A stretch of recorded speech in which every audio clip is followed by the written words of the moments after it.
I was strolling along the beach, enjoying the waves, when I suddenly realized I was being followed. Chapter 1: The beach. I was being followed. It had taken me a while to notice, but now that I knew it, there was no denying the sense of danger. I had been lazily walking along the sand, letting the ocean waves wash around my ankles. The ocean always seemed to calm me, and today I needed it more than usual. The crashing of the waves had no problem taking over my senses, and I had no problem letting them. Maybe that's why the man was practically on top of me before I even noticed him. Once I realized I was being followed, I managed to fall in pace with a group of teenagers walking my way.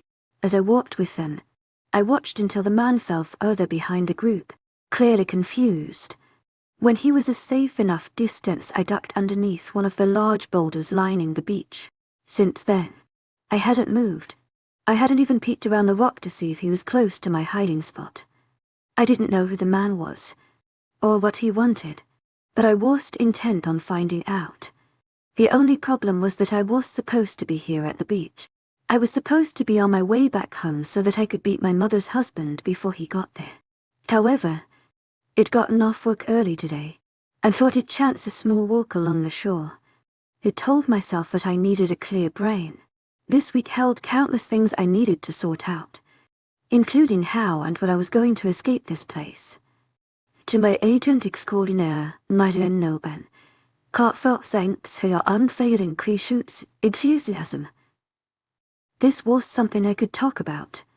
If anyone found out was planning, he'd be punished for my crime. It wasn't exactly legal for a human to leave this town. The sun was starting its slow descent from the sky, and I knew my time on the beach should be ending. I took a deep breath, holding myself as still as possible as I peeked up from the black boulder. My eyes quickly darted each direction, watching for immediate signs of danger. When I saw none, I let my gaze scan the area slowly. After a few moments, I realized the man was nowhere in sight and I could chance an escape. I peeled myself away from the smooth surface and tiptoed through the sand, though I knew it wouldn't make a difference.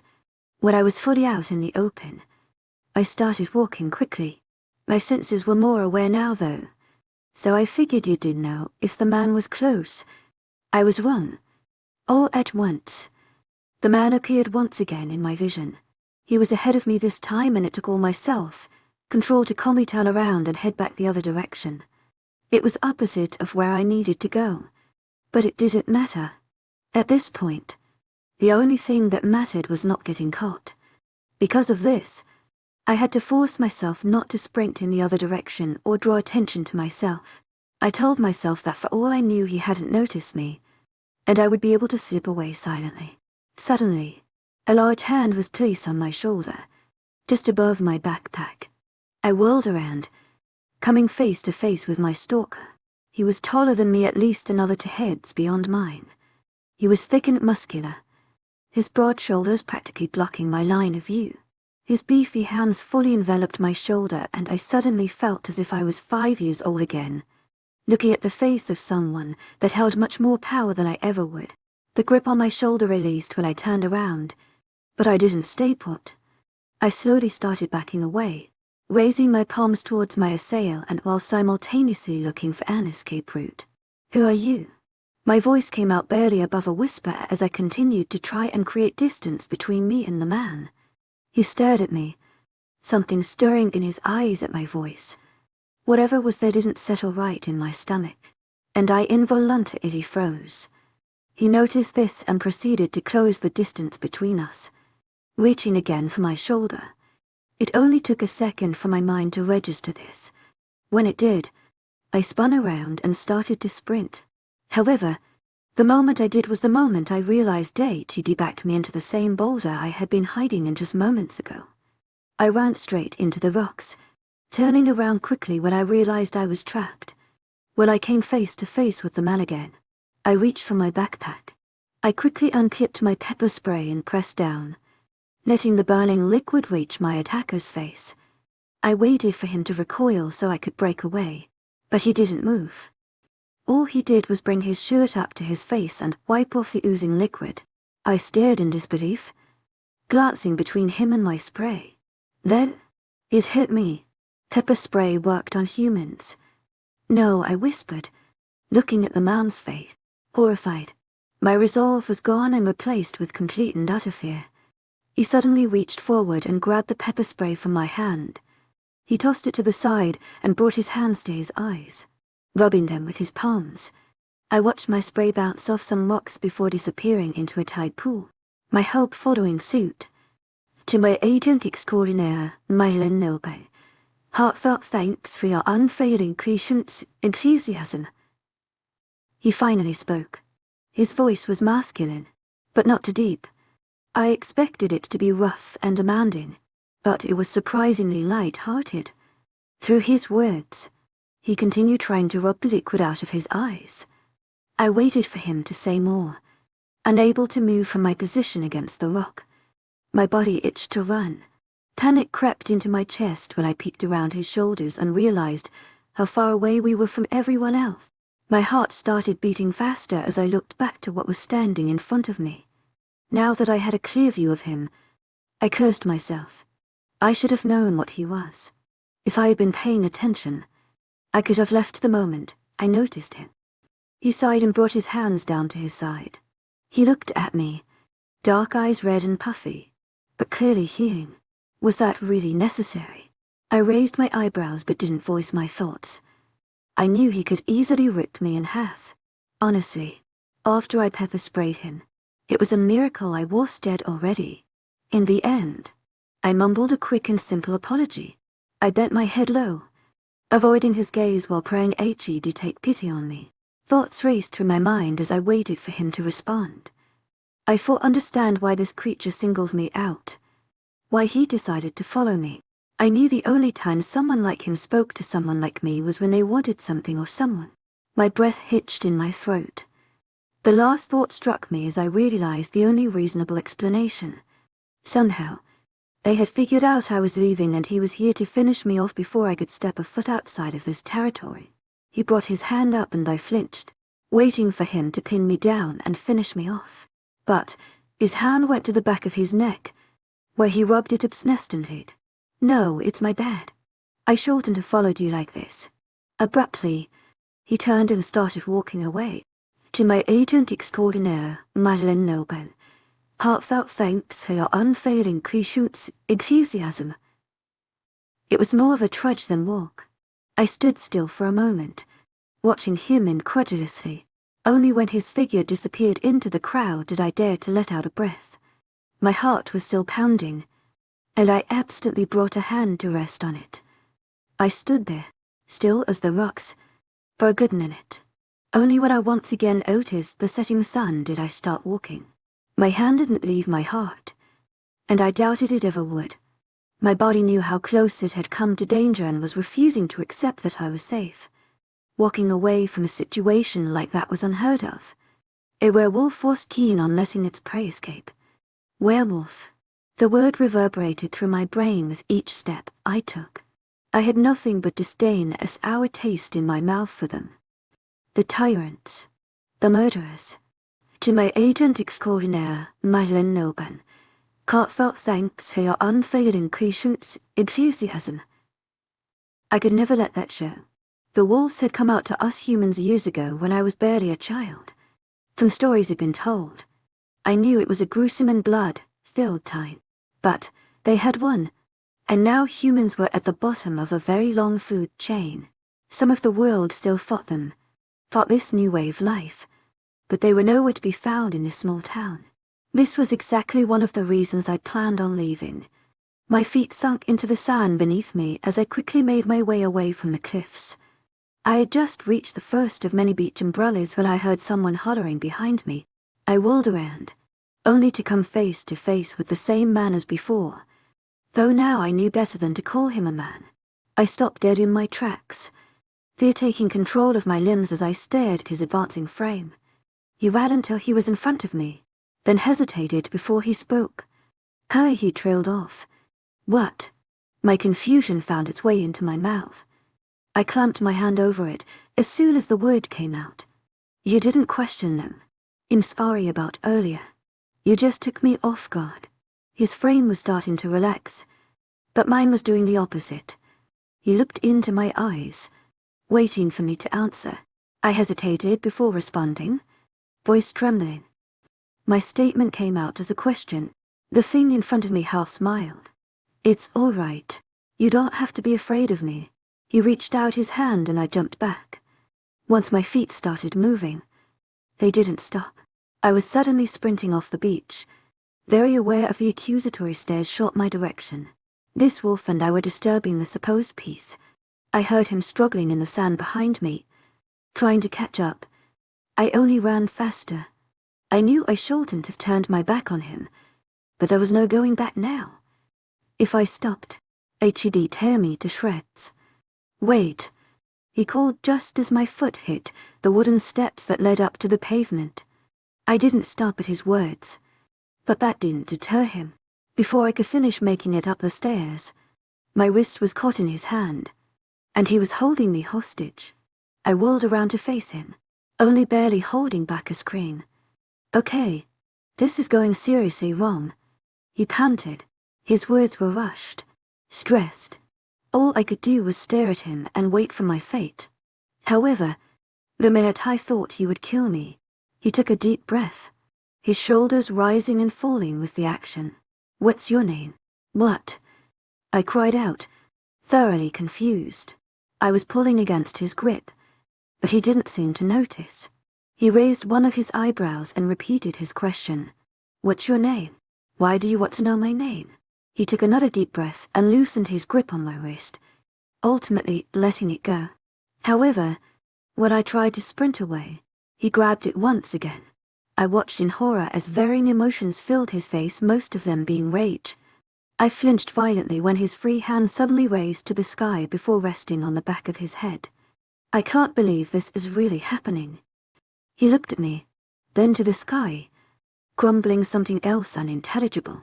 I held my breath as he spoke, not daring to move an inch. He either didn't notice my reaction or didn't care. Look, I'm sorry, and I don't mean to scare you. And I know this is abrupt. He hesitated it again, trailing off. His arm fell to his neck, where he continued to rest it. His frame seemed to be relaxed and stressed at the same time, only adding to my confusion. Can I just leave? My own voice met my ears, surprising me. He met my surprise for a minute, before letting his eyes darken. No, why? I was on the verge of a panic attack. Because... He trailed off, trying to find words. You just can't. To my agent extraordinaire, Madeleine Noble, heartfelt thanks for your unfailing patience, enthusiasm. I didn't dare ask another question as his eyes seemed to fight varying colors. They turned from a deep, obsidian blue to bright red to many times to count, his face contorting each time they did. I took this time to study his features, noticing he looked like many of the rest of his kind. His jaw was wide-set with a matching nose, short hair accentuating the strong bones. He had tan skin that made him look as if he never left the sun. He noticed my gaze and I quickly looked away, fearing it angered him.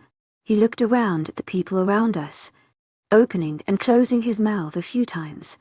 You're human. Right. My breath hitched in my throat. I didn't want to answer that question, even though he knew the answer. When he saw I was too terrified to speak, he continued. Okay. To my agent extraordinaire, Madeleine Noble, heartfelt thanks for your unfailing patience, enthusiasm. You are. Dumb question. I've just never seen you around before. I could have told him the reason for me and my family as distance. But once again, I cowed and speak. The man breathed heavily through his mouth, letting his cheeks fill with air before he voiced his next question. Well, have you ever heard of mates? Chapter to the beach continued. Well, have you ever heard of mates? The word rang through my ears and my jaw dropped. I stared into his eyes, trying to gauge his reaction to mine. Obviously, he was stressed, and I wasn't helping. Oh no. No. I spoke softly as my feet started backing away from him. Various scenarios started running through my mind, and feet were taking me away before I could register what was going on. Before he could grab me again, I was running. I listened as he struggled to get out of the sand to come after me. I half cried the same sentence another dozen times before he caught up. We were both on the pavement now, my pace refusing to slow down. To my agent extraordinaire, Madeleine, heartfelt thanks for your unfailing patience, enthusiasm. That didn't bother him. He matched my sprint with ease. As we were running, I could tell he was trying to say something. But I wasn't listening. It's not that I didn't want to, but my ears had stopped working. The last word he had spoken rang through my mind, bouncing between each ear until I was sure I wouldn't hear anything ever again. This couldn't be happening. Not to me. Not now. My wrist suddenly caught on something, and I realized it was his hand. He dragged it behind me, forcing me to stop running. When he twisted my arm so I would face him, I found that I suddenly had countless questions racing through my mind. You've obviously heard of mates. Then, he mused, breathless, when we came face to face. Why are you asking me? The first question left my lips, though I could tell it was a forced movement, just a hunch. He carefully studied my face as his words left his mouth. My entire body tensed. I somehow knew he was going to say something like that, but that did nothing to help my panic. My breathing was now coming out forced and erratic, sweat slowly forming on the back of my neck. When he saw my frame, he tensed a bit more. A hunch. Are you sure? I breathed out. He looked startled by my question, but as the shock melted away, he gave a half smile, almost laughing. Yeah. I tried to pry away my wrist from his hands, desperately wanting to be anywhere else in the world. However, he didn't budge. He didn't speak either, and he looked as if he was waiting for me to say something. Who are you? My second question made itself known. He puffed out his chest slightly before speaking. Samuel Clark, beta of the Crimson Eye Pack. My eyes widened and my word came out as a whisper. No, you can't be him. I knew who he was. He was ruthless. His alpha was insane. Their pack spared nothing when it came to keeping the new order. Of every werewolf never wanted to have a conversation with, he was the first. Who are you? His voice came out almost comical. I looked him up and down, stopping for a second on his dark eyes. They corresponded with the dark color of his hair, and went perfectly with his tan skin. I stopped my eyes there, shutting them tightly. I refused to believe this was happening. No, I answered his question, though not as he would have liked. I took his surprise at my answer to my advantage and pried my hand away from his grasp. Then, I started walking away from him. I wanted to run, but my limbs were growing tired. I also knew that Samuel would catch up to me. To my agent extraordinaire, Madeleine, heartfelt thanks for your unfailing patience, enthusiasm. My feet carried me in an unknown direction as my thoughts wandered. If what Samuel was saying was true, then I was screwed. There was no getting out of this town, he would make sure of that. He caught up to me again, and I could see a smile plastered on his face. He brought his arms out while walking to me. What do you mean now? I mean no and everything that goes along with the word. I couldn't help half-crying the sentence. I was in panic mode, something Samuel clearly enjoyed. Judging by his reactions, he brought his arms down and tried to pull on my own. I yanked them away from his grasp and brought them closer to my chest, walking faster. However, this didn't deter him. I know what no means. What I meant was why. What's wrong with you? I stopped at his words. Nothing is wrong with me. I hissed at him and he backed away slightly, but his smile stayed put. And I don't have to tell you why. I tried to start walking again, but Samuel had grabbed my wrist before I could move. Let me go. Not until you tell me why you keep running away and avoiding me. His tone was slightly more serious this time, the smile fading. I glanced at his eyes, which I had been avoiding.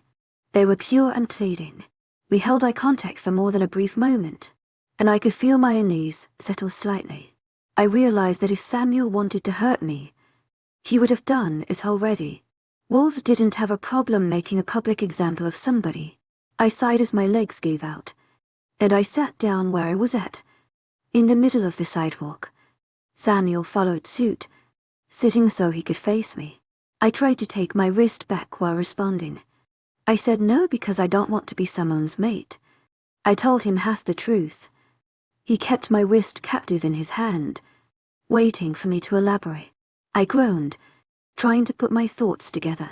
I couldn't tell him what I thought of this new world. I couldn't tell him I was planning on abandoning this town in hopes of escaping werewolves. I couldn't tell him anything. If I did, she'd dethrone me to his alpha so quick that I wouldn't have time to blink, let alone plead for my life. Samuel spoke again, bringing me out of my thoughts. So, I take it that you don't like us. I wasn't stupid enough to admit to that. No, I started, but was cut off. You're lying. Samuel frowned, taking a deep breath through his nose. I was about to object before I remembered his heightened senses. The only werewolf they'd ever been around was my mother's husband, and he was too drunk most of the time to use his nose. I'd always been told of their impeccable senses, but never had I been able to put them to the test. Samuel huffed. Why, I sighed. I debated not answering him, but I knew I was getting anywhere with silence. I just don't have great experiences. Can I go now? I lifted my wrist to his gaze. He didn't let my hand go. Listen, I know this is probably weird for you. That was an understatement. He ignored my jab and quickly continued. But this is actually a good thing. I scoffed again. This isn't a good thing unless you're a werewolf. For humans, it means enslavement and subjection for the rest of their lives. I didn't mean to say the last part out loud, but once I did there was no going back. I gave a side glance to Samuel, anticipating his reaction. When I looked at him, though, he was quietly letting the gears turn in his mind. If I didn't know any better, I would have thought I saw an ounce of hurt in his eyes. All this did was confuse me further from what I'd always seen. Werewolves didn't get hurt. They got angry. I tried to ignore him and looked out to the ocean again. I was silently begging for the serenity that came with it. And from my position atop the cliff, I could see the entire sunset, a normally beautiful view. However, the day was tainted. There was no more beauty, just a werewolf sitting across from me about to rue what was left of my life. I shifted in my position, noting the sunset and realizing how late it had gotten. If I didn't get home soon, there would be consequences. However, glancing at Samuel, I didn't know which I'd prefer to face. Samuel suddenly asked me a question, but I didn't hear him. He repeated himself as I tore my gaze away from the horizon to meet his piercing eyes. What's your name? Beth. I quickly told him my mother's name. If he didn't know my name, he couldn't find me. He took a deep breath, no doubt catching my lie. What's your name? Julie. Seriously. He brought his eyes to the sky, breathing deeply. It's not going to kill you to tell me. It was my turn to sigh. This was working. Samantha. I eventually spoke lowly. Seriously. He laughed. What's wrong with it? I tried to keep the venom out of my words. I knew why he was laughing, but I wasn't in the mood to humor him. It's just a funny coincidence. That's all. He half smiled. What's your last name? Samantha. Felton. I told him simply, not bothering to lie. Samantha Felton. Samuel repeated the name softly, smiling to himself. Samantha. This has happened completely wrong and I need to make up for it. Can I walk you home? I tensed at his question. I gave another side glance only to find that Samuel was staring intently at me, awaiting my answer like the apocalypse. As far as I could tell, his intentions were sincere, but that didn't quiet any of my keen doubts or fears. The last thing I wanted Samuel to know is where I lived. Why should I? Samuel smiled. A full-on, ear-to-ear, teeth showing, smile. Well, I'll let go of your hand. He paused and peeled back his fingers from mine. I was standing in the next instant, ready to bolt. And two, it's getting late and you don't have your pepper spray. I stopped mid-turn as my hand flinched to my backpack. I closed my eyes and let my head drop, realizing I left it on the beach where Samuel had so kindly thrown it. I weighed my options and what he was telling me but decided to keep walking.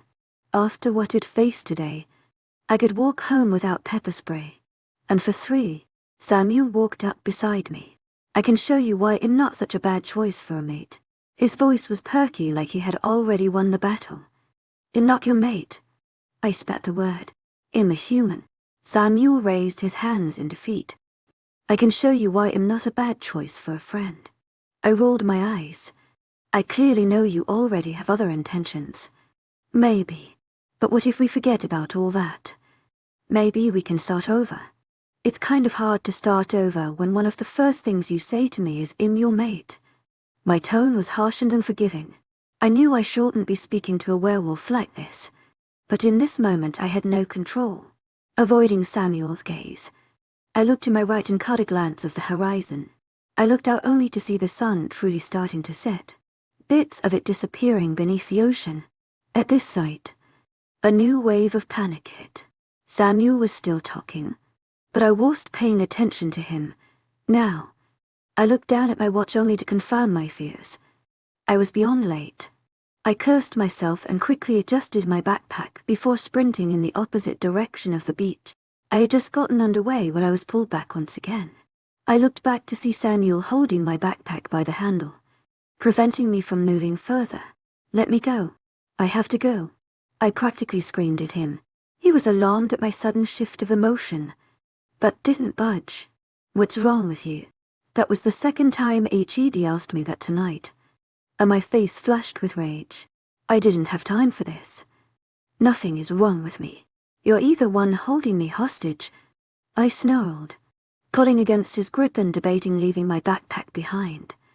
Well, that's a bit dramatic. He laughed. I stopped struggling for a moment, ignoring his comment. Look, I have to go. To my agent extraordinaire, Madeleine Nobel. Heartfelt thanks for your unfailing patience, enthusiasm. I had to go 30 minutes ago, but thanks to you, I tried tugging my bag from his grip as I spoke my last sentence. I got distracted. So, why don't you let me walk you home? I stared at him, wide-eyed, abruptly realizing there was no way around this. You know what? I don't care what you do. I half shouted, earning a smile from Samuel. But I have to go now. Samuel brought his hands up in surrender, and I once again adjusted my backpack. As soon as it was settled, though, my bag was being taken off my back. I looked behind me to see Samuel slipping the straps off my shoulders and putting them on his own. I stared at him, clearly annoyed. What? He questioned, a false innocence to his voice. I just don't want you running off again. I groaned. We both know you could easily catch up. The statement made me shudder. Samuel ignored my comment, stepping easily into the pace I set. So where is home? Just off Bury Street. My words came out rushed as I quickened my pace. That's not too far. How am I supposed to charm you in such little time? I rolled my eyes. Not sure that's possible with any amount of time. Samuel smiled. So what were you doing at the beach? Taking a break. I tried to ignore him as I focused on my flip, flop slapping against the pavement. Pieces of sand flying up to my calves. From what? Life. I breathed in the final scent of salty air as we rounded a corner, and the beach slipped from view. There was silence for a few steps, and I took pride in how Samuel seemed to fumble for his words. I wasn't giving him much to work with. I was actually getting ready to take a run when I saw you. Samuel told me. I tried to ignore you for a long time, but, before I knew it, my feet brought me right to you. Charming. Samuel laughed. It was loud and full. Not exactly, but I'll take it. He paused before his next question. Who do you live with? My mother and her husband. I wanted to lie, but there was no point. Wouldn't your mother's husband be your father? I breathed deeply. We were already talking about things I didn't want to mention. H.E.S. my stepfather. Then why don't you refer to him as that? I glanced toward Samuel. This man was incessant. Do you not know what boundaries are? His step faltered. But I didn't wait for him to retort, spitting my next words. Because it's not my father. Samuel nodded, though I'm sure he didn't understand. The family was sacred to his kind, and they had no concepts of hatred for one another. I was sure of it. He continued our one-sided conversation. I've been here for 3 years now. I used to live up north, but Riley requested I come down here and help him with the pack. Riley, as in Riley Matthews. The elf. I know who Riley Matthews is. I tried not to spit the name. Samuel laughed. Well, somebody doesn't like him. I never said that. You didn't have to. He laughed again. Riley is an acquired taste. We've been best friends since we were kids. He has always been like a brother to me. Great. I muttered to myself. It registered after I said it that Samuel would probably hear me. I looked over and he was frowning.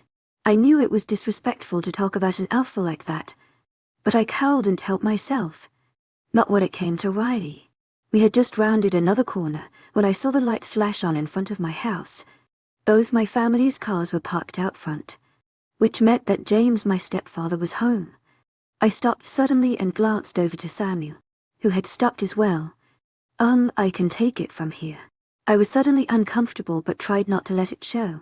I reached for my backpack and Samuel gave it to me, though unwillingly. Samuel brought his eyebrows together, glancing around. As he was doing this, a figure burst through my house's front door and stumbled down the steps. I could tell the figure was my stepfather, but I was going to tell him that Samuel was not going to meet or ever know about him. Thanks for the talk. I turned to walk away, silently pleading that Samuel didn't follow me. When I snuck a glance backward, I saw that he was still rooted in place. He was a lot stiffer than before, and I could see his muscles tensing. I turned and tried to forget the past hour as I continued walking, my figure eventually coming into the light of my house. When this happened, my stepfather's drunken voice met my ears. Sam Tha. He hiccuped in the middle of my name, making it into 2 syllables. Yes, sir. I glanced back to where Samuel was standing but thankfully found him nowhere in sight. I'm sorry I'm late. I got caught up at work. The trash can being toppled over, sending garbage cascading down the driveway just as I started walking up. James laughed. Look, it's garbage, just like you. My frame was tense and body alert, but I rolled my eyes and bent down to start cleaning it up. I realized too late that he saw my expression. The blow to my head came unexpectedly this time, and I was braced or ready to handle it. I fell back on my back, hands flying to my head. Don't you roll your eyes, Aim. His drunken voice met my ears, and I knew he was getting ready to strike again. Once was never enough. I'm sorry, so please forgive me. It won't happen again. I scooted up until I was on my knees and bowed my head. Pleading, I watched James approach me from underneath my hair, preparing for another blow. I braced my body, preparing for the worst. James, honey. My mother's voice met my ears and he stopped. W had your want, Beth. He hollered back towards the house. I could see my mother standing in the doorway, her frame casting shadows across the yard. Honey, your dinner is ready. Her voice cooed across the yard, pulling James back into her falsely loving arms. I let out a breath of relief as James started walking back towards the house, crumbling along the way. It was only when he was inside the house with the door shut that I let myself relax. In that moment, I realized I was shaking. I tried to calm my nerves and trembling hands but eventually gave up. I fell to the side of my knees and brought my hand gingerly to my temple, testing the surface for blood. Luckily there was no broken skin, and HED hit me where my hair fell, so no one would notice the bruise. I sighed heavily before I turned and started gathering the garbage around me again. As I was pushing rotten food back into the black plastic bags, I heard a rustling sound behind me. I looked back into the trees that lined the other side of my street, watching carefully for the source of the noise. I almost turned back around before I saw a figure walk out from behind the branches. The night had hidden his frame at first, but as he stepped into the light I realized who it was. Samuel. I whispered harshly, looking back towards the house. "What are you still doing here?" He was now kneeling beside me, helping shove things back into the garbage sacks. I knew something was off and I had to see what it was. I stared incredulously at his tense frame, my face contorted into a deep scowl as I spat. "Well, are you happy you got a show?" His voice dark and no. I stopped moving at his change in tone, alarmed at how sinister he suddenly sounded. My glare was wiped from my face and the only emotion I could suddenly feel was fear. I only started moving again when I realized the garbage was gone and I was still kneeling on the gravel. I went to pick up a large sack and place it back in the bin, but a hand caught my wrist. I whirled back to see Samuel with his head bent and his torso turned towards the street. "I need you to come with me." "What?" I whispered, alarmed. "I don't want you staying here," he told me simply. His voice was still dark and his head still bent. I glanced towards the house again, praying James didn't come back outside. As I spoke, I shifted on my feet. "It doesn't matter what you want. This is where I live." I pulled my hand away from his, only getting a release due to his surprise. I took that moment to quickly gather the other bags and throw them away, before running to my front door. "Samantha." He practically growled my name and reached for my wrist again. I dodged his hand, anticipating the move. "Archie's going to hear you," I hissed as I moved further away. "Please, just go home." I didn't wait for his response before I turned my back to him and walked through my front door. Chapter 3. The window. I was sitting in my room now, waiting for exhaustion to overcome me. I had gotten away lucky tonight, as James ignored me for the rest of the evening. My mother knew how to distract him, and this was the first time she had saved me from his drunken wrath. I swung the window to my bedroom open wide, glancing out into the night. The rain had finally stopped and left a cool breeze in its wake. I inhaled the scent of wet plants and fresh water, letting the smells calm me. The cushions on my windowsill seat gathered around me as I sank further into them, bringing my knees to my chest. A lot had happened today, a lot that I didn't want to think about. At the beginning of the day, the only focus on my mind was to get through the week without pissing off James. Now I had to figure out how to disappear under the watchful glare of two werewolves. I had no idea what was beyond this town or life. I'd only ever known this life and these creatures. My mother used to tell me about what it was like before them. We were happy, but it all changed when the wolf took over, and again when James came along. She used to speak of those times a lot more, until James caught her reminiscing one night. "To my agent extraordinaire, Madeleine Milburn, heartfelt thanks for your unfailing patience, enthusiasm." The subject was forbidden. My thoughts were interrupted when something shuffled outside my window. I quickly lifted my head up to find the source of the noise. Before I could search, I was staring into dark eyes that seemed to glow in the moonlight. I, of course, knew these eyes belonged to the last person I wanted to see, Samuel. I nearly screamed as his face appeared inside my windowsill, my lamp illuminating his features. I brought my hands to my mouth to muffle my cries, losing my balance at the sudden movement. I fell silently to the floor, landing awkwardly on my hip. Once I gained my composure, I heard Samuel start to chuckle. I sent silent daggers into his eyes, letting him know how unpleased I was in his presence. Whoa, calm down, Tiger." He laughed again. "What are you doing here?" I less than whispered, considering James was just outside in the living room. Samuel's voice got serious. "I told you. I wanted you to come with me." I stared at him. Clearly, this man was insane. "You can't be serious. I'm not going anywhere with you. I have to work tomorrow and I was about to go to sleep."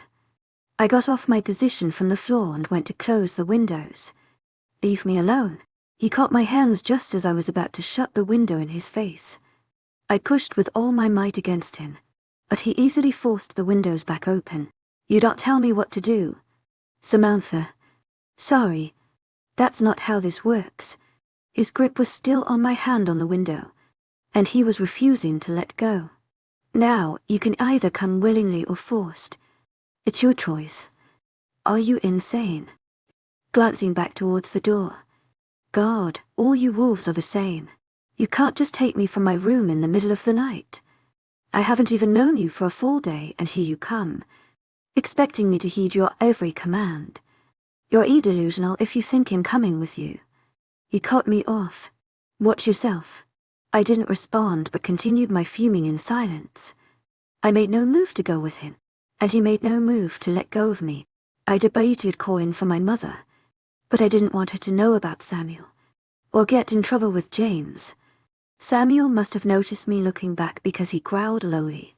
It heard that kind of noise from James on more than one occasion and didn't want to see what came after it. Please. I'm fine. I'm going to sleep. James will be pissed if I'm not here in the morning. Going with you is only going to make things worse for me. I don't see how that's true. If you're not near him, he can't hurt you. Samuel shot back at me. I flinched at his words. I can't just leave my mother here alone with him. I don't care about your mother right now. I care about you. Samuel suddenly started pulling me towards him. Across the window opening now. Stop. I struggled with every ounce of my being, but I wasn't a match for him. Fear flashed through my body and my feet suddenly started flying, my hands losing grip on the window. Samuel had anticipated this, however, and caught me easily in his arms. By the time my feet were on the ground, I was outside in the bushes, standing on top of Samuel's feet. I tried backing away from him, but his arms were snaked around my waist, holding me hostage. Fear was fully coursing through me now. My breathing was heavy and ragged, my heart beating out of my chest. I tried to remember the self-defense I had learned and blindly shot my knee upwards. My joint hit him right in between his legs, and his grip loosened on me. I quickly shot out of his arms and started to run. I wouldn't had enough time to get back inside my window, and running was the next best option. Even though he was easily faster than me, I had to try. I didn't look back to see if he was following, but I was sure he wouldn't just let me go. I quickly ran across the street and darted into the first line of trees that I could see, disappearing into their leaves. I tried to listen to someone behind me and dared to look over my shoulder. Sure enough, Samuel was barreling towards me at an inhuman speed. I desperately pushed my body to go faster and willed myself not to trip over leaves and stumps. I knew it was my only option, so I searched desperately for a place to hide.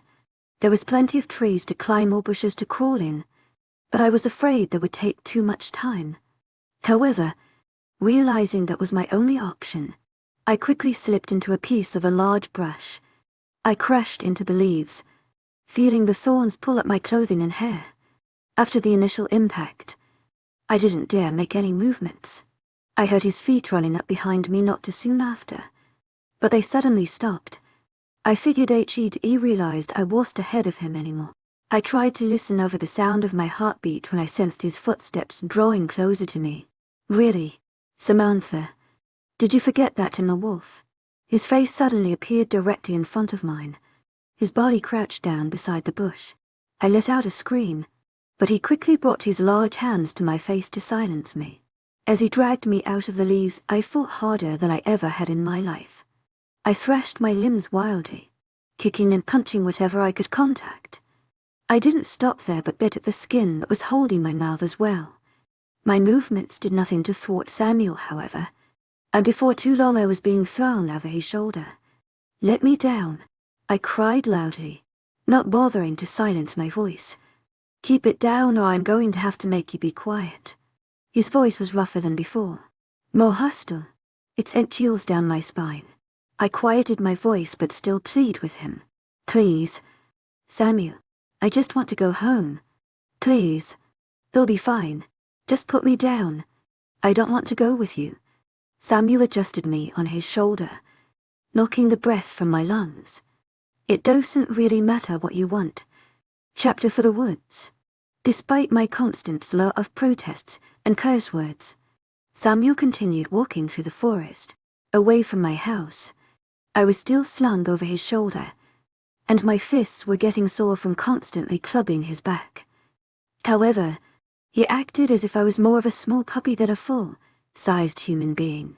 He had no problem carrying my flailing body over tree stumps, leaves, and ditches. With each step he took, I grew more desperate. I didn't know if I would see my home again. I didn't know if I would see my mother or brother again. And most importantly, I didn't know what James would do to them when he realized I was gone. I could tell Samuel was becoming more and more frustrated. His grip was unbearably tight, and his shoulders were tense. His breathing was heavy, but I guessed it wasn't from the exertion of carrying me. After a particularly hard blow to his neck, he suddenly released his hold on me. I fell from atop his shoulder, twisting in the air. My hands reached out to ease the fall, but they did no good. A sickening crack sounded as I made an impact with the dirt. I cried out in pain, my body collapsing on top of my wrist. "Are you all right?" Samuel asked me awkwardly. He was still standing where He'd dropped me. I glared at him while standing up. "No, I'm not. Look." I was surprised to hear him practically growling at me. "I just couldn't stand the thought of leaving you there. I don't want you to get hurt. If you weren't being so difficult, I wouldn't have dropped you." Vicious retorts sounded through my mind, but I held them back. I couldn't exactly tell a werewolf they were against. Sadistic, controlling, to my agent extraordinaire, Madeline Nogan. Heartfelt thanks for your unfailing patience, enthusiasm. I don't want to fight with you, but I can't take you home if you're acting like a child. My ears perked up, ignoring his insult. Home. My home. The fire inside my bones suddenly turned to fear. He noticed my new expression, but it only enraged him more. "Why the hell are you so terrified of coming with me?" His voice sending sleeping birds flying through the trees. "Are you serious?" My voice rising to match his. "You just practically kidnapped me, and are you wondering why I don't want to go home with you? You're incredible." I threw my hands in the air, wincing slightly when the movement hit my wrist. "I'm just trying to protect you." "Thanks, but I've managed just fine on my own." "Obviously you haven't. It doesn't seem like your life is exactly a paradise." "No, it's not."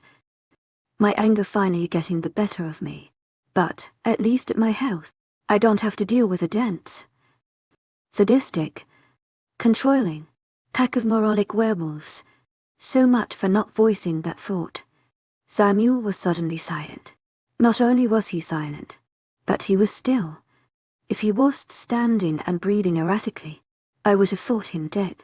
His head lowered, but from my height, I was still able to see his expression. His eyes were no longer dark. Now they resembled a ruby, bright, red, and dangerous. I lowered my gaze slightly, though still fuming. I had enough common sense to know not to mess with a werewolf when their eyes changed. James' eyes had done that on one occasion, and it was a disaster. However, his yellow slits were put to shame by Samuel's burning orbs. He suddenly broke the silence, and when he did, his voice was barely above a whisper. "I will not have you speak about my pack like that. You may be my mate, and I may be patient with you insulting me, but you will respect them. I'm not your mate." His hands clenched, making him releasing a fist multiple times. I knew I was pushing him. "Just because you're human now doesn't mean we'll be one forever. You are my mate." I didn't respond. I was done speaking, and I definitely was going to acknowledge what he just insinuated. I huffed and let my legs give out, my body falling to the ground in a heap. My wrist was cradled against my chest, and I stared straight at the ground. I couldn't see much in the dark, but I tried to focus on anything but Samuel. Tears started to suddenly sting my eyes, but I blinked furiously to hold them at bay. In the end, they still fell. "Why are you crying?" His voice was a demand, not a question. I rolled my eyes. "Because I can't stand you." He didn't respond, but I heard him move his feet away from me. By the time I looked up, he was out of my sight. I still heard twigs breaking and bushes being torn aside, but the sounds were getting farther and farther away. I hesitated, not knowing what to do, looking around. I realized I had absolutely no idea where I was. I never walked through the woods, for obvious reasons. But now I was beginning to regret my cowardice, because I was sitting alone, enthusiasm, in the dirt, in the middle of the night, with a deranged wolfman on the loose. I peered to where Samuel had disappeared, half expecting him to come back and kill me. To my agent extraordinaire, Madeleine Nilban, heartfelt thanks for your unfailing patience, enthusiasm. I had insulted and rejected him and his precious pack. Still, I wasn't going to sit and wait around for something bad to happen. I lifted myself carefully off the ground, not moving my wrist from its position on my chest. I was still crying, but the tears were falling slowly, almost mockingly. I turned around and began to walk in the direction opposite that Samuel had gone. I lifted my legs up higher than normal, in order to avoid any uprooted trees I couldn't see. I knew I was making a lot of noise, but I didn't care. Samuel would have been able to sniff me out anyway. Our conversation reverberated through my ears, and I thought of all the things I could have said to him. I was muttering to myself, curses flying word after word. The night was cold, however, and my mumbling soon died down. I focused instead on wrapping my nightship closer to my body and trying to find a clearing of trees. I knew summer was ending by the way the nights had started to get colder. Normally this didn't bother me because at night I was usually laying in bed, tucked underneath a thick duvet. If I ever made it home, I didn't think I'd wear shorts to bed again. I wasn't necessarily shivering as I walked, but goosebumps were starting to rise. I hadn't noticed the cold earlier because of my adrenaline taking over, but it was starting to subside. With it, so did my courage. It was slowly dawning on me how much trouble I was in. Not only the trouble of the moment, but in the days to come. If I did make it home, I was sure that James would have found me missing by now. That meant he would have thought I sneaked out. I flinched as I realized what a gruesome punishment that would be. On the other hand, if Samuel really did take me to his home, I was done for. No more family, no more freedom, depending on his pack, maybe even no more humanity. I stopped walking as that thought passed my mind. A werewolf was supposed to have a human as a mate. Still, it happened. When it did happen, many packs preferred the human be turned. When they weren't, they were practically exiled. My mother and James were the perfect examples. James had met my mother, wooed her with his fake charm, then attempted to turn her. When he found out she had kids though, he didn't turn her. He realized, only after he claimed her, that us kids would have to be turned as well. This meant he would have sole responsibility for us, which he had no intention of taking on. So, he chose the exile choice and we were stuck with him. Alone. My mother was never able to leave James, but not because she loved him back. She may have been his mate, but he wasn't hers. Humans don't mate like the wolves do. The only reason she'd stayed with him was that he constantly threatened to kill her. She'd always told me to do better than her, and had always promised her I would. It seemed that promise was going to be in vain. I stared around at my surroundings once again. Not much time had passed, and I guessed I hadn't gotten very far. Plus, my wrist was aching more than ever. I cursed Samuel for bringing me into this situation, but I was beginning to realize he may be my only way out. This forest was large enough that I could walk for a few days and still be lost. It had happened to too many hiking tourists. I knew that the trees wrapped around the cliffs next to the beach, but other than that I didn't know much about the area I was in. I mused over my options. I could wait here until morning and then resume my journey, or I could ask Samuel for help. I knew he was still lurking somewhere beyond the trees. Wolves never let their prey wander far. As if in answer to my thought, I heard something crack behind me. I whirled around, realizing that asking Samuel for anything was not an option. I was about to tell him off when my eyes rested on the source of the noise. I stopped dead in my tracks, stopped breathing, moving, blinking. I was staring into the red eyes of a wolf. I couldn't tell what color its fur was in the darkness, but that didn't matter. The wolf was growling lightly, though no teeth were bared. I watched in horror as it approached me, my feet suddenly glued to the ground. The wolf's movements were slow and calculated, and he was staring straight back into my eyes. His body was equal to my height. The wolf continued walking until he was about a foot ahead of me. I braced myself, knowing what was about to come. Chapter 5. The woods continued. I waited and waited, but the wolf never lunged. He stayed in place, a foot away from me. We both stood in our position. For a few agonizing minutes, I didn't dare move, speak, or even breathe. I didn't know what kind of wolf Samuel was.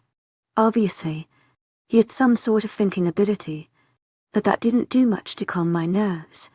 Thinking could easily be overpowered by instinct. The instinct to kill, or at the very least, maim to weaken his prey. When I didn't move, the wolf eventually relaxed, sensing that I was no immediate threat. He sat back on his legs but still stared intently at me. I cowled and helped but think he was waiting for something. Okay, I breathed out slowly, testing the waters. Nothing was going to change until I said something. Still, I spoke slowly, almost as if to a child. Obviously you're angry, pissed. But we don't need to do anything we're going to regret. I was speaking more about his actions than my own. At my words, the wolf stiffened. A breath caught in my throat. I waited in suspense for him to assert his dominance. It heard the stories and seen James in action. If a werewolf was threatened, they wouldn't hesitate to show you what you were up against. However, to my surprise, he stayed in the same rigid position. My instincts were taking over as well, and before I knew it my body was shifting to a less threatening position. I brought my hands slowly up, palms facing him. I then mimicked the wolf's earlier movements and knelt on the ground, my hands still raised. Finally, and begrudgingly, I lowered my gaze. Once I was beneath his line of vision, he seemed satisfied. His shoulders moved out to the side slightly, as he adjusted his stance. He was still towering over me and made no move to change that. We both stood still and quiet for a few more moments before I finally broke it once again. Samuel, I don't know what you want me to do. I finally sighed in defeat. The wolf's head cocked to the side. Where it paused, he blinked a few times, before shifting his weight to all four legs. Standing up, he slowly stepped towards me, and my heart started pounding in my chest. Even though he didn't seem angry or out of control, I was petrified because I was, well, helpless. Once at my side, the animal brought one of his front paws to the air beside him. I tried to decode the meaning of the gesture, but the wolf grew impatient. He raised his paw again, but this time connected it to my arm, dragging it lightly down to the ground. My body followed the paw's movement, falling gently to the side. My legs were now stretched out in front of me, my arms folded lightly in my chest. I leaned up against a tree, letting my back rest on its trunk. From an onlooker's point of view, I was at ease in this position. The wolf seemed satisfied. He came and laid down next to the tree, letting out a large breath of air. As I listened, I could tell his breathing was even and heavy. I snuck a glance at Samuel, noticing his eyes were closed. Okay, we're sitting down. Great. Are we staying here all night? Slight bitterness crept into my voice. Samuel opened an eye, watching me. This isn't exactly paradise. I mocked his earlier phrase. He snorted and the atmosphere lightened considerably. I was beginning to realize he wasn't angry, but I couldn't tell what he was feeling. I fidgeted with my fingers, only realizing after I did so that my wrist was still hurting. Bringing it up to my line of vision, I tried to see the details of my skin. It was difficult, considering the only light I had was the moon shining through the trees. Eventually, I found that there was a larger than normal bump on my wrist bone, and I figured that was where the bone had cracked. I touched it gingerly just to be sure and sucked in a breath when the shooting pain hit. Samuel moved next to me, opening both of his eyes. He was watching me as I fiddled with my hand. I noticed his glance and put my arm back down, smiling slightly in his direction. At his glimpse, It suddenly hit me that now was the perfect time for me to voice my thoughts without him interjecting his own. "It's no problem. Just a sprain." But I hesitated, considering the outcome of what I would say. It could potentially be disastrous. "I can fix it up no problem back at my house." The wolf stiffened and his eyes bored into mine. I stared back. But instead of growling at the challenge, Samuel whimpered. I was caught off guard by the sound and shifted uncomfortably. "If you take me back home, I have an old brace I could put on. It'll be good as new. It won't hurt anymore." The wolf was stiff as a board now, and I realized that my propositions weren't going over well. So I used my last negotiating option. "You can stay there with me if you want. Make sure nothing happens." He didn't respond immediately, so I waited in silence. Never-ending, torturous silence. Samuel stayed still, but we had long ago broken eye contact. Now all I had to go off of was his breathing, and that was telling me much. It was heavy and even, yet barely there, like he didn't want me to know he was breathing. It was a slow process, but he finally started moving again, limb by limb. He was tensing and stretching his muscles. Eventually, he moved until his legs were fully extended. He lifted himself up at this point, coming to a standing position. I watched him carefully and obeyed when he gestured for me to stand as well. We stared at each other for a few moments more, until he turned around and started stalking away from me. I stumbled after him, putting my good arm forward to lean against the trees as I went. "Does that mean yes? Are you taking me back to my house?" I couldn't help but notice how desperate I sounded. Samuel paused his trudging, glancing backward. He hung his head, but I noticed him give a slight nod. My heart leapt. I let out the smallest gasp, almost too quiet for my own ears. However, Samuel heard it, and I could have sworn I saw him roll his eyes. I didn't care though. I was going home. I would just have to figure out how to get rid of him once I got there.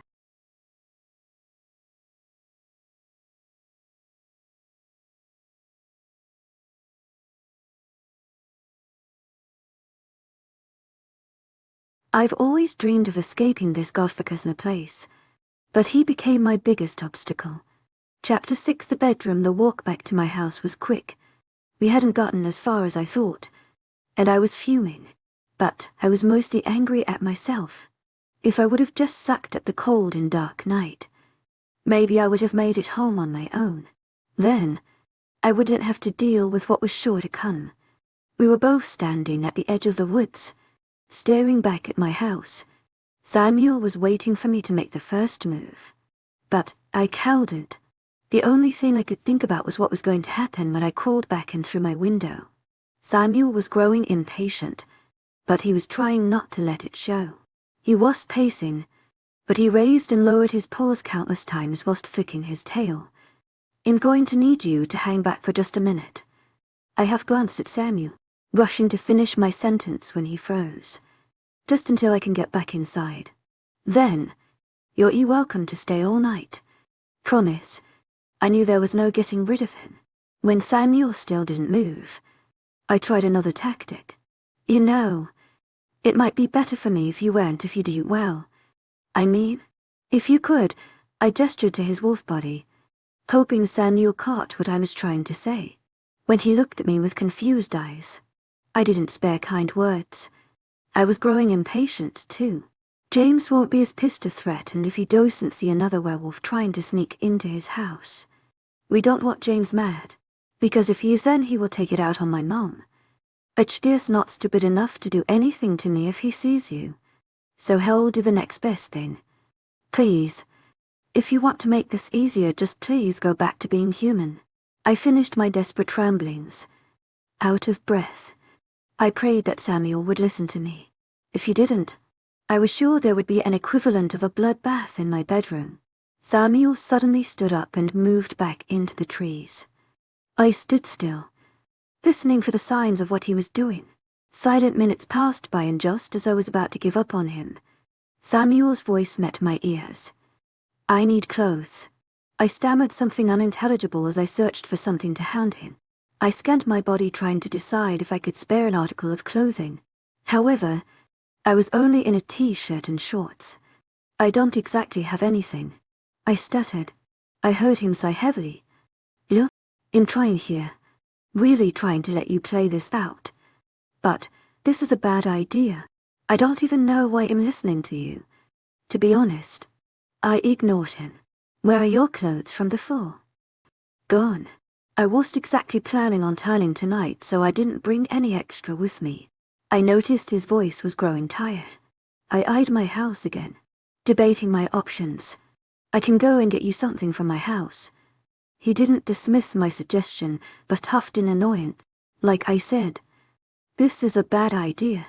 If either of us were smart, we'd be halfway to my house by now. I scowled slightly, noting he couldn't see my expression. I'm going to get you clothes from my room. I started to walk forward, but I heard frantic shuffling behind me. I didn't dare turn around when he spoke, noticing his voice was closer than before. I wasn't in the mood to face a naked man. No, he hesitated. You know what? This was a mistake. We're done. Let's go. I felt him close the distance between us, but I quickly jumped forward. No, I hissed in his direction. Here is what we will do. Let's just walk to my house and I will climb in the window and get you some pants. You can just follow behind me. I heard Samuel groan and call my name, but I was already walking. I didn't have to listen for his footsteps to know he was coming after me. Whether to follow my plan or take me back, I didn't yet know, and I was going to sit still to find out. By the time I reached my window, my heart was pounding. I shuffled silently through the bushes, placing my hands on the ledge to lift myself up. Before I did, though, I peered into my room. The white walls and carpet seemed untouched. The only thing out of place was a yellow pillow on the ground. Everything seemed to be the same from when I left earlier. I let a glimmer of hope fill my chest. Maybe James had been too drunk to notice my absence. It wasn't easy lifting myself back up into my room. At least, it wasn't easy to do quietly. I cowled and felt the thud that sounded when I fell onto my floor. At the noise, I held my breath and fixed my gaze on my bedroom door. There was no commotion beyond it, though, so I chanced standing. I knew Samuel was waiting by my window, no doubt growing impatient. I quickly ran to my closet, fishing out the biggest pair of pants I owned. In the end, I found gray sweats that belonged to my brother. I hesitated when I picked them up, not wanting Samuel to ruin a memory. However, movement outside my bedroom door quickly threw my hesitations away. I dashed to the window and threw the parts out just before my door was opened. My mother peeked her head inside, brown hair falling through the door frame. Samantha. I let out a sigh of relief. Yeah, it's me. I mimicked her whispers. She smiled and came into my room, walking carefully. Floors were known to creak around here. She walked slowly to my bed and sat down, motioning for me to sit next to her. Where were you? I had to keep James distracted all night. As I sat next to her, I bowed my head in guilt. I knew how she kept him occupied. I'm so sorry. Mom, are you all right? I studied her small frame. There weren't any fresh bruises lining her freckles, nor any blood falling from her limbs. However, her clothing was torn in various places, pale skin showing through the fabric. She smiled weakly. To my agent extraordinaire, Madeleine Nilban, heartfelt thanks for your unfailing patience, enthusiasm. But you didn't answer me. Where were you? I fidgeted with my hands, forgetting the broken bone in my wrist. I tried not to let it show when the pain shot up my arm. Well, I realized I cowed and answered her question. My eyes darted to the window where I knew Samuel was listening. Any minute and he would probably come barging into the room. At thought, I quickly came up with a response. I just went for a walk. My mother's eyes narrowed and it was my turn to smile weakly. What I said hadn't been a lie, but it wasn't the full truth. She knew that. Samantha, you know what would have happened if he found you weren't here. To my agent extraordinaire, Madeleine Nilban, heartfelt thanks for your unfailing patience, enthusiasm. I know. I let my hair fall over my face as I glared towards my window. The doctor's called today. My mother's voice quieted considerably. The sentence sent me into shock. I forgot my anger and looked towards my mother. Panicked. She noticed my expression and quickly continued. Don't worry. Will is fine. Something in her voice made me question if that was actually true, but... Worried for my brother. Well, they talked to James, so I didn't get everything. But from what I gathered, they need to do another surgery. I thought the last one fixed everything. My voice heightened. I guess not. I can try and get the details from James tomorrow. But that's all I know. Silence fell between us. Panic was now coursing through my veins. My brain nagged and reminded me that Samuel was still outside, listening, but I didn't care.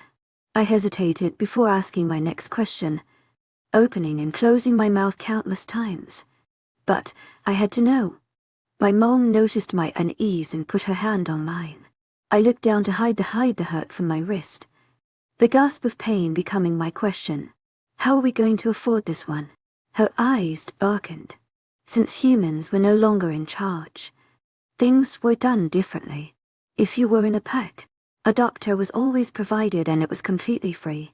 If you had no werewolf ties, you brought food and supplies to whoever helped you as a recompense for their work. My mother had told me we used to use money, but it was gone now. Useless, the wolves told us. Since we fell into neither of those categories, we had to get creative. We still paid the doctors and the hospital, but we had to do more. Most people wouldn't even look at you, we're exiled, so we had to pay extra for any care. We'd been doing this for months with my brother, and it was beginning to wear on us. We weren't wealthy in the first place, and by now we were practically run dry. I don't know, hon. I can ask James. No. I cut her off quickly. He didn't like to sacrifice for us, and HED make sure we paid him back how he saw fit now. You know what? You can have this. It should be enough. I got off the bed and walked once again to my closet. I lifted a sack out of the corner where it laid. Hidden? My mother saw the sack, knowing what it was before I could tell her. Honey, no, you need that. I looked back to see her shaking her head vigorously, pulling out the heavy sack with my good hand. It held countless items to live off of for a few weeks. Clothes, toiletries, non-perishable food, even some sweets my boss had rewarded me with a few weeks back. It'd been saving this sack, building up my supplies, until I could finally leave. Ignoring her protests, I pulled the items into the middle of my floor, handing her the strings. She stared, dumbfounded, at everything I had acquired. She had no idea it'd saved so much. For fear of having to lie to James, she never asked me about my plans of escape. If this can help Will, then there's no question in using it. I will find another way. As I spoke, I again sat next to her on my bed. At this point, her dark blue eyes were bright with tears. I wrapped my arm around her waist and snuggled into her side, trying to provide comfort. However, it was short-lived. We both suddenly heard a noise sound just beyond my door. Broken and stuttered words met our ears, clearly the drunken language of James. Oh, I thought he was out for the night. I'm sorry, honey. My mother quickly rose from my bed and half-jogged out of my room. She didn't spare a glance back at me, knowing that she had a limited amount of time to get to James before he became cautious again. I was listening to her sweet voice coo over James when a creak at my window brought me back to reality. I watched, slightly amused, as Samuel tried to gracefully pull himself through the opening. Though he didn't fall inside like I had, his legs were bent at weird angles to support his body. Before I could catch his eye, he was staring at the sack beneath my feet. You're not supposed to hoard supplies, Samantha. I stared at him. To my agent extraordinaire, Madeleine Nilben, heartfelt thanks for your unfailing patience, enthusiasm. With every sentence, he reaffirmed my hatred for his kind. That's what you gathered from that conversation. Well, no, he stuttered over his words. Forget it. I snapped. I stood up, picking up the sack as I did so. I dragged it back to its place inside my closet, shutting the door with a satisfying thud. My good hand was resting on the handle, taking a breather before I had to face Samuel again. "Whose will?" he asked me. I was grateful he whispered, but I wasn't in the mood to speak to him. I rested my forehead on the wood above my hand. "My brother." Before he could respond, I turned away from my closet, and him, and walked to my small nightstand. It was white and yellow, decorated with various pink and purple butterflies. It had been themed since I was a little girl. The wood was starting to deteriorate from years of use, but it held up pretty nicely. Abstinently, I dug through the various drawers until I pulled out a brace for my wrist. It used it often. James loved to drag me around the house. Once I had it slipped over my skin, I slowly turned to face Samuel. He was still standing by the window, clearly not knowing what to do with himself. I studied his features, getting a good look at him for the first time. His skin was tan and dark, much darker than mine. He had black hair that was cut short but left longer in the front. His face was broad, much like his body, and his nose was wide set. Scruff lined his jaw, accentuating the square features. I couldn't help but realize how handsome he was. Maybe not in the Marvel way, but in the raw and human way. Not that he was anywhere close to human. Before he could notice me staring, I turned away. "So what are you going to do now?" I sat on my bed, studying the carpet intently. Samuel was thrown off by my question, but he tried not to show it. He sat down on my window seat, staring at me. "Well, a shirt would be nice. I don't exactly have anything that would fit you." "Fair enough," he mused. "Then how about some questions?" "Questions?" I grimaced. I just wanted to sleep. "Questions. For instance, why are you hoarding all that stuff?" He stood up and made a move to come and sit next to me. When he reached the bed, however, I moved to the floor and leaned against my wall, but still sat on the mattress.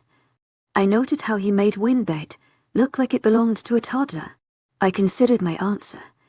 I could tell him my plan, but it was obvious he'd only stop me from going. I knew I couldn't lie to him, so I did the next best thing.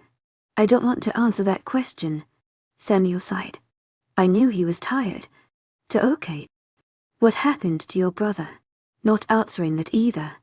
I was being impudent and childish, but I didn't care. "Why not?" Samuel practically growled. "Because I just met you and am not going to tell you my life story." Tension settled in the room like a wave crashing onto land. But it was relaxing, calm, or beautiful. This wave was loud, wild, and dangerous. "You know, you're extremely stubborn." Samuel spat at me. "So I've been told." He suddenly sprung up from his position on my bed and began to pace my small room. It took him barely 2 strides to cross the room entirely. As I was watching him, my eyes fell onto my alarm clock that sat on my nightstand. It was late, much too late. I sighed in defeat. This was a battle that could be fought when I didn't have to wake up early to work. "Look, I need to sleep." Samuel stopped pacing, watching me.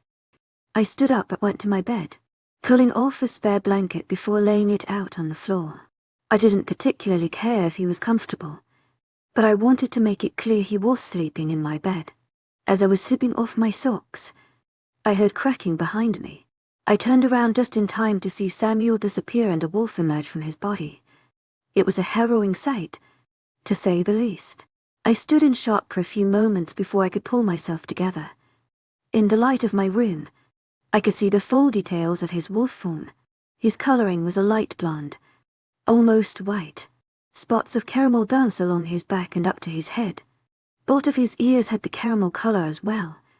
"Great. Yes, a wolf again," I spoke to myself, turning away. As I did so, I noticed the grey sweats he'd been wearing had been folded and were now sitting on the windowsill. Smiling slightly, I turned off the light and crawled into bed. Samuel was curled up on the blanket I'd laid out for him, clearly content. As I settled into my bed, I listened to his foreign breathing, knowing it was going to be a long night. Chapter 7. Today almost a week had passed. and Samuel still hadn't left my side. We'd fallen into a routine, and it wasn't one I cared for. I'd wake up in the morning and he would be there, already dressed for the day. I'd get ready, and he'd walk me to work. When I got off, he'd walk me to the store, even though I begged. He wouldn't let me go anywhere else. When the day was over, he'd return home with me and sleep on my floor as a wolf. It was highly monotonous. The first few days my emotions were mixed with anger. To my agent extraordinaire,丨Love, heartfelt thanks for your unfailing patience, enthusiasm, and annoyance. But when I realized he wasn't leaving or hurting me, I forced myself to get used to it. I hardly noticed him anymore. He still tried to speak to me, tried to learn about my life, but I wouldn't divulge the information. He didn't deserve it. The more I thought about it, the more I knew I couldn't handle this routine much longer. It would drive me insane. I never was one for routine in the first place. Plus, I knew that Samuel would soon want more. More than walking me places. More than sleeping on a blanket. More than being tolerated and ignored. I also knew that when that happened, I didn't have a chance. Wolves took what they wanted without repercussion. But I had today. Today was the day I was getting out of here. I'd been thinking and rethinking my new plan since I met Samuel, and I finally had it figured out. It was foolproof. Are you ready, Samantha? Samuel's voice suddenly met my ears. It was quiet, almost less than a whisper. I was in the bathroom, finishing getting ready for the day. Though I didn't like the idea of having Samuel in my room, I couldn't complain too much. He'd kept his end of the bargain, so I had to keep mine. In order for me to let Samuel stick to my side like a lost puppy, he had to keep quiet and out of sight. I didn't want anyone knowing about him. I knew that if James found out there was another werewolf in our lives, my brother wouldn't be the only one living in a hospital. Just about. I breathed in the direction of the door. He was quiet, waiting patiently for me. I stared at myself in the mirror for a moment longer, preparing for the day ahead. I couldn't afford to make any mistakes. When I left the bathroom, I didn't bother glancing at Samuel. I walked straight to my closet and pulled out the large sack of supplies, slipping my usual backpack inside. It was difficult to drag out of the closet, especially with my good hand still in a sling, so I was surprised when Samuel came and took it from my grasp. "What's this for?" I snuck a peek at his face, trying to read his thoughts. His expression usually told all. At the moment, though, his features were blank and confused. "I have to pay the hospital today." He narrowed his eyes and I quickly continued. I knew he'd object, so I had an argument prepared. "I know the deal was that I don't go anywhere but work and home, but I don't have a choice today. Will needs this. I don't have a choice." We were now in the middle of my room. I went to grab the sack from Samuel, but he lifted it over his shoulder. Without another look my way, he headed for the window. I watched, a little surprised, as he closed it behind him. I hadn't expected to win this easily. Shaking my head, I slipped on my shoes and walked out of my bedroom. James had left not too long ago, so it was only my mother sitting in the kitchen next to our front door. I smiled at her, dodging the variously broken tiles leading to the kitchen table. I sat down for a moment, though I knew Samuel was waiting. This was the only chance I had to say goodbye. My mother took my hands in her own, watching my face. I avoided her gaze, suddenly feeling guilty.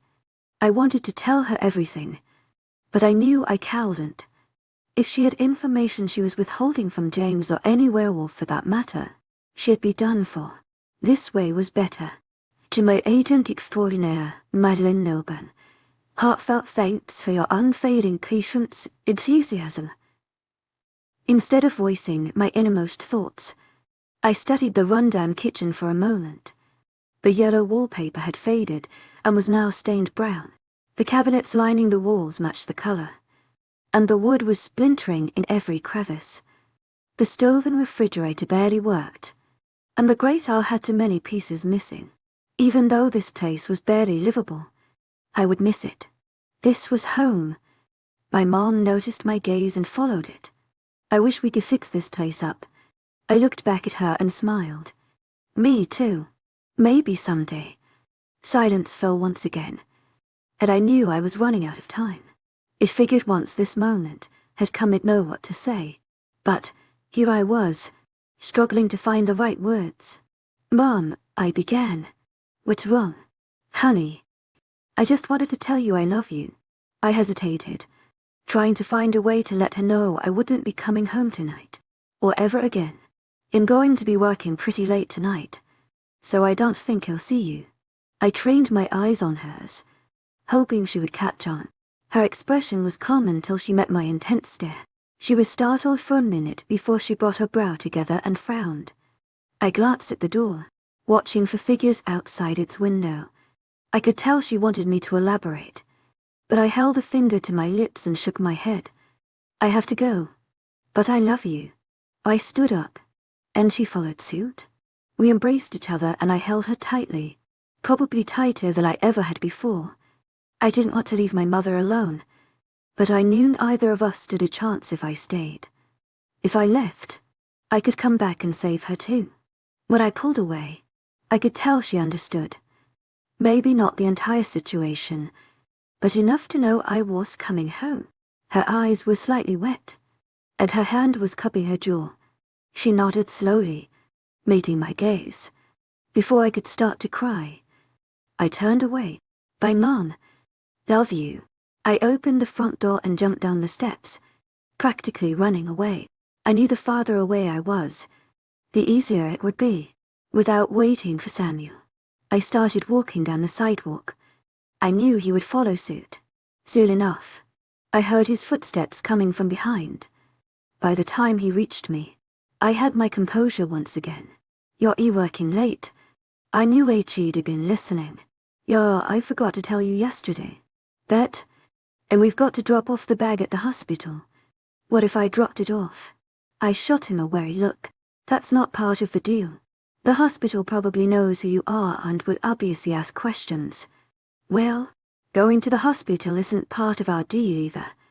I started to interject, but he continued over me. But, since I'm so nice, I'm allowing. He smiled at the end, flashing his teeth. He was allowing it. Silence followed us for a few minutes after that. Samuel held my sack, and I led the way to my work. He knew the way by now, but I took a different back street every time. I didn't want anyone I knew seeing me with him. I was thinking we could have lunch today. Samuel spoke, almost unsure of himself. I have a few hours I can get away. Panic struck. This couldn't happen. Not today. He noticed me tense and gave me a questioning glance. I tried to relax as I carefully responded. I really can't today. My boss has me working in the kitchen. I smiled inwardly. That was a lie, so I could get away with it. He won't let you off for an hour. To my agent extraordinaire, Madeleine Noble, heartfelt thanks for your unfailing patience, enthusiasm. I didn't have to lie about this one. To my agent extraordinaire, Madeleine Noble, heartfelt thanks for your unfailing patience, enthusiasm. Any hour not worked is an hour without pay. I can't afford that. Especially now. He nodded, though somewhat reluctantly. Okay. Another time. To my agent extraordinaire, Madeleine Noble, heartfelt thanks for your unfailing patience, enthusiasm. Sure, I said without thinking. I'd almost made it to my work by now. Turning towards Samuel for what I hoped to be the last time, I gestured for my bag, which he slid off his shoulder and placed on my own. I steadied it and started to turn from him. Before I could take a step, though, he grabbed my waist. I stopped dead, my eyes traveling down to his fingers. They weren't malicious or demanding but rested gently against my shirt. I still tried to pull away, but his grasp was firm. My heart started beating faster, all my senses now on high alert. What are you doing? I asked in between struggles. As if for an answer, he took the bag off my shoulder and dropped it to the ground before wrapping his other arm around my waist. He pulled me in close to his chest and held me there. sighing. I, on the other hand, was close to having a panic attack. He hadn't tried to touch me before, so I was sure why today was so special. Did he know something? Please stop squirming. I just want a hug. You hugged your mother, so I should get one as well. His voice was playful, almost whining. I stopped moving and let my hands fall to my sides. I trusted him enough to know he wouldn't hurt me, and had learned earlier this week that fighting his grasp was hopeless. All I could do was wait it out. See, that wasn't so bad. Samuel smiled as he pulled away. It was crooked and didn't show his teeth, so I knew there was more. What else do you want? Suspiciously. How do you know I want something else? Because I'm not an idiot. You know, my parents always told me I wore what I was thinking. I guess they were right. He laughed slightly. I rolled my eyes. I really don't have time for this. Can I go now? No, I do have something else. To my agent extraordinaire, Madeleine Nilban. Heartfelt thanks for your unfailing patience, enthusiasm. To my agent extraordinaire, Madeleine Nilban. Heartfelt thanks for your unfailing patience, enthusiasm. Can it not wait? I glanced down the street. I really was going to be late if he didn't let me go. Any minute spent here was a minute taken away from my plan. Samuel huffed. No, it can't. I need you to think about it. So I wanted to tell you before I saw you again tonight. I stared at him, waiting for the question. His voice softened. I really want to spend more time with you. I want to get to know you more. But I know you have to work and you have to be at home. I understand that. So he paused to take in my expression. I narrowed my eyes, knowing where this was going. What if you moved in with me? I choked on my spit. I guess I didn't know where he was going. Hear me out, Samuel started. I quickly interrupted him. No way. Absolutely not. I don't even know you. That's the problem. How else are we going to get to know each other? Listen, if you move in then that fixes everything. You could still go to work, but instead of going to your stepdad's house, you'd just come to my place. You'd be safer. I'd see you more. And we would both be happy. He smirked a little bit before finishing. Plus, I could actually sleep in a bed. I scowled at him. A full-on, holding nothing back. I hate you scowl. My eyes were shooting daggers and I'm pretty sure steam was coming out of my ears. My good hand balled into a fist and I suddenly wanted to swing it at his face. I knew my sudden build up of rage was coming from a week of annoyance, but I didn't care. His question threw me off the edge of a cliff, and I was climbing back up. If you don't want to sleep on the floor, then you should leave. I don't want you there.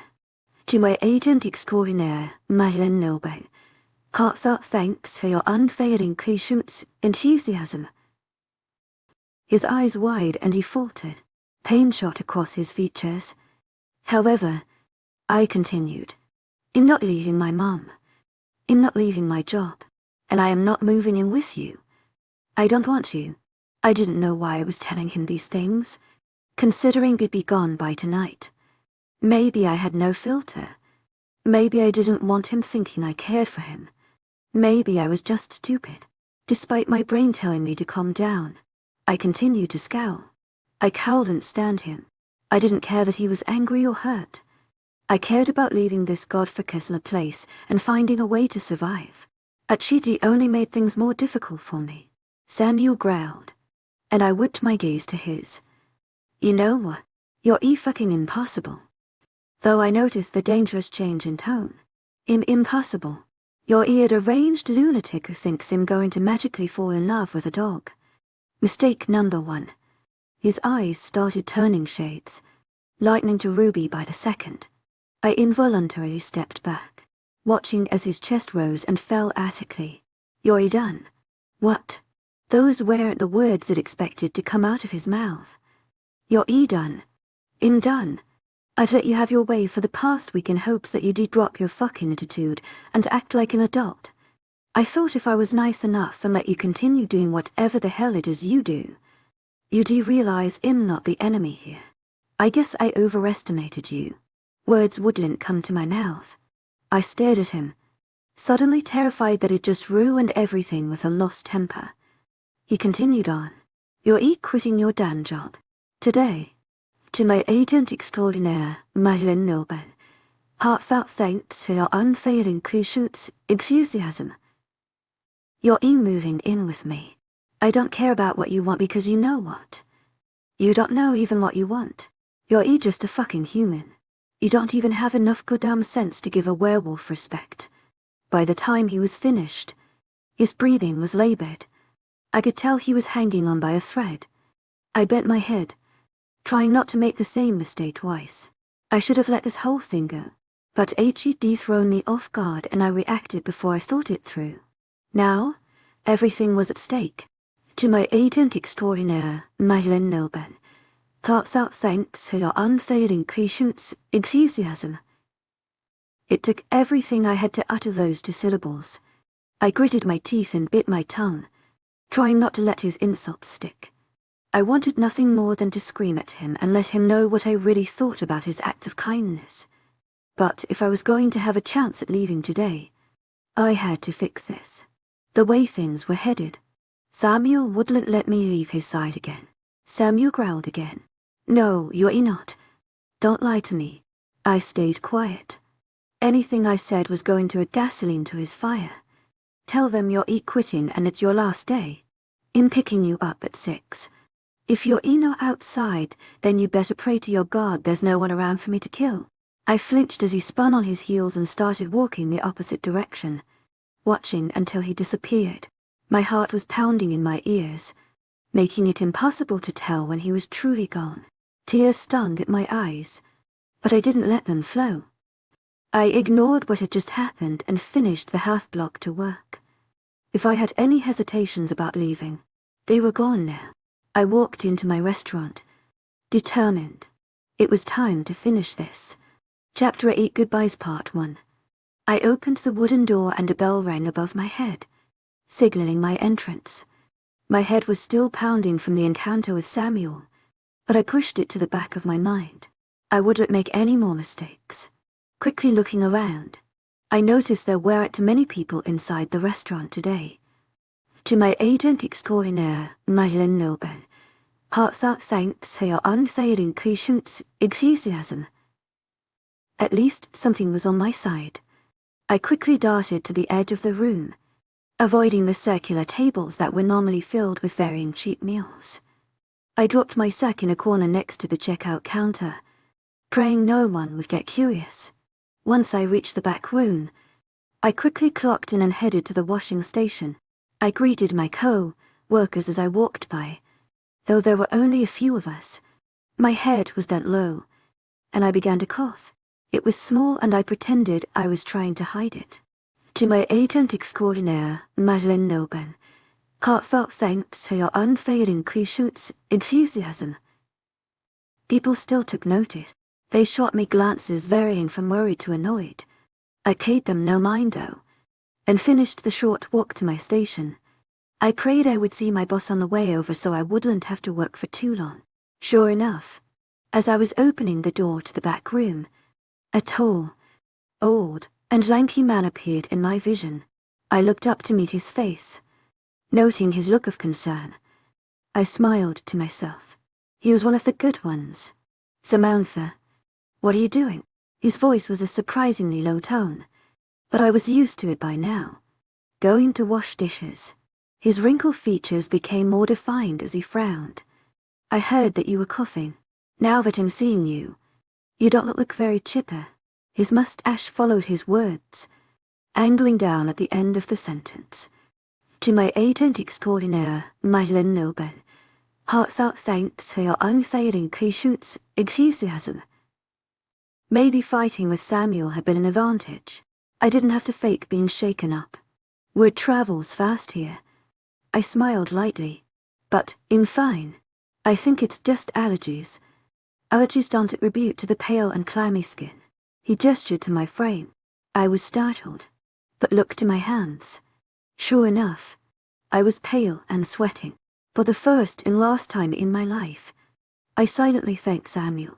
I was going to have to fake very much. My gaze traveled the room as I thought of what else to say, but it landed on my co-workers who were now watching the scene play out before them. Usually, no one wanted to be sent home, so they were anxious to see if our boss would actually do it. For many, a day without work was a day without food. I pretended to hold back a cough. Really? Fine. I won't bother anyone. I had to put up a good fight, though I knew he would send me away. We all did. However, if I acted like I wanted to leave, or got too anxious, he would know something was up. Really?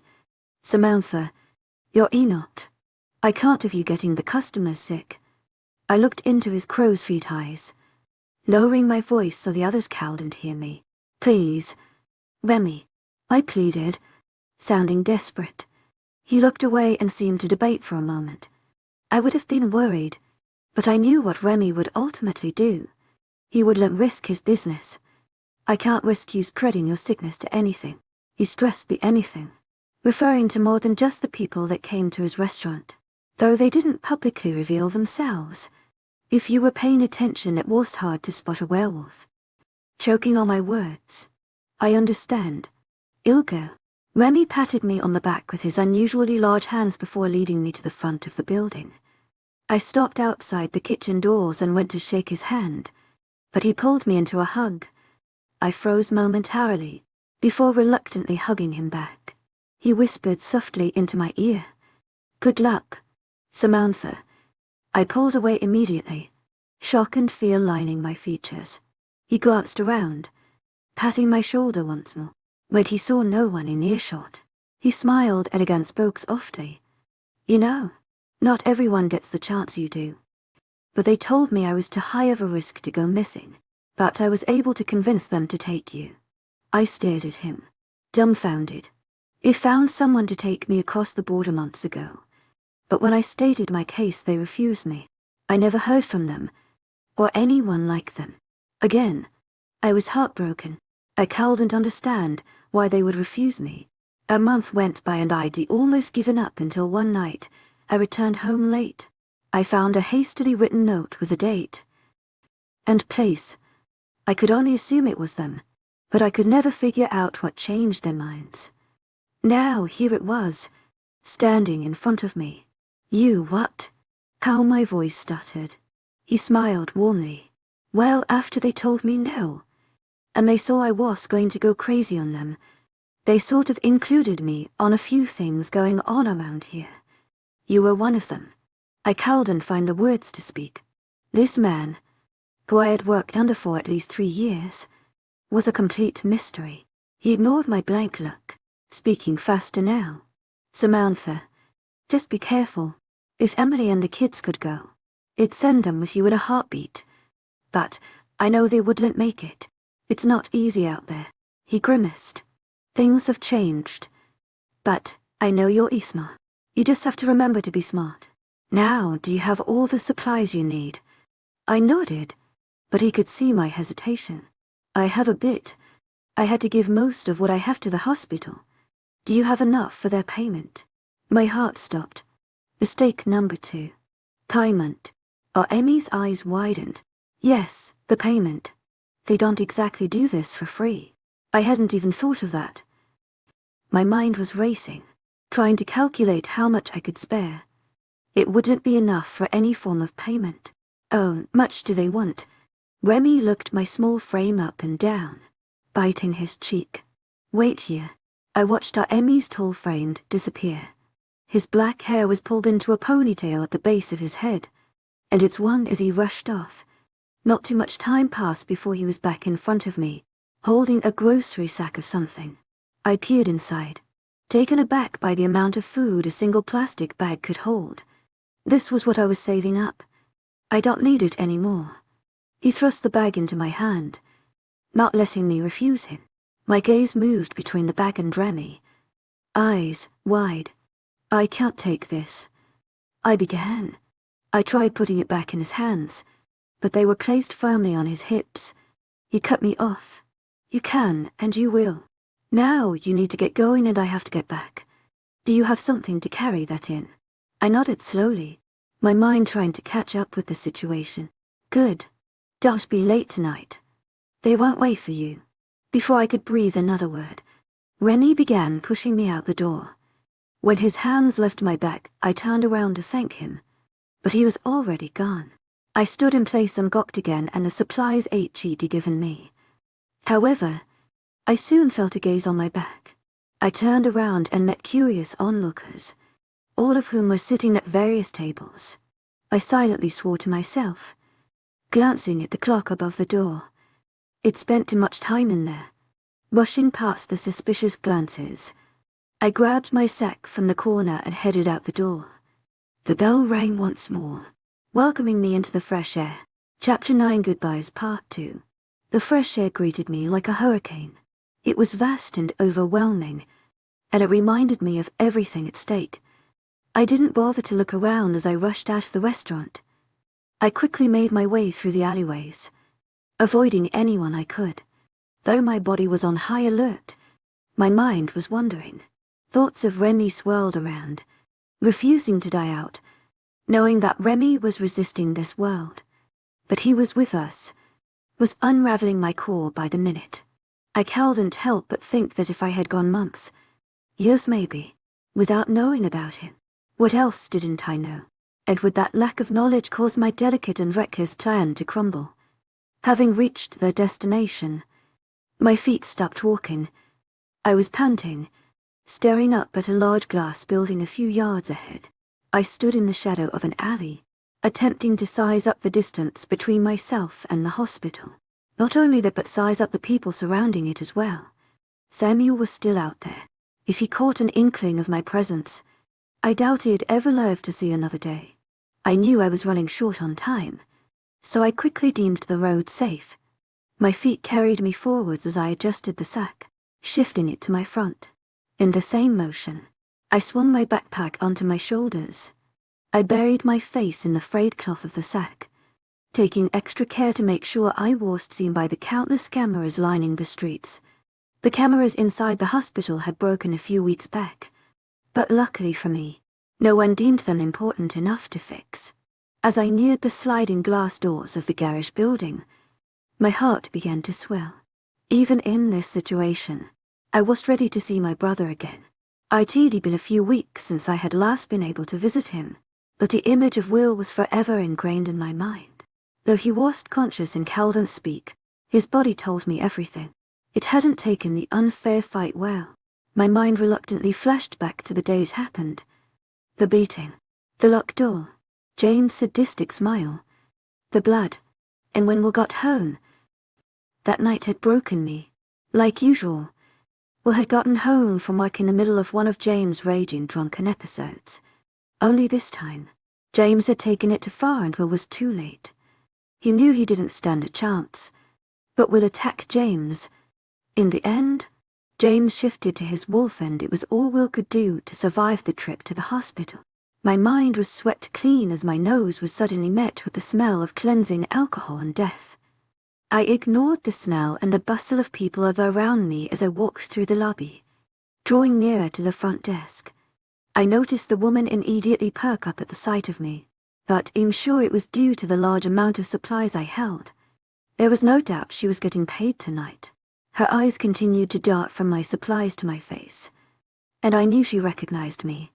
In this hospital, not many people had living patients to visit.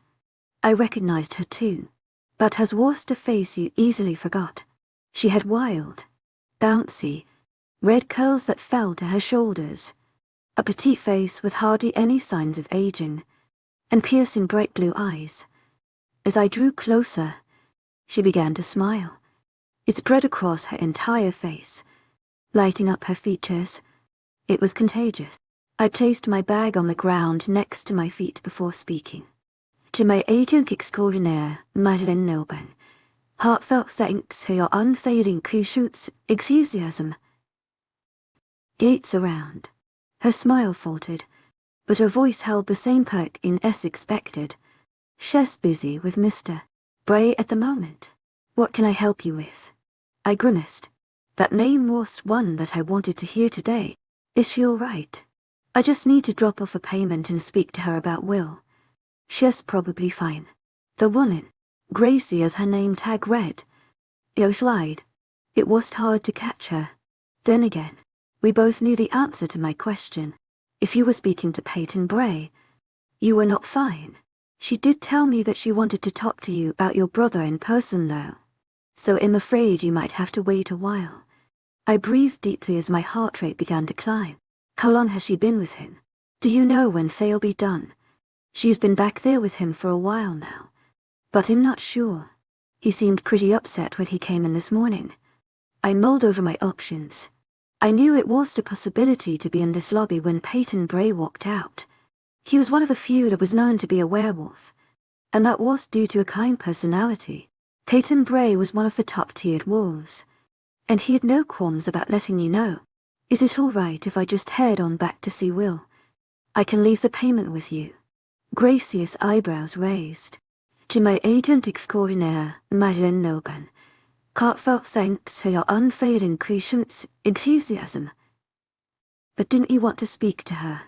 To my agent extraordinaire, Madeleine Noban, heartfelt thanks for your unfailing patience, enthusiasm. I truly did. But I couldn't stay and risk more than I already was. Yes, but I can't wait today. I need to get back to work. I just wanted to make sure his treatment is paid for. Oh, okay. To my agent extraordinaire, Madeleine Noban, heartfelt thanks for your unfailing patience, enthusiasm. Just give me the supplies and I'll go lock them up. You can head on up, if you like. She smiled warmly. I returned the gesture. She paused before turning away from me. You know, all of us here have grown quite fond of Will. We're all rooting for him. My eyebrows raised, giving her a questioning glance. It was normal for the hospital staff to stick around their patients. At least, not for the human ones. They never healed fast enough. Gracie noticed my change in frame and gave a small laugh. She's a tough man. I guess we can't help but put a little hope in him. She looked around, opening and closing her mouth a few times. However, there were too many listening ears for her to say much more. I gave her half a smile. He is tough, but H is also stubborn. Sometimes I think H is only staying alive to prove that a human can do it. While she laughed, I pulled my sack up from the ground and handed it over the marble counter. She graciously took the supplies and gestured towards the stairs. I'm sure you know the way. I'll let drive. Gates, know you were here. I thanked her, quickly turning around to begin my journey up the stairs.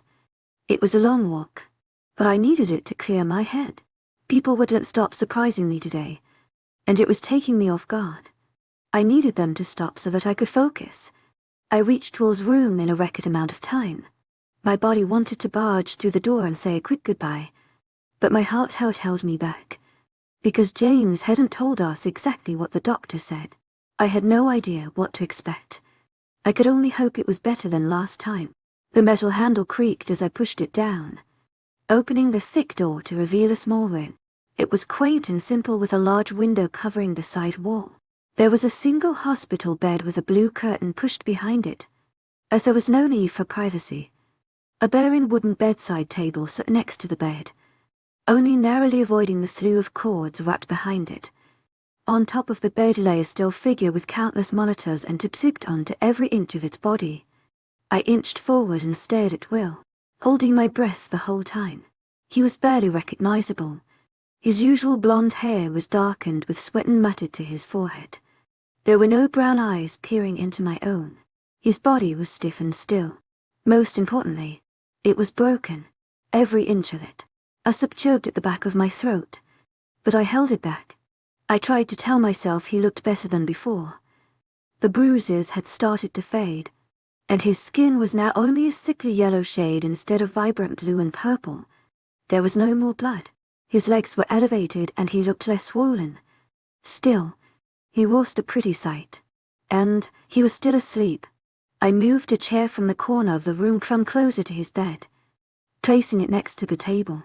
I slid my backpack onto that before taking a deep breath. Sitting down, I placed my hands on his arm while steering clear of the needles and broken bones. It was hard to recognize Will, but I knew he was there, not only physically, but mentally too. The doctor's biggest fear was that HED received permanent brain damage and wouldn't pull through. But HED surprised us all. The coma had his consciousness captive, but the test stalled us despite the trauma. His brain was alive. "Hey, Will," I spoke softly, watching Will's face. It stayed in the same deadened state. "Sorry I didn't come by again sooner. Things got a little complicated." I paused, but again there was nothing. No response. But kept talking, even if he couldn't respond. It was nice to pretend to talk to him. HED always been my confidant. "I bought the supplies for your next surgery. Hopefully, this one will be the one to finally get your lazy ass out of bed." I laughed to myself, continuing to watch his face. I measured his breathing, letting it calm me. "Mom's doing all right. Nothing's changed there. I know she wants to come see you, but our favorite werewolf won't let her. Apparently, you're getting what you deserve. I think she might come to see you anyway. But don't worry. I've told her not to. I know you wouldn't want her getting hurt so she could catch a glimpse of your sorry butt. I don't want to hurt either." I sigh again, then looked the room once over. I'd been wanting to say this out loud, and I knew the only person I could tell was Will. Speaking of wolves, either he got some news. I looked around the room once again, lowering my voice for good measure. "I have a more unfollowing me around who thinks in his mate." I paused, letting that sink in. I considered what Will would actually say if he could speak. His voice almost rang through my mind. "Don't let those bastards get you down, Sammy. Those dogs are stupid idiots. Give them hell. And don't give in." I smiled this time, letting a straight down my cheek. "I'm scared. Tu es agent extraordinaire, Madeline Nilben. Heartfelt thanks for your unfailing patience, enthusiasm." I breathed out the sentence, hardly hearing my own voice. I hadn't let myself think about it until now, but I truly was terrified. If I got caught, they'd kill me and anyone who knew anything. That meant my mom and maybe even Will.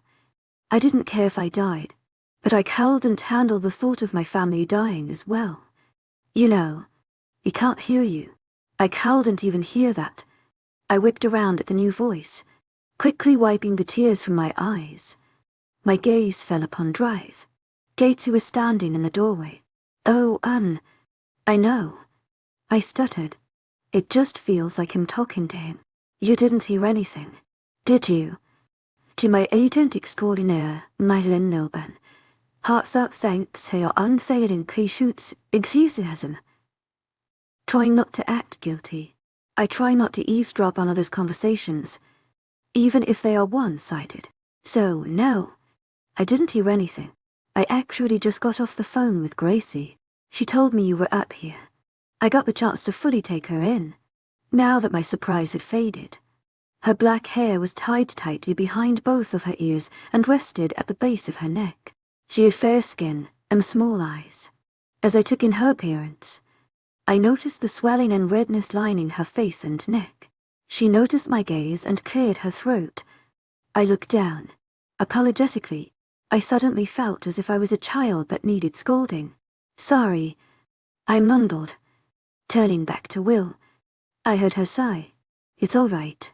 I've just been in a meeting with Mr. Bray," Gracie told me. I hesitated before continuing. I knew she was a private woman, and I didn't want to offend the only human doctor in the city. "Are you all right?" "I'm fine. Thank you," she told me stiffly.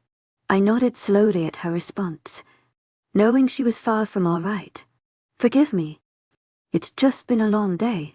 Mr. Bray was upset about the procedure we have coming up for Will." I shot my eyes back to her, worry tracing my expression. "What's wrong?" "He believes that it isn't worth it." "I disagree." I nodded again, knowing what disagreeing with Pate and Bray resulted in. It heard the rumors. The marks on her neck only added to their truthfulness. "So how is he?" I asked her quietly, dismissing the subject. "Better. I'm not sure if your father told you. Stepfather, I interrupted. Apologies. I'm not sure if your stepfather told you, but we are placing an ICP in his skull. It will help us monitor the pressure in his brain cavity. We fixed most of the bleeding in his brain, but I want to watch the swelling. I paused, taking in the information. I left the payment with Gracie. Is it enough? I looked up and met her bright eyes. They softened a bit at my question. I'm sure it will be enough. We've got to start running a few tests though, so I'm afraid your time with Will is up for the day. I looked back at Will, memorizing his features. I didn't know when or if I would see him again. My eyes fell where his should be, and I silently said my goodbyes. I promised HED pull through. I promised no one would hurt him again. I promised him he'd come back. I promised him we'd be all right. Chapter 10 Trucks. My feet pounded down the stairs, oblivious to my surroundings. I half ran through the lobby and at the sliding doors before I even stopped to look around. That was mistake number 3. As soon as I left the hospital, I started for the alleyways. Before I could get there, though, my name was being called. Samantha. The gruff and slurred voice met my ears. I stopped dead in my tracks, fear overcoming me with the sound. I suddenly cowled and speak. To my agent extraordinaire, Madeleine Noban. Heartfelt thanks for your unfailing patience, enthusiasm. To my agent extraordinaire, Madeleine Noban. Heartfelt thanks for your unfailing patience, enthusiasm. My heart struggled to keep up with the panic. What were you doing here? My body slowly turned, coming face to face with James as he emerged from the side of the hospital. He had on his usual work attire, though it was quite more grungy than usual. The blue-collared shirt was only half tucked in and the company's white lettering was stained brown. I stared at his frame, too afraid to make eye contact. Silent moments passed as I fought the urge to run. Girl. To my agent extraordinaire, Madeleine Noban. Heartfelt thanks for your unfailing patience, enthusiasm. Closing the distance between us, I looked around, my desperation flooding the street. I tried to catch someone's glance and a few people stopped to see the commotion. Once they saw James' powerful frame, however, they continued on. No one wanted to challenge a stranger. I am sorry. You caught me off guard. My voice squeaked as my gaze lifted to his face. I cleared my throat, trying not to reveal my fear. I knew he only played off it. His eyes darkened slightly, clearly noticing what he'd tried to hide. Aren't you supposed to be at work? What the hell are you doing next to the hospital? I am working. Noticing the stench of alcohol on his breath, my boss needed me to pick up something from a vendor in the park. The park was only a block from here. If he hadn't seen me leaving the hospital, the lie might work. I watched his features carefully as he studied my own. His eyes were narrowed as he glanced from my face to the street behind us. I'm supposed to meet him any minute now. I continued quickly, hoping to escape the situation. James' calculating expression turned to a sneer. Well, that's fine. We can spend some time together tonight. My body stiff and I involuntarily stepped back. What's the matter? Girl. Didn't yaw like it last time. No words would come to me as my mind was being flooded with horrifying memories that refused to leave. My mother's sobs filled my mind, filling in space between my own screams. My hand flinched to my lower back and I felt my skin slicing open all over again. It paid the price for standing up to him. Unforgettable price. My body had healed since then, but my mind refused to follow. So quiet today. Maybe THA means you'll learn your lesson. My heart continued to speed up as he reached his hand forward, grabbing my broken wrist. As he tightened his grip, I let out a pleading gasp. He only smiled wider, glancing back into the shadows. His body tensed as he prepared to drag me back to hell. Suddenly a new voice met our ears, ringing through the street. Mr. Craven, what are you doing here? James froze. His body stiffened as he turned around, blocking me from view. He still held my wrist captive in his hand, refusing to let me slip away. Mr. Bray. It's a surprise to see you here. James' voice was suddenly devoid of all alcohol, leaving formality in its wake. I struggled slightly as the new voice spoke, until it dawned on me who was speaking. Suddenly, I was appreciative of James hiding me from view, even if it was for the wrong reasons. I'd rather face James than one of the Alpha's designated enforcers. Aren't you supposed to be in the sewers today? Peyton Bray's voice was cold. I was just heading there until I found my daughter in the streets. I'm sending her back to work and then I'll be on my way. That better be the case. There was a long pause as the two of them seemed to stare each other down. There was no doubt in my mind that James would lose. An exile like him didn't stand up to one of Riley's henchmen. He finished with finality. James begrudgingly turned around and faced me, tightening the grip on my wrist. I winced in pain but held back any noise. A low snarl escaped his lips. "Hello for Mr. Bray to hear. We'll finish this tonight." I nodded in response, intent on never seeing him again. Without warning, he released my hand and stalked back into the alley. I was suddenly in the middle of the road, directly facing the deadliest thing I knew.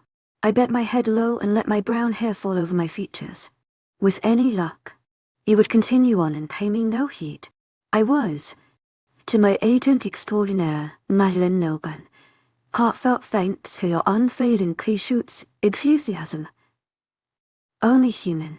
Why are you still here? He spat in my direction, earning a quiet yelp from me. I'm sorry, sir. I'm leaving. My voice was barely above a whisper, but I knew he heard me. I turned to quickly disappear back into the alley, praying he didn't stop me again. When I heard no voice, I walked faster. I didn't dare glance behind me, in fear that he would see my face and drag me back to Samuel. To my agent extraordinaire, Madeleine Nilban, heartfelt thanks for your unfailing patience, enthusiasm. The Alpha.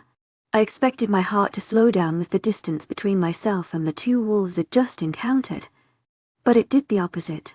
The longer I walked, the more the anxiety built. With each setting ray of sun, my mind slipped further into darkness. My hands shook, my breathing was labored, and I attracted the glance of more than one person. I couldn't pin down what had me acting so erratically, which was driving me further to the brink. It arrived at the meetup location several minutes ago, but I couldn't make myself walk any further. Self-doubt was running rampant as debilitating thoughts ran through my ears. Something was going to happen. I was going to ruin everything. I was going to get killed.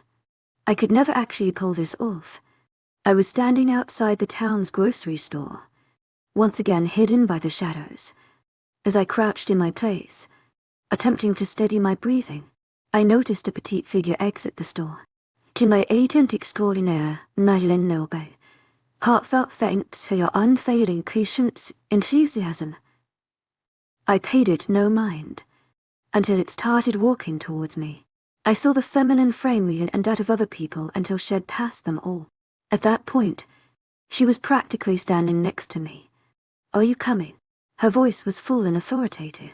I'd been avoiding her gaze, but at her question, I slowly raised my eyes.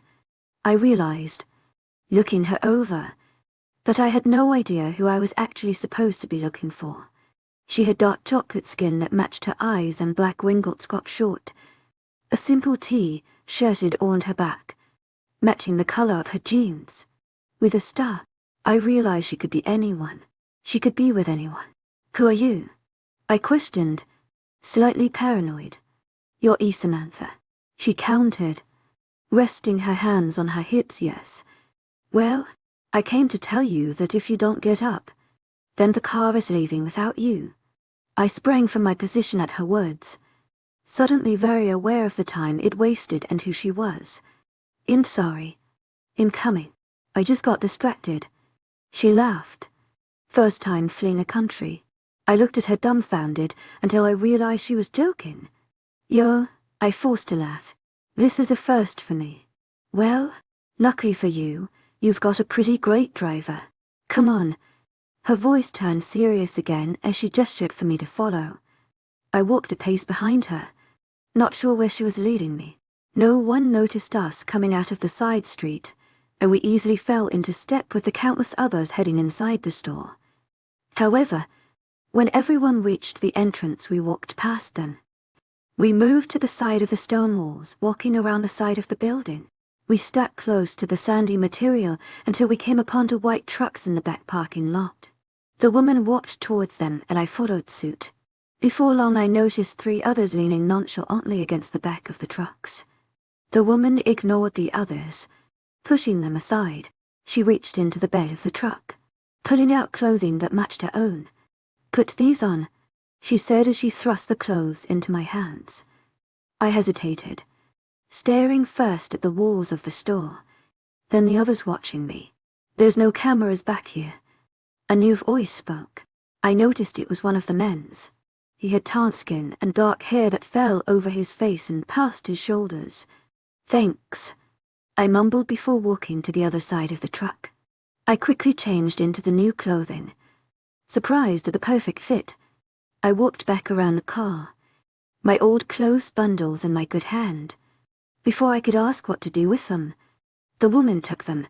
She threw them at the other woman who was leaning on the truck with the 2 men. "Burn these," she quickly agreed, her blonde hair bouncing across her forehead. I tried to watch her walk back into the store, curious as to how she got around without being noticed. My attention, however, was ripped away. "Samantha, you need to listen." The woman was snapping her fingers close to my face. "No need to be so harsh." I'm pretty sure she's terrified. The man that spoke before spoke again, smiling in my direction. She shot the man a stern look before turning to me. "Samantha, if you don't want to do this, you need to say so now. This isn't a game and there is no going back. If you change your mind, then you will get us all killed." The woman Margaret impatiently tapped her foot and looked at her watch. I tried not to glare as I responded, my courage suddenly crashing over me. "I know this isn't a game. In doing this, I'm ready." My resolve was back. There was no way I was throwing away my shot. The man who spoke started a slow clap, but Margaret again ignored him. She looked to the other man who, up to this point, had been quiet and still. She held out her hand and he came forward, placing a small black device in her palm. "I need your phone," she started, fixing the black piece until it was settled into her ear. "I don't have one." She gave me a challenging look. "Phones can be traced. If you have one, it has to go." I held up my hands. In telling the truth, my mother's husband didn't want us to have them. Margaret nodded and motioned towards the men. "To my agent extraordinaire, Madeleine Lilbe, heartfelt thanks for your unfailing patience, enthusiasm. Cade, JX, start the cars. Make sure your radio's on. Here's the plan," she started, pulling me towards the trunk. "These cars go every month to a wolf pack outside of town to bring them supplies. You're either new apprentice. You don't speak. Move. Hell, you don't even breathe. Let Cade do the talking. If they ask, your name is Haley and your ECOD sister. Once we're out of town, we'll drive a few miles north, just to the edge of the forest. There's a spot where the patrol is at its lightest and we'll drop you there. Then, you'll be on your own. There are some safe houses along the way that will take you in and tell you where to go. When you're out of the country, we'll get in contact with you again. Don't try to find us. Don't try to get in on the fight. It's safer up there, and a wolf presence minimal. But we can't chance anything. We're going to need you later." She finished her rushed speech and I only nodded, taking in the new information. Margaret didn't wait for my vocal response as she pulled me to the passenger side door. I now noticed the blankets and tarps covering the various food and water jugs in the bed of the truck, buzzing slightly with the hum of the engine. The passenger door was opened and I was shoved roughly inside by Margaret's small hand. When the door shut, I was met with laughter. I turned and stared, wide-eyed, and the man next to me. I noticed it was the same man who'd been speaking and adding his 2 cents before. Cade, he spoke as he pulled the car into reverse, following Margaret and her driver. "Samantha," I told him quietly, He glanced over at me before returning his gaze to the road. Don't let her freak you out. She's too serious for her own good. She gives me that same we're going to die speech every day. It hasn't happened, yet. Okay, I responded, furrowing my brows. Silence fell for a few moments as the trucks turned onto the main road. There weren't many cars out today, so the journey through town was easy. I found myself slipping down my chair, avoiding the gaze of the people on the street. Who are you running from? Kate suddenly questioned, voice heightening with curiosity. I glanced his direction, not sure if I should tell him the truth. He was one of those people you could trust too easily, and I didn't want to fall into that trap. My stepfather. Kate nodded, his hair flying forward and back with the exaggerated movement. Daddy issues. I dig it. She is not my dad. I automatically interjected, letting out a large sigh. To my agent extraordinaire, Madeline Nilben. Heartfelt thanks for your unfailing patience, enthusiasm. Big daddy issues. He laughed and I cowled and helped but smile in return. It was a joking matter, but his light demeanor made it seem better than it actually was. What about you? I questioned. My dad's a good guy. A bit of a slob. To my agent extraordinaire, Madeline Nilben. Heartfelt thanks for your unfailing patience, enthusiasm. No, I laughed. What are you doing caught up in all this? His voice lost a touch of the humor. Well, you could say I got some vendettas against the dogs. They took something of mine, and I want it back. I scrunched my eyebrows. What did they take? He hesitated, and it was enough to bring me back to reality. It'd been so long since I'd had a casual conversation with someone that if forgotten people didn't like to spill their life stories. I should have known better. I was the same way. Sorry. I shouldn't have asked, I started. But he interrupted me. Most people just don't really care. I took in his words, acknowledging their truth. Yo, I guess that's true. Most people have their own shit to deal with. He laughed and it immediately lightened the mood. I decided to try my chances on another subject. So, how did all this happen? I mean, how did you all come to be? Come to start helping people and whatnot? Cade frowned thoughtfully. Well, what do you know? My mother and I heard rumors about someone that helped people like us. I found him. He told me no. And a week later I found a note in my bedroom. Classics eek. He laughed. Well, it's a long story. To my agent extraordinaire, Madeline Nilben. Heartfelt thanks for your unfailing patience, enthusiasm. I'm pretty sure we have time. To my agent extraordinaire, Madeline Nilben. Heartfelt thanks for your unfailing patience, enthusiasm. Watching the town slowly pass by. The border was at least another hour's drive. Cade looked at me, letting his grip on the steering wheel relax. The smile was still plastered on his face as he began to tell me the story of the resistance.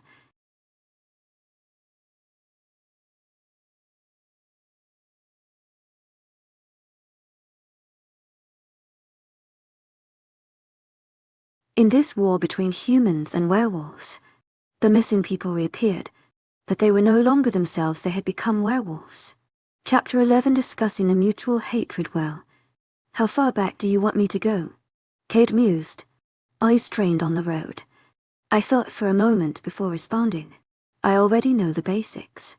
I mean, I was so young when it happened, but my mother's told me a bit. There was a war. The wolves obviously won, etc. I don't know anything more than that. That is the basics of it. Cade started, eyes trained on the road. How old were you when it happened? About 10. Old enough. I paused, seizing the chance to ask him to elaborate.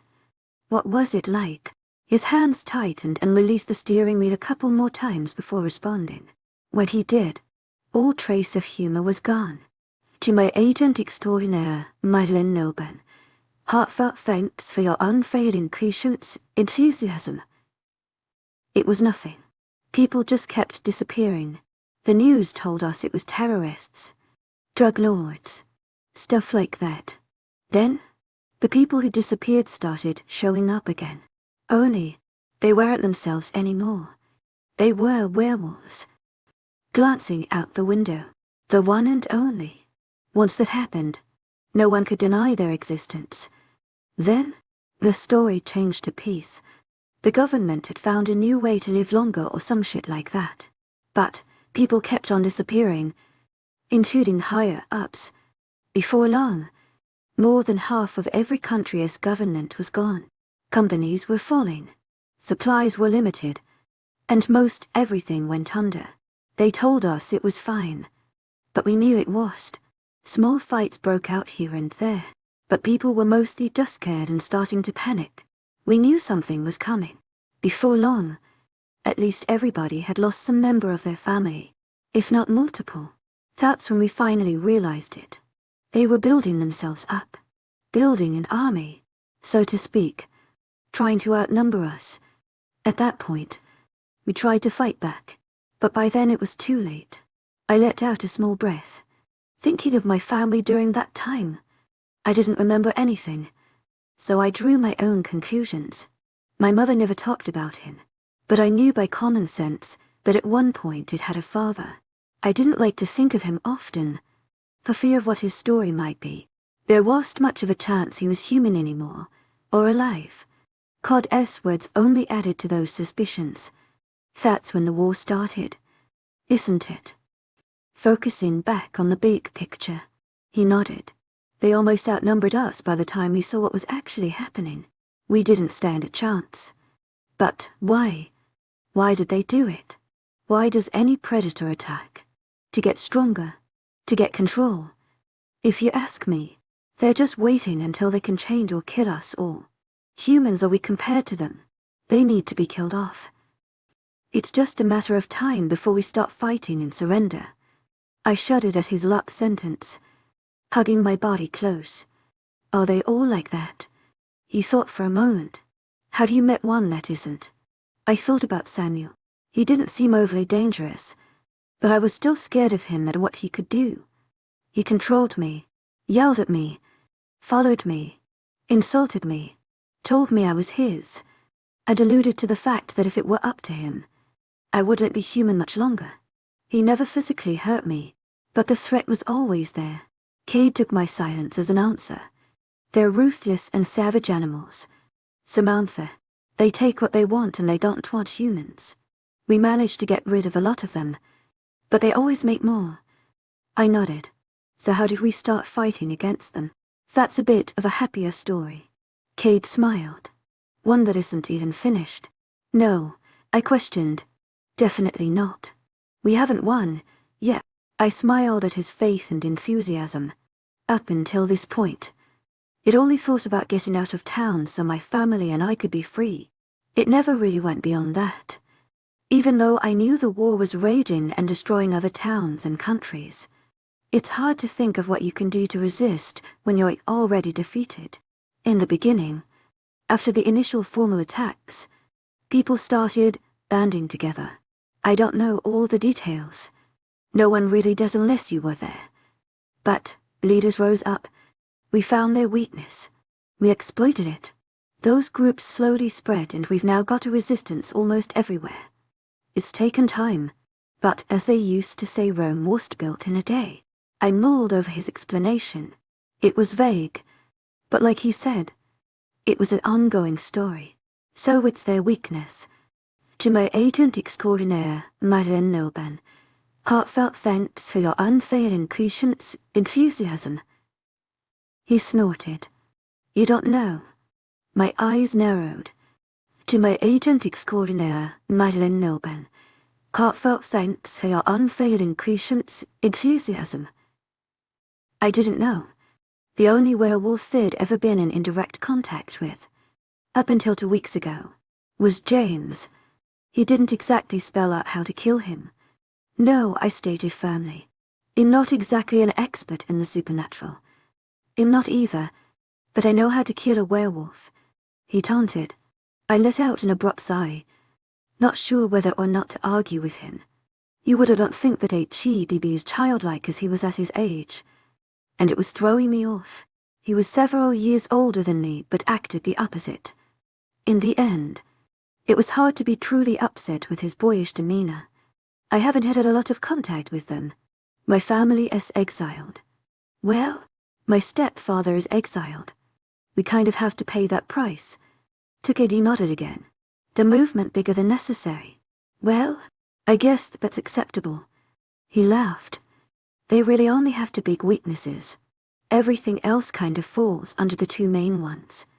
I waited in anticipation as he continued. Elaborate plans for attacks and poisons raced through my mind, trying to guess what exactly would work. It had to be complex and strong if it were to do any damage to their seemingly invincible bodies. One is silver, he stated matter-of-factly. To my agent extraordinaire, Madeleine Nilben, heartfelt thanks for your unfailing patience, enthusiasm. Yep, he popped the word. I know what you're thinking. But it turns out the old wives' tale is true. Anything silver will hurt them. We don't really know why, but we don't need to for it to be effective.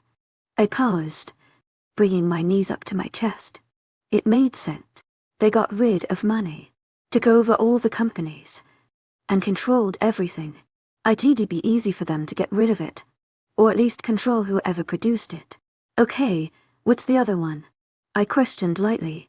To my agent extraordinaire, Madeleine Nilben, heartfelt thanks for your unfailing patience, enthusiasm. I choked on my spit, sending my body into a coughing attack. Cade slowed the car, but I signaled I was fine. He looked at me anxiously as I tried to regain my composure.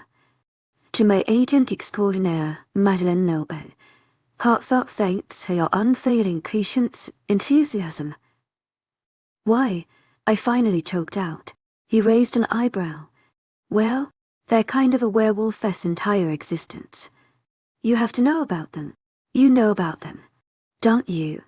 Yo, I know about fucking mates. I practically growled. He leaned back in his chair, eyes wide. That was a pretty strong response. I ignored him and looked out the window once more. Again, his answer made sense, but that didn't mean I had to like or agree with it. If that statement were true, it meant Samuel would be going out of his mind to find me.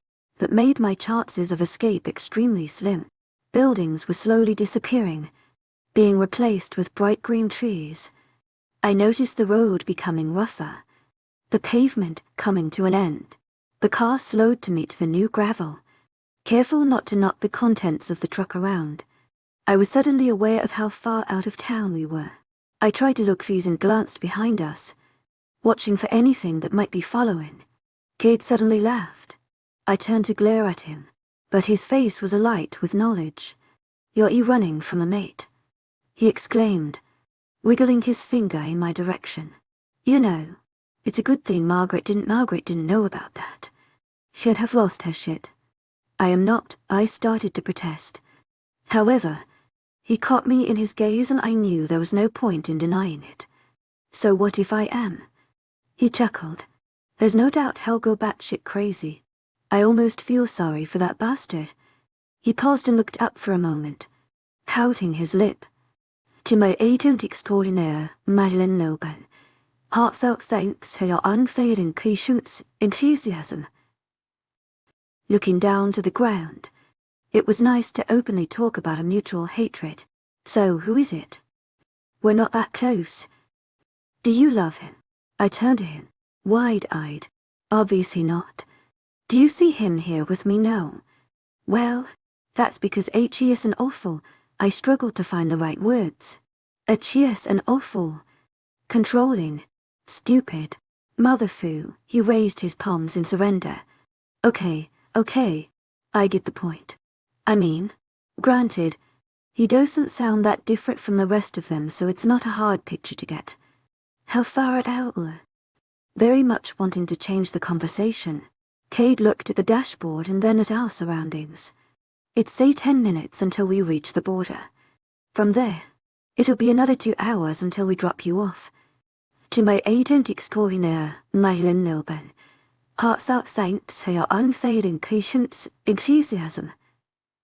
Everything was so big. The next 10 minutes passed in silence. each of us caught in our own thoughts. I was sure Cade was trying to figure out who my mate was, and I was busy making sure not to let him come anywhere close to knowing. No one ever could. To my agent extraordinaire, Madeleine Nilben, heartfelt thanks for your unfailing patience, enthusiasm. Margaret told you the plan, right? Cade suddenly questioned. I realized the cars were slowing to a stop. Gates suddenly popping up all around us. They were tall and wired with spikes lining the tops. Every few feet guards walked and paced, watching each foreign movement with inhuman eyes. Don't talk. Don't move. Don't breathe. I repeated her words. Cade smiled, but didn't respond. He rolled down his window, putting the car forward a couple inches. His smile started to fade as a large older man walked to the car. His hair was clipped short, grey hairs mixing in with the blonde, though his face betrayed his age. Apart from that, you would have thought he was in his prime. His shoulders were large and broad, arms flexing underneath the black shirt he wore. A scowl was lining his features, only enhancing his menacing demeanor. Cade and I both lowered our gazes when he came to the window. State your case. He spoke loudly, delivering supplies to the blue-eyed pack. Sir, Cade spoke monotonously. The man looked at Cade, around the truck, and then to me. He motioned for another man to look into the bed of the truck as he continued speaking. Let's see some identification. Cade slowly pulled his hand to his jeans pocket, pulling out 2 small sheets of paper. The man studied them carefully, his gaze occasionally glancing up to me. Chess knew. My heart fluttered. Chess, the new apprentice. Sir, Cade stated. He hesitated when the guard stood still. I apologize. It's her first delivery. We thought you were aware. I marveled at how he kept his even tone and spoke only the truth. Technically, I was an apprentice for them, and this was my first time out of town. They didn't have to know the rest of the story to believe his words. The man turned to me, looking me up and down. I was uncomfortable under his gaze. But again, I didn't move. I didn't think I could. Every scenario of this situation going wrong was on repeat in my mind, and every scenario ended with Samuel killing me. With each passing moment, my chest grew tighter until I felt as if my skin was going to split under the pressure. My eyes darted between our open window and the surrounding area, ready to run if needed. I knew I wouldn't get far, but I wasn't going back without a fight. It was in that moment that I decided I'd rather die than face home again. The man backed away from the car for a moment, gesturing for someone else to take a look at our papers. I saw Cade tense slightly, but he said nothing. By this time Margaret's Scar had already slipped through the gate, and they were waiting for us on the other side. Painful minutes passed, and Cade snuck a glance at me. He smiled slightly, trying to reassure my shaking body. However, his reassurances did nothing. I knew we were dead. Eventually, the guard examining the truck supplies came forward and made a signal. The blonde-haired man came back to our window, grunted again, letting his gaze on me linger. Almost begrudgingly, he sighed and handed us our sheets of paper. With a final movement, he waved his hand and backed away. We slowly drove forward again, inching until we met the other white truck. Once the gates were closed behind us, we set off down the road. We drove for several minutes before I let out a large and shaky breath. I glanced behind us and dared a smile when I saw no one following. Cade looked at me and laughed slightly, though I noticed his knuckles were white against the steering wheel. He suddenly released one of his death grips and threw his arm upwards. Fist clenched. He then brought it slowly back down to his side, mocking a cheer.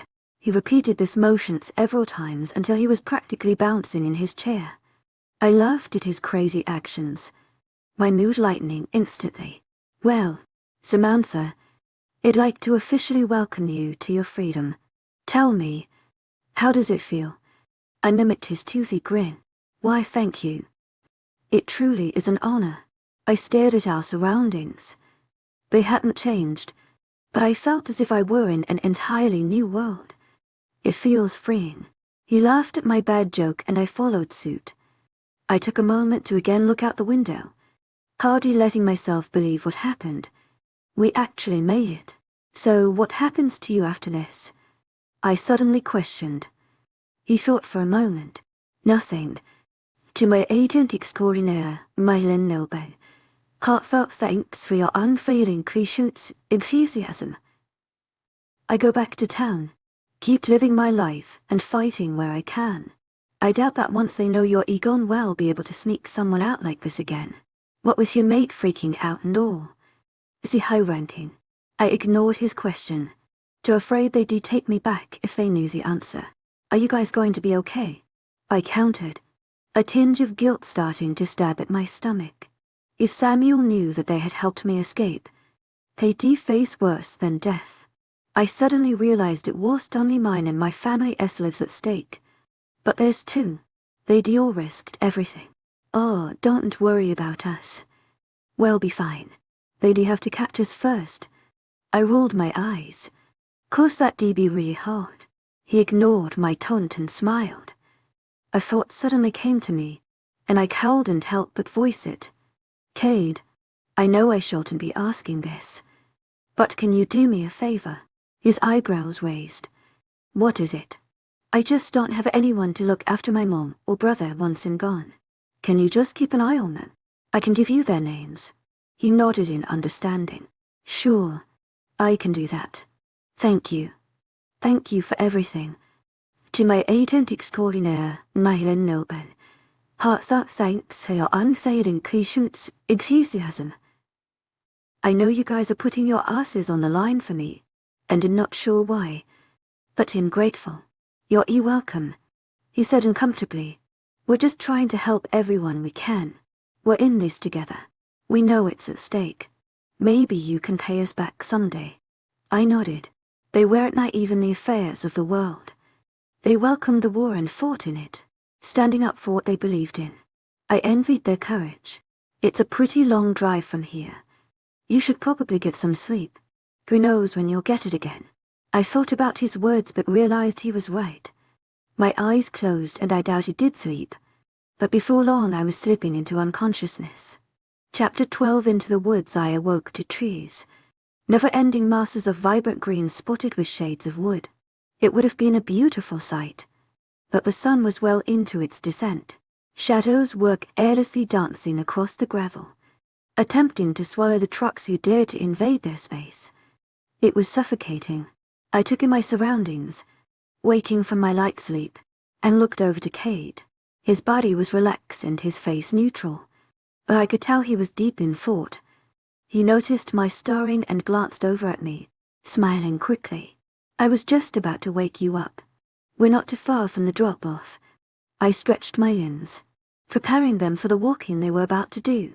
It was then I noticed the backpack at my feet, filled with my own supplies and their payment. I almost forgot. I told him, rummaging through the bag. He watched my movements from the corner of his eye as he kept one hand on the steering wheel. I pulled out the grocery sack Remy had given me, removing 2 or 3 items from the bag for myself. I put the few things back in my backpack and held out the rest for Cade. What's that? I hesitated. A payment. Understanding light up his face. Oh, that's right. You can give it to Margaret. But, he drew out the last word. I noticed the car slowing down as he stopped it momentarily. When we were at standstill, he reached for the sack. He took out several more items and stuffed them into my backpack before giving me a small smirk. You need more than an hour's worth of food and water.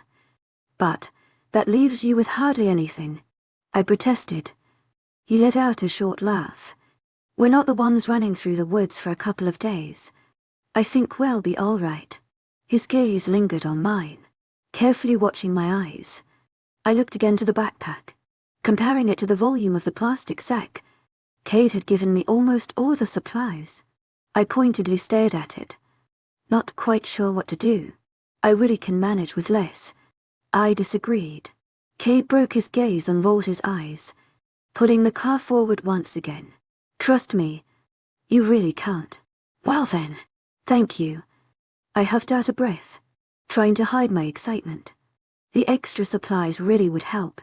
I might stand a chance now. It told myself I'd find food and water along the way, but I knew the slim chances of that actually happening. Now I didn't have to worry and could focus solely on running. Are we almost there? Just a bit further, he told me before hesitating. So, what's your plan? My plan? You're like, how are you going to make it all the way up north? I paused. I hadn't thought it'd actually make it this far.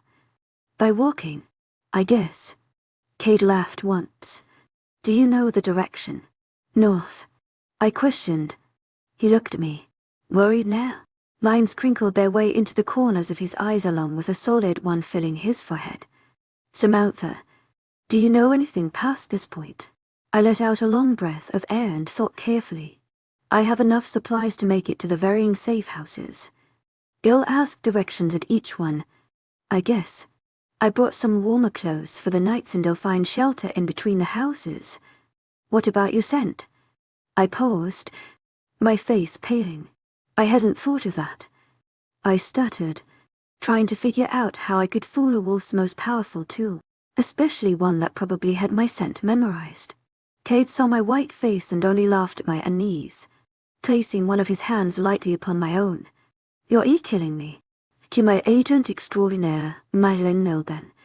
Heartfelt thanks for your unfailing patience, enthusiasm. Not removing his hand. There's not a lot you can do for your scent, apart from try and get laid. Just stay up, Woodin. Don't worry about that too much. To my agent extraordinaire, Madeleine Nilben. Heartfelt thanks for your unfailing patience, enthusiasm. It'd be hard for anyone to follow you out here. All you probably smell like is this truck and me. The car suddenly stopped. I looked up for my conversation, noticing we weren't in an area that looked particularly different from anywhere else. The trees still looped over the road, and now that we were stopped it felt as if they'd succeeded in swallowing us. To my agent extraordinaire, Madeleine Nilben. Heartfelt thanks for your unfailing patience, enthusiasm. Cade said as he put the car in park. He proceeded to slip off his jacket, his shirt rising slightly with the action. Ignoring this, he handed me the dark material. Wear this. It'll confuse the scent a bit more if anyone manages to get this far. I took the jacket. Gratefully, I wish I had something to give you in return. Don't worry about it. Like I said, you can pay us back someday. Well counted as a favor. I smiled warmly in his direction. Through the fading light, it was getting harder to read his expressions. However, his smile was still curled around his face. Crinkling his eyes, he held my gaze for a moment too long, and I watched his expression falter slightly. His eyes got serious, pleading even, and he opened his mouth to say something. However, he was quickly interrupted. Cade, Margaret was suddenly at our window. I jumped at the sudden appearance but quickly started gathering my things. Cade swiftly exited the car, leaving me to finish my preparations. I made sure my backpack was secure before slipping his jacket over my head. I lingered in the truck for just a moment, preparing myself to enter the wilderness. I never was one to leave the forest, considering all the dangers it held. Now it'd be living in it for days on end. I quietly jumped from the truck and walked around to the front to meet them. By the time I got there, they were whispering harshly to each other. I tried to catch a word of what they were saying, but they fell silent at my appearance. I coughed uncomfortably, suddenly very ready to get out of here. Here's the payment, I told Margaret, handing her the small sack. She didn't so much as glance at it before tossing it into the bed of the truck. I watched her stiff movements, wondering what could have her so worked up. Flashbacks of mine and Carter's conversation in the car came to mind, but I was sure Cade would know what I was running from. He'd been looking out for me, helping me. He wouldn't stop now. Thank you so much for everything, I told them both, attempting to break an awkward silence. It's nothing, Cade told me. There should be safe houses up the way several miles. I suggest you don't stop until you get there. Margaret spoke for the first time. I nodded my head in response while slipping my backpack onto my shoulders. The weight gave me a newfound excitement and determination. After adjusting the straps, I looked at them both.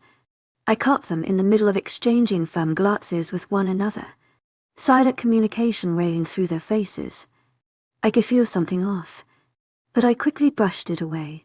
It'd be gone in a matter of moments and would have to worry about them. To my agent extraordinaire, Madeleine, heartfelt thanks for your unfailing patience, enthusiasm. Samantha, Margaret sighed. Just don't get killed. Well, no, if you make it. She abruptly left and stalked towards her car, slipping into the passenger seat with ease. Well, I believe that's your cue. Cade laughed. I nodded, smirking. I believe it is. I opened my mouth to say goodbye, but before I could I was enveloped in Cade's arms. My body froze involuntarily, and he either didn't notice or care. After a few moments, I felt my arms wrapping around his waist. I didn't know what I was doing, or why he was hugging me for so long, but I did have to admit it felt nice. Be careful. To my agent extraordinaire, Madeleine, heartfelt thanks for your unfailing patience, enthusiasm. He spoke softly into my hair without breaking the embrace. I started to pull away, but he held me closer. Cade, I protested, suddenly claustrophobic. Just a second longer. You'll smell like me. I could only nod. I knew he had good intentions, but the captivity of his arms only brought back painful memories. My arms held him for a bit longer as I endured the embrace until I couldn't stand it anymore. Slowly, I peeled my arms back and he did the same, though somewhat reluctantly. He laughed when I noticed this, pushing it quickly to the side. I retreated from his tall frame, my footsteps crinkling in the leaves and sticks beneath me. I'll see you later. Thank you. Again. He smiled and waved as I turned my back, heading for the line of trees. My heart started pounding harder in my chest the closer I drew. Now that I was directly underneath them, I realized how vast they were. Each tree was a different shape, size, and type, but they were all the sizes of small buildings. I wanted to hesitate, to turn back, but I knew Cade was watching. For some reason this gave me the confidence I needed to move forward. Pushing through the first line of brush, I let Cade's jacket fall past my hands, the material shielding my skin from the protruding branches and thorns. I kept walking forward until I could no longer see the light from the cars. At this point, I finally turned around, panting slightly, like it thought. I was fully enveloped in the forest. The bright greens of the trees were dying down with the light, replacing the once vibrant color with a monotonous black. I realized that with the trees, the ground had also turned dark. The various uprooted timber and fallen branches were hidden to my view as I blindly stumbled forwards. I gripped trunks as I walked by them, steadying myself as I tripped with each step. After several painful minutes of staggering through the forest, I stopped again. I knew that at this rate, it'd take me years to get anywhere. This was going to be a long night. Chapter 13, the safe house. It had to be beyond the next horizon. That's what I kept telling myself as my feet propelled me forward, continuing to push as far as I could see. It was easier to see now, considering the darkest part of the night had passed and rays of the sun were slowly beginning to rise. My path no longer was dark and malicious, scattered with varying things I could trip over, but illuminated in the soft glow of the morning sun. I expected the morning to give me renewed energy, or at the very least a newfound sense of direction. However, it gave me nothing but light. I was beyond grateful I could now see, but everything else was beginning to wear. My body ached, my lungs begged for air, my feet were numb, and my broken wrist was throbbing in time with my heart. I desperately wanted to stop and give my body a rest, but I wouldn't allow it, not until I found the safe house. So I trudged on. I tried to ignore the protests from each of my limbs and distract myself with thoughts of freedom and what it would be like outside the country. The war would be raging, but that meant there would be towns where the wolves weren't in charge. I'd find one of those towns. I'd find a place to live, people I could trust. I'd enlist the help of others to go back and rescue my mother and Will. We'd all live together. free from the reign of those who thought they were above us. I smiled to myself at the daydream, letting that hope propel me forward. The thing that excited me most was that it was just a daydream anymore. It was becoming a reality. All I had to do was keep moving, I would make it come true. My smile widened as I suddenly realized that I had the power to do anything I wanted. There was no longer anyone forcing me to behave a certain way because of who I was perceived to be. It was mid-morning now, and nothing around me had changed. Not the scenery, not my aching body, but not my determination. To my agent extraordinaire, Mylen Nilben, heartfelt thanks for your unfailing patience, enthusiasm. By this point, I was once again in desperate need of food and water. I paused momentarily, ducking behind a particularly thick tree. I leaned on the trunk, giving myself a moment of relief, as I dug through my backpack. I'd been careful with my supplies, so there was still quite a few things to pick from. In the end, I grabbed a bottle of water and can of diced chicken. I would need the protein to keep my body moving. Once I had the items in my hands, I packed up and began moving again. If I stayed leaning against that tree any longer, I was afraid I wouldn't get back up. So I continued on, but this time with the companionship of the chicken. The sun was directly above my head now, and I began shedding my various layers. Cod's jacket was the first to go, followed by my own that had slipped on halfway through the night. They each went into my bag as I was sure I'd need them again later. I was debating taking off my extra pair of socks when I came upon a small clearing. I stopped in my tracks as I noticed the trees thinning to reveal a small white stone building. I stared at the building in shock. Was I imagining it? I began to move forward again, but movement inside the building sent me to the ground. I crouched in place, making sure I was concealed by the brush. As I sat on the ground, I listened to a foreign voice. It came from inside the house, and I was only able to hear the sound because of a window that stood ajar.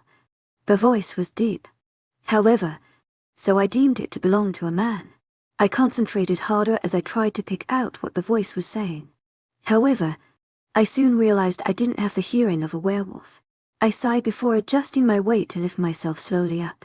My eyes scanned the house. Falling on the window I heard the noise coming from. I watched one figure pace back and forth, passing the window every few seconds.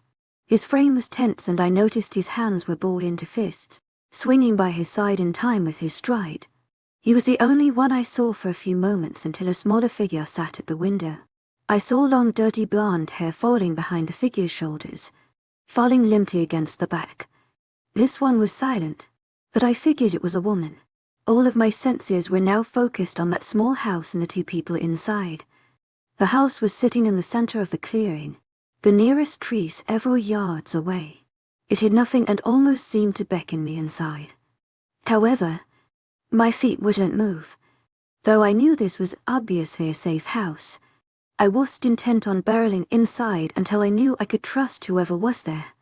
I was ripped out of my intense stare, but I heard something cracking behind me. I whipped my head around only to come face to face with a man. He had light brown hair and a tall frame, long arms wrapping something close to his body. When his gaze landed upon me, he let his arms fall, and I watched as he dropped the various small sticks and chunks of wood that he'd been holding. The wood clattered against each other as it all fell to the ground, sending the noise ringing through the silent trees. I jumped up from my spot and prepared myself to run, but the man quickly put himself in front of me. "Samantha," he breathed, almost in disbelief. I furrowed my eyebrows. "Who are you?" My voice was hoarse, but it came out strong and demanding. "Insane." He moved a foot forward, but I quickly flinched back. "I'm not going to hurt you. How do you know my name?" "Margaret told us you would be coming through here." He spoke slowly, watching me carefully. His words registered in my mind and I instantly relaxed. He noticed this and gave a weak smile. "Why don't we head inside? We've been waiting for you." I looked backwardly at the house but reluctantly nodded. If Zane was with Margaret, I could trust him. Zane started moving, gesturing for me to follow. He walked slowly out of the brush and towards the cement building, whistling loudly as we approached. The man and woman inside immediately looked out the window, their gazes landing on me. I tried to look tall and strong, but my weakened body only came across as tired and dead.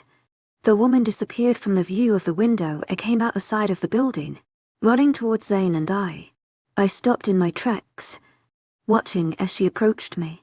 When she noticed I had stopped, she put her hands up much like Zane had done earlier. "丨Love, Zane's sister. Can I help you inside?" Her voice was sweet and welcoming.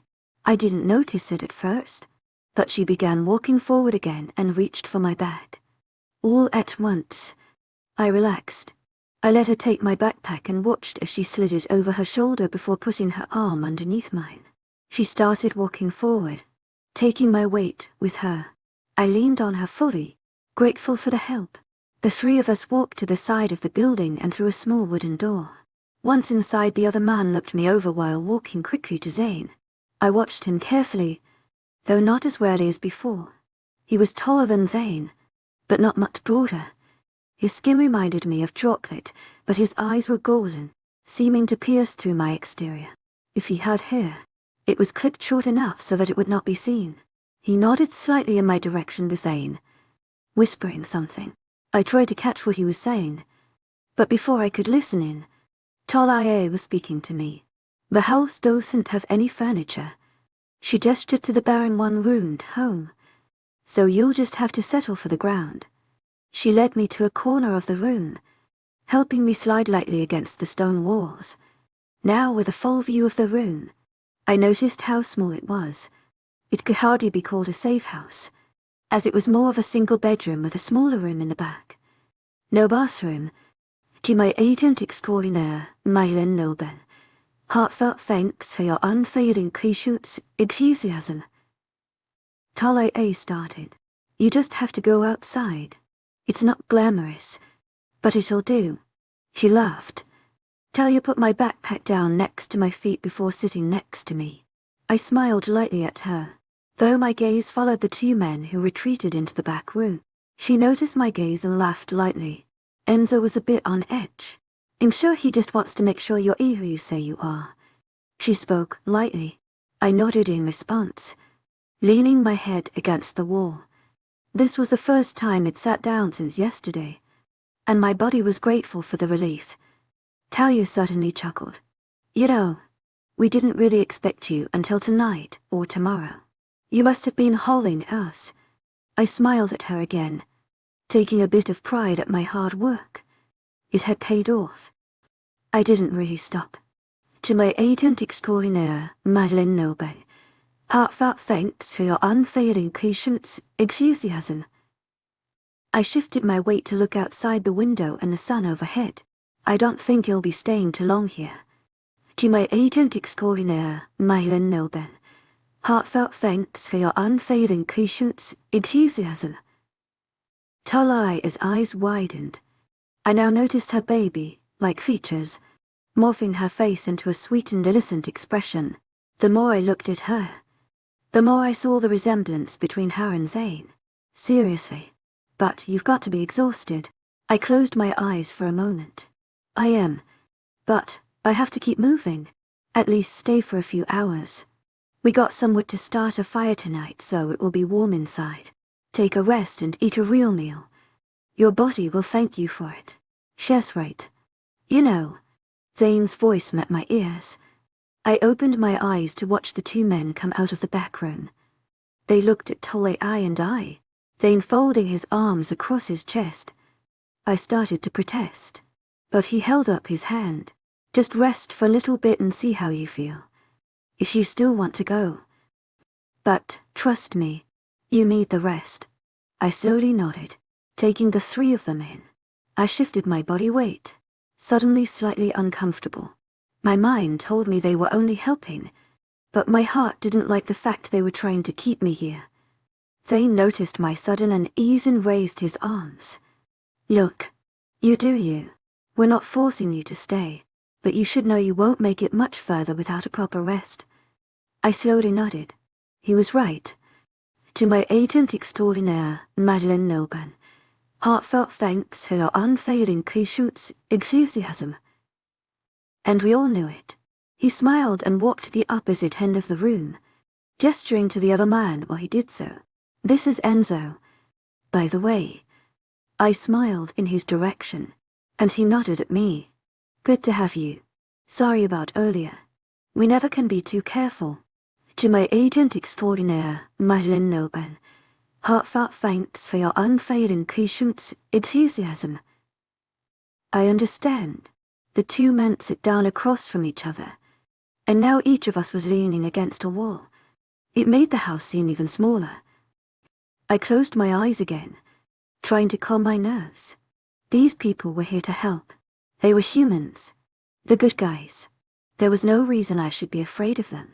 Chapter 14 Sunset. I awoke what felt like not much longer, but when I looked outside I realized I had fallen asleep for a few hours. The sun well into its descent, leaving shadows in its wake. When I saw this, I jolted upright and looked around. Zane and Talia were in the middle of the room, organizing wood around a roaring fire. At my sudden movement, they both glanced in my direction. Zane spoke up. Glad to see you're awake. Enzo is skinning some rabbits right now. When HE's done and Talia cooks it, we'll have some food. I looked at the pair in front of me. They were clearly at ease, their backs to me and to the door. It set me at ease as well, knowing they weren't afraid. Thanks. My mind still recovering from sleep. How are you feeling? Talia asked. Better. I needed sleep. You were right. She's always right. Zane taunted. Talia shot him a glance. I am, and you better not forget that. The two laughed. A pain suddenly shot through my heart as I remembered my own family, especially Will. My mind threatened to take me to the possibilities of his fate alone with James, but I was pulled from my thoughts as the door suddenly opened, revealing Enzo. He carried two rabbits, though you could hardly tell if that's what they were anymore. All the skin was ripped away, revealing only the muscle and tissues underneath. His bloodied hands held them up proudly. Talia shot up from her position and greeted Enzo, taking the two animals by a leg. She returned to the fire and sat with her back to me once more. Enzo wiped his hands a couple times on his jeans, red streaks leaving their mark in the blue denim. He noticed me watching and smiled. Have you ever eaten wild animal? Though I'm sure came out as more of a grimace. Nope. Don't have a lot of experience with blood and guts. He laughed, a loud and booming noise. It's messy business, that's for sure. As he was speaking he came and sat next to me, though I noticed he stayed a good distance away. How are you feeling? I opened my mouth, but Zane cut me off. She said she's fine and Talia's always right. Enzo raised his eyebrow at me and I laughed. I really did need sleep. He nodded his head, bringing a knee up to rest his elbow on. You only got a few hours. You might want to think about getting more. Maybe. I mused. I thought about his proposition, glancing again to the window. The sun was dangerously low and if it wasn't for the rabbit, I knew it'd be gone already. I reached for my backpack while I thought, pulling out Coda's jacket. It was already getting cooler.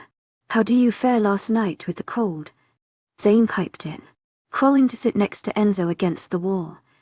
Talia listened in, though she continued to focus on the rabbits. Well, I have two jackets and extra socks, so I did fine. I kept moving, I think that helped the most. You could be a world-class explorer. Zane laughed. Are you ever going to stop moving? Only when I get to freedom. Did you tell anyone you were leaving? Enzo suddenly asked. No, not really, I slowly answered, thinking of my mother. But I'm sure some people have figured it out. Like who? I paused. I already made the decision while walking yesterday that I was going to speak of Samuel again. He was in the past. If I kept moving, I'd actually stay there. My boss. To my agent extraordinaire, webnovel, heartfelt thanks for your unfailing patience, enthusiasm. Enzo stared at me, expecting more, but Zane smiled. Have you heard of him? Archie's a good guy. Tried to petition to make the trip. Archie's pretty great. I paused, To my agent extraordinaire, webnovel, heartfelt thanks for your unfailing patience, enthusiasm. Hang on. I suddenly remembered the plethora of supplies I had because of him. I've got some extra water. It's the least I can do after you guys helped me. As I talked, I reached into my bag and pulled out 2 bottles of water. Zane raised his eyebrows while Enzo furrowed his, an unreadable look appearing on his features. How much do you have? Enzo questioned. Enough, I said vaguely. Please, take them. I rolled the waters towards the 2 of them, watching the dirt and dust kick up as they went. Enzo picked his up while Zane tossed his towards Tolly. Well, if you have enough supplies, I don't see why you're so bent on leaving already. Tolly suddenly piped in, catching the water. I laughed lightly. I don't exactly want to get caught. If I hadn't have been looking at Enzo, I would have missed his eyes narrowing for a fraction of a second. I quickly added an afterthought. And the sooner I get there, the better. Once again, I think Tolly is right. Zane sang. I smiled as the 2 of them exchanged mock-shocked faces. Wow, that's 2 in one day for me. You better go with my intuition. Samantha. She laughed. I continued to smile but stayed silent. Enzo was watching me now, and I couldn't measure what he was thinking or why his demeanor had suddenly changed. What are all of you doing out here? To my agent extraordinaire, webnovel, heartfelt thanks for your unfailing patience, enthusiasm. I looked to each one of them, my gaze lingering on Enzo for a moment longer. The wolves killed our family when we were young. Margaret took us in. Tolly spoke. She looked to Zane, who nodded. We've never really lived in town. Mostly just stayed in the outskirts. He finished. It suits us. I'm sorry about that. I told them, though I was slightly distracted. I looked to Enzo, awaiting his answer. The brother and sister noticed my gaze and followed it until all eyes were resting on the large man. We've all got a reason to be out here. Samantha, without waiting for a response. He quickly got up and walked to the fire. I think the rabbit's done. Talia jumped lightly, moving her hand away from the fire. After checking the meat, she nodded in Enzo's direction and gestured for the rest of us to come and grab a portion of the meal. The food was divided among us and we each sat in our own part of the room, eating quietly. Enzo's comment seemed to finalize any conversation we hoped to have. I was grateful for the silence though, as it allowed me to try and figure out the individuals before me. Zane and Tolly seemed harmless enough, but Enzo was beginning to put me on edge. I had just finished my last bite of the gourmet meat when Tolly stood and walked to the back room.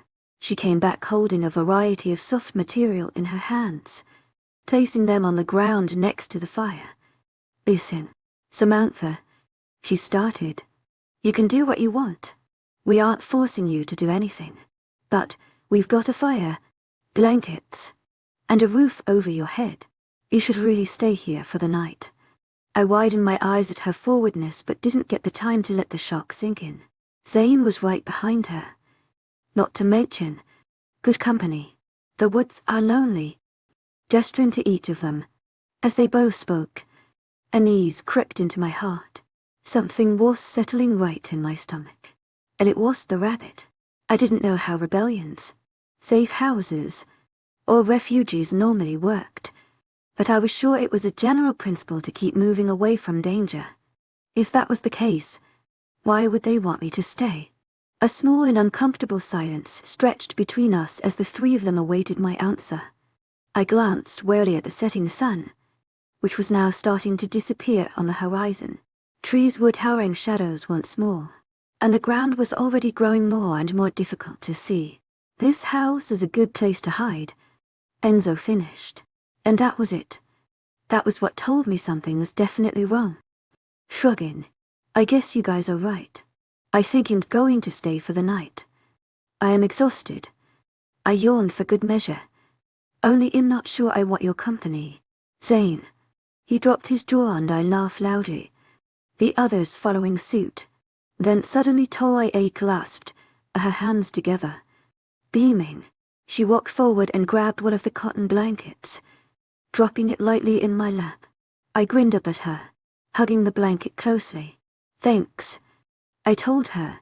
I watched the men as Tahila continued speaking, rambling on about what a great decision this was.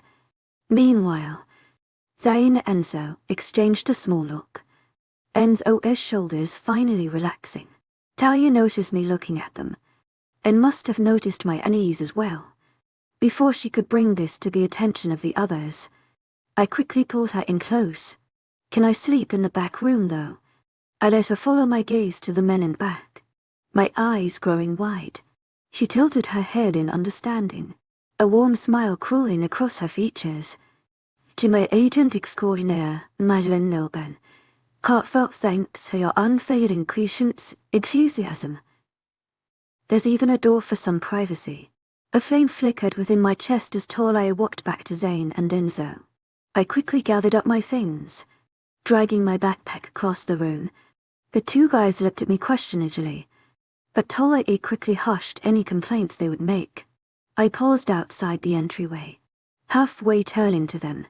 The three were huddled by the fire, Talia clutching Zayn's arm and Enzo standing with his legs apart. On the surface, they looked like anything you'd expect. But I knew better than to start looking at the surface. I smiled warmly. "Thanks again. To my agent extraordinaire, Madeleine Nilben, heartfelt thanks for your unfailing patience, enthusiasm." I really needed this. Zayn brought his hand up to his neck, embarrassed. "Don't get all mushy, Samantha. It's only a job."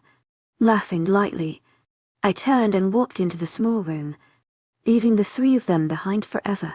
As my back turned to them, my expression dimmed. I quickly scanned the new dark room, my eyes immediately landing on the open window I'd seen from the outside of the house. Thought it was small.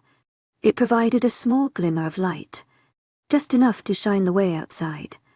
Every instinct in my body told me to run right then and there. I fought desperately against the urge, knowing it would only result in the three of them chasing me. I quietly shut the door and spread the blanket across the ground. Kneeling down on it, I pulled out my other jacket and slipped it over my head. Now that I was away from the fire, I could already feel the cold setting in.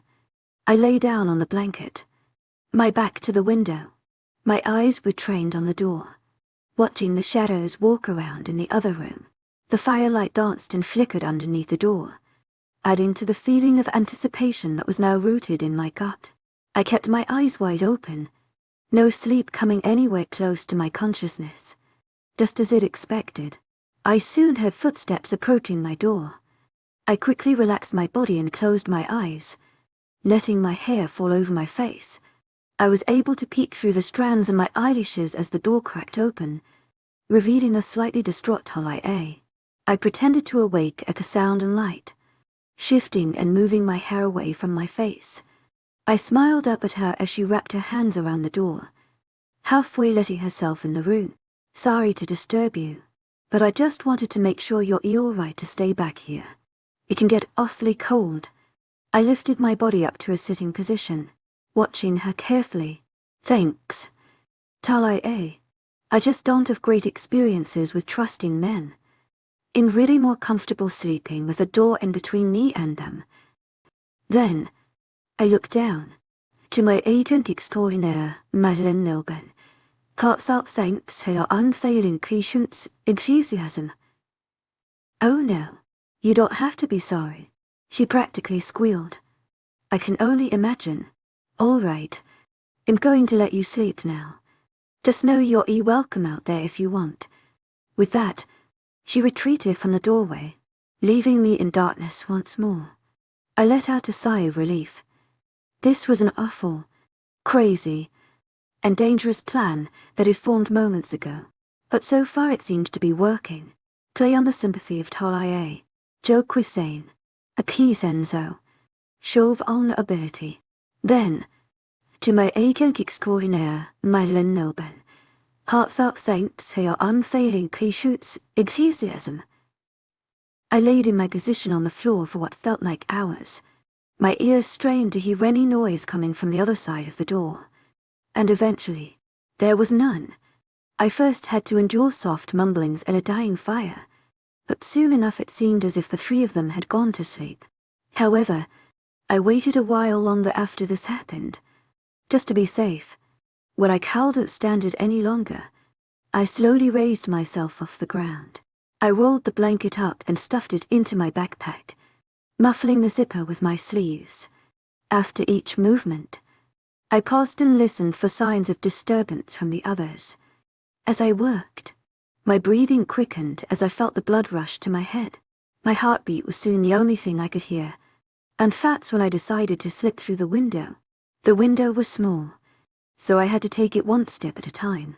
I carefully dropped my backpack outside the opening, letting it fall quietly on soft summer grass. I looked behind me one last time, watching now for movement. When none came, I slipped both of my legs through the ledge, my feet falling directly next to my backpack. My torso and arms followed suit as my body bent to avoid the edges. Once I was fully rooted to the ground, I ran, and I didn't stop. The only thoughts ringing through my mind were those of escape and vigilance. I couldn't go crashing through the trees, no matter how much I wanted to. I had to remain quiet, yet not allow that to inhibit my speed. I had to move in the right direction, though I didn't even know where that was. Needless to say, it was not an easy task. Soon enough, multiple leaves and twigs were snapping underneath me. I cursed at myself for not being more graceful or trained, but I didn't allow myself to stop. I kept whipping my head backward, my gaze searching for any sign of someone following me. However, it was movement behind me that made me stop. It was movement coming from straight ahead. Chapter 15 Guns. My mind didn't fully understand the noises until I saw a dark figure running straight for me. Panicked thoughts started coursing through me as it registered who it was barreling in my direction. To my agent extraordinaire, Marianne Noble, heartfelt thanks for your unfailing patience, enthusiasm. Without thinking, I flew over a fallen trunk and off to my right, taking myself out of his line of vision. I dared a glance behind me, and I caught him just as he tripped over the hidden wood. My feet propelled me faster along the forest floor. I was no longer thinking about my movements but allowing my body to take control. Somehow, it knew what to do. Before long I heard Denzo S shouting, followed by a few others. Somewhere in my mind, it registered that HED probably called for backup. That meant that soon enough I would have the other two running after me, plus whoever else was in on this ordeal. That is as if they weren't already hiding in the woods like Enzo had done. My feet continued to fly as I tried to create more distance between myself and the others. I knew they were gaining on me, but I wouldn't stop. I couldn't allow myself to be held captive by them and risk my freedom. Though these people were human, I was slowly coming to realize that the fact meant nothing. I trusted Margaret and Cade, and because of that, I had 3 people chasing me through a forest. As I ran, a path stretched out before me. I made a split-second decision and ignored it, diving to the right and further into the trees. They seemed to thicken with every footstep I made, making it harder and harder to push past the leaves and fallen limbs. I didn't let this deter me. I would outrun them or die trying.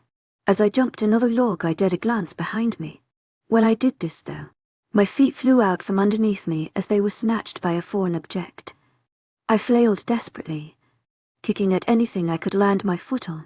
My feet met the soft exterior of skin, telling my mind that it was a person who had pulled me to the ground. I opened my mouth to let out a scream, but a hand was quickly placed upon it. Both of my hands flew to rip off the muzzle, but before I could do any damage they were pinned behind my back. I was now laying on the ground, pinned up against whoever was holding me. I continued to struggle, refusing to acknowledge the fact that it had been caught. It couldn't happen, not when it come so close. Tears betrayed me as they fell rapidly from my eyes. Despite the restraint, I screamed and struggled, pulling harder against the hands holding my arms and face captive. As I fought, the person rolled our bodies to the side, settling on top of my back and shoving my face into the dirt. The weight of the body held me down, pulling the breath from my lungs. I worked harder to breathe now, my body focusing on the need for oxygen that it was finding on the ground. A voice suddenly whispered harshly into my ear.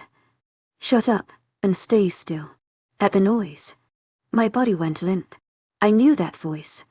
I tried to twist my head to confirm my suspicions, but a hand went to my neck, shoving my face further into the earth. The next moment, I heard countless footsteps coming closer to me.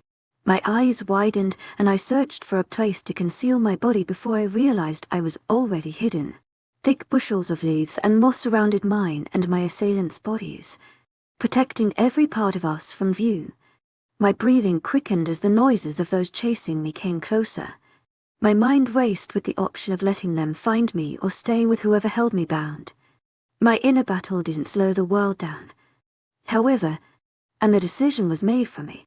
The footsteps were upon us now, and the person on top of me sprawled across my body, knocking any remaining air from me. I half expected those chasing me to stop where I disappeared, noticing my obvious absence ahead of them. But they kept moving. They kept running in the direction it'd been going, cursing at each other as they went. Eventually, their footsteps faded and I was left only with myself, the bushes, and my new captor. The minutes went by painfully slow as we both listened for the others to come back. With each passing moment, the person on top of me slowly peeled away.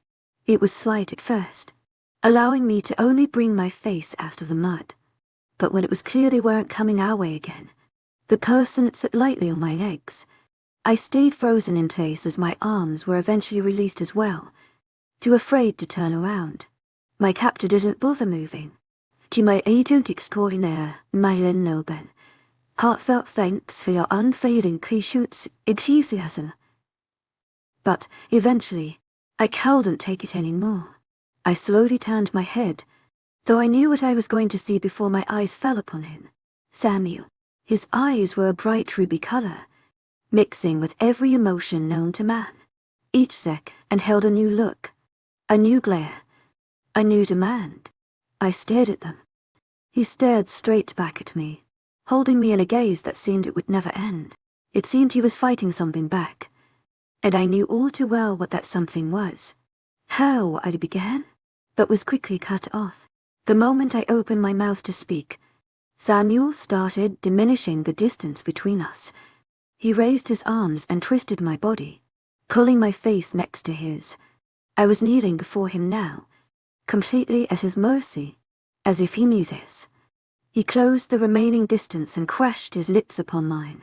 I immediately froze at his assault. My mind couldn't keep up with what was happening to my body as he moved his lips roughly against mine, demanding attention. By the time my thinking caught up, he had stopped the attack and buried his face in my neck. His arms wrapped around my torso as he pulled me even closer. My breathing stopped, my heart full. I'm pretty sure if he hadn't been holding me, I would have died right then.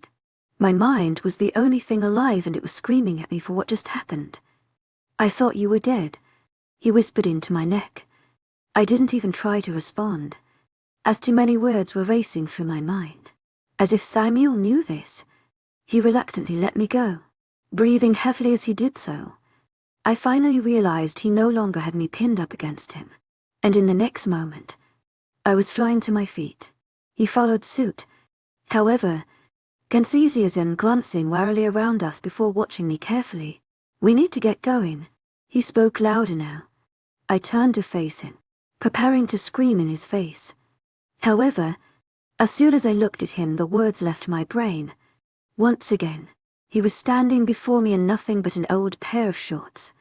He didn't have shoes, a jacket, or even a shirt. His bare chest seemed to scream. My eyes lingered there for just a moment before I raised them to his face. I expected to see rage, ferocity, and a desire to rip my heart out.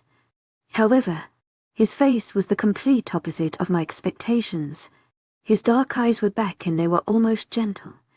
Though the longer I stared, I could see a hint of anger bubbling beneath the surface. Quickly turning away from him, I gathered my thoughts. In not going anywhere with you, I began to sprint away from him. but he quickly grabbed my broken wrist, sending painful spasms up my arm.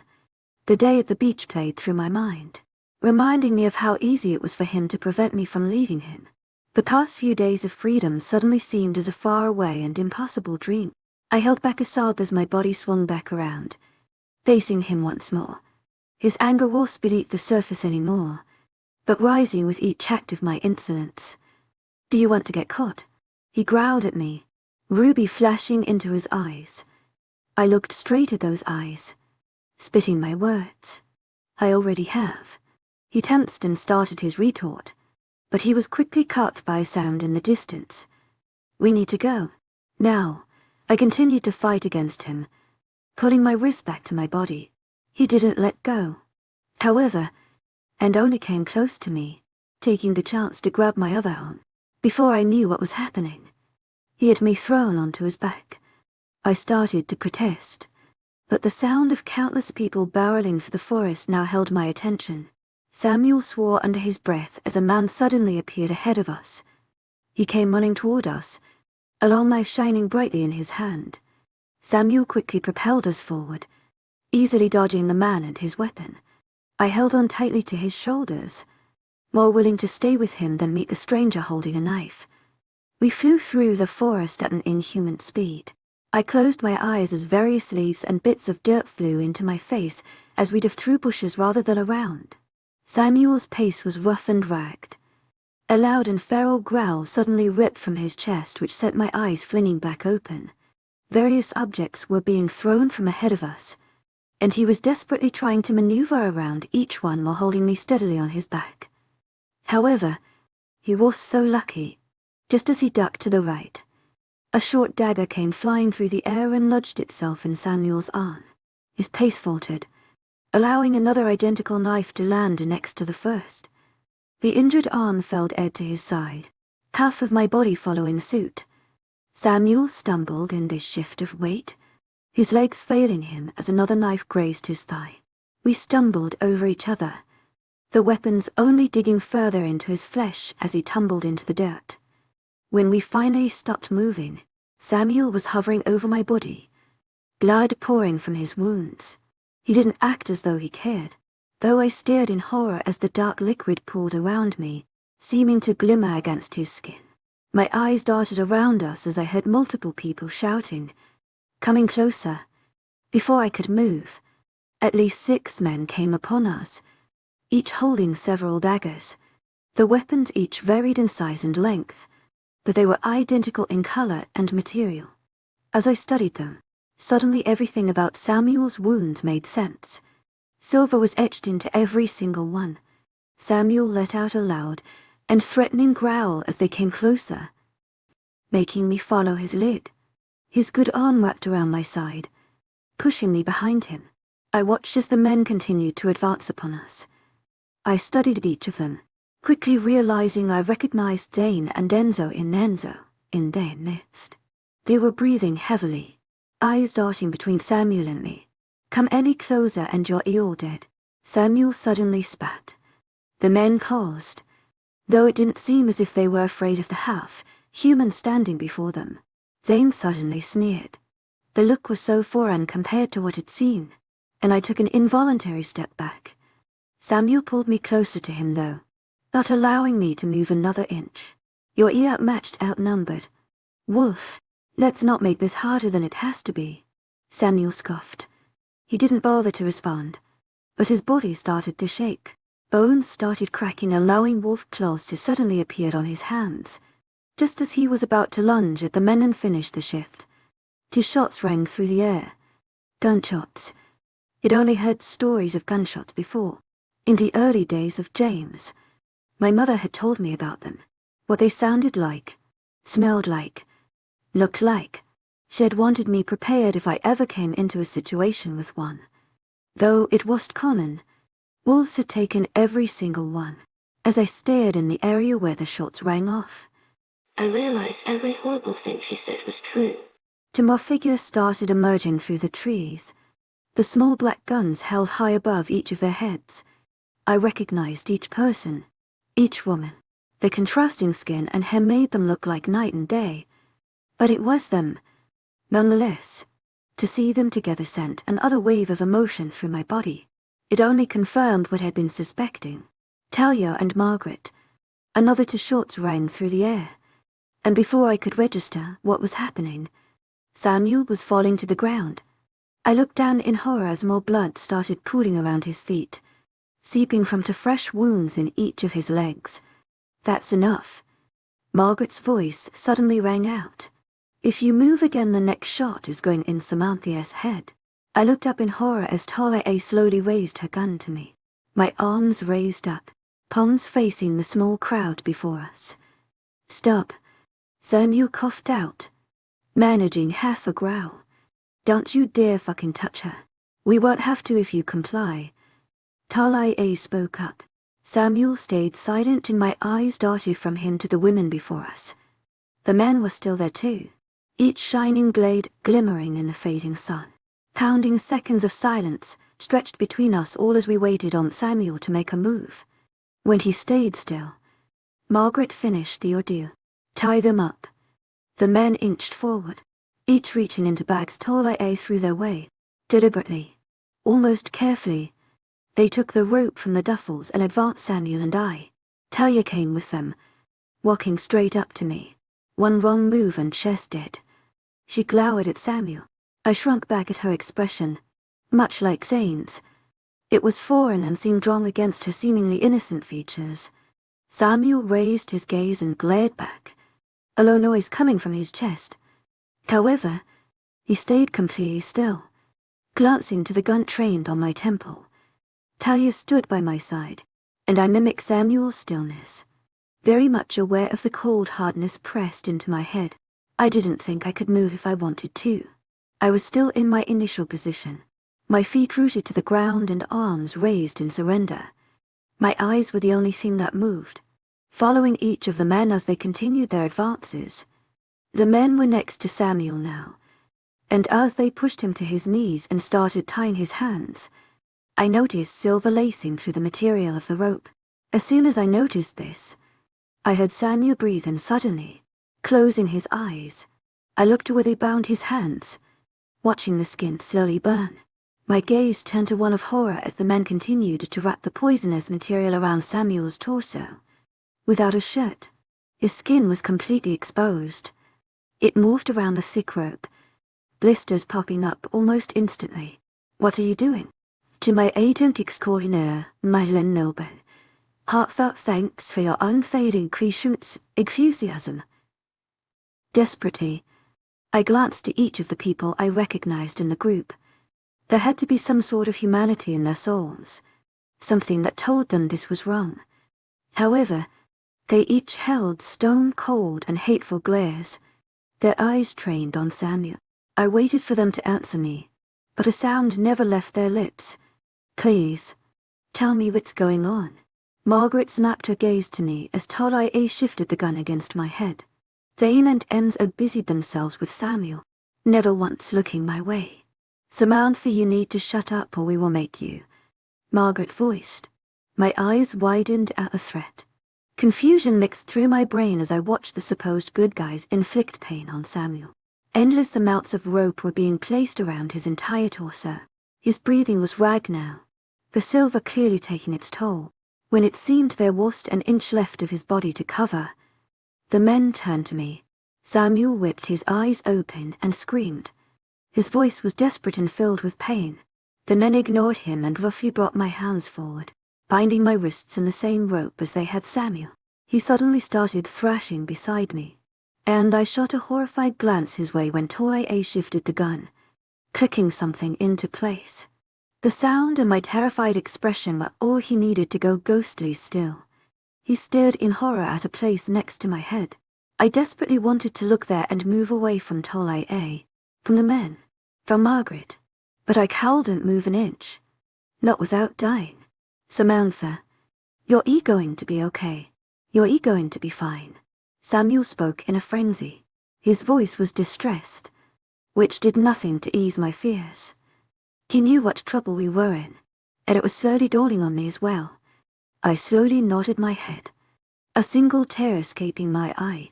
I quickly shut them as the men continued to tie my wrists. wrapping the last of the rope. When the job was done, they retreated and pulled out their weapons once more. I felt the cold barrel on my temple shift to my neck and push me forward. "Move," Tall commanded. I complied and stumbled forward, watching as Aina and Enzo lifted Samuel to his feet. A dagger was held to his neck by one of them while the other held a shorter knife to his back.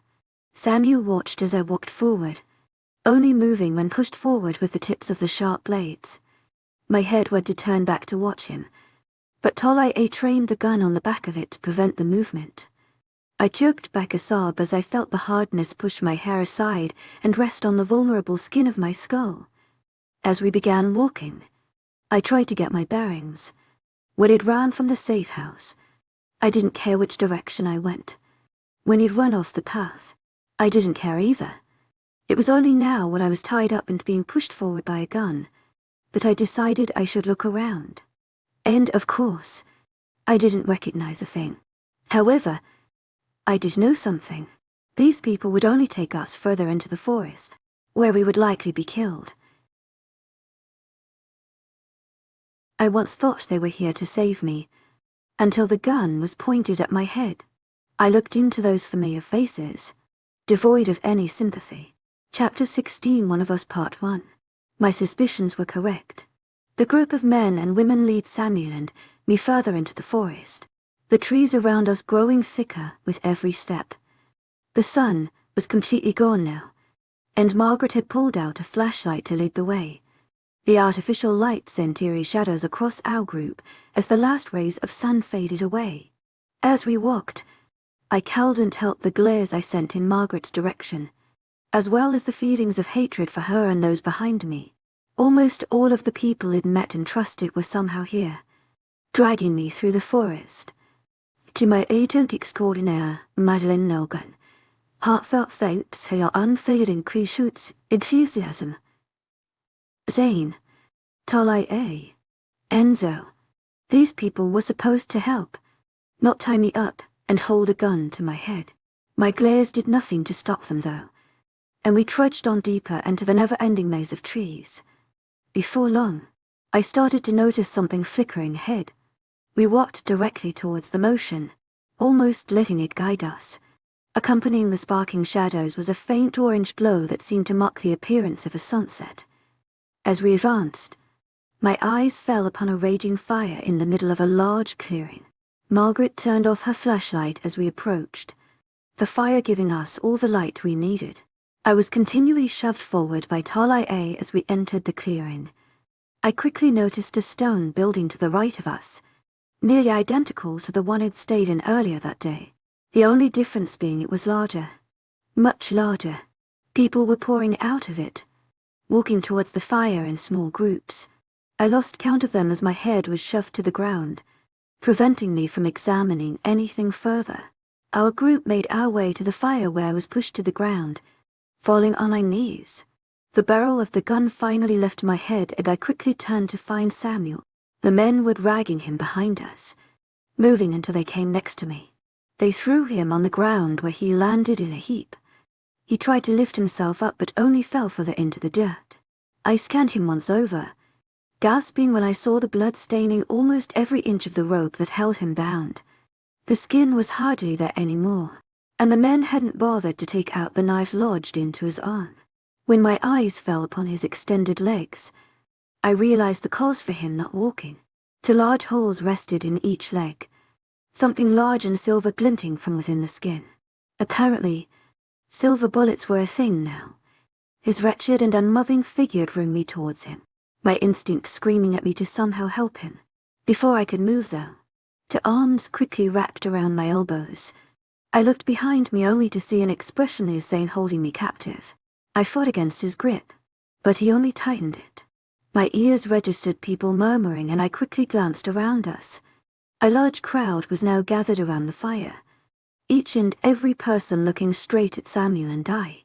The crowd consisted of men, women, and even children. They all had a knowing look in their eyes, though some seemed to hold a glint of fear as well. Their fear, aimed towards Samuel and me, only fueled my own. "What's going on?" I screamed desperately. my voice coming out much stronger than I felt. Margaret appeared in front of me, suddenly slapping me hard. My face fell to the side with the movement, her hand leaving a burning sensation in place. Samuel snarled loudly, causing a few people to suddenly move away from us. Margaret didn't move, however, keeping her place directly in front of me. She appeared as if she was going to scream in my face before a woman suddenly appeared next to her, placing a long hand on Margaret's shoulder. Margaret relaxed slightly, looking up at the new woman's tall frame. She had short white hair that fell to her shoulders in a plain and straight line. It seemed to ripple with every move she made. Slight wrinkles lined her eyes, a particularly deep one embedding itself in between her brows. As she emerged, people unknowingly seemed to look to her for answers. "What do you want?" Samuel suddenly growled next to me. I looked at him, noticing he was staring at the white-haired woman with recognition. She smiled, cooing, "What we will soon get." Like hell. At his words, the woman quickly raised her hand and then made a brushing motion towards Samuel. Men immediately grabbed him, holding tightly onto the knives embedded in his flesh. Something flashed in his eyes, and I suddenly realized Samuel was as hurt as HED made it seem. He instantly began to fight the men off, sending a few flying dangerously close to the fire. At his actions, I was quickly snatched to my feet and brought in between Margaret and the older woman. Once again, I felt something hard press against my flesh, though this time it was held to my side. "Stop fighting, Wolf," the woman called. Samuel ignored her and started to rip through the rope that held him bound. I watched a few of the strands fall to his side as he raised his fists high. Men slowly started backing away as Samuel's back arched, sending a sickening cracking noise through the air. A woman screamed somewhere, and I noticed several people rushing away from the scene, back into the large house. "If you don't stop, we will have to shoot her," the woman spoke again. Panic coursed through me at her words, the gun suddenly feeling as if it was already cutting through my flesh. However, once the men started rushing Samuel once again, he crouched low to the ground. A newfound strength came into his being as he fought them off, lashing out wildly and finally breaking the last of the rope that held him bound. When no more men came forward, he sneered at the older woman. "I know about you and your little cause. You wouldn't kill one of your own," the woman sighed, motioning something to Margaret. "Sadly, she is not one of us." The next few moments happened slowly. Then all at once, Margaret stiffened beside me. Something clicked into place. A booming noise deafened my ears. Then, pain, more screaming rang through my ears, but this time I realized they were my own. I fell forward and gripped my ribs, my side suddenly feeling as if 100 burning coals were poured over my skin. No one caught me as my body fell limply to the ground, my limbs folding in under around myself.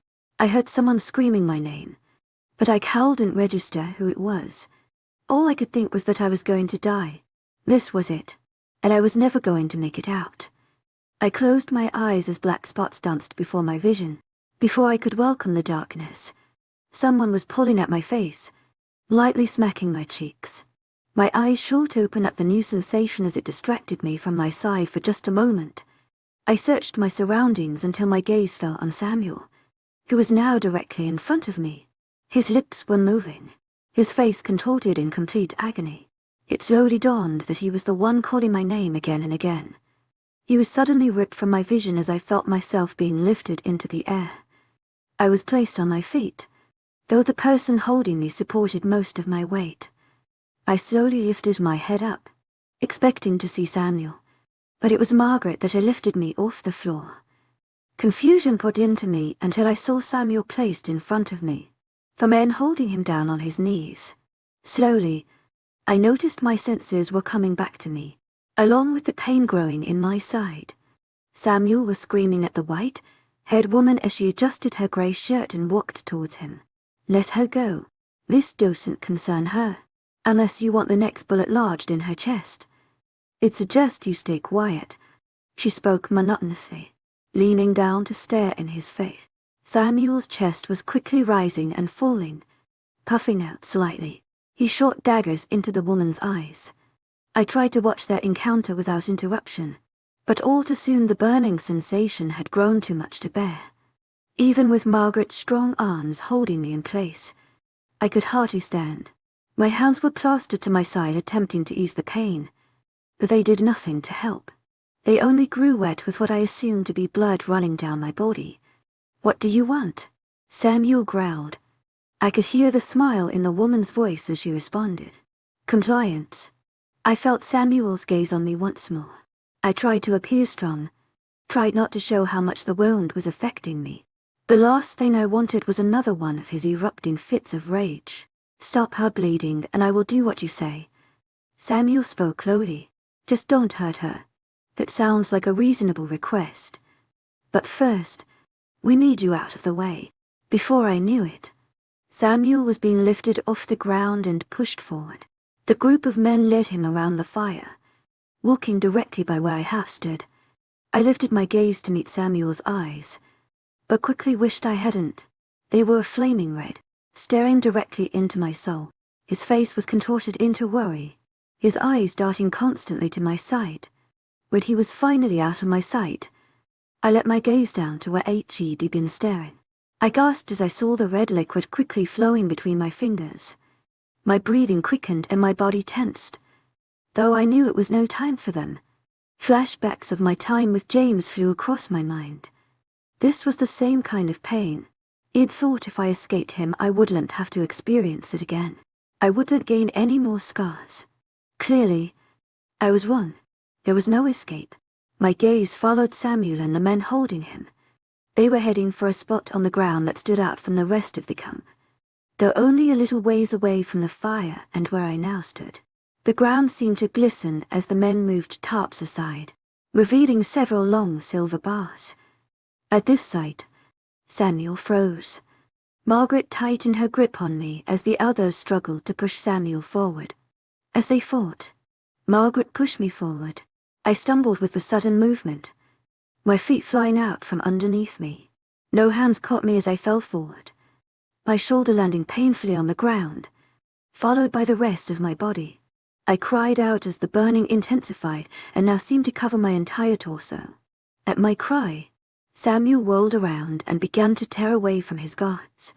He broke free for a fraction of a second and towards my limp body, but before he could help me he was ripped backward by another 3 men.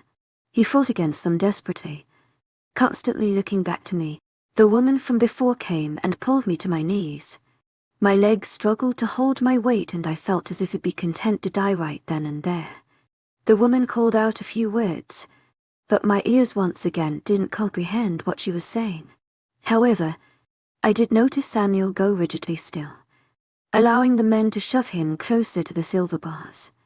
I watched them stalk towards the metal, malice lacing their stances. Just as I thought the men would tie Samuel up to burn alive, the bars suddenly opened. They popped upwards like a door, revealing a dark hole underneath. Samuel barely had time to register what was happening before he shot me one last horrified glance and was pushed into the hole. My gaze followed his body as it fell from view. I was still being held up by the woman and Margaret's strong grips. Without them, I knew I would collapse instantly. They seemed to know this as well but made no move to pull away. They moved me back until I stood in front of the fire, the crowd of people staring at me once more. I stared back, though not out of hostility this time. They were human, and they knew I was human. Surely that had to count for something. Surely they had to realize that I'd just been shot, and I needed help. Surely they wouldn't let me die. Surely now that they had Samuel they would let me go. However, my silent pleas were ignored. The eyes just stared back at me as if I was some foreign object they suddenly had the chance to explore. I was suddenly just some strange and new thing that they didn't know what to do with. Margaret's voice suddenly called out to someone and I looked around to see movement in the crowd while people parted to let someone through. My eyes slowly scanned the faces, trying to find who it was they were parting for. When a familiar face came into view though, a new hatred filled my being. As the shape of a man appeared, I used the last of my strength to glare directly into his eyes. This was the person I'd rusted. This was the person I thought would help me. This was the man who broke down my guard, allowing me to reveal information I wanted to stay hidden. This was the man I could thank for my betrayal. He met my gaze, looking down at me as he made his way to the front. Our eyes never left each other as he moved forward, coming slowly to stand in front of me. The hatred in my eyes didn't cease. He broke our eye contact and looked down at the ground. He hesitated slightly before he knelt down and brought something forward, placing it next to him. The grips on my elbows suddenly left, and I faltered in place. My feet wanted to give out, but I wouldn't let them. I wouldn't show weakness. Cade, however, saw past my facade. He motioned to someone and Margaret suddenly appeared in my vision once more as she swiftly pushed me to my knees. I expected her to leave, but she kept a firm hand on my shoulder as Cade fiddled with what was next to him. Just stop the bleeding. Cade, Margaret voiced. I need to see if the bullet is still in there. If it is, I have to pull it out. I flinched as he brought his hands forward, slowly removing mine from my side. My hands didn't want to comply, as I knew that as soon as they left their position an entirely new wave of pain would hit. Cade, however, was relentless.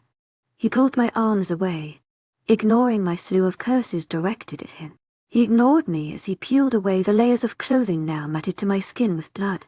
I closed my eyes as the night breeze hit my bare skin, sending it aflame once more. The bullet just grazed her. Oh, wrap it and hopefully, the bleeding will stop. Before I could register his words, a new figure was appearing in my vision. I recognized the white-haired woman immediately. Thank you. I don't know what we'd do without your help. Cade grumbled something in response, my ears not quite catching what he said. My eyes followed his movements as he brought forth gauze and large bandages. Before I could register what he was doing, he began dabbing at my skin with something, sending entirely new waves of agony over me. I let out an involuntary gasp as he plastered countless things over my wound, expertly wrapping the gauze to allow it to stay in place. When he was finally finished, my breathing was ragged and harsh. Has it stopped? The woman's voice sounded. Cade sighed, looking to her and Margaret. Margaret suddenly released her hold on me and walked away, forcing me to stand. I stumbled with the sudden action, but Cade quickly jumped up to steady me. Once I had my footing, I looked for the woman. She was standing right next to Margaret, the pair looking quite triumphant. Is someone going to tell me what the hell is going on? My voice suddenly sounded. It was full of venom and unheard screams. Margaret scrunched her face in disgust while the woman simply smiled. Cade, why don't you inform Samantha? As she put it, what the hell is going on? Cade groaned, almost too quiet for me to hear. Samantha. Turning towards me, his voice completely different from before. There was no humor, no childlike laughter. We've got to put you down there with the wolf. Either you go willingly or forced. I let his words sink in for a moment before I completely lost it. Are you kidding me? I practically screamed in his face. I went to continue, but he quickly cut me off. Listen, Samantha. No, you listen. Cade, I quickly retorted. I don't know what's going on here, but I'm sure as hell not going to be put in a hole and left to die. I was just shot, fuck's sake. You people were supposed to help me get out of here, not literally throw me to the wolves. I breathed heavily in between rants, realizing I now had the attention of every person in the clearing. Normally I would shy away from something like this, but tonight it only fueled my desperate fire. I'm a human. Remember, what threat could I possibly pose? Just let me go and I swear I won't look back. This will be over. I cried out. I was calling out to the sympathies of the onlookers, hoping to gain some sort of compassion. While shouting, I let my eyes rest on Margaret and the woman standing next to her. My eyes narrowed slightly when I saw their smug grins, immediately realizing this was doing me no good. I turned my attention back to Cade, knowing I'd clearly lost the fight. I fucking trusted you. I thought that if you got out of town it'd be okay. I never imagined your mate would be the beta. Finally looking me in the eye. You're with the wolves. Now silence ensued as I let his statement sink in. I'm not his fucking mate. I eventually responded. I'm a human. No matter what you people keep telling yourselves. I am no different from you. I wish that were true. He told me softly. Cade broke his resolve. He looked down to the ground. Hair falling over his features. I saw his shoulders rising and falling quickly, and I prayed HB take pity on me. He was the one who got me into this, and he might be my last hope in getting out. All I wanted was to get away so I could help my family. My voice broke, betrayal tears forming in my eyes. Please, just let me go. He hesitated before responding. Samantha, the woman from before suddenly cleared her throat. I whipped my gaze towards her, not bothering to wipe the tears that were now cascading down my cheeks. She ignored me and walked forward to stand next to Cade, placing a hand on his shoulder. Cade, she spoke kindly. That's enough. At her words, Cade stiffened and stood up, without another glance my way. He turned and walked back into the crowd. To my agent extraordinaire, Madeline Nilben, heartfelt thanks for your unfailing patience, enthusiasm. I screamed as I watched him leave, sending daggers into his back. I hoped he felt everyone. Samantha, that's enough. She started. I whipped my head to face this new woman. Who the hell are you? Danaria born. She smiled proudly, though I noticed it didn't go past her lips. Is that supposed to mean something? Her smile disappeared. I was originally the one who deemed you acceptable to help our cause. It seems I've been misjudged. She waved a hand to some men and they emerged, started to force me forward once again. I struggled within their iron grasps, crying out in pain. What is that supposed to mean? What do you want with me? I cried desperately.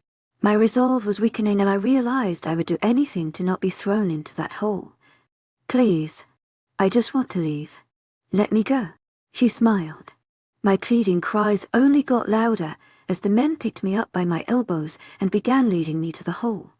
Ignoring the pain coursing through my entire body, I dug my heels into the ground and fought desperately. It did no good. With each second, we got closer to the darkness. There's no point in struggling. Samantha, we've won. The woman's voice rang out once more. I stopped my struggles for just a second as I looked her square in the eyes. Burn in hell. Her face darkened and men pulled me harder. I was brought to the edge of the hole in the ground, where the men paused momentarily. My limbs thrashed wildly, trying to catch onto something that would pull me away from my assailants. The woman's voice pierced the night for the last time. Throw her in. Chapter 17. One of us part to throw her in. I was lifted into the air as the grasp on my arms was suddenly released. The next thing my mind registered was my body free-falling, darkness overcoming my senses. I let out a blood-curdling scream as darkness folded around me. However, the minute the sound left my mouth, I was being enveloped in something other than wax and dirt. Flesh caught hold of my waist as I crashed into another body. The air was knocked out of my lungs as I fell another few feet. I braced myself for the impact of the cold and unforgiving earth, but it never came. I fell on top of Samuel, his back crashing into the ground beneath us. There was a sickening crack at the collision, and I felt a whoosh of air as Samuel's lungs emptied. He groaned loudly as dirt and dust flew around us, blinding us both momentarily. We laid there for a moment, both breathing heavily and trying to recover. However, when I realized I was enveloped in Samuel's arms, laying against his naked chest, I quickly pulled away. Fear coursed deep through my veins as my hands felt their way along the dirt floor, searching for something that could get me out. I refused to be stuck. Though my wound was bandaged, I could feel the blood start to flow freely once more.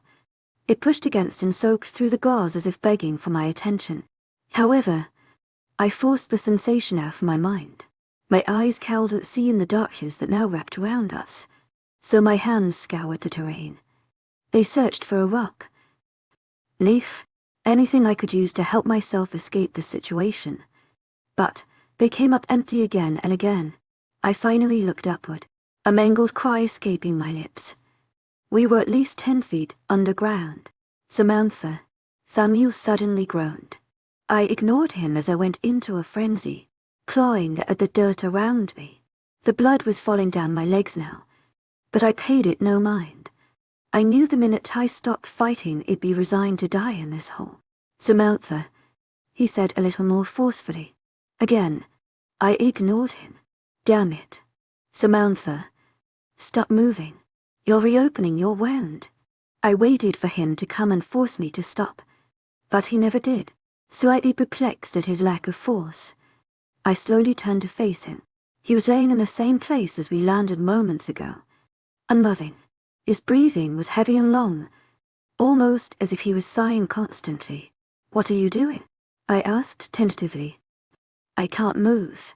I immediately focused all my attention on him, abandoning my hopeless attempt to escape. "What?" I think the fall broke my spine. My eyes widened. "What?" He turned his head slightly towards me. Even through the darkness, I could sense his glare. "I caught you. I landed wrong. I can't move." His icy voice washed over me, leaving me breathless and panicked. Samuel was angry. Beyond angry. My hands started twitching as my eyes tried to adjust. Without my vision, I was helpless to any attack he was inclined to make. Silence fell for a few minutes as I continued watching Samuel's breathing, trying to gauge his emotions. The silence and lack of movement calmed me slightly, but no matter how much time passed, I was still on the verge of tears. "Are you all right?" Samuel suddenly asked. His voice was softer now, though just barely. "I'm fine," I answered quickly. I was anything but fine. I let out a long breath, trying to pull back the tears. Desperation was starting to sink in, but I knew I couldn't let myself break down. "Not yet. You need to stop moving. Put pressure on your side." I nodded as I brought my hands to my injury, forcing myself to apply a light pressure against the bandages. Painful screams threatened to escape my lips, but I somehow managed to hold them back. I let my legs give out beneath me, my body falling limply against the wall. Samuel let out another long breath. Silence fell between us as my mind tried to wrap around the night's events. It was definitely struggling. I couldn't stop the images of the past few hours from replaying in my mind, allowing myself to feel the hurt and betrayal all over again. Fresh tears formed in my eyes, but I quickly wiped them away. I wouldn't let the bastard see me cry. Samuel grunted as he tried to move, but quickly fell back down again. I watched as he struggled, feeling slightly guilty.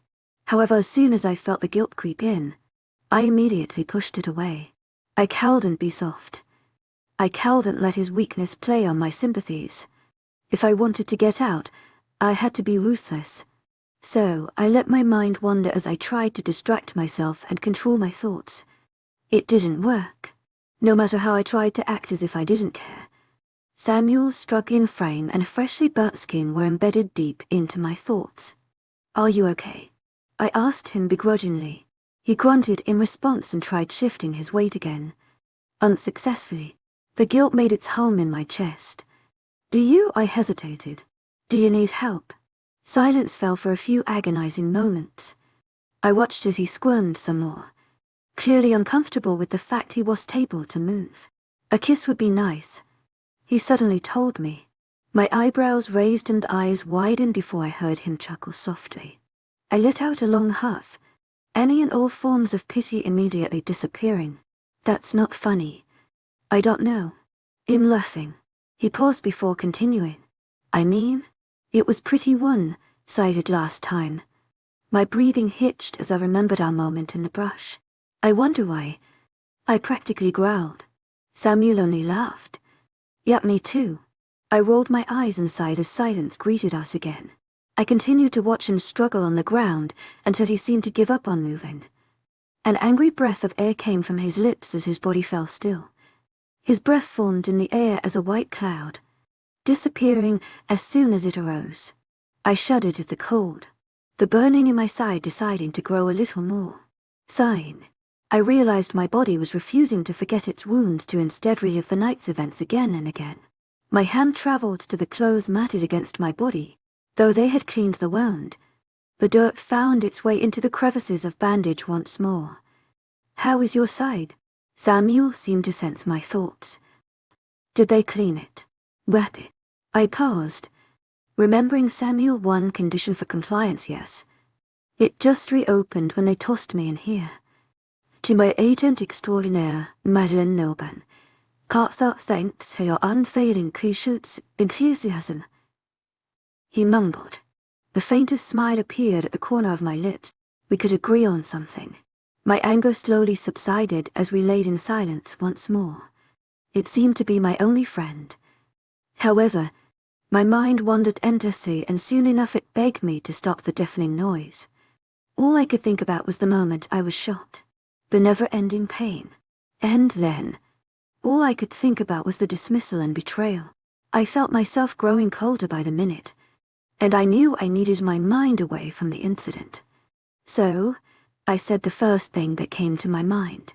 I immediately regretted it, as it opened an entire mess of things I didn't want to face. "Thanks for not letting me fall." I could almost hear the smile in his voice. "Anytime." Then, he hesitated as if fighting against his words. "You know, I actually do need your help." I watched him try to sit up before his body spasmed, sending a wave of pain through his face. My own body froze in place as I watched. "What do you need?" I finally breathed when his body fell limp. He was panting heavily but somehow managed to keep a light-hearted tone.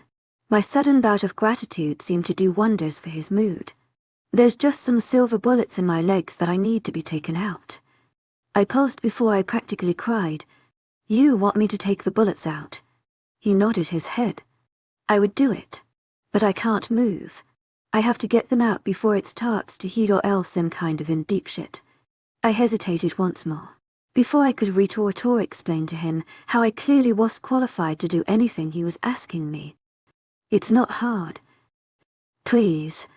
I felt my body start to move towards him, almost out of my own accord. My hands were still pressed into my side, making my movements awkward and slow. He was patient. However, even mumbling for me to be careful as I moved.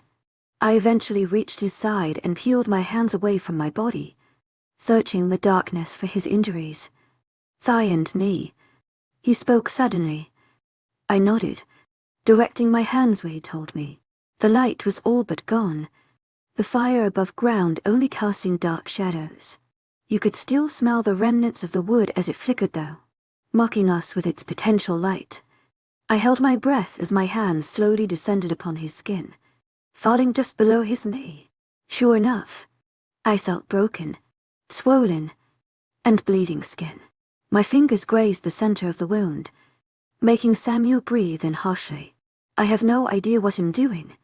"Samuel," I half cried, realizing I didn't even know why I was helping him. "To my agent extraordinaire, webnovel, heartfelt thanks for your unfailing enthusiasm." "Just dig it out," he grunted. I let out a half-mangled laugh while my gaze fell once more on the wound. Not letting myself think about it, I carefully took one hand and tried to pry open the hole in his flesh. Samuel gasped at my touch but remained still. I'm sorry. I kept repeating to him as I dug deeper, trying to feel for the bullet. Eventually, I found it, pulled it out, and quickly shoved it into my pocket. "You okay?" I asked as I listened to his ragged breathing. He let out a careful sigh, though I noticed it trembled slightly. "Next one." I mimicked my motions from before, slowly and carefully moving my hand up his other leg. When I found the wound, I noticed this one was larger, causing me to silently thank the heavens. I wouldn't have to pull the skin apart. What I thought would be easier turned out to be just as difficult, if not more. It was harder finding the bullet in his mess of muscle, and I had to dig blindly. Samuel soon started slurring curses under his breath, and I kept repeating my apologies. I was almost ready to pull back when I finally found the bullet. Like before, I pulled it out quickly and tossed it in my pocket. "For both our sakes, I hope you never get shot again." Samuel chuckled, remaining in his position, sprawled out on the floor. Trust me, I don't plan on it. Looking over my shaking frame, I could say the same for you. Do you feeling okay? Great. I quickly answered. I felt him try to move again. He was able to lift his head up now, but the other limbs were still unusable. Samantha, I'm so sorry. His voice suddenly cracking. All I could think about was getting you out of there. I never wanted you to get hurt. I never thought they'd actually shoot. It's all right. I cut him off. I'm all right. No, you're not. Stop pretending. My mind reeled to catch up with his quickly changing moods and personalities. One second he was growling at me, and the next his voice was filled with such vulnerability I would think him capable of compassion. I quickly changed the subject. Who was that woman? What did they want? He stiffened again. I silently cursed my brain to mouth filter, wishing not for the first time that it actually worked. There were a dozen more things I could have asked him in order to not make an at me once more. I don't know what to tell you. You obviously already know these people are part of the humans' rebellion. He snarled. If I hadn't have been paying attention, I would have missed the tinge of bitterness that laced his words. All of them? I asked in disbelief, thinking back to the children I saw. All of them? I had no idea. I trailed off. His voice softened slightly, taking in my confusion. They've been trying to find a way to get to the pack for years. Dalmaria is in charge of this group, along with a few others. We haven't done anything about them because they haven't ever been a real threat. They've never been able to actually do anything apart from smuggling people out of town. Normally the Blue-Eyed Pack catches those people. To my agent extraordinaire, Madeleine Noble, heartfelt thanks for your unfailing patience and enthusiasm. His voice darkened. Apparently they missed a few. I hesitated, mentally shrinking away from his new tone of voice. What are you going to do about it? Nothing you should concern yourself with. You'll be safe. I can promise you that. His voice seemed to darken once more. I paused, not liking the sound of the words on my lips. Is your pack coming? I didn't tell them where I was going, but Riley will probably find out soon enough. Why, how? You really want to know? He asked dubiously. Maybe. I suddenly questioned myself. He laughed once. I didn't want anyone knowing you were out in the woods alone, so I didn't tell anyone where I was going.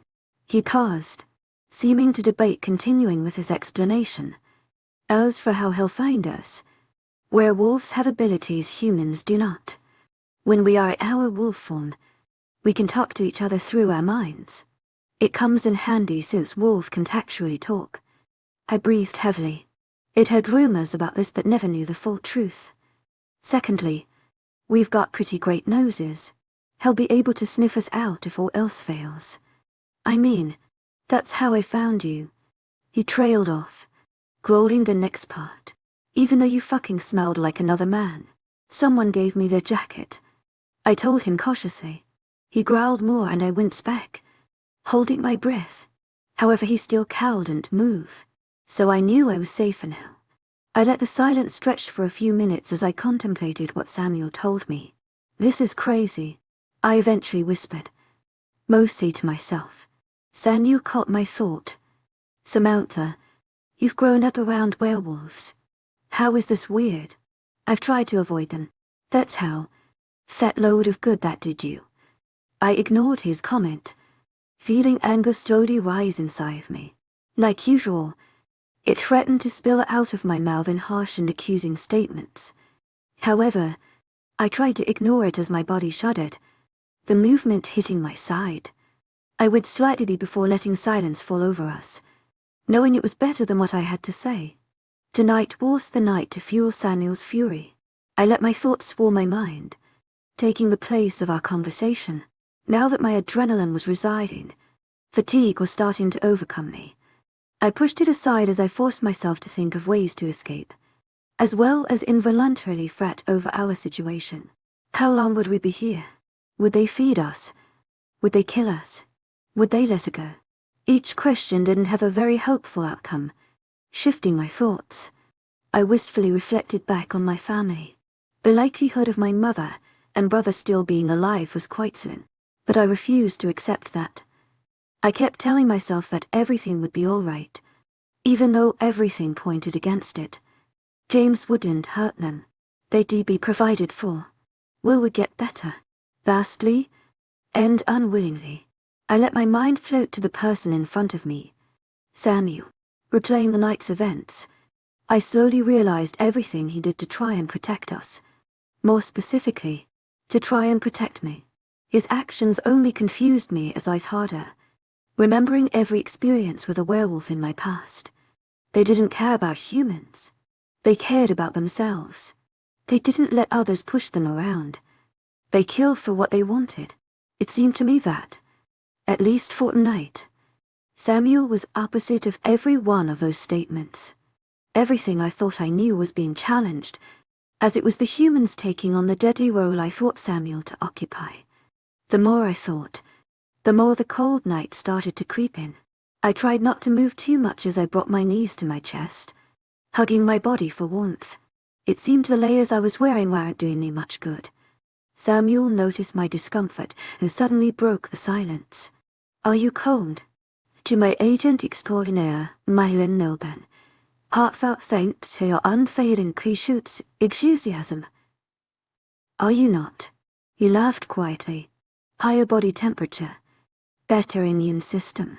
I nodded my head, remembering that little fact. As I nodded, Samuel started trying to move once more.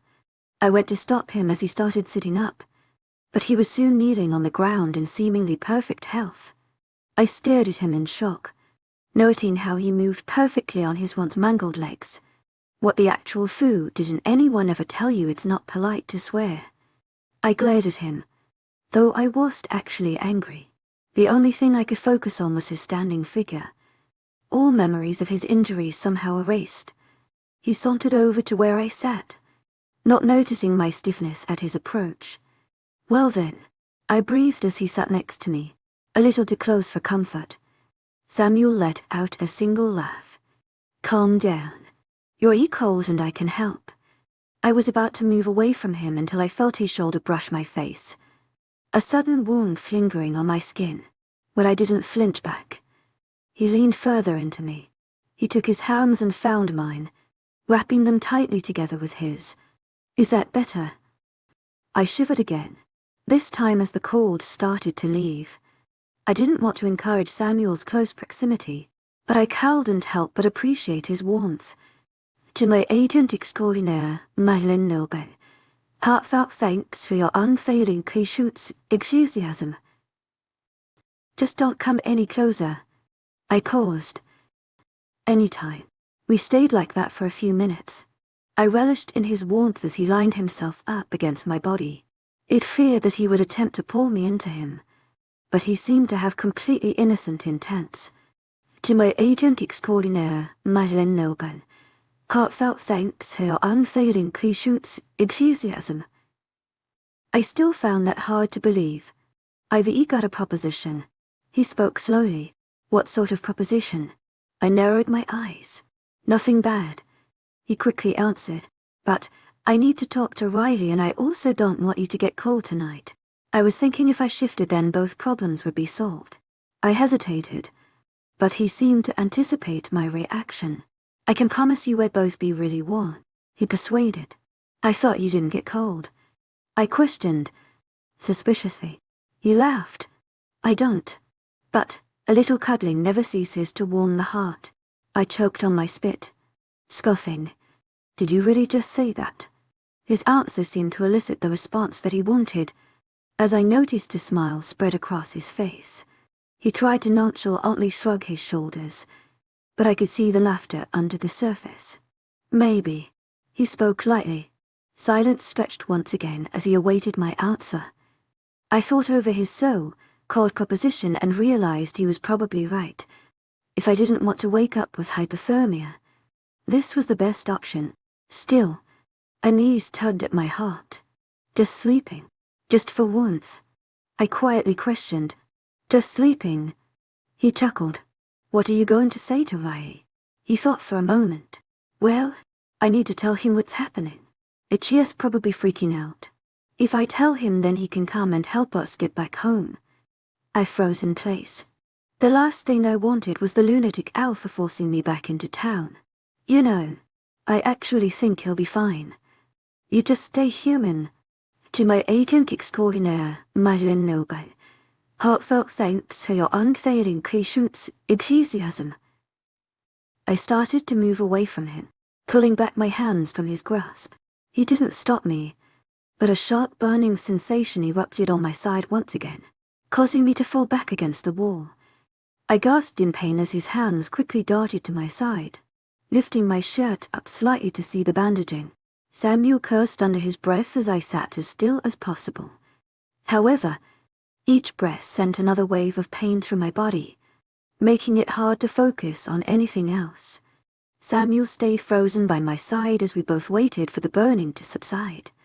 It seemed to take hours, but eventually, it turned into a dull ache, when my breathing became regular again and my figure relaxed. He hesitantly spoke. "Samantha." "I'm fine," I breathed. I felt his shoulders sag. "No, you're not." I didn't answer him, knowing he could see right through me.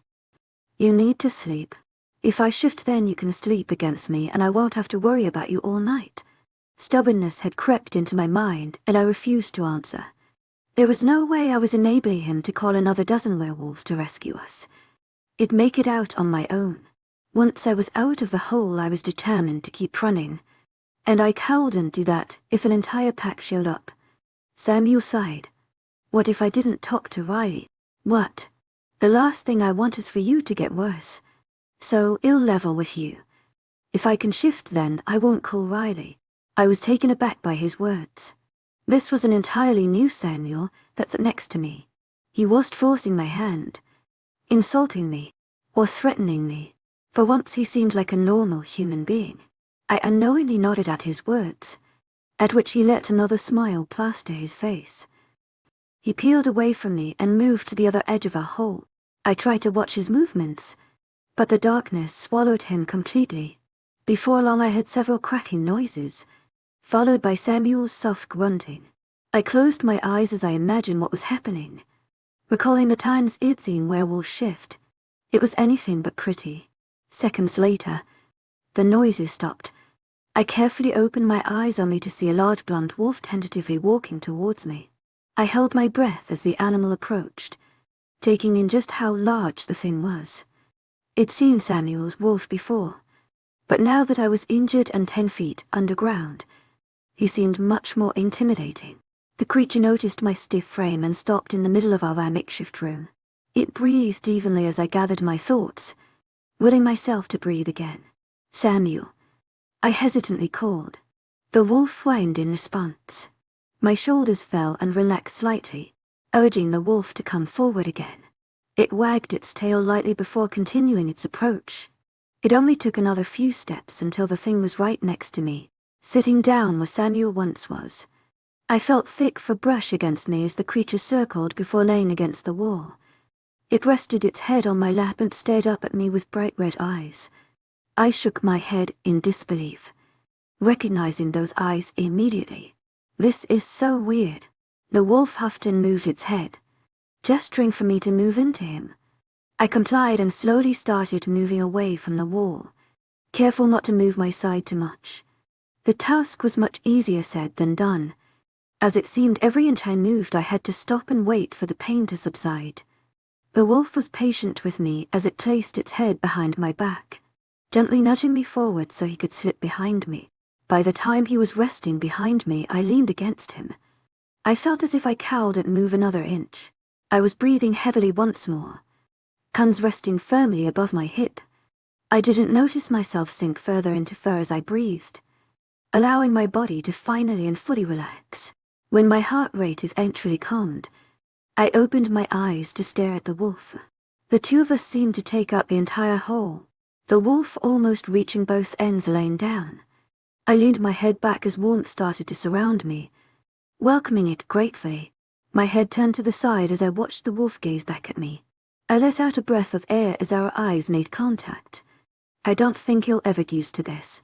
The wolf gently reached his head up, curling himself further into a ball and wrapping me into his long legs. Before I could adjust my body, I felt a large tongue sliding along my hands. My eyes darted to where they rested, watching the wolf's head retreat slightly. I looked into its eyes once more, rolling my own. To my agent extraordinaire, webnovel, heartfelt thanks for your unfailing patience, enthusiasm. As if in response, the wolf suddenly touched his nose against my cheek and licked once more. I groaned, removing a hand from my injury to wipe off his slobber. You're disgusting. The wolf whined and seemed to grin as he opened his mouth slightly. I let out a hesitant laugh, shaking my head and burrowing myself deeper into his fur. At my movement, the wolf laid his head down next to my torso. I hesitantly brought my hand forward, placing it lightly on the wolf's head. He stiffened for just a moment before melting into my touch, sighing heavily. You really are just a big dog, huh? My question elicited a large sigh and playful growl, confirming what he'd just stated. My hand lingered on his head as I closed my eyes, listening to his deep breathing. Before long, I let the sound lull me into sleep. Chapter 18. Fire. I was running. Forests surrounded me, each tree and branch growing ever closer. The limbs threatened to swallow me while the ground pulled me deeper into its grasp. Eyes loomed on every side of me, peering through the thick brush to watch me struggle. Something was behind me. I knew what it was just by the sound of its running. The paws landed one after the other, and they were quickly gaining on my failing pace. Snarls ripped through the trees as the wolf teamed up with the elements of the forest to send my heart into a frenzy. I was panicking. The panic caused me to look behind me, over my shoulder. However, the moment I did, I was swallowed by the forest. The trees turned into bushes as their twigs and vines forced me to the ground. I felt a sad and burning erupt from my limbs as they tied around my entire body. I screamed as I realized each and every twig, leaf, and speck of dirt was blazing in a never-ending fire. The fire was encompassing my body, slowly seeping into my skin. It inched and burned until my skin started melting into the flames. Scream after terrified scream escaped my lips until every inch of me was burning, my cries doing nothing to douse the torturous inferno. Then, suddenly, it was gone. The forest left me alone in the middle of a clearing. My breathing was heavy as I cautiously stood, looking around in each direction. I thought I was finally safe until my gaze fell upon a dark figure lurking just beyond the tree line. Something in me recognized the figure, though their identity remained hidden. Hello, I tentatively called out. My voice echoed the field. Slowly, the figure started to emerge. I quickly recognized that it was a woman.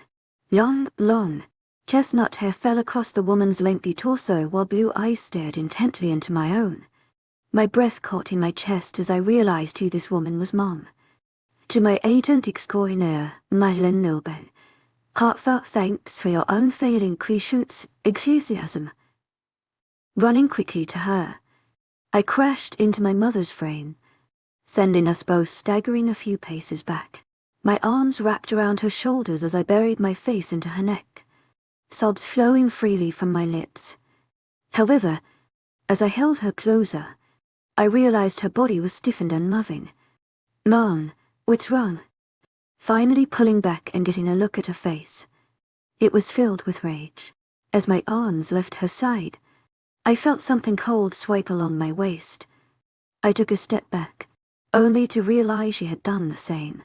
Her body was rigid as she stepped away from me, one arm slowly and deliberately raising to my chest.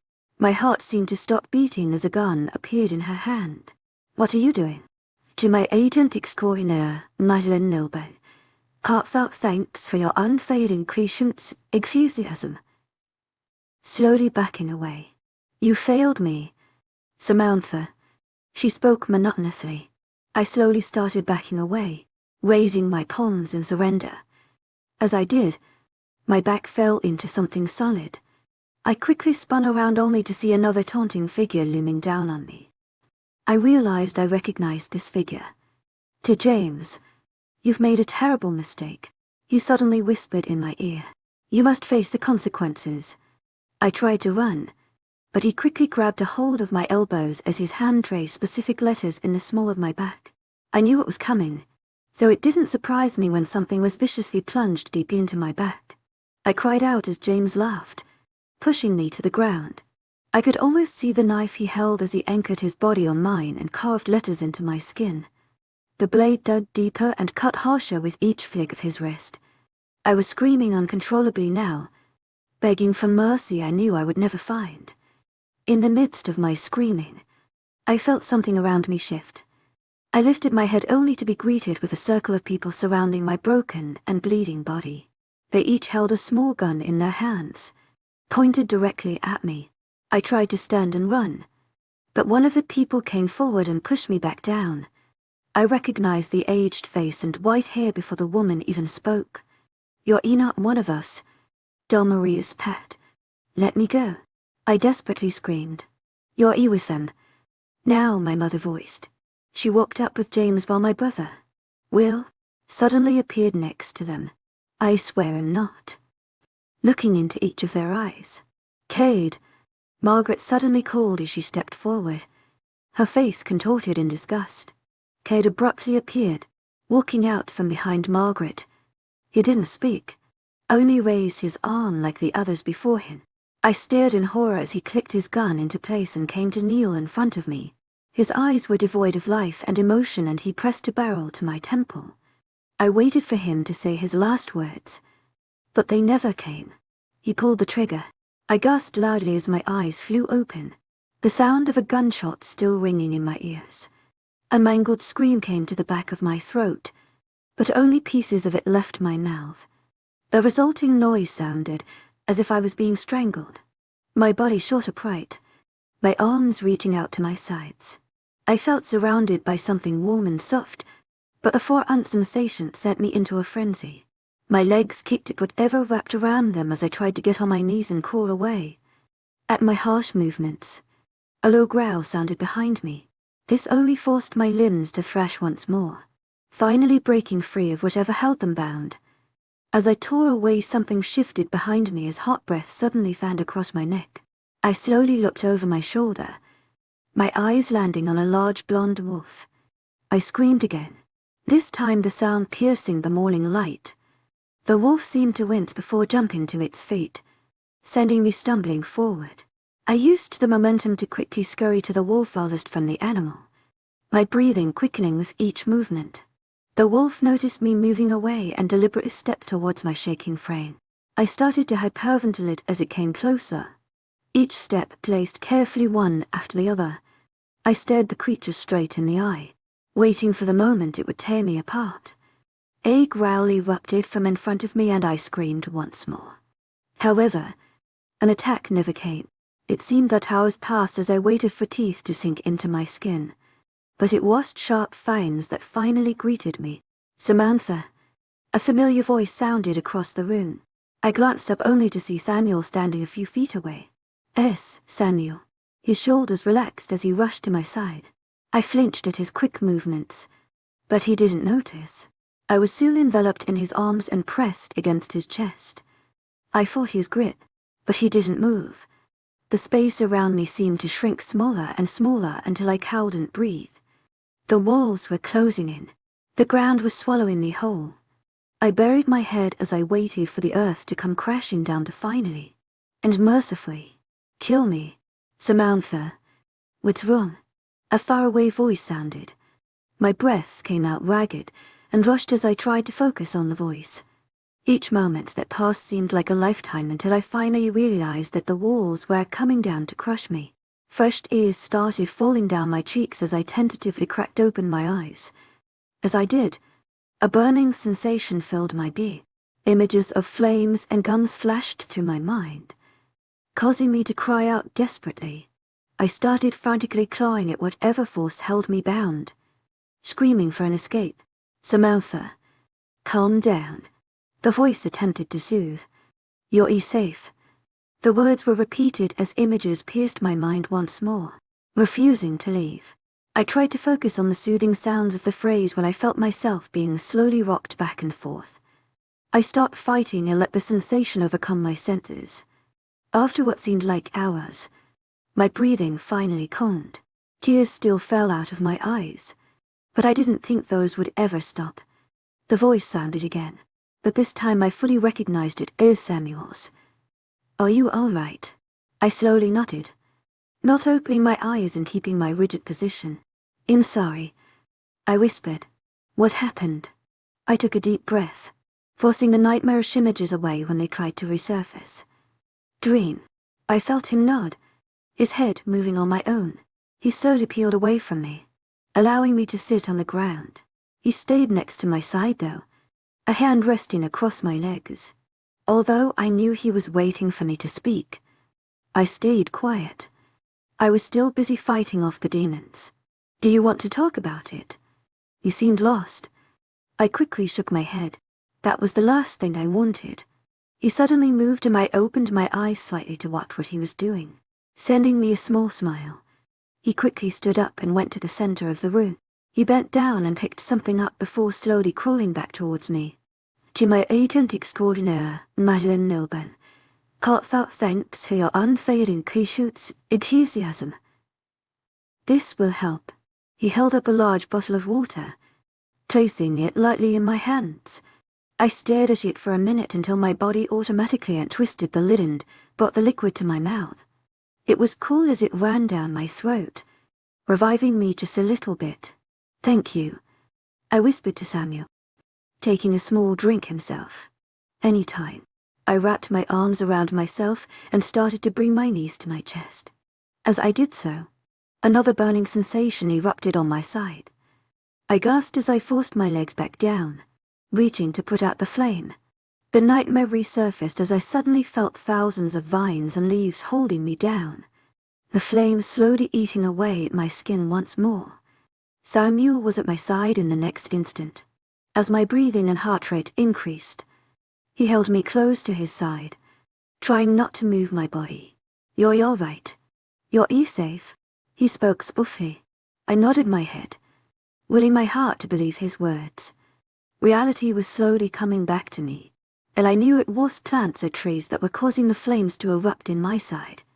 Memories of the previous days replaced the nightmares. Everything slowly started to make sense. I was shot. Samuel nodded, continuing his rocking motion. The image of Margaret pulling the trigger filled my mind. "She fucking shot me," I suddenly exclaimed, rage filling my body. Samuel paused, looking down at me. He laughed slightly, taking my change in demeanor in elegant stride. "You're a bitch." I huffed as his arms fell from my shoulders to settle on my leg. I tried not to flinch away or scream at him, as I knew he was the person to be upset with. "To my agent extraordinaire, Milben. Heartfelt thanks for your unfailing patience, enthusiasm." HED just brought me back from the edge of a breakdown. "Thanks again," I voiced for what seemed to be the 1000th time. He nodded, waving his hand in the air. "Do you want to talk about it now?" "I've heard it helps." "Not really. I mean, it was just a nightmare. An extremely vivid nightmare." My hand involuntarily flinched to my side, then to my back. The nightmare wasn't entirely a dream. "Okay, well we should probably change your bandages then." I looked at him in confusion. "With what?" He half stood and leaned forward, crawling once again to the center of the room. When he returned he held a new roll of white gauze. All I could do was stare at it, confused. But why they probably know if you get sick it'll kill them all. I let out a quick breath though. Samuel chuckled lightly. "To my agent extraordinaire, Milben. Heartfelt thanks for your unfailing patience, enthusiasm." "Let me see your side." I winced as I pulled the multiple layers of clothing, revealing the bloodied bandages. After poking around my skin and clothing for a minute, Samuel sighed. "Let's take off your jackets." Before I could object, he was lifting my arms and pulling the jackets over my head. He placed my own next to me while throwing cordess across the room. I watched it land in a heap, dirt flying around it. A small smirk played on my lips. Samuel noticed and rolled his eyes, growling slightly. Would I get a hold of him? I quickly cut him off. He was trying to help me. If it was for his jacket, I would have been a lot colder at night. Samuel glared at me, If it was for that jacket, I would have found you a lot faster too. I broke eye contact and looked instead to the bandages on my side. Though I had 1,000 things I wanted to say, I bit my tongue. I knew that now was the time to argue. Samuel caught my drift and breathed heavily, pausing for a moment. When he did, I lifted the corner of my shirt to reveal my wound. However, Samuel abruptly took my hand off the shirt and replaced it with his own. He began to fold the material upwards, giving view to my entire stomach. I uncomfortably tried to pull the shirt down, but he anticipated my moves and grabbed my hands. "This is going to make it a lot easier," he told me. I nodded as he let my hands go. They still itched to cover myself, but I held back. The sooner this was over, the better. To my agent extraordinaire, Madeleine, heartfelt thanks for your unfailing patience, enthusiasm. I need you to move off the wall. I slowly did as I was told. Now that my back was resting against the hard surface, I felt the weight of my torso fall to my side. It rested against my wound and the fire blazed once more. I stood still as Samuel looked me over, fingers grazing across the gauze that wrapped around my lower half. "The blood is dried and sticking to the gauze. I'm going to have to pour some water over it." I nodded as he turned away, coming back with the water we'd drank from earlier. Before pouring it over me, though, he started tearing the gauze from my unharmed skin. He tore the front part at the corners, as close as he could to the actual wound, when he moved around to my back. However, "What is this?" he suddenly asked. I looked at him, perplexed until I saw where his hand was hovering, just over the small of my back. Realization dawned as my nightmare flashed through my mind once more. I quickly brought my hand to my back and started rolling my shirt back down. "It's nothing. How is my side?" I tried to distract him.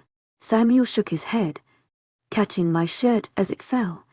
He quickly pinned it back up and scooted me forward a bit more, providing him a clear view of my back.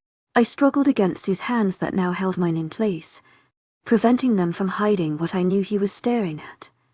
"Samantha, what is this?" "It's nothing," I repeated. I bent my head, breathing heavily. I knew he'd seen the scars, but I was still in denial. This was something I was ready to face or discuss.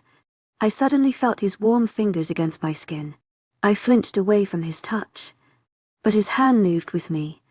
He was trying to decipher what those lines and scars formed. I only prayed he wouldn't. To my agent extraordinaire, Madeleine, heartfelt thanks for your unfailing patience, enthusiasm.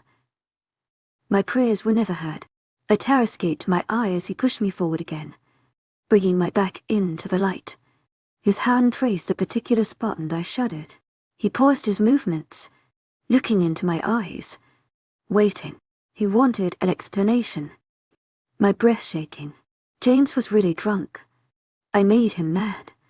"It's nothing. Really." I trailed off when I felt him stiffen. "Your stepfather did this?" he asked darkly. I hesitated before I begrudgingly nodded my head. There was no going back now. "It was a few weeks before I met you. To my agent extraordinaire, Madeleine, heartfelt thanks for your unfailing patience, enthusiasm." Now Samuel growled, tracing the lines once again. I knew the spot he was focusing on, as it was the worst of the wounds inflicted. James wanted to make sure his work would never fade, so I cheated, dug the knife deeper than I thought possible. The result: his name would forever be a scar on my skin. I turned my head to look at Samuel's face, trying to gauge his reaction. I knew his overprotective nature all too well. If wearing another man's jacket set him off, I was sure what having a name brandished on my skin would do. His face was scrunched up tightly, his eyes staring at the same spot on my back. The rest of his body was deathly still, and if I didn't see him breathing, I would have thought him dead. "Please say something," I pleaded. Samuel pulled back his lips in an animalistic snarl. "I'm going to kill him." I flinched away, my breathing catching in my throat. He didn't stop me as I pushed myself against the wall, bringing my shirt back down. I carefully watched him as his body tensed, remaining in the same unmoving position. His hand was still held out where my back had been, though it was now a tight fist. For the next few minutes, I didn't dare move, speak, or even breathe. I was sure what to make of his words. And right now, I couldn't process them. All I could focus on was his unmoving frame that seemed to tremble with each breath he took. A few times I would notice his eyes turn a bright red as large claws formed on his hands. His back arched slightly once or twice, but Samuel forced himself to stay upright. Agonizing minutes that seemed as long as hours passed by. The situation never changing. Samuel was hanging on by a thread. Eventually, distant voices and movements were heard from above. I raised my head to the clearing above us, noticing the rays of sunrise were now replaced with a harsh noon light. I couldn't make out what the voices were saying, nor how far away they were, but the noises seemed to snap Samuel back into reality. He looked upwards then to me and sighed, bowing his head slightly. "Are you okay?" I asked quietly. He shook his head. "Just don't leave me again."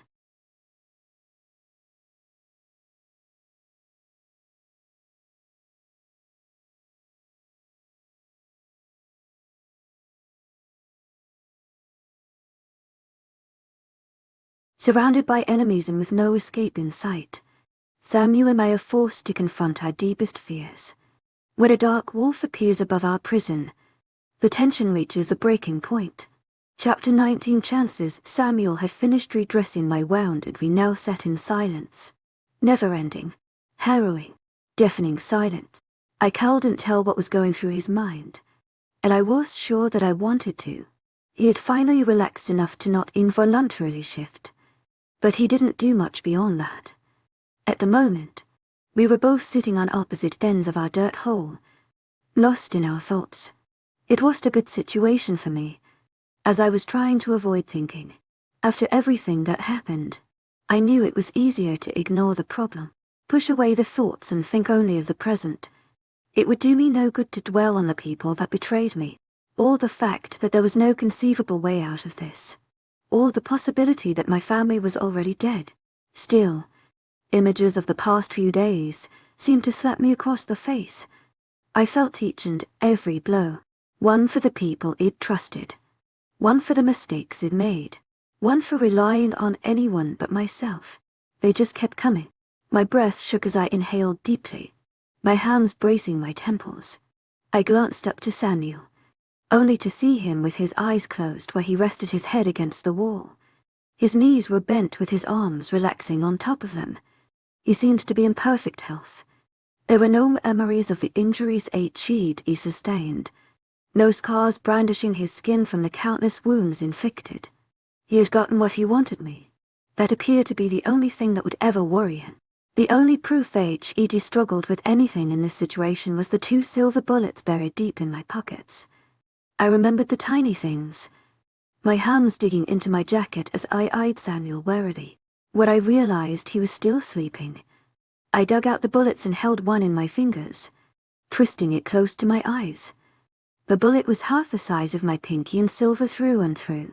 To my agent extraordinaire, Love, heartfelt thanks for your unfailing patience, enthusiasm. The smell. I played with it for a minute before I balanced it precariously between my thumb and the finger. It was hard to believe something so small had caused so much pain. Then again, it was that hard to believe. There were too many things that seemed too insignificant to do any real damage, whether to body or mind. James' knives, for example, never seemed as deadly as they were. I flinched at yet another unwanted memory, trying to push it back down. He'd done it with this particular memory many times before, so I was sure why it kept coming back to me now. But, no matter how hard I tried, it seemed every thought led back to the name scarred into my back. I thought it moved on from the trauma, but it seemed Samuel had resurfaced the memories. Sure, my body had healed, but my mind was nowhere close. That fact was made evident any time I went near James. Even though I had to limp, I made it a point to always avoid being in his presence. To my agent extraordinaire, Love, Heartfelt thanks for your unfailing patience, enthusiasm. He would seek me out, and then I couldn't run. I'd be resigned to his drunken beatings. My mother would always try to con him, and sometimes it would work. Most other nights, Will would come home just in time to lock us in his room. But for the most part, I'd gotten used to living in fear. And then, I'd gotten used to living in guilt. Guilt because if I'd only been stronger, I could have fought him off that night. It would be me in the hospital, and not Will. Samuel's words suddenly echoed through my mind. In going to kill him, I allowed myself to dwell on that thought for a minute, picturing James' demise. I wasn't a violent person, nor did I actively want to murder people, but it was hard to deny the fact that if James was gone, then my family's life would be safer. For that reason, I didn't shrink back from the thought of James' death. I welcomed it. If Samuel wanted to kill James, I was going to stop him. "You going to kill me with those?" Samuel's voice suddenly rang out. I flinched violently, sending the bullet I'd been holding tumbling to the dirt. I quickly snatched it back up and shoved it into my pocket. No, just thinking about killing me in my sleep. Maybe.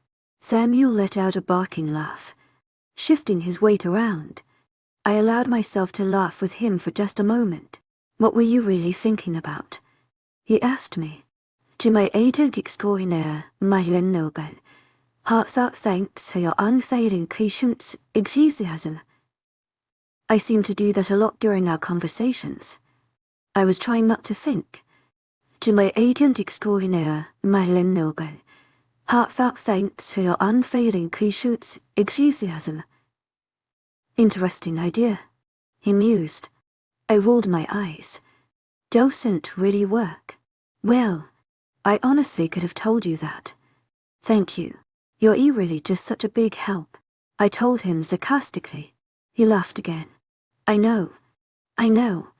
But, in all reality, why don't you give those to me?" He gestured to my pocket. I narrowed my eyes. "Why, you can't even hold them." "I can handle a little burn." "Samantha," he said as he rolled his eyes and shifted to his knees. He glanced upwards as he did, seeming to watch something moving above. I quickly followed his gaze, searching for what he'd been watching. But, the moment I was focused on the space above us, Samuel was at my side and digging the bullets out of my pocket. "Hey!" I shrieked, swatting at his hands. The moment I fought back, he pulled away. He held a small bullet between his fingers, letting only small parts of his skin touch the material. Sure enough, the skin was burning and blistering almost instantly. "Thank you," he smiled as he walked away. "Are you kidding me right now?" He was back on the other side of the hole now, sitting down once more. I watched as he dropped the bullets into his own pocket. "Not kidding. I just know how stubborn you are. Didn't we feel like arguing?" "You're unbelievable. Oh, you like me and you—" He flashed me a large and dizzy grin. "Well, there's just so much to like, isn't there?" I falsely returned the smile, narrowing my eyes. He laughed again, relaxing his body against the dirt once more.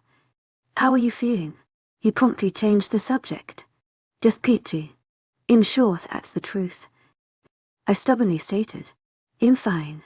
You know, you don't have to lie. You were shot. It's all right to feel a little under the weather." He told me matter-of-factly. I said "I'm fine." I huffed. He held up his hands. Okay. I'll drop it. Thank you. Anytime." He smiled widely again, wrapping my arms around my torso and looking to the sky. There was much sky to be seen. The only view we had was the large silver bars and countless trees looming over them. "Can't you jump out of here or something?" I suddenly asked him. He scoffed and raised his eyebrows, following my gaze. "It's not that simple. If I were to try, it'd have to be my wolf. And my wolf can't exactly break through solid silver and hold you at the same time. So why don't you go without me?" His face lost its humor. He tilted his head and half glared at me. "You know I wouldn't ever leave you, Samantha. I'm just saying, If it means getting out of here, it might be worth a try.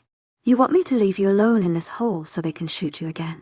Or maybe it's so you can go crawling back to the man who gave you that jacket. I watched his face flinch with anger. To my agent extraordinaire, webnovel, heartfelt thanks for your unfailing patience, enthusiasm. Just calm down, wolf boy. I'm not exactly going anywhere. And in case you hadn't realized, I'm not exactly the biggest fan of these people. To my agent extraordinaire, webnovel, heartfelt thanks for your unfailing patience, enthusiasm. He held my gaze for a minute, clearly unamused. I only shrugged my shoulders, giving him my most innocent look. After a moment of silence, I changed the subject. So, what's the plan then?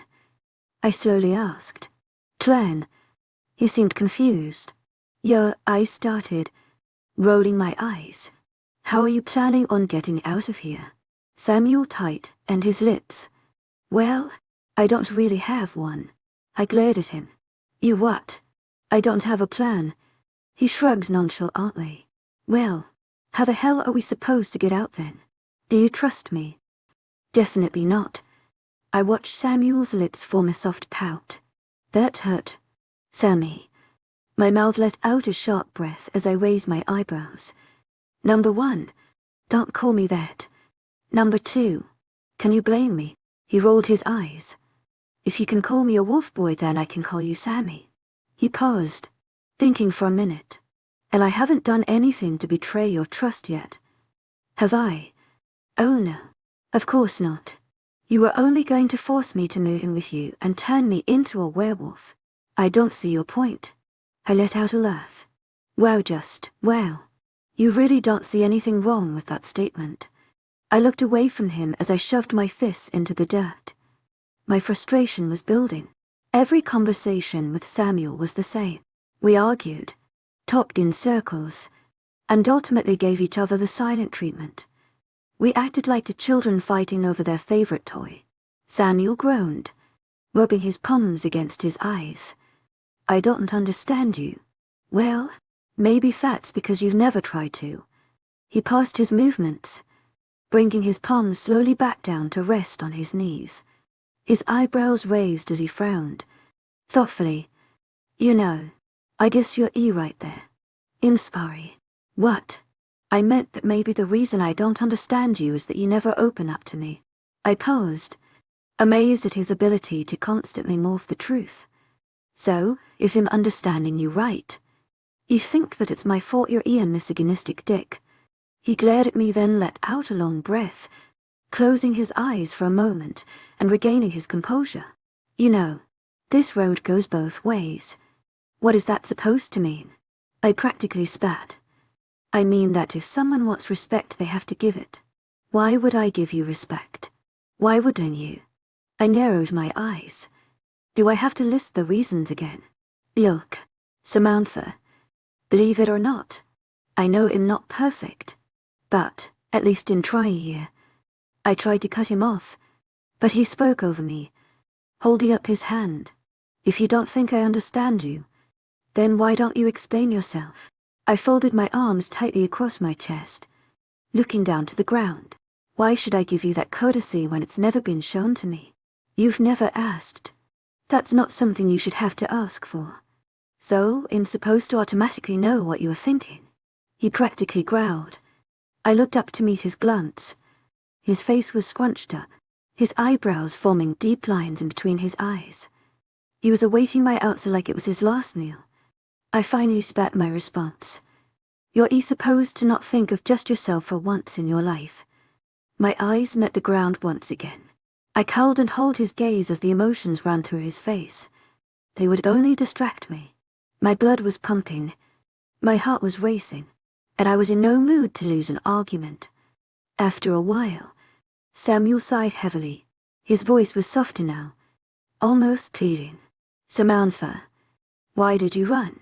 His question and caught me off guard, and I froze. What? You said I never asked. Well, in asking you now, I want to know, why did you try and run? I furrowed my eyebrows, staying silent. Answering this question would open a conversation I was ready to have. Samuel seemed to be sincere with his words, but I knew how quickly someone's intentions could change. If I even thought about opening up to him, who's to say he wouldn't turn around and use the information against me? I don't want to answer that. He huffed out a small breath. What do you want? Samantha. I thought for a moment. To my agent extraordinaire, Madeleine Nilben. Heartfelt thanks for your unfailing patience, enthusiasm. I'll tell you anything I can. He seemed to jump at the suggestion.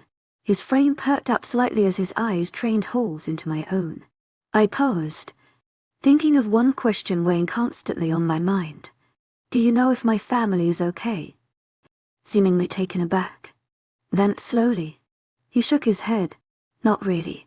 I went looking for you at your house when I knew you were gone. But everything seemed normal. I didn't go back after that. To my agent extraordinaire, Madeleine Nilben. Heartfelt thanks for your unfailing patience, enthusiasm. A lot could have changed since then. I glanced up to Samuel, who seemed to be waiting for my next question with bated breath. Before I could stop myself, I blurted out the thing that had been pressing on my mind since the first day I saw him. Why me? He hesitated. What do you mean? Why did you pick me? Samuel again seemed surprised by my question. Well, it's not exactly as simple as that. He looked at me, warily. There's a lot of legends behind mates and things. I wasn't even sure I believed them until I met you. And what makes me so special? You got me. I glared at him while he burst out laughing. I'm kidding. I'm kidding. It'll be serious. He paused for a moment, thoughtfully, before continuing.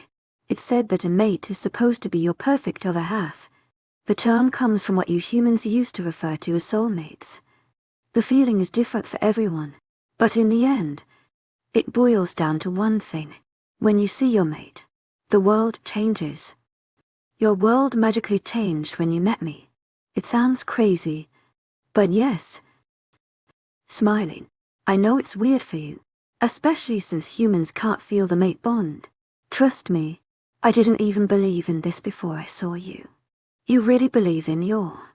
I grimaced at the word. Mate. Absolutely. I shook my head. You don't even know me. I know you enough to know that you're stubborn. I glared. But, he continued, but more than that, you're caring. I know that would do anything for those you care about. I also know you're brave, smart, and beautiful. I bent my neck and let my hair hide my face in reaction, not knowing what to make of his words. I opened my mouth to make a quick retort, but no words would come out. My entire being was stunned into silence. Samantha, you may not believe me, but I do care for you. I'd do anything for you. All I want is for you to be safe and happy. I heaved a shaky breath. Minutes of silence fell as Samuel awaited my response. He was patient with me, never pushing the words out. Meanwhile, my mind was waging war on itself. My world had been turned upside down, and I didn't know what to believe anymore. All I'd known about werewolves were that they were bloodthirsty and power-hungry killers. All I'd known about mates were that they were someone you were forced to be with. These creatures didn't care. They weren't capable of it. I let out a weak reply. I don't know what to say. He let out a heavy sigh. I know you don't feel the same way. Samantha. I looked up, only to see him continuing to stare straight back at me. Though their safe dark color seemed to glow. Suppressed words and feelings were written across his face, but I was too afraid to delve into their meanings. I wasn't ready to be betrayed again. Look, Samuel started, finally breaking eye contact. He moved one hand to his neck and rubbed it. All I'm asking for is a chance. I hesitated, looking for the right words. I don't know if I can. He slowly nodded. How about a chance of a chance? I lightly laughed and rolled my eyes. Chapter 20 Wolves Part 1 maybe is good enough for me. Samuel smiled. It lit up his face and I realized how much better he looked with that expression. His eyes scrunched at the side to reveal faint smile lines, all other worries and anger erased with one emotion. "What are you smirking about?" he suddenly asked me. I shook my head lightly. "Nothing at all." He let out a light breath. "Well, what else do you want to know? Why are they keeping us here?" I thought for a moment. "I mean, why don't they just kill us?" Samuel half laughed. "Like they could." That wasn't my question. I responded as I rolled my eyes. Samuel shook his head. "These people are trying to get to the pack." "I told you that already." "I know. What I'm asking is how. How could they get to the pack this way?" And I could see that he was sure he wanted to answer my question. I gave him a look though, and he slowly continued. "Leverage." I raised my eyebrows. "Leverage. It doesn't really matter. It's not going to work. Samuel, just answer my questions." I was growing more annoyed at how he was dancing around me. What do they want? Clearly not happy that I hadn't dropped the subject. They probably want to make a trade. Trade for what? "They're people for us," he told me slowly. "Testing the waters." "You mean the werewolves have a 10, but a hole in the ground too?" I laughed, trying to keep the mood light. "Not exactly." Samuel smiled. "Well, why do you keep them?" "To my agent extraordinaire, webnovel. Heartfelt thanks for your unfailing patience, enthusiasm." I thought for a moment. I wasn't oblivious to the casualties and situations of the war, but I couldn't wrap my head around why a pack of werewolves would keep humans hostage. Normally they killed on sight. They're part of the resistance. Samantha, they broke the laws and have to face the consequences. "So, it's true you kill them." "To my agent extraordinaire, webnovel. Heartfelt thanks for your unfailing patience, enthusiasm." Or do you just keep them locked up forever? Samuel stared at me for a hard moment. "Like I said, they're part of the resistance. I can't change the laws and consequences when they're broken. These people knew what they had coming." I paused as I let his cryptic words sink in. Rumors had always floated around the town, especially when it came to the werewolves. No one outright spoke of it, but hushed whispers always filled the streets when someone went missing. Sometimes you saw them again, and sometimes you didn't. Some said they'd escaped, some said they'd been killed, and some say the werewolves kept them in prisons until their bones decorated the floor. "So it's going to happen to me," I continued. I hadn't thought about it until this moment, but it'd been caught running and therefore, it'd broken their law. If I didn't manage to get out before Samuel dragged me back to town, there was no way of telling what punishment they'd inflict. Samuel's mouth opened slightly as his eyebrows furrowed. He bowed his head and rubbed his jaw, avoiding my gaze. I waited silently for him to answer. However, instead of answering me, he abruptly stood up and started pacing the small prison. I watched as he took large strides in each direction, crossing the room again and again without effort. The room suddenly seemed much smaller, and it was slowly suffocating me. "Why did you run?" he abruptly asked me. I looked at him, confused. "What does that have to do with anything?" His steps quickened. "If you ran because of your step, father, things are different." A weight settled on my heart. That was part of the reason. Sure, but it was the only thing on my mind when I ran. I looked up to see Samuel had stopped pacing and was staring at me. I averted my gaze and looked to the ground. I started to lie, but I knew it was useless. "I'm not really sure you want to know my answer." I spoke slowly. His body stilled, but he kept his eyes trained on me. After a moment, he looked to the ground and snarled. "Great." Annoyance tugged at my heart, but I tried not to let it simmer. Samuel resumed his never-ending walk, sending glances my way every now and again. His face was scrunched in concentration and his hands were constantly moving between resting on his hips and neck. I tried to ignore him, but it wasn't working. "What are you thinking?" I finally asked. He glanced my way again but didn't respond. I huffed in annoyance and repeated my question. This time, he didn't even look at me. He just kept up his incessant pace, sending my nerves into a frenzy. I glared at him as he walked, wishing I could pick apart his brain. If what awaited me at home was worse than rotting in this dirt hole, I wasn't going to face it. I would die before I let them hold me in a prison for the rest of my life. Suddenly, an idea came to me. I started slowly, gauging Samuel's reaction. You said you didn't tell anyone where I was going. No one really has to know what happened. He abruptly stopped pacing and looked at me, confused. If it's going to be that bad for me, we could just tell people I was kidnapped. His eyebrows raised as he ran a hand through his hair. Still, he refused to speak. The pacing had stopped though, which was a slight improvement. It could work, I encouraged, noting his tense frame. I know it could work.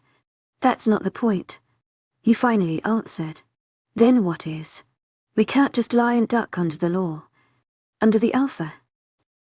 Yes. Actually, we can. He suddenly glared at me. No, we can't. Why not? I returned his scowl. Because the laws are there for a reason. I shook my head, deepening my scowl. The laws the werewolves enforced were absurd and hypocritical. One of their own could go home and beat his mate every night. But if a human tried to run, steal, or even look at a werewolf from, the world suddenly stopped spinning. My lips turned into a grimace as I stared at Samuel. He was defending the very thing that sent this world and my life to hell. He took my grimace as worry as he quickly softened his features. Look, I'm going to fix this. No one's going to hurt you. I just don't know what to do. Yet, I need to talk to Riley. He raised his palms in surrender and smiled softly. I, however, wasn't swayed so easily. I didn't respond to Samuel's reassurances, but instead folded my arms and stared at the ground. Eventually, I heard him sit down as well, though it was far away from me. When he sat down, I shifted my gaze and looked up towards the trees. Freedom was so close. I could see it. But there was absolutely no way I could climb out of this hole. There wasn't even a way I could bribe myself out. I hadn't seen a single person since they threw me down here. My constantly dry throat, empty stomach, and bloody clothes reminded me of that. I heard Samuel sigh. Look. I whipped my gaze towards him and deepened my scowl. He flinched back slightly, opening his mouth. Words almost left his lips when he went deathly still. He jerked his head upwards toward the setting sun, holding a hand out for me to stay quiet. I did as I was told. Immediately following his gaze, I searched the opening for some sign of movement while my ears strained to hear anything but my own heartbeat. We stared in tense silence for a few long minutes. Samuel never moved and never told me what was going on. Eventually, his frame started to relax. He shot me a worried smile before looking upwards once more. When I heard rustling above us, I slowly mimicked his movements and looked to the sky. However, it was sky that I saw. It was the large head of a dark wolf. Chapter 21 Wolves, Part 2. The large wolf stared down into our hole for what seemed like an eternity. Its eyes lazily glanced at me before moving to Samuel, where they'd been resting ever since. The wolf's gaze would occasionally glance upwards and look around, but it would always return to stare down Samuel. Samuel's face remained expressionless, despite the fact the wolf and he were seeming to silently communicate. However, the only information I could gather from their looks was an untold thought dancing in Samuel's eyes. The wolf's head started to creep away. I met Samuel's gaze and he gave me a once-over. My expression turned to a scowl as he smiled apologetically and opened his arms. He started to speak but was cut off by a smooth voice echoing from above. I know you miss me, Samuel, but you didn't have to dig your own grave. I whipped my head upwards to see a man smirking down on Samuel and me. Thickened tousled brown hair fell around a brightened, mischievous face. Sharp eyes bore into our own, but it was impossible to tell anything else. The sun was burning against the man's back, casting his face into long and untelling shadows. Samuel suddenly laughed. I just cowled and helped myself. Why? My breathing was cut off as my eyes darted wildly between the two men. I'd already blame you there. Sammy boy. Riley chortled.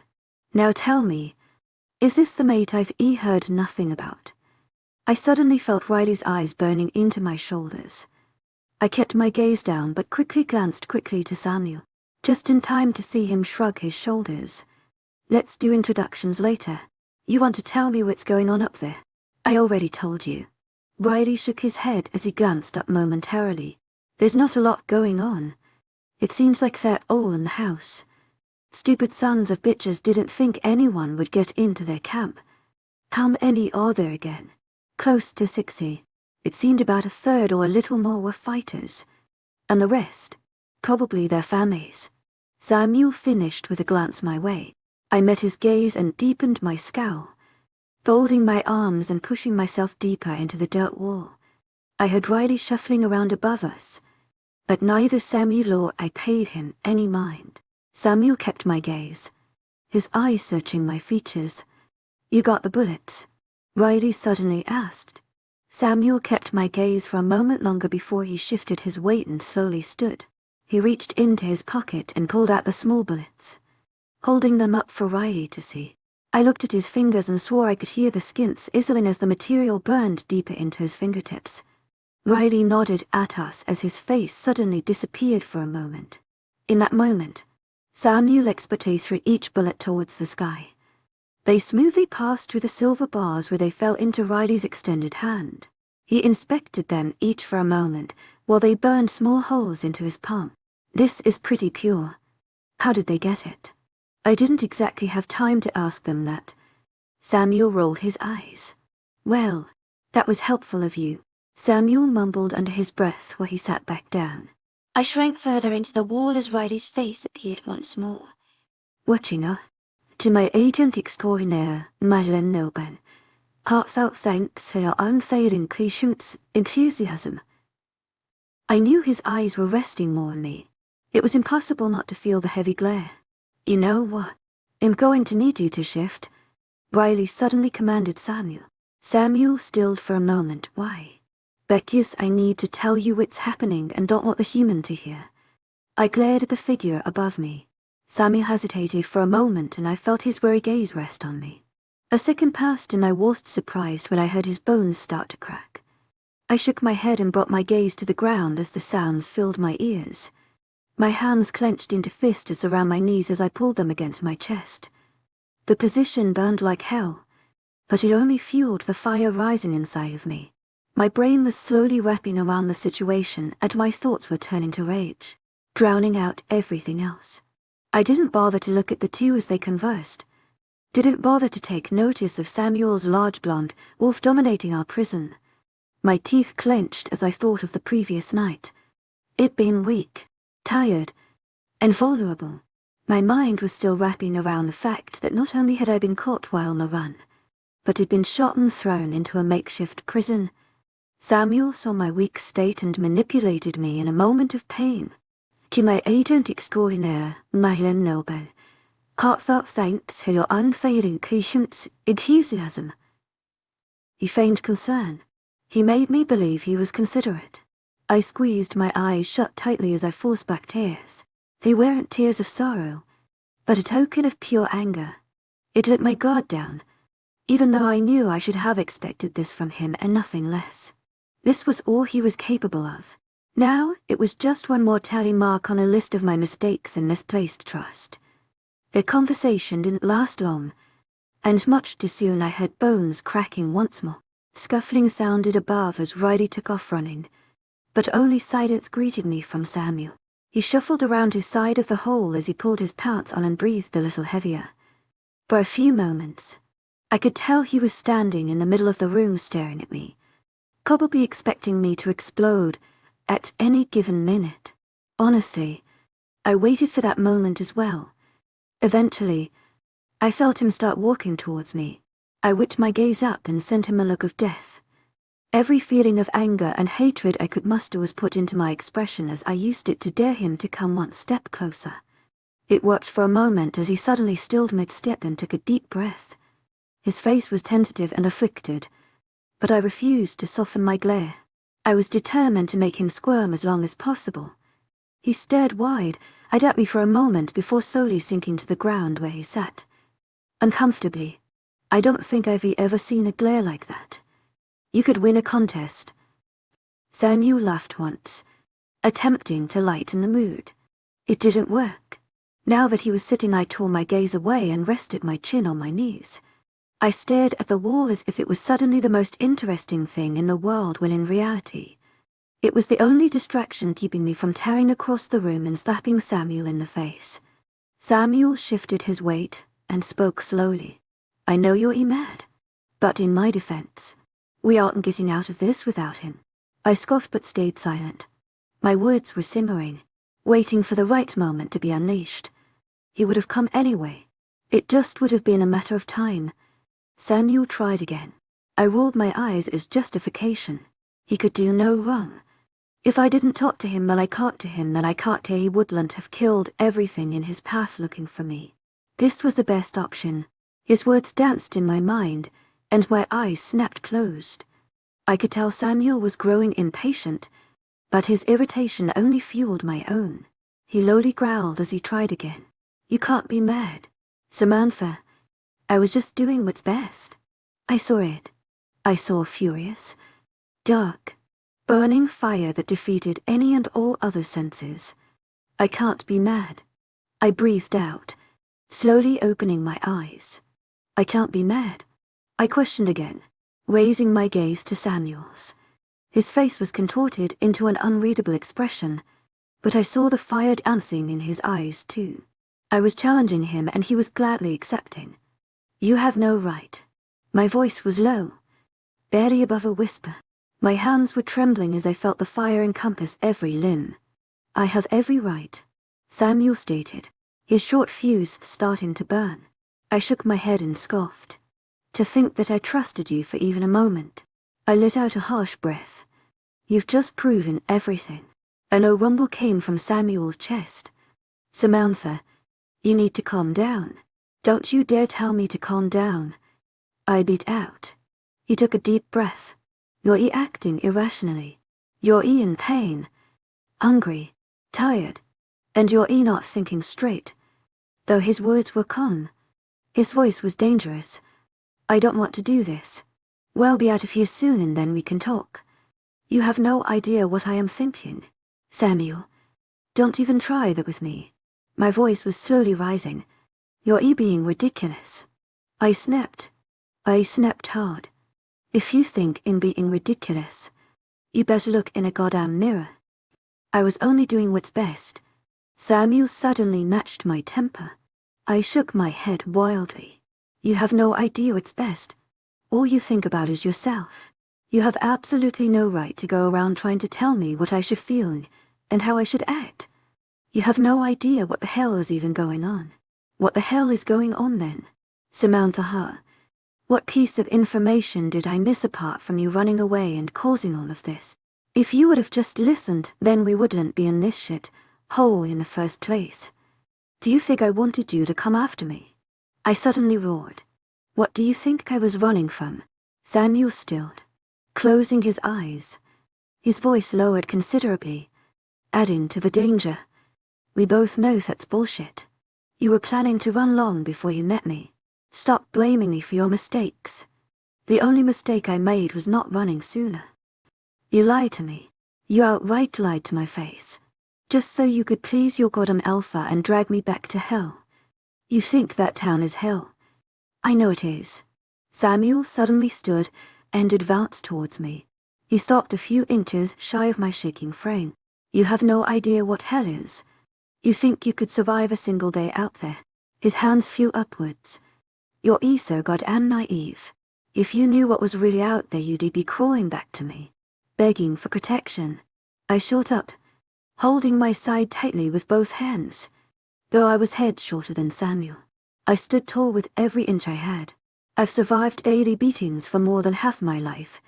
I've survived living in a town where every person I meet wants to kill me for being nothing more than a human. I've been on the brink of death, and you know what? I survived that too. I've watched people I know, friends and neighbors, be slaughtered by the dogs you call family. I watched my brother almost die at the hands of one of you. I've seen my mother beaten, every single day of my life, knowing that if I did anything to stop it, I'd wind up dead myself. I paused, my entire frame now shaking. Small tears escaped my eyes and fell down my cheeks, landing in the dirt. So if you think I can't handle myself, you are sorely mistaken. I finished my rant and looked directly into Samuel's eyes. His expression narrowed as his lips turned up into a snarl. That may be true, but there is far worse. I've been there. I've lived it. You think you're the only one who's had it rough. He bit out. You have no idea what's really out there. All I've done is try and protect you. But you're just senseless to ever realize or admit that. I stand by what I said. You wouldn't make it today. What could you possibly have hard in your life? You have everything. I threw my arms to the side, staggering slightly. Samuel tried to steady me, but I flinched back and continued. You're practically in command of the pack. Everything you could ever want is given to you. You work for nothing and you take everything. Have you ever had to worry about the next meal? Have you ever seen someone you love die? Have you ever feared for your life? How could you possibly tell me you've lived anything other than a life of luxury? Samuel tried to speak, but I cut him off. You can't. You will never know what it's like, Samuel, and because of that, you will never understand. All you'll ever be is a moronic wolf who thinks they cheers better than anything and anyone. Samuel glared at me, eyes wild. You know nothing. You think you have this hold on the world, but in reality you're just a scared girl who's running from her problems. You think you've got me pinned down. Do you have any idea what I did to get here in the first place? He shook his head and opened his mouth, but no more words came out. I waited for his remark, For a degrading retort. but none came. He remained frozen in place, just inches away. His arms were at his side, with his hands were slowly clenching and unclenching themselves. His face was slightly flushed, eyes were starting to match the red color. I knew he was on the verge of shifting, but I didn't care. I stood my ground. I was done rolling over for him. So carefully, I watched as he took several deep breaths, never moving an inch. After an eternity, his voice met my ears as barely a whisper. You don't know me, Samantha, so it suggests you stop acting like you do. I met his tone. What else is there to know? Your actions have spoken pretty loudly, louder than your so-called proclamations of what you think is love. You asked for a chance and I gave you one. You blew it. Samuel slowly shook his head. In not letting you go, and in not letting you have me. His fists raised to his temples as he stared me down. Before I could say anything more, he spun on his heel and stalked to the other side of the hole. He began pacing back and forth, his feet viciously digging up the dirt in their path. I carefully watched him and let out a long breath, leaning back against the wall. My hands returned to clutch my throbbing side and I closed my eyes, only now realizing the pain had worsened. Slowly, I slid down the wall until I was sitting in the dirt once again. Samuel didn't seem to notice my actions as he kept furiously pacing. I let several tears flow from my eyes as I watched him, my anger still playing on the chords of my heart. I was no longer blinded by it, but I felt as if no other emotion would ever take its place. I remained in my same position for a long time. Eventually, Samuel stopped pacing and sat across from me. Neither of us had spoken, but there was nothing more to say. The longer we sat in silence, the harder I fought against the fatigue that wanted to pull me into its arms. Samuel, on the other hand, couldn't have been more alert. Every echo of a sound and he was tensed and ready to spring forward. I couldn't help but grow annoyed by his actions, as they were threatening my heart with anxiety instead of the familiar anger. Suddenly, a dull and faraway swarm of voices was heard from above. Samuel jolted up from his sitting position and, despite my glares, came to practically stand on top of me. My legs started to push him away, but he forcefully held out his hand. I don't care what just happened, but you need to listen to me now. They're coming. Chapter 22 bound. I stilled at his words. They're coming. I looked wildly up towards the sky, expecting to see heads peering down at any moment. Samuel was practically standing on top of me now, hiding most everything from view. Who's coming? What's going on? I harshly whispered. He looked down at me for a moment before whipping his gaze back up. "All you need to know is we have a plan." Samuel rushed. "Just stay with me and you'll be fine."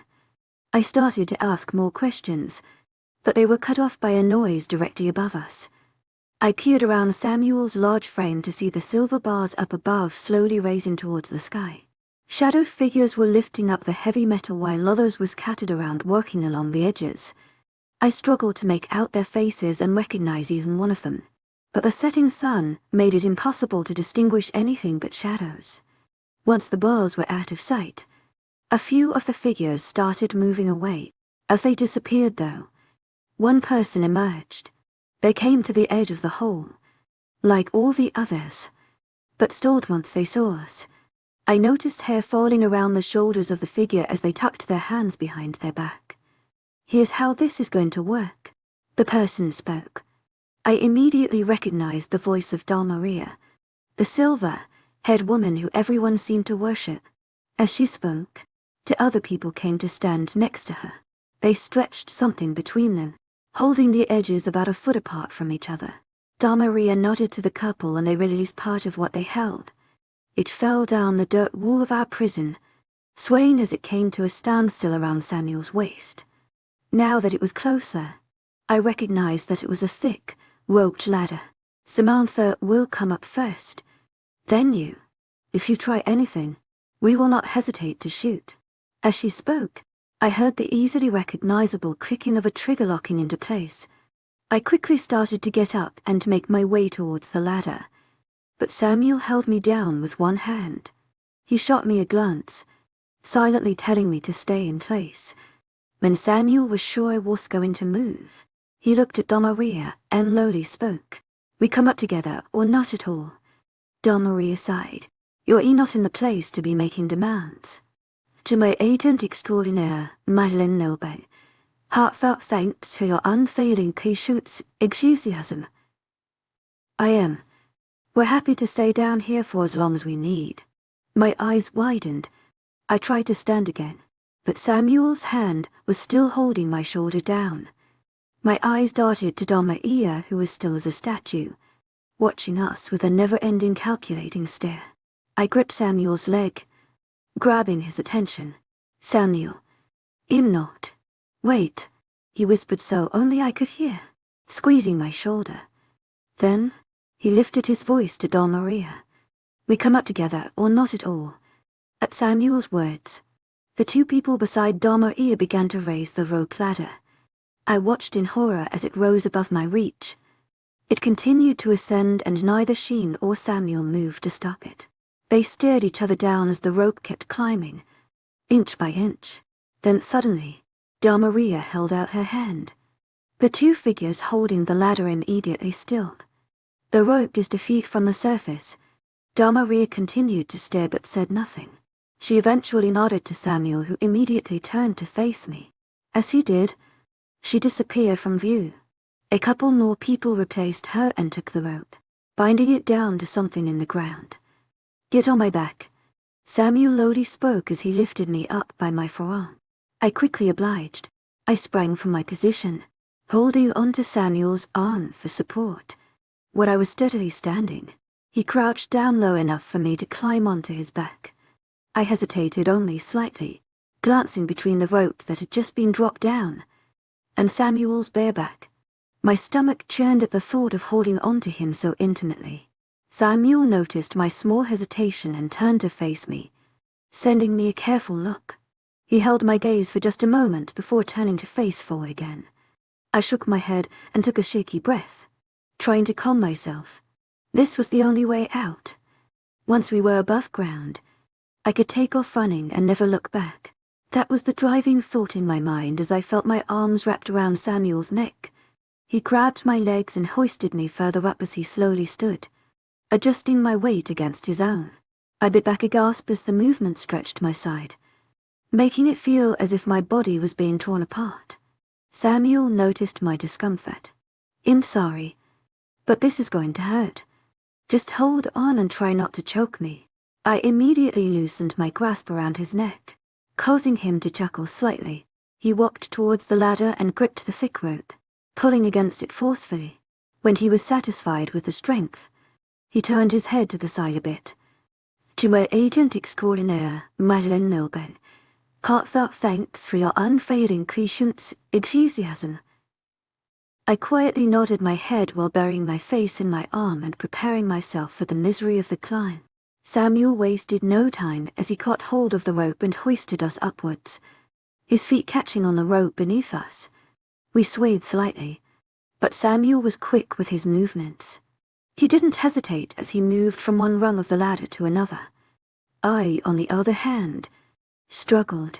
Samuel kept in a prey posture, but the gravity pulling against me was straining muscles that I didn't know I had.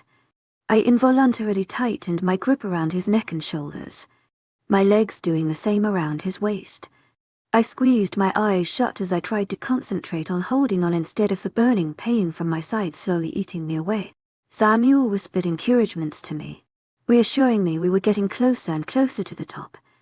After what seemed like an eternity, our bodies finally met the solid ground. Samuel gently took me off his back and set me next to him. I clutched my side as I sharply breathed in, willing the pain to leave. Samuel was on his knees as well, breathing heavily and taking in our surroundings. I quickly followed suit and stilled. We were surrounded by half a dozen people, each of them pointing a weapon at us. Some held knives, some held what looked clubs, and a select few held a gun. I winced away from those, unknowingly falling into Samuel. He gripped my shoulders tightly, pulling me up to stand next to him. As we stood, I saw more people behind the ones directly in front of us. People seemed to surround us in every direction. Some walked towards us, some watched from afar, and some hid behind trees to catch a glance. But each of their eyes held the same things: apprehension. To my agent extraordinaire, Madeline, heartfelt thanks for your unfailing patience, enthusiasm. To my agent extraordinaire, Madeline, heartfelt thanks for your unfailing patience, enthusiasm. And most of all, to my agent extraordinaire, Madeline, heartfelt thanks for your unfailing patience, enthusiasm. As soon as I got my bearings, they were suddenly ripped away. I was being pulled away from Samuel by foreign hands that fiercely gripped my forearm. Samuel still had his iron grasp on my other arm though, and I suddenly found myself being stretched between two people. Samuel was careful not to pull me, but the other person didn't care for my comfort. I struggled against their grip as it grew tighter and tighter, never yielding. I whipped my head to face whoever it was that was pulling me away, only to be met with the glare of one of my personal demons. Her curls bounced wildly as she scowled at me, suddenly releasing her grip. Samuel, however, was done. He darted in front of me, barreling towards Margaret with his teeth bared. The minute he moved though, Margaret lifted her hand and pointed the barrel of a gun at my head. Samuel stilled, breathing heavily. He was facing me now, our torsos almost touching. Do we need to remind you what happens when you don't do what we say? Margaret suddenly spat. Samuel snarled but was cut off by Domae speaking from behind us all. That's enough, she demanded. Now this is simple. We do this without a fight or we'll kill you both. Samuel continued breathing heavily, not moving away from me. His hands found their way to mine where he grasped them tightly. He turned his head to look at me and I did the same. I could tell he wanted to tell me something, but he never got the words out. The minute Samuel complied, we were being forced to our knees by a new swarm of people. They quickly circled around me as one of them bound my wrists behind my back, while another wrapped a piece of cloth around my mouth. As soon as they were satisfied, I was forced to my feet again. Margaret appeared at my side with the all-too-familiar gun pointed at my head.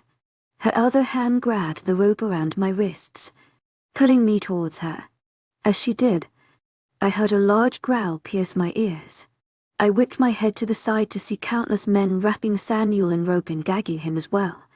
He tried not to fight against them, but I could tell every part of his body wanted to tear them to shreds. A new person suddenly appeared in the crowd, but he kept his head down low. He moved slowly to Samuel, Placing his hand on a shoulder of whoever was in his way, they each parted immediately, giving this new and direct access to a bound and gagged Samuel. My heart lurched as his eyes quickly found their way to mine, a pained expression lining each and every one of his features. He didn't notice the man walk up to the side of him, something long and pointed coming down to the skin upon his arm. As soon as I noticed what it was, my eyes widened and let out a small cry. Samuel turned, but he was quick enough. A needle was plunged into his arm, inserting a thick substance into his body. He roared in agony as he fell to his knees. His body began to convulse as his limbs tightened until his entire frame went limp. The man with the needle walked away slowly, and it was then that I realized who it was. It was hard not to miss the long dark hair, the tanned skin, enthusiasm, and the conflicted expression. His gaze lingered on Samuel before he looked at me and slowly started to advance, pulling another needle from his pocket. My eyes widened and I fought against Margaret, who only pressed the gun against my temple and tight in her grip on my wrists. Hot tears fell from my eyes in what felt like an ever-ending waterfall. Cade was standing next to me now, a pained look lining his face. His eyes darted between my eyes and the arm before he turned to look behind him. People began to disperse as Don Maria emerged and caught his eye. His voice came out slow and unsure. "She's not fighting. Maybe we don't have to. Stop being such a coward and do it." Margaret suddenly growled. "Enough." To my agent extraordinaire, Madeleine Nelgan, heartfelt thanks for your unfailing Chrishut's enthusiasm. Don Maria swiftly demanded. "Cade, this is the only way. Do you want them back or not?" Cade bowed his head and closed his eyes. After a moment he opened them and looked at me again, a newfound light of determination glinting in his expression. The world seemed to slow down as he brought the needle to my arm and thrust it into my skin. There was a small sting followed by the pain of a thick substance entering through the tip of the needle. I tried to fight as the liquid started taking its toll on me, my limbs growing heavy and weak. Cade caught me as I fell forward, my knees getting out from underneath me. He held me tight as darkness ensued, eventually consuming my mind. Chapter 23 The Alpha. I awoke to someone shouting. I tried to focus on the sound, but it was impossible. My senses refused to back to me, and it seemed as if I was fighting against some unknown force to let me stay awake. I desperately tried to distinguish who the familiar voice belonged to and what it was saying, but each time I tried I failed miserably. The words were loud and harsh, but that was the only thing I could really tell. I tried opening my eyes, and not sure if I succeeded or not because what I saw confused me. Globs of green, grey, and brown mushed together in blurry and swirling circles that danced before me. I blinked heavily time after time, but the formless shapes kept changing. Darkness surrounded them and myself, playing around the edge of my vision, beckoning me as if I were an old friend. I tried to feel my surroundings, but again, that only confused me. My head was heavy and laying on my chest. My legs were extended awkwardly in front of me. My arms, however, were nowhere to be found. They disappeared behind my shoulders, and no matter how hard I tried to pull them forward, I couldn't. Something held my hands and fingers together so all I could feel was my own clammy flesh. I don't know how long I sat like that, unknowing, confused, and terrified. The voice could still be heard, but it did nothing to try and help. It just kept screeching. Something told me not to make any noise and alert them though, and I happily obliged. I didn't want to be on the receiving end of those screams. Too much time passed before eventually the shapes in my line of sight started to make sense. I understood the blobs of brown and green to be trees. The darkness was the night closing in. The grey was something far off, some sort of structure. Again, something told me I knew what it was, but nothing would click into place. I heard another noise, but this time it was much closer and coming from directly next to me. I waited for my head to feel less heavy before I brought it to rest on my shoulder, my gaze shifting to the space where I heard the noise. Most of what I saw was once again darkness, but as my eyes continued to adjust, I was able to make out a large figure slumped against what I deemed to be another tree. The figure was moving, but soft grunts were coming from its lips. Then, it all came back. The night hit me as a heavy wave crashing upon every fiber of my being, pulling and pushing me against the tide. I tumbled and turned with every assault. My vision came back. My mind was cleared, and I knew exactly where I was and who I was with. 6 figures stood before me in a small clearing. A small white stone building sat in the middle of the clearing, the old safe house. But the figures made no move to go inside. They were each spread out a few feet apart from each other, staring at it intently. However, upon closer inspection, I realized it was the building they were staring at. One smaller figure was pacing back and forth the front of the structure, throwing her arms wildly in the air while letting profanities spew from her mouth. I realized it was her voice, Margaret's, that had woken me up. Now that my ears were working again, I heard another voice too. This one was also female, but it was not shouting like Margaret. It was icy, stiff, and demanding. I couldn't make out the words, but I followed the sound to the shape of another woman standing in the middle of everyone else. The short white hair and tall frame revealed the woman's identity as Damaria.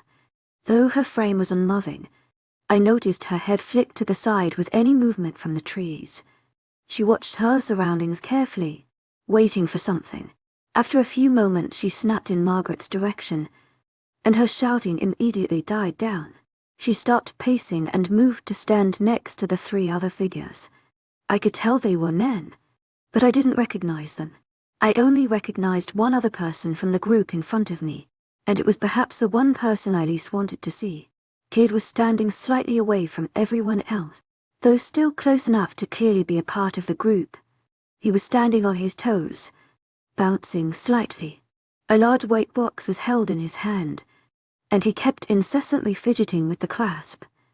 A few other supplies were next to him, things I recognized as towels, water, and a long and wide piece of wood.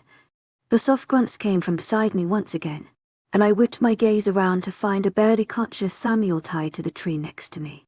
When I saw the ropes binding him, my own position made sense. Like him, my hands were tied behind my back. Behind the large tree, I wasn't able to move or bend my elbows no matter how I tried maneuvering myself, and it seemed Samuel was in the same boat. I watched carefully the next few minutes as Samuel got his bearings. His eyes fluttered before they flew open wide, hastily scanning his surroundings. He saw the people in front of us first. The view of the crowd with their backs to us sent him into a frenzy as he viciously pulled forward, oblivious to the ropes binding him to a tree. When he felt the restraints holding him back, he whipped his gaze to fight against them. As he did, he caught my eye. His body immediately stilled as he scanned me once over.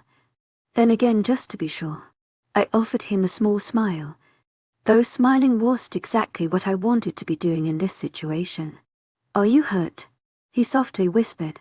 My gaze darted forward, watching the group in front of us.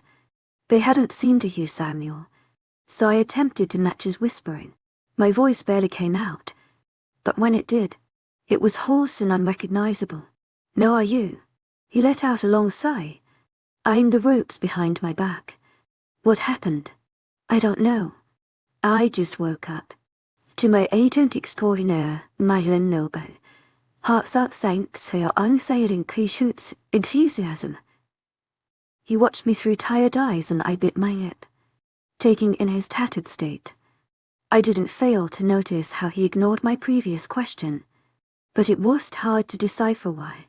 Memories of his thrashing limbs reflected in my mind, and I closed my eyes, trying to hold back a flinch. Finally, I breathed out, "What did they do to you?" Samuel kept my gaze, but he fidgeted with his ropes. "I'm not sure. It felt like silver. To my agent extraordinaire, Madeleine Noble, heartfelt thanks for your unfailing patience, enthusiasm." I broke eye contact and looked at my feet, trying to find a worthy distraction. I knew I was supposed to be angry with Samuel, but I couldn't focus on that. In this moment, He was who I was fighting against. It was the humans, my own people, that I now had to escape. Have they said anything? Samuel suddenly prodded. I didn't have to look up to know he was staring down the group in front of us. Margaret was really upset and was going off about something. Cal didn't really make out the words. Cade was too, but he didn't say anything. I looked up at his confused face for a moment before my eyes darted back down. The woman next to Maria and the man with the medical supplies.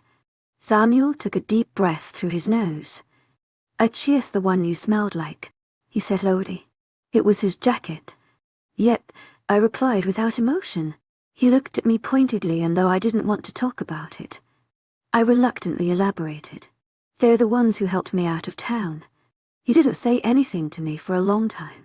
I could feel his eyes on me. But again, I couldn't bring myself to focus on him. I had to come up with another plan. I knew Samuel's pack was bound to be out there somewhere, probably watching us right now. If that were true, they'd defree us. The minute they did, it'd run. Hopefully, they would all be too occupied with Damaria's group to notice my absence or come after me. It was a long shot, but it was the only option I could see. Samantha, listen to me, Samuel eventually stated. I kept my gaze down. Riley's going to be here soon and I don't know what's going to happen after that. I need you to stay by my side no matter what. To my agent extraordinaire, Madeleine Nilben, heartfelt thanks for your unfailing patience, enthusiasm. I thought he told you what was going to happen. I countered, ignoring his request. That doesn't mean HES going to stick to the plan. I laughed once but didn't respond. Samuel seemed to grow annoyed with this because he quickly asked me again. Samantha, please.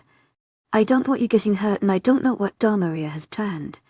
They'll be careful, I slowly answered. He wasn't satisfied.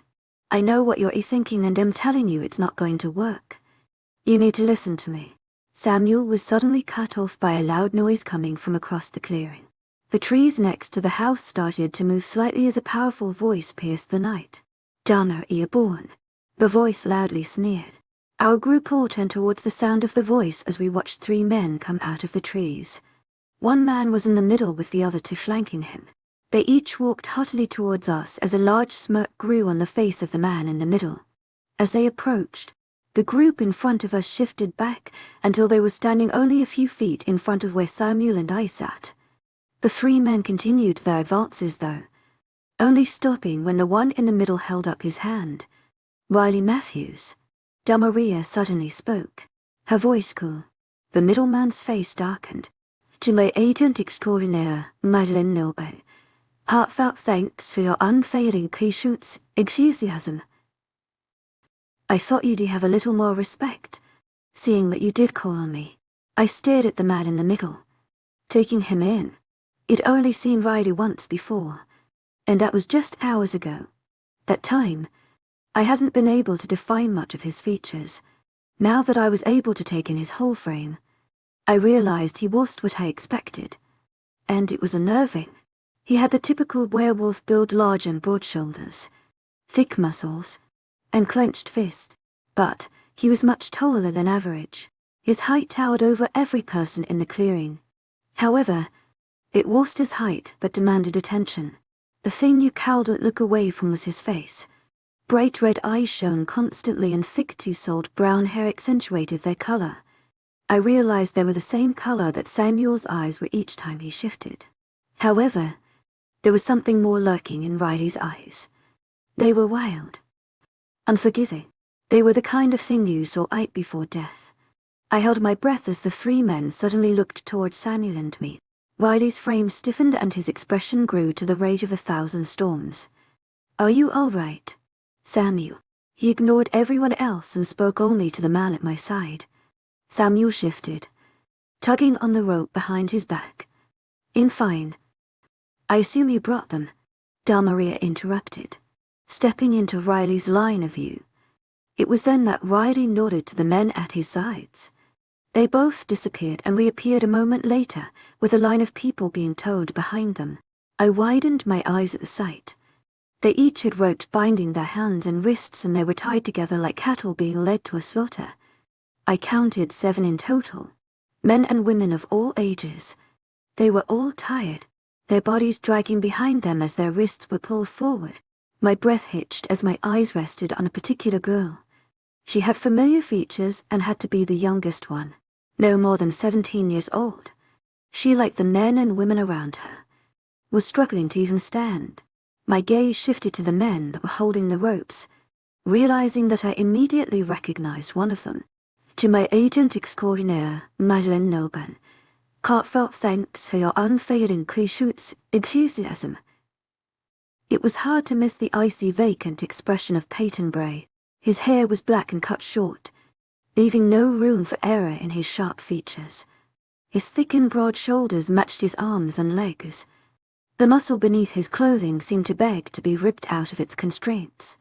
Looking at his small blue eyes, you could tell he was willing to let them. It made sense that HED here, as I knew he was third in command. But still, his presence unnerved me. The group came forward until they were standing just behind Riley, who was now openly smiling. He looked at each person before him, his grin only growing wider. Damaria noticed and quickly tried to take control. Give them to us and we will release these two. She deliberately gestured towards Samuel and me. Riley cocked his head and faked a sigh. Where's the fun in that? He gestured behind him and Peyton grabbed the nearest person to him, who happened to be the girl he'd been studying earlier. When Peyton grabbed her, she looked around wildly, reaching out to another man that stood next to her. He was a bit older, but it was hard to miss the similar features. The more I studied them, the more I realized they had features exactly like someone else I knew. This man reached out and tried to grab the girl, but he was quickly pulled away from her. The young girl let out a cry as she was shoved harshly into Riley's arms. Damaria's group noticeably stiffened, and I heard something fall. My gaze whipped to where the noise came from to see Kate struggling to stand still. Achidi dropped the white box and medical supplies had been spilled all around him. A man held onto his arm as he pulled Kate back, but Kate only had eyes for the girl in Riley's arms. As she struggled, I noticed the man the girl had reached out to was fighting to get to her. Before he could accomplish anything, Peyton turned to him and forcefully locked his hands behind his back and around his neck. Riley stroked the young girl's matted dark hair. Such a precious thing. I assume she belongs to you. He pointed his smirk at Kate. Riley then noticed Peyton holding the other man and smiled wider. It seems they're both yours. Is that so? That doesn't concern you. Damaria spoke authoritatively, glancing to Cade. We had a deal. Now hand them all over. Yes, we did. Riley paused, looking down at Cordet's sister. She had her eyes closed and I noticed the gleam of tears on her cheeks. But it just doesn't seem fair to me. I mean, you get all of these humans back and a chance to live forever. What are you giving me? Again. Damaria narrowed her eyes. Your beta and his mate. I saw the two men behind Riley shift and exchange glances. Riley, however, seemed to already know what I was. He frowned and stuck out his bottom lip, a mock's-ed expression lining his features. I still don't see how this is fair. Stop playing games. Matthews. We had a deal. Riley suddenly sneered. He looked at the girl beneath him, his smile only growing as he watched her terrified expression. Yes, but you see, deals are so easily broken. With his last word, he placed a hand on either side of the girl's head and twisted, breaking her neck in one easy gesture. All hell broke loose.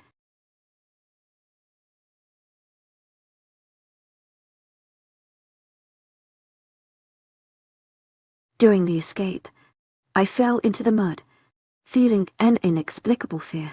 Suddenly, a sharp pain hit me, and I lost consciousness. Chapter 24. All hell. The minute Riley snapped the girl's neck, Cade screamed. It was a sound unlike anything he'd ever heard. He immediately lunged forward and broke free from the person holding him back. He was the only one charging the wall. To my agent extraordinaire, Madeleine Nolban, Heartfelt thanks for your unfading patience, enthusiasm. Countless figures burst from the trees behind us. Men and women brandishing silver weapons charged the three men, their screaming drowning out Coddess. Maria slipped behind them as she and Margaret barked orders.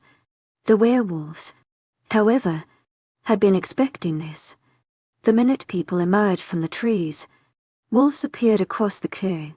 Though there weren't as many of them as the humans, there was enough. Even I could tell it was going to be much of a fight. Each wolf was a different size and color, and each one seemed to have some sort of feral air to them.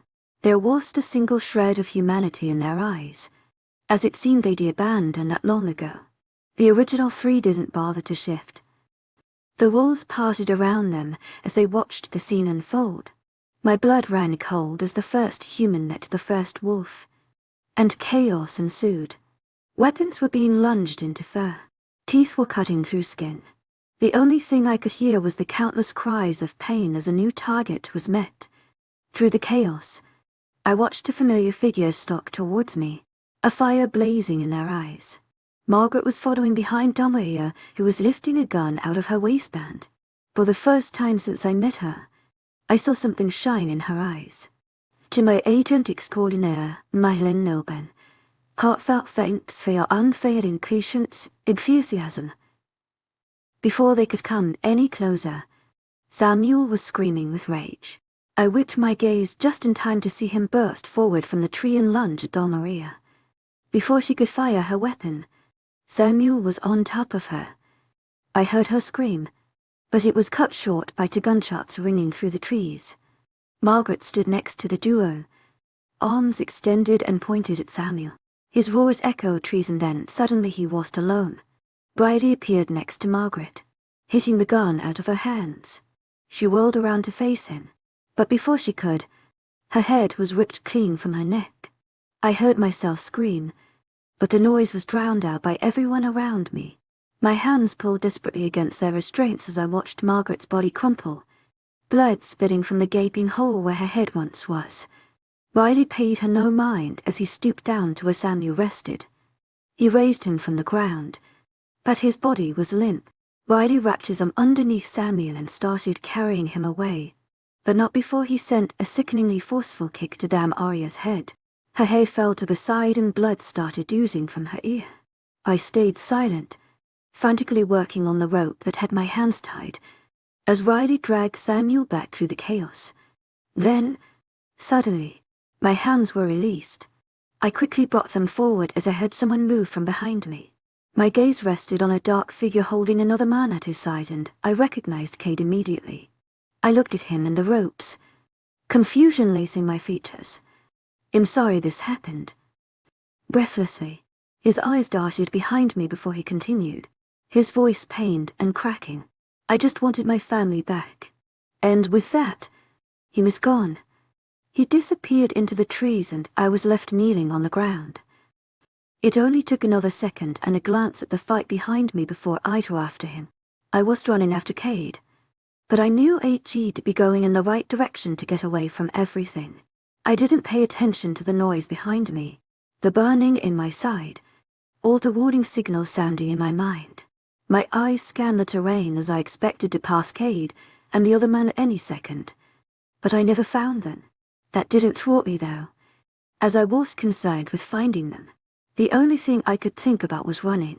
My limbs were heavy and they tripped over every fallen branch, every random twig. I wasn't making a lot of progress, no matter how desperately I tried. My body was tired. I hadn't eaten. It barely had any water or sleep. In the last few days, it walked miles upon miles without stopping. So it was in this moment, where I needed my body most, that it was deciding to fail me. I wanted to scream. I wanted to cry and throw my fist into a tree, but I focused every last thread of my energy into putting one foot in front of the other. I listened carefully to the forest behind me, trying to detect any signs that I was being followed. I didn't hear anything, but I knew that meant nothing. The forest was the wolves' domain and they could easily conceal themselves. As I stumbled forward once more, I tripped over an uprooted tree. I couldn't catch my footing before I fell, and I ended up lying face first in the mud. I quickly tried to lift myself back up, but the atmosphere around me suddenly changed. I don't know if it was a shift in the air or perhaps the trees warning me of the danger, but somehow I knew something was terribly wrong. Someone was here. Fear coursed through my veins as my limbs froze in place. My heart pounding in my chest was the only thing I could hear. I stayed plastered to the ground, somehow knowing what was going to happen before it hit me. Pain, a flash of red. Then, darkness. When I awoke, I only knew one thing. I was cold. My body was shivering and my limbs were cold around myself, trying to conserve what little heat I had left. However, as I laid there, I knew there wasn't any more to be found. I slowly opened my eyes, not eager to face reality, though I desperately tried not to. I remembered everything. The run, the flash of red, and then the darkness. I wanted to stay there and let my mind be filled with its seclusion, but I never got that mercy. Life wasn't even kind enough to slowly guide me back to the light. It didn't allow me to forget a thing. Reality was hitting me like the daggers of ice spreading across my skin. My eyes slowly adjusted to my surroundings, and what I saw surprised me. A familiar stone room with a used for peat in the middle. The door leading outside and into the forest was to my left. The small back room it snuck out of was directly across from me. I was in the hold safe house. To my agent extraordinaire, Madeline Nilben, heartfelt thanks for your unfailing patience, enthusiasm. I thought I was alone, but as I scanned the room my gaze landed on a heap by the repeat. I immediately recognized the heap as Samuel. Scenes from the clearing entered my mind, and all I could think about was Riley dragging away Samuel's lifeless body. But sitting here, watching his chest slowly rise and fall, I knew better than to think him dead. My body twitched violently as I tried to adjust my position. I tried to hold back my groan, but I was successful. At the noise, the door to the small room opened and two figures emerged. I kept my gaze down low, as I knew exactly who they would be. Looks like one of you is finally awake. Riley suddenly spoke. I didn't respond, but I heard the two men's footsteps draw closer to me. My heart started pounding in my chest as I closed my eyes, fearful of what they would do. Oh, come on, Samantha. We don't bite. That's Samuel's job. My breath caught in my throat and I suddenly looked up. Riley was standing next to Samuel's unconscious body. But he was watching me. His eyes followed the other man as he walked around the room and towards the front door. Don't be too long, Bray, Riley voiced. The figure of Peyton Bray paused, nodding towards Riley. I won't. He quietly exited the building. I suddenly found myself alone with Riley. Fear twisted my heart and clouded my vision as I watched him slowly walk the length of the room. I tried again to sit up as he got closer to me, but my body wouldn't move. He watched me curiously as I flinched again, my hands flying to hold my side. You're bleeding, Riley stated. I tried not to roll my eyes. I had a few things I wanted to say, but I knew I wouldn't have as much forgiveness with Riley as I did with Samuel. You're allowed to speak. You know. I shook my head, avoiding his gaze. Well then, this is going to be rather boring. I watched him and he slumped against the wall next to Samuel. He breathed heavily once more, watching his lifeless figure. Are just going to be okay. You know. I stayed silent, but my eyes were trained on Samuel as well. The sound of gunshots kept ringing in my ears, and I couldn't help but wince. Do you even care? Riley suddenly asked. My eyes shifted to look at him. He didn't seem angry or hostile, merely curious. I thought about not responding, as I wasn't even sure what I would tell him. Did I care? Yes, I slowly responded. I hoped it was the correct answer. Riley laughed. Interesting. I shuddered at his laughter, holding myself tighter. I felt unbelievably weak and vulnerable, lying there in the fetal position, though there wasn't much I could do about it. Riley said a few things to himself, none of which I caught. After his voice died off though, he abruptly got up and walked towards the front door. He hesitated as he put his hand on the wood. Suddenly, his voice was much darker. "Don't do anything stupid." And with that, he left. I was alone in the small building, breathing heavily, freezing cold, and dying to be anywhere but here. I tried to ignore my body's protests as I again attempted to lift myself off the ground. I knew it was stupid and feeble, but that didn't stop me. If I was given the chance, I would run. I refused to sit idly by and let the monsters kill me. I managed to pull myself up into a sitting position. As I was mustering the strength to kneel, I eyed Samuel warily. He was still passed out on the floor, lying next to the fire. His limbs were awkwardly positioned around him, and the moon sent shadows dancing across his body. I didn't know how much longer he would be passed out, but I hoped it would last a bit longer. I just needed one more chance. Almost as if he sensed my hope, Riley sauntered back into the shanty building to crush it. His red eyes quickly scanned the room once over, resting on me for just a moment. He smiled to himself as he moved to the center of the room and dropped a bundle of wood into the fire-pit. I watched his movements carefully as he took a lighter from his pocket and lit the wood on fire. He then pulled Samuel closer to the flame, warming his body. As I watched the flames grow larger, I suddenly wanted nothing more than to be next to them. But I stayed put. I didn't think I'd be able to move. To my agent extraordinaire, Noble, heartfelt thanks for your unfailing patience, enthusiasm. When the fire was stoked and Riley was satisfied with Samuel, he moved to the back room where he fished out some old blankets. He came back and laid a few across Samuel before surprisingly tossing one in my direction. I caught the soft material and quickly wrapped it around myself, welcoming the warmth I knew it would bring. Not only that, but the new weight on my shoulders calmed me slightly, acting as an anchor for my anxious heart. Riley's voice suddenly rang out. "You know, if you were a good mate, you'd be doing all this."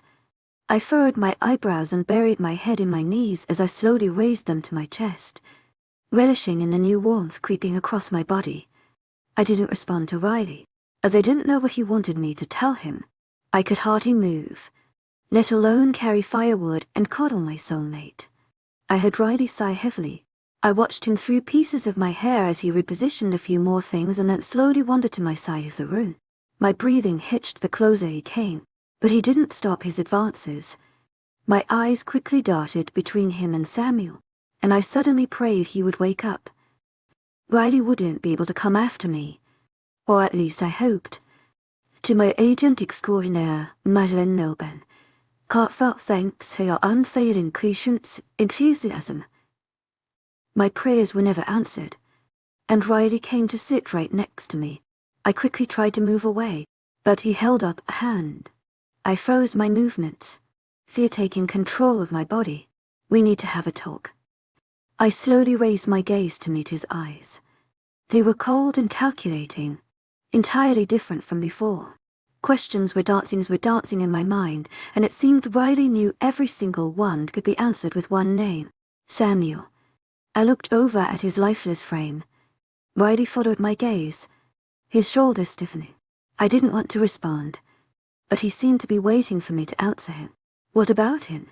I slowly asked, my voice cracking. "Well, I should clarify. Samuel and you." I waited breathlessly as Riley settled himself, shifting his weight to lean against the wall. His frame seemed relaxed, but I knew better. His hands twitched and his eyes never rested. When I didn't react, he continued. "Samuel is a good man. I chase my bait for good reasons. We've been waiting for the day he'd find his mate since we were kids." He paused, grumbling the next part to himself. "I should have known. After everything, I cheat to get stuck with a human." Red eyes were staring at me once more.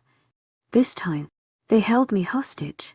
I couldn't figure out where he was going with his words, or what his statements were tended to suggest. "Okay," I trailed off, trying to catch the next few grumblings he made. However, his voice only grew lower so that only he could hear his words. Riley then shook his head, exasperated. "Mates are supposed to make their mates happy, not make their lives a living hell. Ever since Samuel met you, his life has been that. I can only assume it's because of what a pain in the ass you are. I raised my eyebrows. Quick retorts come into my tongue. Riley waited for me to voice them, but I bit them back. Knowingly. Nothing to say.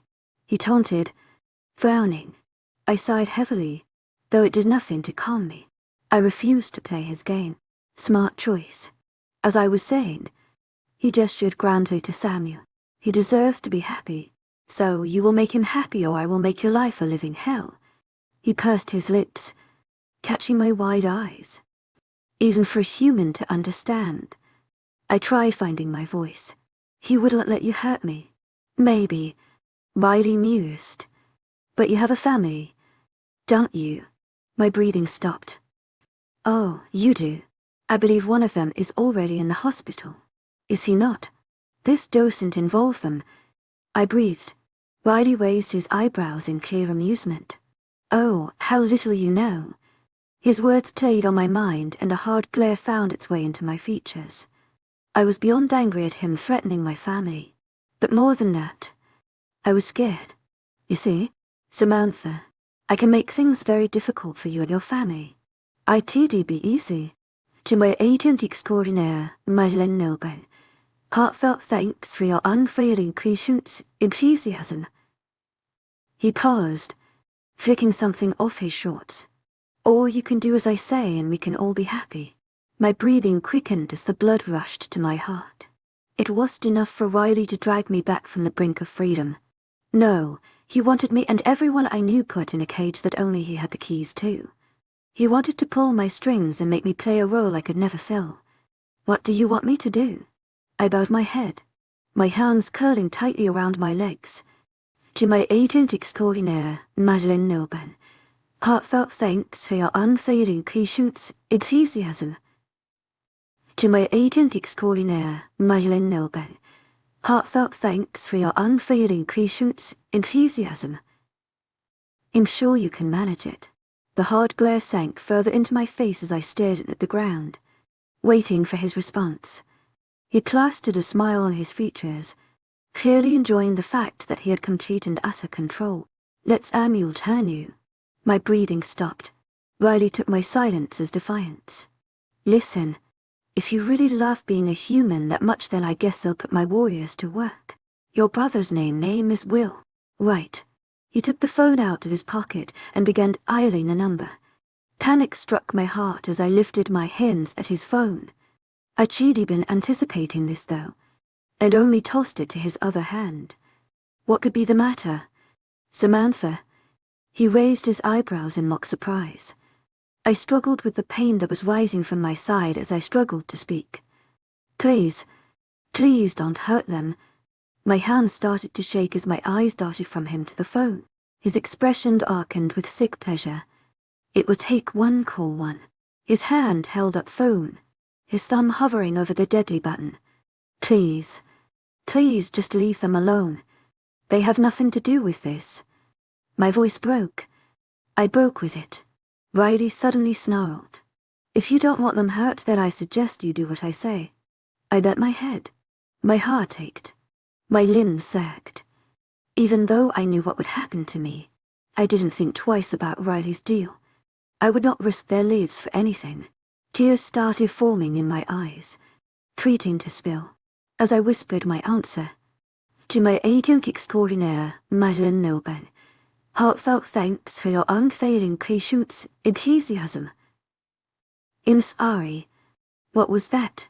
I slowly lifted my gaze. Fat teardrops falling down my cheeks. I'll do whatever you want. Riley smiled. A putrid, triumphant smirk. Yes, you will. Chapter 25. You're not going to run. I watched Riley's smirk widen as the horror slowly crept into my mind. He seemed to know he had complete and utter control, and he was relishing in it. In that moment, the only thing I could manage was keeping myself from screaming. I wouldn't give him that satisfaction. In the midst of our silent battle, Samuel stared. We both watched him intently as he groaned and shifted his weight around. For a moment I thought he would wake up and be rid of Riley's company, but eventually, he settled down once more, remaining unconscious, After Samuel's stirring, Riley was slow to bring his gaze back to me. When he did, he had a new light in his eyes. The anger was gone and had quickly been replaced by something that could be mistaken for happiness. "This is going to be good," he nodded to himself, his eyes lingering on Samuel's frame. "You're not going to screw this up." I found myself nodding. Riley seemed pleased with my reaction as a sincere smile spread across his face. "You're Isma, Samantha. I don't think I'm going to have to worry about you. Am I?" He waited patiently for my response. I tried finding my voice, but it wouldn't come. His previous threats were still running rapidly through my mind, and it seemed as if I could focus on nothing else. Riley watched me carefully and thought for a moment, rubbing his hand along his stubbledy chin. "You've got to make him believe it. You've got to make him believe you're by choice." I nodded, even though I didn't know how that was going to be possible. Samuel knew I hated him and everything he stood for. That would never change. Riley couldn't be more pleased with my reaction. He sat back against the wall and relaxed his shoulders, placing his hands on his knees. A content smile was plastered on his cheeks, and I didn't think it was leaving any time soon. It did seem to light up his features, making him appear much younger than he actually was. Though he had a boyish face, I knew Riley was much older than he seemed. "We'll have to have a plan," he eventually mused, shifting his weight. "Samuel's a smart guy and I don't want him suspecting anything." Riley looked at me expectantly, but I only nodded my head again. He laughed at my simple motions, shaking his head in disbelief. Maybe if Samuel had known this was all it would take to tame you, he would have done it himself. I closed my eyes, but other than that I didn't acknowledge his comment. I let his words roll off of me and disappear into the cold air. My prior anger threatened to slip through my tongue, but I couldn't let it. Not now that Riley held all the strings.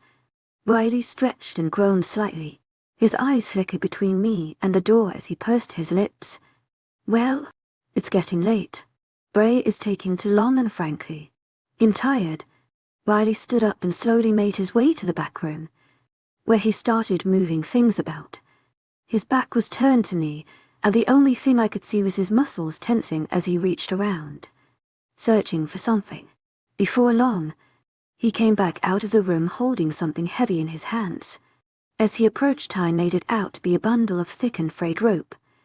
I watched wearily as he came to kneel next to me, the smile never leaving his face. One of his arms reached for my hands but stopped when I flinched back. I avoided his pointed stare and tucked my arms under my legs, praying he would leave. My eyes rested on the rope and it suddenly felt as if I was being caught all over again. I knew I should be listening to Riley, but I didn't know if I could be tied up again. Not so soon after I'd gotten free. Not when I was alone in a small room with two werewolves.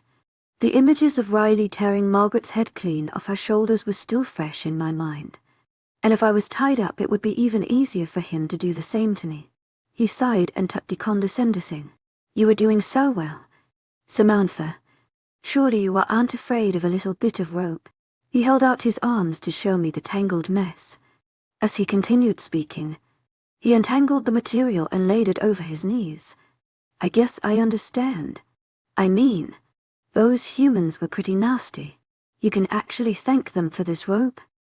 They've got quite a few handy supplies." He paused, looking at my wary features. His grin slowly turned into a smirk. "I do have a good reason for this. To my agent extraordinaire, Madeleine Nilben, heartfelt thanks for your unfailing patience, enthusiasm. And it's not just to torture you. We can't have you running off now." I bowed my head, burying my glare. He reached for my hands, easily overpowering my feeble attempts at resistance. My wrists were then clamped in his meaty hands as he started an intricate knot, humming a tune in time with his movements. I tried to follow them, but it was impossible. He moved with precision and speed as if he did this countless times per day. Then again, he probably did. He saw me watching him and suddenly paused, catching my eye.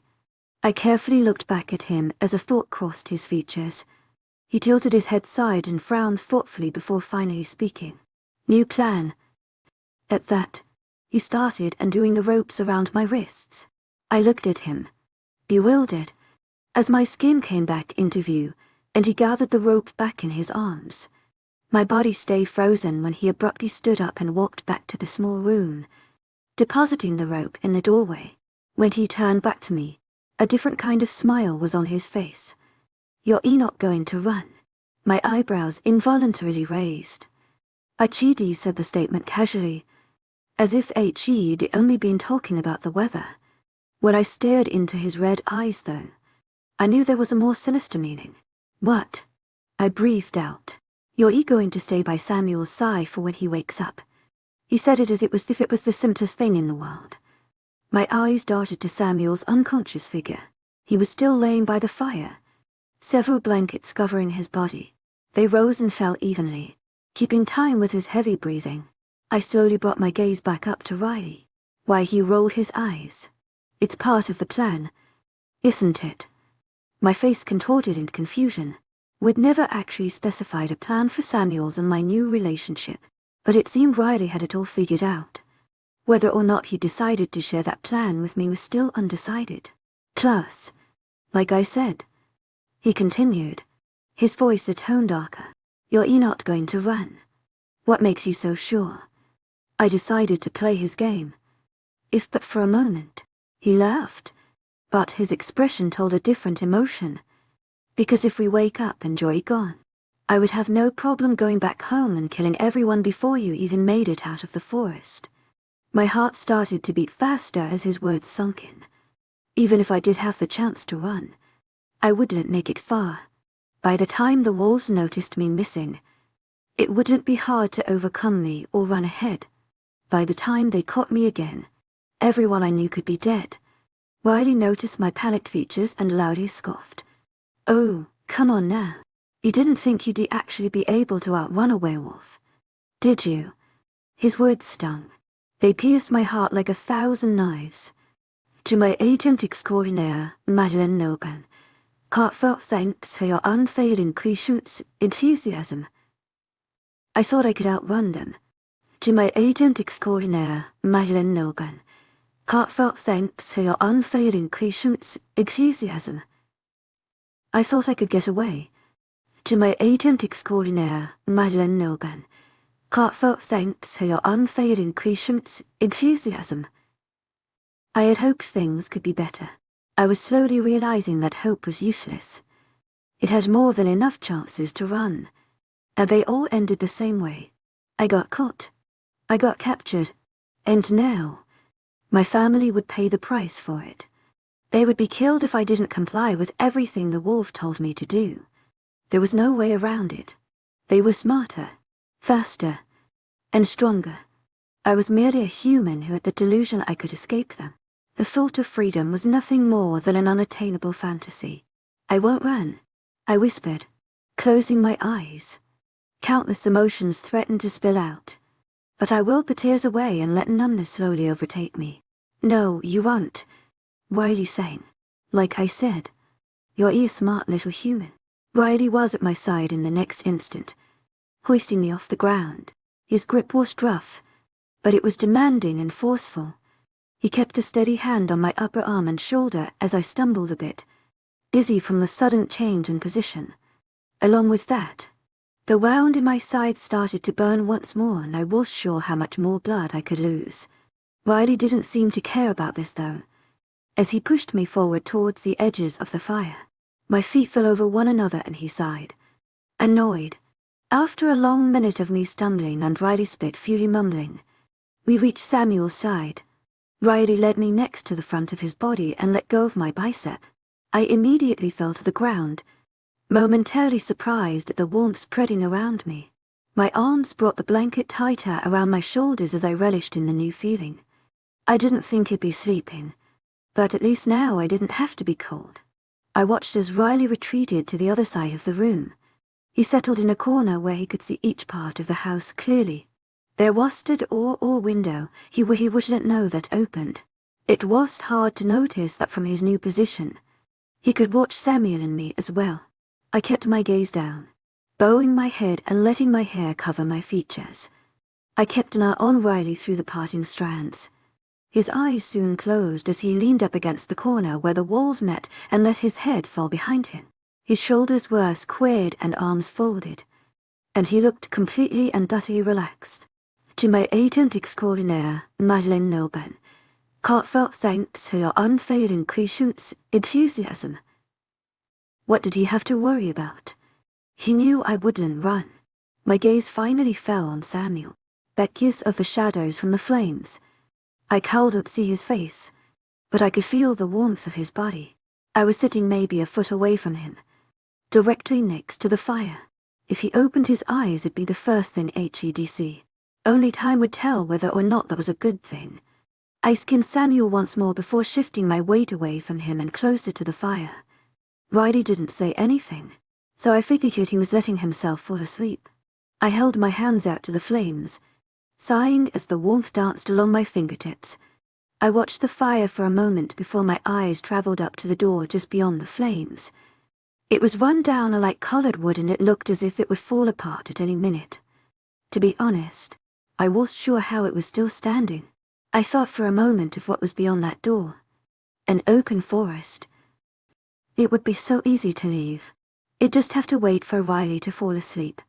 Then I could slip into the night like before. I could hide. I could run. I could leave all of this behind me.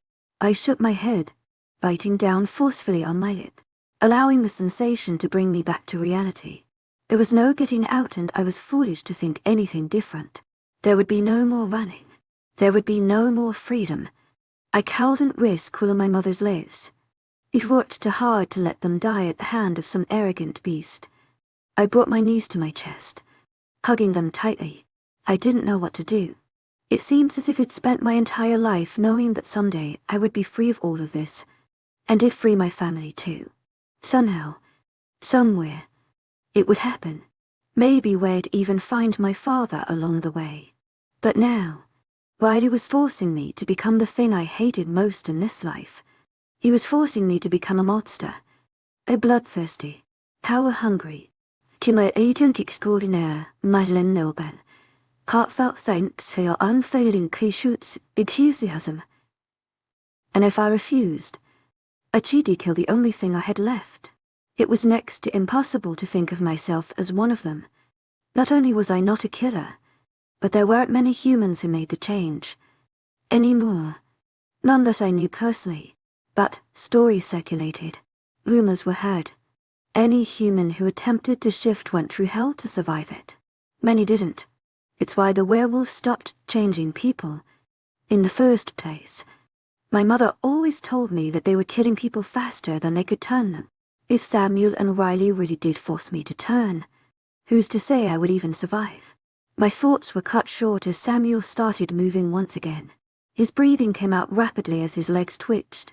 I glanced back to Riley to notice him awake, but he hadn't moved any closer to us.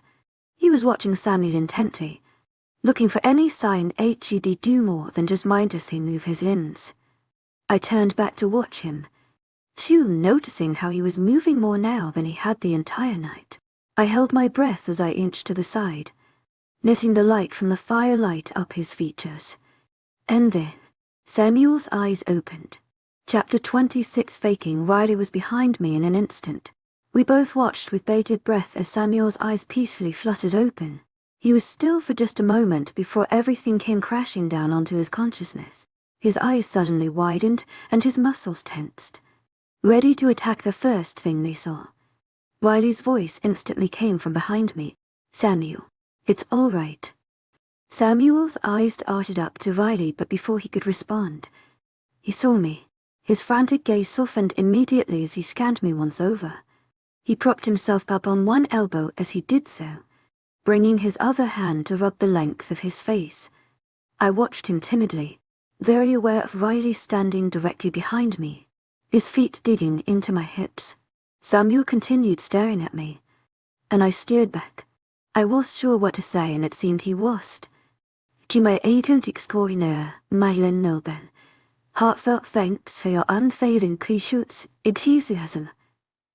His expression held 1,000 different emotions, changing to a different one with each passing second.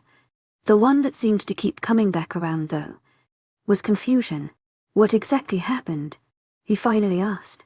I watched the firelight dance across Samuel's furrowed brows. He flicked his gaze to me, scanning my body once again, almost in disbelief. I lowered my eyes after a while, rubbing my arms and shifting under his gaze. Riley's threats were still fresh in my mind, but I had no idea what to do with that knowledge of Samuel as a whole. It was obvious how Samuel felt and what he wanted, but it spent so long resisting him, I didn't know how to do anything else. Even if it was a feigned reaction. Riley spoke up. One of them shot you down close to your heart. He paused and nodded his head. And after that, well, I dragged you here. Everyone else finished them off. Bray's gone now to make sure there's no one left. I tensed. Riley had failed to mention that was where Peyton, or as they called him, Gray, had gone. Were they really planning on killing every last human out here? I didn't get the chance to mull it over too long before Samuel noticed my apprehensive state. He reached a hand towards my leg as if to rest it there. However, he got halfway to my body before he froze and retracted his hand. Thinking better of his action, he brought his arm back to rest at his side, but his eyes still lingered on my body. What about you? He finally prodded me. I hesitated, looking away. I was sure how he'd react when I tell him he'd run off again, specifically against his orders. Noticing my pause, Riley spoke up. She came back with me. We've been waiting for you to wake up. It's been a lovely time. To my agent extraordinaire, webnovel, heartfelt thanks for your unfailing patience, enthusiasm. Samuel stilled, his eyes the only thing moving. They kept scanning my face, once again in disbelief. He didn't run. I furrowed my eyebrows and started to answer, but Riley cut me off. She didn't. Like I said, she came back with me. It was my turn to be confused. I wanted to turn and ask Riley what he was playing at, but I didn't get the chance. His foot moved the egg into my hip, applying a small pressure. He didn't voice anything, but I knew what he was trying to say. If I told Samuel the truth, it'd pay the price. I looked up to see Samuel staring at me. To my agent extraordinaire, webnovel, heartfelt thanks for your unfailing patience, enthusiasm. I took a deep breath, modeling my words after Riley. What he said hadn't been a lie. It just was the entire story. Achidi caught me running in the woods, but I had come back with him to the safe house. Samuel didn't need to know it was unwittingly unconscious. I came back with Riley. The sentence came out smoother than I expected, surprising even myself. Samuel had been listening carefully to my answer, but as soon as I spoke, his face slowly twisted into a wide and lopsided grin. His expression lit up his entire face and made him into a new person. It was infectious, and had I been in any other situation, I would have smiled too. He shook his head slightly, watching me with a glint in his dark eyes. They lit up with his new expression, and for the first time, I noticed small specks of blue dancing around his irises. As soon as I noticed, though, he finally broke eye contact and tilted his head up to Riley. Achidi'd been watching Samuel closely, but the minute he started smiling, Riley noticeably relaxed. Riley looked down at Samuel and laughed once. You know, you look like shit, Samuel. Samuel returned the gesture. I could say the same for you. He paused, flitting his eyes over me. Both of you. To my agent extraordinaire, webnovel, heartfelt thanks for your unfailing patience, enthusiasm. Riley suddenly started to retreat from behind me, waving his hand lazily. As he spoke, he moved back to the other corner of the room to sit down. Yeah, well, we can't all be as pristine as Bray. Samuel barked out a laugh. It was sudden and abrupt and caught me slightly by surprise. I managed to hold back a flinch, but Samuel noticed my muscles tensing. He lowered his voice somewhat as he responded. Where is he? To my agent extraordinaire, webnovel, heartfelt thanks for your unfailing patience, enthusiasm. I told you. H.E.S. finishing them off. I told him to find that leader too. I have a couple questions for her. Placing his hands behind his head and closing his eyes, I tried not to think about his words, tried not to let them affect me. But questions kept running through my mind. Did he mean they went back to the other safe house? Did they kill every last person out here? I shuddered at the thought. Some of those people were mere children and innocent in all of this. Most of them had nothing to do with Damaria's plan. They'd only been the families that made up the rest of the group. Samuel was quiet and I noticed him watching me. He was probably preparing himself for the impending explosion of my emotions.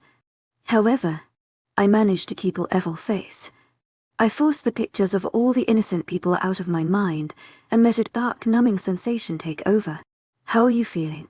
he asked me after a while, his eyes never leaving my face.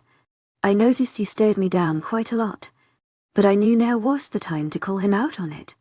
But that didn't stop me from wishing he would look away to give me a single moment to myself. "Fine," I lamely told him. He cocked his head to the side, raising his eyebrows. Clearly, I was not fine, and he could see right through my facade. I heard Riley start to move behind me and panic crept into my heart. My chest tightened as my heart rate increased, and I was sure it was the only thing Samuel could now hear. I tried desperately to slow it and not to look behind me, calming myself with reassuring thoughts. Samuel just had to think everything was normal. It was that hard. "My side hurts," I blurted out. He furrowed his eyebrows and looked at my blood, so close. Samuel shook his head, calling over my shoulder. "Riley, how long are we staying here?" "We're staying the night. That LL give you enough strength and brain enough time," he simply stated. "Samantha needs to get back. She needs medical attention." But I quickly cut him off. "I'm fine. To my agent extraordinaire, webnovel, heartfelt thanks for your unfailing patience and enthusiasm. I can manage the night. You were shot too. More than me. To my agent extraordinaire, webnovel, heartfelt thanks for your unfailing patience, enthusiasm. And probably with Silver. You need time to heal." I rambled. "I just need some sleep. That's all." Samuel looked at me skeptically. I plastered a smile on my face though, not allowing any other emotion through. Sure, my side burned and ached like nothing else. Sure, I wanted to collapse and sleep for weeks. Sure, I was beginning to feel like passing out. But I couldn't let that show. Riley laughed. "She sounds fine to me." Samuel groaned and shifted his weight, lying on his back once more. He stared up at the ceiling and the minute his eyes left mine, I let my smile fall and closed my eyes. Everything threatened to seep in, but I pushed it back. I couldn't lose it. I felt Riley's gaze on me, and no matter how desperately I wanted to avoid it, I turned my head to look back. Sure enough, his red eyes were burning holes into me. He had a deadly expression on his face, and to be honest, it made me want to flinch. But I held his fixed stare. 1,000 threats were poured into his facial expression, and he didn't need his voice to make them known. When I finally realized he was going to look away, I slowly brought my head to face Samuel again. He was still staring intently at the ceiling, as if deep in thought. I held back a sigh and moved to mimic his position. Honestly, the ceiling was a much better view than Riley's cold glares. Samuel didn't move as I laid down a small distance away from him. I stayed close to the fire, so I figured he wouldn't take it personally. The minute I was lying on my back, I felt as if I never wanted to sit up again.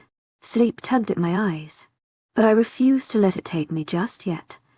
I didn't want to be sleeping when I was trapped with 2 werewolves who were wide awake. Several silent minutes passed until I was sure both Samuel and Riley were resting. Just as I was allowing myself to slip into unconsciousness as well though, Samuel's whispers echoed in my ears. "Are you really okay?" It took a moment for me to answer, but I eventually whispered a small, "I will be." Was Riley telling the truth? I furrowed my eyebrows, looking in Riley's direction. Samuel heard my unvoiced concern and again softly spoke. Ceaseless sleep. I nodded to myself, thinking of Samuel's question. I was more awake now, but it still confused me. Can't you tell if they GS lying? It's harder with werewolves. Oh, I breathed. I thought carefully for a moment, delicately wording my next sentence. He was right. I came here with him. Samuel was silent for a moment.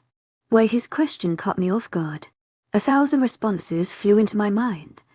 But before I could stop myself, I blurted out the poorest one possible. I don't know. He laughed once. I don't get you, Samantha. A smile tugged at my lips. Honestly, I don't either. Well, what am I supposed to do about that?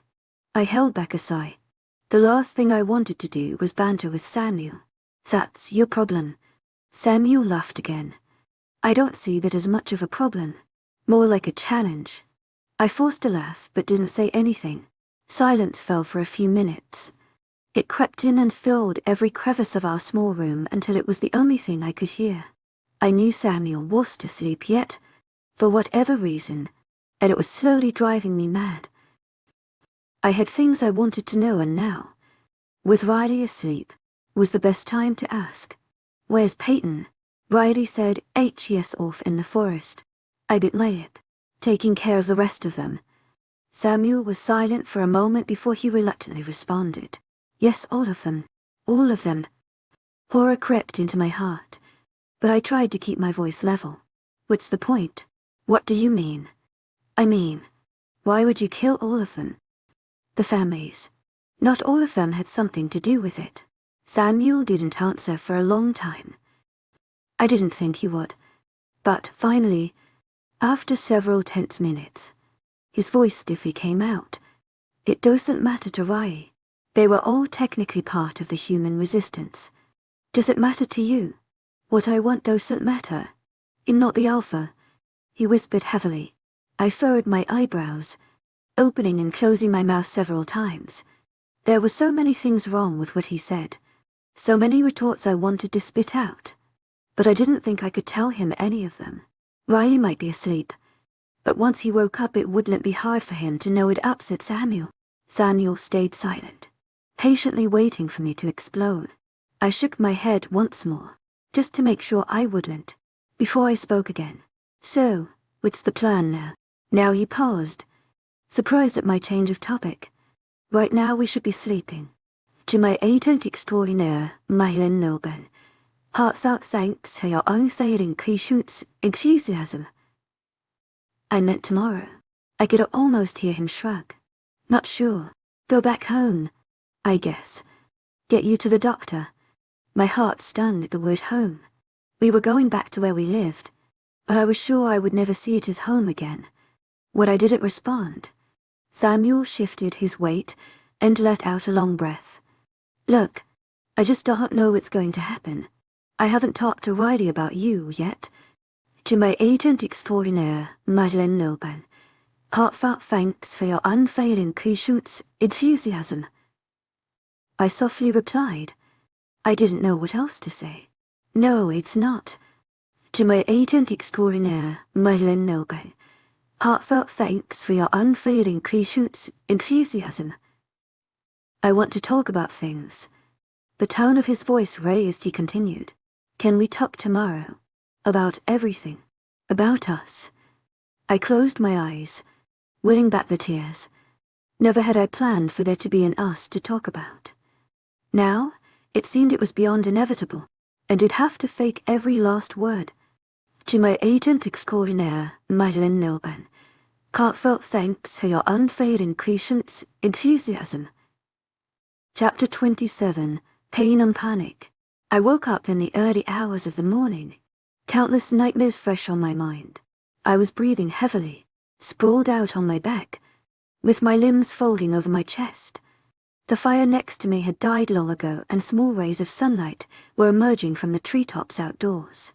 Beads of sweat fell across my forehead, but I quickly wiped them away, thinking only of the images flashing through my weary mind. Sleep had come quickly last night. After Samuel finally let me be, I'd listened carefully to his measured breathing, once I was sure he was passed out. However, It was the peaceful slumber I slipped into. Countless and tortuous dreams tormented me. Images of my family, bloody and lifeless, were the main themes. In more than one nightmare, I was the one that had killed them. I was tired, even though I slept. I didn't know how much rest I'd actually gotten. After each nightmare, I'd wake up only to find I was still in the small cement house, still sleeping next to a dying fire. Though I was always shivering, I'd be covered in sweat. When I would finally fall back asleep, another nightmare would ensue. This caused a vicious cycle, the visions only getting exceedingly horrifying and twisted as the night went on. Riley and Samuel never noticed my constant waking-ness, and I made sure to keep it that way. Surprisingly, I'd gotten quite skilled at staying quiet.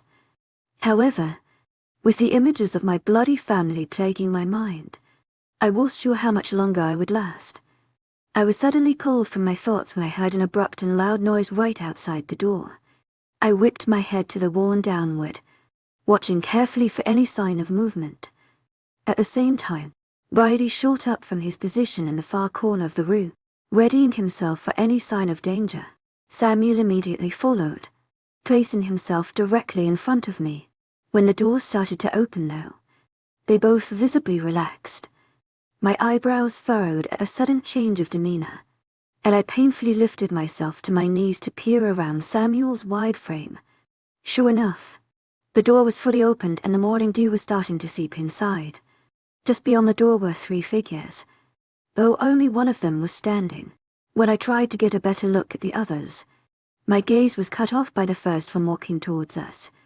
When I saw who the large figure belonged to, I understood Riley and Samuel's instant relief. Peyton Bray was slowly walking into the house, quickly closing the door once he was inside. I immediately noticed he was covered in dirt and missing his shoes. His clothing was slightly torn and his bright blue eyes were tired. This didn't take away from his overpowering presence though. And when he walked through the doorway he seemed to take up the entire room. "Bray, it's about damn time," Riley suddenly growled. "Sorry. To my agent extraordinaire, Madeleine Noble, heartfelt thanks for your unfailing patience, enthusiasm." I ran into some problems. He jerked his head behind him, causing Samuel and Riley to follow the motion. Riley nodded, looking back to Peyton. "Why didn't you call? It wasn't anything I couldn't handle." Slowly relaxing, Riley laughed. "Obviously. What happened?" It was then that Peyton's gaze rested on me. Crouching behind Samuel, his cold eyes held mine in a tight hold, never allowing me to leave. It was only a moment he looked at me, but it felt like much longer. Deciphering what his gaze held was impossible, and I soon felt the overwhelming need to apologize for even trying. "Maybe we should talk outside." Finally looking away, Samuel shifted his weight. Glancing down at me, Riley did the same, casually nodding. He didn't say anything but walked past us all and through the door. Peyton quickly followed him, leaving me alone with Samuel. "What was that about?" I quietly asked, falling back to sit on the hard floor. Samuel turned to face me, taking in my ragged state. He shrugged his shoulders in response, not bothering to say anything. I watched him carefully as he started picking up the various things that littered the small room, piling them into bags he pulled from the back. As he worked, all evidence of us spending the night was gradually disappearing. A few silent minutes passed and I could tell Samuel was listening to the conversation happening outside. His face was twisted in concentration, and though he continued packing our belongings, he was distracted. I waited for him to become fully immersed in their conversation before I tensed my muscles, ready to try and stand. I knew from the start it would be difficult, and I didn't want Samuel hovering over me while I made the attempt. I was too stubborn and prideful to admit I needed help. "To my agent extraordinaire, Madeleine Noble, heartfelt thanks for your unfailing patience, enthusiasm." "To my agent extraordinaire, Madeleine Noble, heartfelt thanks for your unfailing patience, enthusiasm." I failed miserably. My legs gave out and I stumbled to the side. catching my weight on my bad wrist. A mangled cry left my mouth, immediately notifying Samuel of my failed attempt. I desperately tried to readjust myself and play it off, but Samuel was by my side in an instant. He quickly pulled me up from the ground and led me to the small seat of the windowsill. I leaned against it, half sitting and breathing heavily, as Samuel regarded me with concern. "You're not looking good," he mumbled, almost to himself. "Thanks," I muttered. I rolled my eyes before bringing my gaze to the floor. He didn't even know the half of it. I shifted under his intense stare as both of my hands went absently to my side. They'd grow accustomed to resting there, always attempting to ease the constant burning of the gunshot. Samuel followed my motion, his eyes narrowing in on my wound. "We'll get that taken care of when we get back." I stayed silent, not really believing him. If anything waited for me back home, it was more pain. Samuel started to say something, but he was quickly cut off when the door opened. Riley walked through, glancing at the two of us before running his gaze around the room. "Bray is pulling the car up now." Samuel sprang into action, picking up the large backpacks that now scattered the floor. Riley helped him with a few, not bothering to acknowledge me. They both left the room for a minute and I began to wonder if I was expected to follow. Just as I was gathering my strength to walk, Samuel came back in. He held out his hands and stepped towards me. Knowing I had no other options, I took one of his arms in both of my hands, gripping tightly for support. He brought his other arm around my waist, supporting the weight I couldn't manage. Then slowly, he led me out of the house. It was a beautiful morning, and that was an understatement. The trees seemed to glisten with morning dew as rays of sunlight broke through their thick branches. The grass was slightly wet and bright green, with small clumps of weeded flowers scattered to the tree line. From there, they broke off and crept up the rough bark of the trees, molding the scenery into one perfect portrait. I didn't get too long to admire the rare sight before Riley was in front of us, ruining my perfect moment with his red eyes and wide smirk. I tried to hold back a sigh, but it seemed he was too preoccupied to notice any resentment on my part. He regarded Samuel with pursed lips, an unvoiced thought lingering there. "Peyton's bringing the truck." He finally spoke, his words coming out slow and careful. Samuel nodded, understanding flashing across his face. Before he could respond, though, Riley spoke again. "HES got a load in the back." What I asked him to grab. Samuel scrunched his face in confusion, watching Riley carefully. I mimicked his actions, noticing Riley's unusually cryptic words. However, after a moment, understanding dawned on Samuel. He was silent, furrowing his eyebrows in concentration. Samuel's eyes darted to mine for a quick moment as he finally responded. "There's some blankets back in the house." Riley smirked again and nodded, casually strolling past us and back into the white, stone building. I watched him for a moment before Samuel began pulling me forward, diverting my attention. "What was that about?" I asked slowly. Samuel shrugged. "Nothing."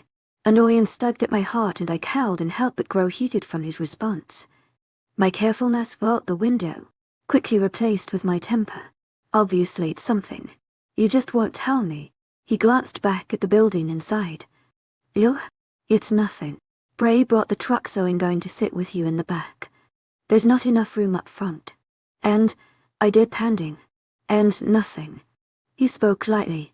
"Riley's got some stuff back there, and wanted to know how to make the ride more comfortable. Don't tread too much into it." I raised my eyebrows, my lips forming a tight line. Before I could retort, Riley was back in front of us. I jumped at his unexpected and prompt arrival. He smiled lightly, glancing at Samuel before clearly noticing my irked expression. "Trouble in paradise." Samuel scoffed and I quickly darted my gaze to the grass, hiding my annoyance. I could feel Riley's eyes on me though, and I knew the message his sentence implied. I had to make Samuel happy, not give him trouble. "No matter," Riley spoke after an awkward silence. "Bray's ready. Come on." He started walking to the other side of the building and Samuel and I immediately followed. When we came to the opposite end of the clearing, a large truck was pulling up from a gap in the trees. It was white with a small, two-person cabin and an extended back half. Peyton jumped from the front seat and moved to the back, lifting a latch to raise the sliding metal door covering the trunk.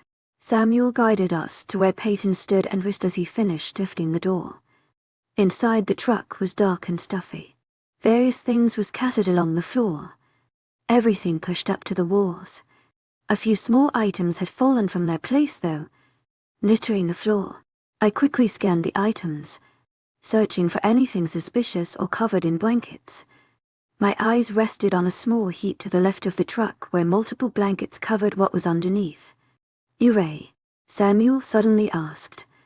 I was brought back to the moment as Samuel removed his arm from my shoulder, causing me to stagger slightly. He quickly steadied me though, holding firmly to my arms. Feeling eyes on me, I glanced up to see Peyton curiously watching Samuel's gentle grasp. Peyton suddenly spoke. "It really is true. To my agent extraordinaire, webnovel, heartfelt thanks for your unfailing patience, enthusiasm." Samuel glanced up at Peyton only to see he was staring at me once more. I avoided his gaze though, knowing it would hold me captive and cause fear to quickly rise. I watched Samuel's face flash with an untold emotion. "To my agent extraordinaire, webnovel, heartfelt thanks for your unfailing patience, enthusiasm." To my agent extraordinaire, webnovel, heartfelt thanks for your unfailing patience, enthusiasm. Peyton shrugged, putting his hands in his pockets. "It's hard to believe. You can't blame me." Samuel paused, thinking for a moment. "I wouldn't believe it myself if it didn't happen to me." He laughed once, adjusting his grip on my arms. I tried following their conversation, but once again I felt eyes on me. I looked up to see Riley standing a few feet away, arms crossed and eyes blazing. He was staring me down, forcing every threat possible into one look. I flinched back, wishing I hadn't looked up in the first place. Samuel noticed and took the motion for Payne. "Let's get you in, Samantha." Samuel softly spoke. He nodded to Peyton, who returned the gesture before walking back around the truck. When he was gone, Samuel's gaze softened, resting on me. He searched my features, smiling sadly. "This is probably going to hurt." Before I could respond, HED picked me up, one arm under my legs and the other supporting my back.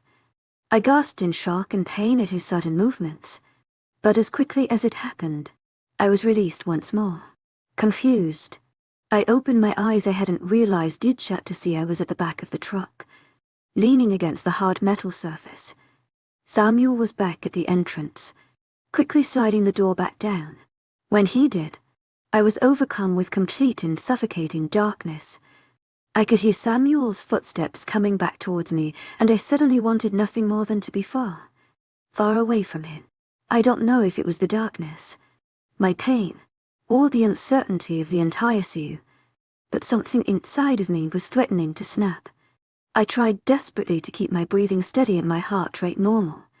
However, the closer he came, the faster they both went. When he was standing in the space in front of me, I was close to having a panic attack. "Samantha, what's wrong?" Samuel asked, quickly crouching in front of me. I couldn't see his face, but I suddenly felt his hand on my leg. I flinched violently, scooting back further into the wall. The movements hit my side and I gasped in pain, willing the sensation to the back of my mind. I couldn't deal with both pain and panic. I knew that Samuel was confused and I could hear his soft words attempting to soothe me. However, my breaths were already being cut short. It breathed in as much air as my lungs could hold, but it didn't seem as if I could exhale. But each time I did, my lungs wouldn't comply. Suddenly, it felt as if I was suffocating. My hands reached up to my chest, pushing against my heart and neck, trying hopelessly to make my body obey my mind. Then suddenly, it was light again. It was the same light as before, but a white and unnatural glow that cast harsh shadows. I blinked several times as my eyes adjusted. When they did, I saw Samuel was still crouched in front of me, but he was holding a small phone in his hand, the white light coming from the tip. Now that I could finally see, my heart decided to start calming down. My lungs shakily exhaled the air they'd taken on, and when they did, I realized how dizzy I suddenly was. When Samuel saw my head spin, he carefully moved to sit next to me, holding the phone steadily in his hand. I barely noticed his movements as I could only focus on further calming myself down. After several tense and quiet moments, I finally heaved a large sigh.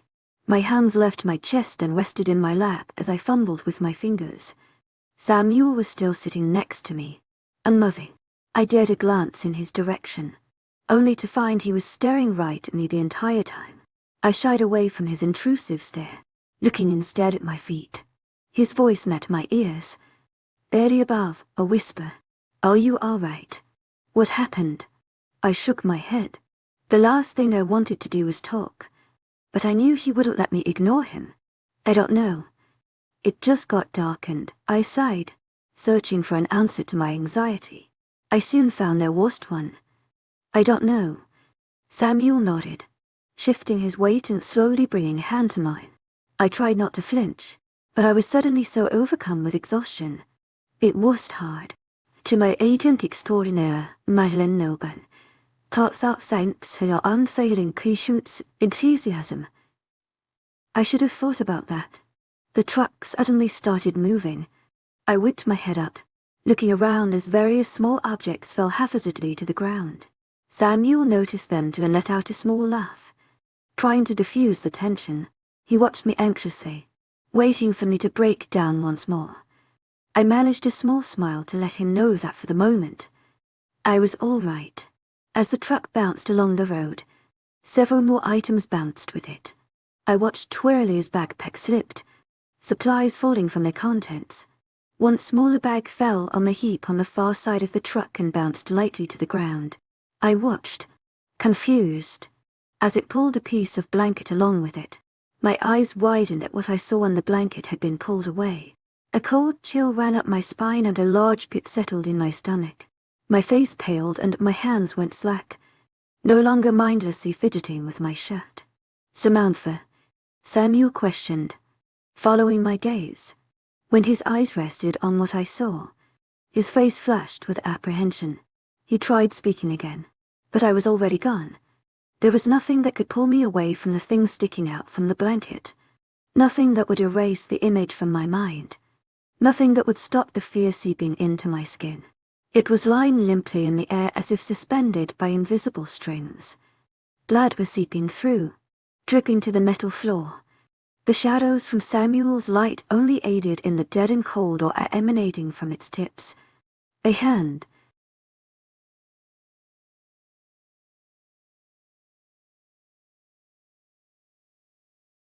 He pulled me back from the brink of death, only to imprison me in his world. I thought I had escaped that terrifying place, but fate pushed me back into his arms. Chapter 28. "I didn't want to freak you out," I screamed. I don't know how it sounded because honestly, I could no longer hear.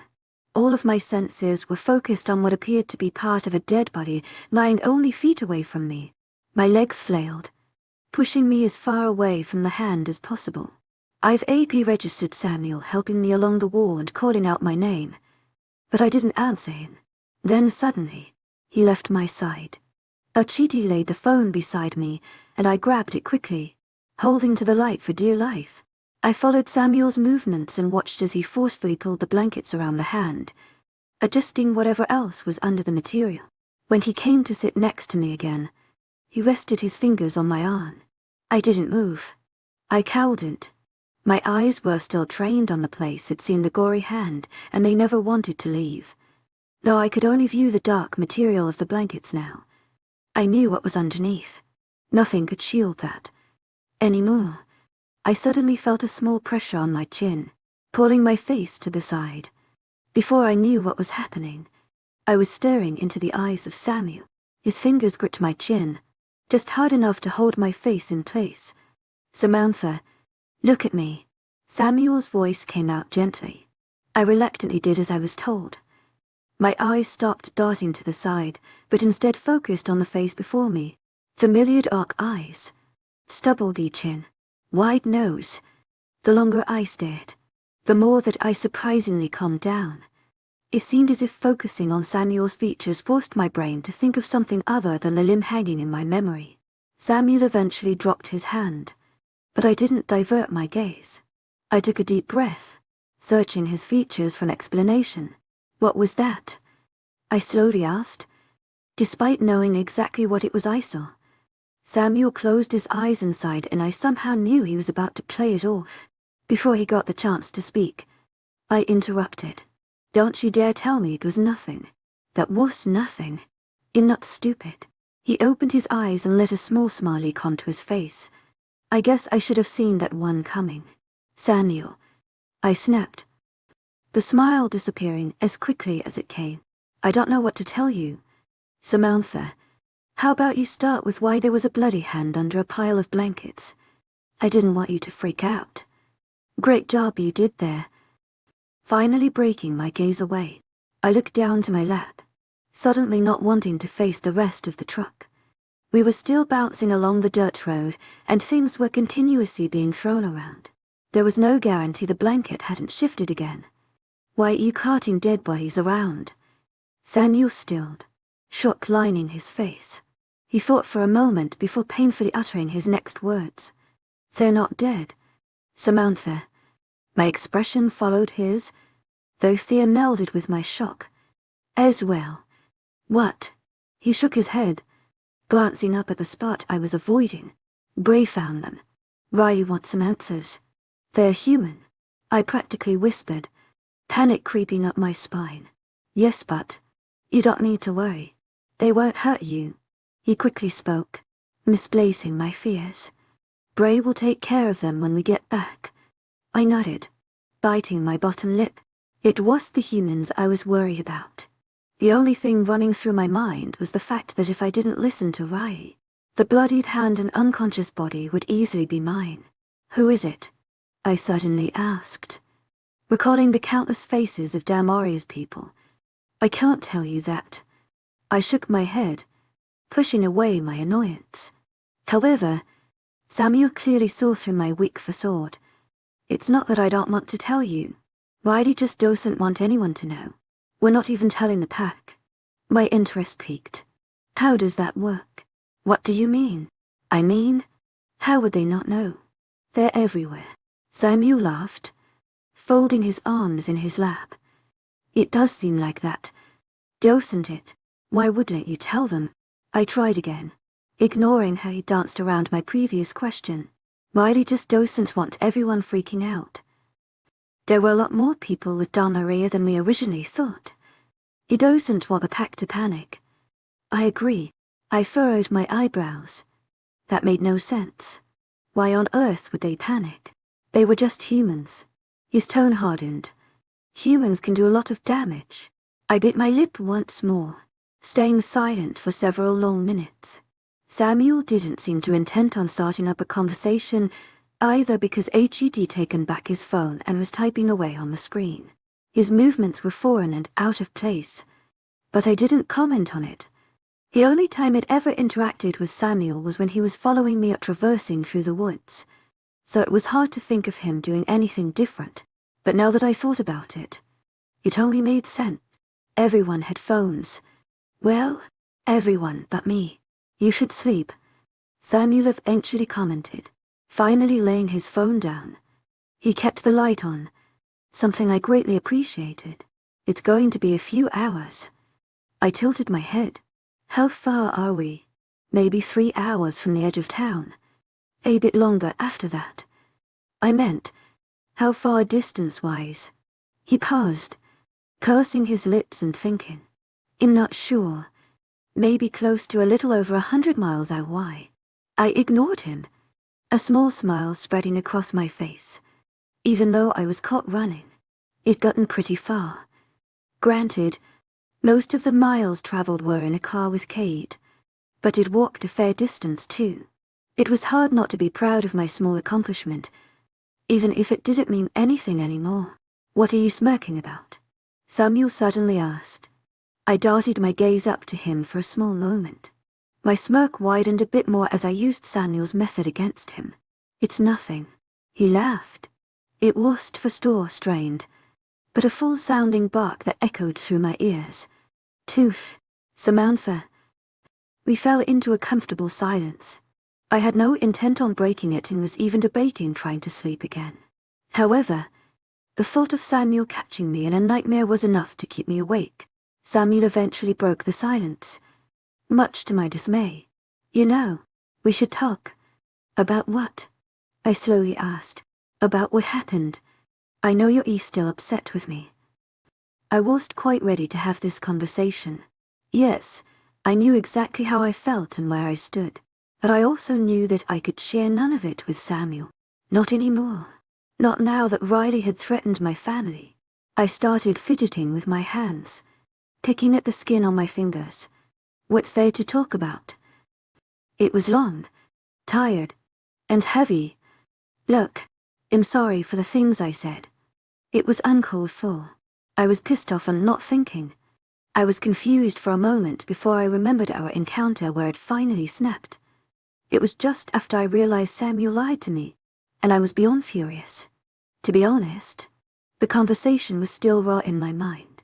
The deception was as fresh as the worm on my side. To my agent extraordinaire, Madeleine Nilben, heartfelt thanks for your unfailing patience, enthusiasm." Hiding my face from his and trying not to cringe at my next words. "I'm sorry." To Samuel shifted his position. "To my agent extraordinaire, Madeleine Nilben, heartfelt thanks for your unfailing patience, enthusiasm." I paused. His voice reminded me of a small child waiting anxiously for a parent's praise. Was it really this easy to fool him? Finally, I laughed once, trying to hide my discomfort. "I guess so." "What?" "No angry insult." Samuel chuckled. "Don't push me. I'm used." From the corner of my eye, I saw him raise his hands in surrender. "Done. I don't think I could face that again. To my agent extraordinaire, Madeleine Nilben, heartfelt thanks for your unfailing patience, enthusiasm." It was terrifying. I rolled my eyes. "Right." He continued laughing. "No, I'm serious. You could be a seriously scary she-wolf." My body tensed. My nerves skyrocketed. His comment replayed in my mind, over and over again. No matter how hard I tried, it wouldn't even. I cowled and relax. It'd been an innocent remark, but it insinuated something far from it. "I'm not a wolf." I tried not to seethe, but I wasn't successful. Samuel unmistakably noticed my sudden change. "Look, I was just making a joke." He quickly backtracked. "I didn't mean anything by it. To my agent extraordinaire, Madeleine Nilben, heartfelt thanks for your unfailing patience, enthusiasm." I responded a little too quickly, folding my arms across my chest. I held myself tightly, forcing back every emotion possible. Once I was sure my rashness wouldn't get the better of me, I slowly repeated myself. Samuel sighed, abruptly changing the subject. "It was a smart move. You should try and get some sleep. The doctor wants to see you as soon as we're back." I gently nodded my head, leaning it against the wall next to me. The metal was cold against my cheek, but it was the good kind of cold, the kind that allowed you to focus on the numbness. What's that dominated my mind? Fatigue quickly found me. Before I knew it, despite my best efforts, I was falling asleep to the sounds of Samuel's breathing. Chapter 29. Just call me a saint. The drive was long. I didn't sleep, no matter how much I tried. With each bump in the road, each nightmare that started, and each movement from Samuel, I was left more and more awake. So, I spent the time thinking. I thought about everything that happened previously and everything that was bound to follow our arrival back in town. The reality of the situation was pressing, and decisions needed to be made. So I started with the small things and worked my way up. The least of my worries was that I would probably no longer be allowed to work or to go anywhere. For that matter, I would have no more freedom in any sense of the word. Samuel would never leave me. That much. I needed to get used to his presence, which led directly to my next problem. I would probably be spending a lot more time with the wolves. If Samuel still insisted I move in with him, he'd probably be living with the rest of his kind. They would most likely all want to eat me alive. I was supposed to ignore this and push past my anger at Samuel. To my agent extraordinaire, webnovel. Heartfelt thanks for your unfailing patience, enthusiasm. At everyone. It'd have to do more than lie and fake emotion because they would see right through me. Riley would see right through me. There was no doubt in my mind Riley would constantly be watching me. That I was sure of. I'd monitor my every move and hold it over my head if I didn't live up to his expectations. Samuel had to be kept happy. If not, I was the only one that would get hurt. At that, my thoughts turned to Riley's threat, his demands. It was in that moment, in the dark of the truck with Samuel distracted beside me, that I finally allowed myself to dwell on the fact that my humanity wouldn't last much longer. If Samuel wanted to turn me, I couldn't refuse. Riley wouldn't let me. If I were to even try, my own life would be the least of my concerns. I saved my biggest concern for last. Knowing once I'd dwelled on this thought, all others would cease. To my agent extraordinaire, webnovel. Heartfelt thanks for your unfailing patience, enthusiasm. All other thoughts led me here. To my agent extraordinaire, webnovel. Heartfelt thanks for your unfailing patience, enthusiasm. My family. My small, broken family. I couldn't help but think of the possibility of arriving back home only to find they were gone. Dead. That thought broke me more than anything else could. They were all I had. I was hopeful that Riley hadn't harmed them, as I hadn't provoked him enough to do so. But they'd been left alone with James, and that was just as dangerous. These thoughts were enough to occupy my mind for days. So it was surprising when enough time had passed and the truck was suddenly being opened. When the light flooded our surroundings, I was given time to adjust, think, or move. Samuel scooped me up and brought me directly to the hospital. I was in the same hospital where we resided. That much I knew. It was where all the humans were treated. Where I was, what floor, or even what room, was left a mystery. When Samuel brought me through the sliding doors, a whirlwind of people hit me. I vaguely recognized a few of their faces from when I visited Will, but none of them would look directly at me. They followed orders barked at them by Samuel, hurriedly preparing what was needed to make me whole again. They brought me to this room, placed me on the bed, and cleaned me up. It was absolute hell. They dressed and sewn up my gunshot wound, force needled into my skin, pushed medicines down my throat, and mumbled about infection and treatments. I was a rag doll in their hands, a broken dish they were intent upon forcing back together. It seemed like lifetimes before they left.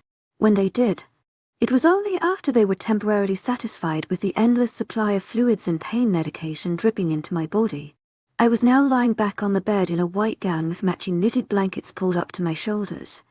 I was supposed to be sleeping, but I was only fading in and out. For some reason, my body wouldn't let me fully relax. The reason couldn't be that Samuel was continuously staring at me from across the room. "Will you stop?" I finally called out, shifting the blanket around me. My sleep deprivation left me utterly exhausted and therefore short-tempered. I was normally able to ignore his intrusive stares, but today they were dominating my consciousness. Enthusiasm. After the rush of doctors started to recede, I thought Samuel would leave to be examined. But the hospital workers didn't so much as glance at him. He seemed to be in perfect health. It was as if the past week never happened. Stop what? I crossed my arms, ignoring the wires that tangled around me. "You know what?" I grumbled. "You're supposed to be sleeping. You know." My eyes rolled dramatically. "I know. Do you need something to help you?" He started to stand, motioning to someone through the open door. He quickly caught an Ursa's eye and she began a slow trudge to my room. "No, I quickly cried. He looked back at me curiously but didn't stop the nurse. I frantically continued. No, I don't need anything. I'll fall asleep in no time. No time at all. No drugs needed. I rambled, waving my hand. To prove my point, I leaned my head back once more and pretended to get comfortable. Samuel stayed in place, continuing to watch me before he waved off the woman who came to the door. When she was gone, he slowly wandered to my bed. My body involuntarily tensed at his presence, but I tried not to let it show. So far, it put on a pretty good show of trust, and I was going to stop now. You're acting a little crazy, he told me. Meta, are you sure you don't want anything? I would stay here the whole time you were asleep. That's what I was afraid of. Being completely alone with Samuel while I was in a drug-induced sleep. I forced my body to relax and pushed out a yawn. It'll be fine if you just stop staring. Raising his hands in surrender. Fine. Anything for you. Samuel made his way back across the room to sit in the armchair he'd been occupying all afternoon. It was a light-coloured woodwood with green cushions and seemed extremely out of place compared to everything else. The rest of the room was plain and colourless. My bed, the table designed to hover over me, even the equipment. A large window was to my right, but the curtains had been shut to hide the outside view. He settled himself in the uncomfortable chair and pulled out his phone. When I was sure he wouldn't move, I turned away from him and closed my eyes for what seemed like the 100th time. I was immediately met with visions of guns and bloodied family members. I was almost used to these pictures running through my mind by now, but they still stung, preventing me from even thinking about sleep. After only a few short minutes, I opened my eyes and trained them on the heart monitor sitting next to me. It beeped monotonously but kept track of the time passed. I let the rhythm to lull me into a numb state, where I was allowed to lay on the bed and pretend to be anywhere but here. Eventually, though I'm not sure how, I fell asleep. It was, once again, fitful and nightmarish. When I woke up, the room was dark and the door was shut. A bright light shone underneath the crack, illuminating the few pieces of furniture in the room with me.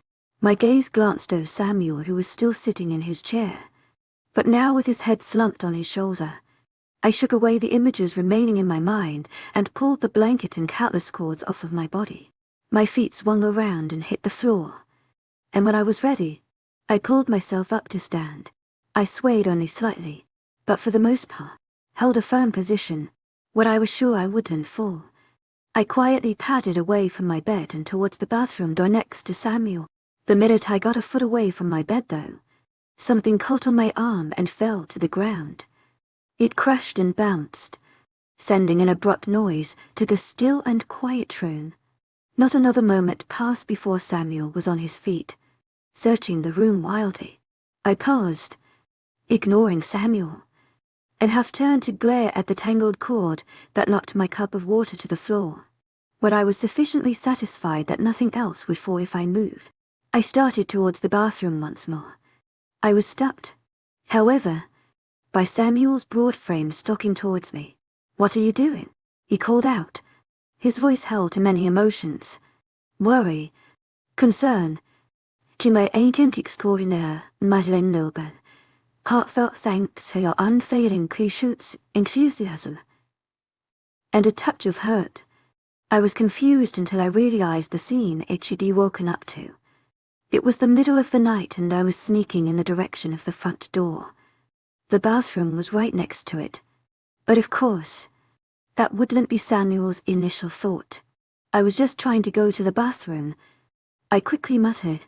He was beside me now, untangling a cord I hadn't noticed that was attached to my wrist. "To my agent extraordinaire, Madeleine Noble. Heartfelt thanks for your unfailing patience, enthusiasm." He looked at me warily, watching my lost expression. Finally, he shook his head and sighed. "Sure." I cowed and pulled back my scarf. "If you're that worried about me running, then maybe you just tie me up. Works for everyone else. Stop being so dramatic." He rolled his eyes and tried to hold back a frown.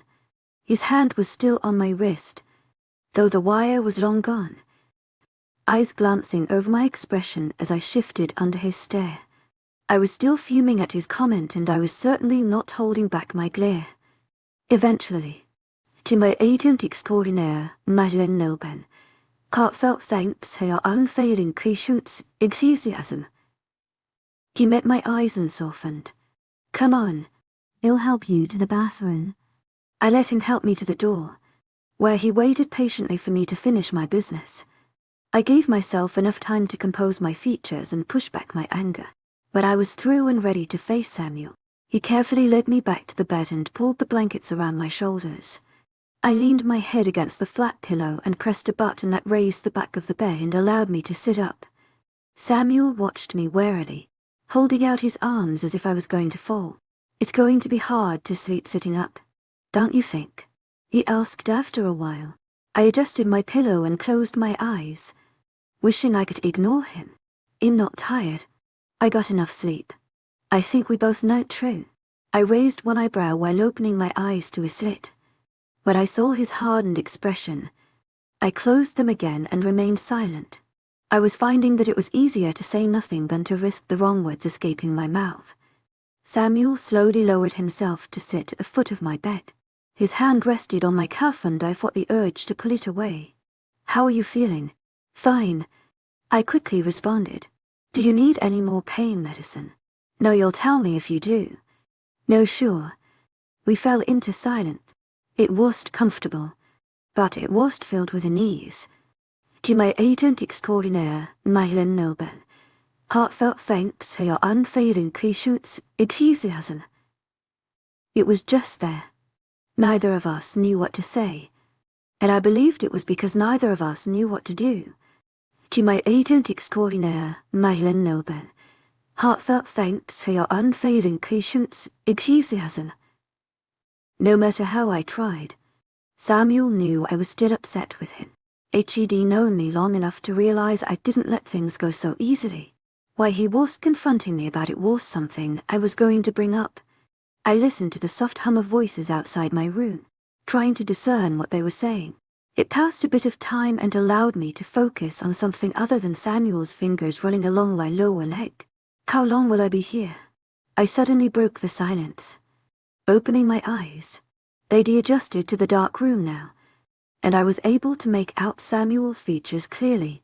His main feature was exhaustion, and I could tell he needed several more hours of sleep before the bags under his eyes would disappear. He thought for a moment. I'm honestly not sure. They want to watch you and make sure everything is all right. There's a big chance your wound is infected. I'm fine. But he quickly cut me off. Samantha, he deadpanned. You were shot. I huffed out a short breath. So were you. More than once, I believe. Yeah, well, I heal quickly, he muttered. It was hard to tell he wasn't in the mood to argue. I quickly changed the subject, asking my next question before thinking it through. Can I see you while I'm here? I paused after I asked, watching him carefully. His eyebrows raised and then furrowed, and I instantly regretted my outburst. This was a question I wanted an answer to. He was quiet for a moment longer before slowly saying, I don't see why not. Had I heard him right? Not here was no, absolutely no way. HED never allowed me to see my family after I ran. I was supposed to be rejected, clicked down, and banned from speaking for the rest of the night. Samuel noticed my astonishment. His lip twitched, hinting at a small smile. Did you really think I wouldn't let you see him? I'm not that big of a dick. To my agent extraordinaire, Madeleine, heartfelt thanks for your unfailing patience, enthusiasm. My mind barely registering my words.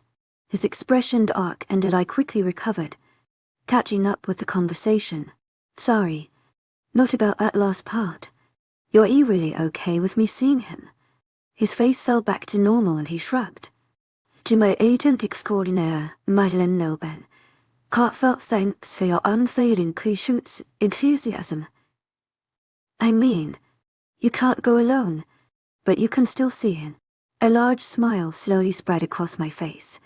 I never expected there'd be allowed contact with my family. Never thought that Samuel would allow me any relationship outside of his. Thank you, I breathed. When can I see him? He looked at the curtains. I guess when morning finally decides to show up.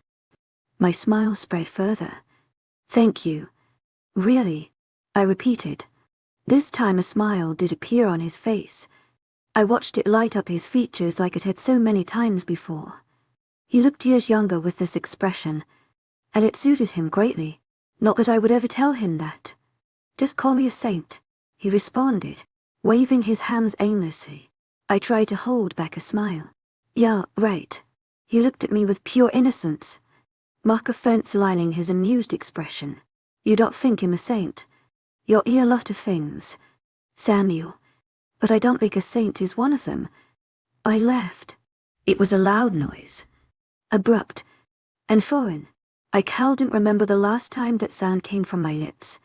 Samuel was slightly shocked as well, but he recovered quickly. You hurt me, Samantha. I rolled my eyes, my small fit of laughter dying off. When I looked up again, Samuel had his dark eyes trained on mine. They held something unreadable, some untold thought or emotion. I was suddenly reminded of the past week, the pain and betrayal from every corner, and it was as if the world came crashing down around me, reminding me that I had nothing to laugh for. I cleared my throat, quickly glancing away, trying to remain casual. You should get some sleep. You look worse than me. I shook my head, attempting to clear my thoughts. He shrugged and momentarily took his hand off my leg, stretching his arms high above his head. No, I'm great. Besides, if you're in a good mood, we could talk about some things. What things? I held back a groan. I hated talking about things.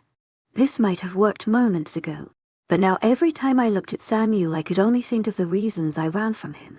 Mirroring those thoughts were Riley's threats, constantly reminding me that if Samuel wasn't happy, my family would be hurt. I tried to hold back a sigh. This was impossible. Samuel let out a small laugh. Well, I talked to Riley about everything. I told him about you, your situation, everything. My heart skipped a beat and I almost missed his next words. He agrees that things are different because at least one of the reasons you ran was your father. Stepfather, I automatically mumbled. He shot me a look, to which I mumbled a quick. To my agent extraordinaire, Madeleine Noble, heartfelt thanks for your unfailing patience, enthusiasm. To my agent extraordinaire, Madeleine Noble, heartfelt thanks for your unfailing patience, enthusiasm. Samuel nodded. His hand moved to rest on my foot, where he rubbed small circles as he finished his explanation. I just decided to let you off pretty easy. I mean, considering you are human and all, and you broke one of the biggest laws. His voice trailed off for a moment while he thought of his next words. I tried desperately to hold my tongue and push back my glares. Archie's giving you a small sentence. Simple house arrest for a few weeks. Maybe less. House arrest. What did that even mean? Samuel noticed my confusion.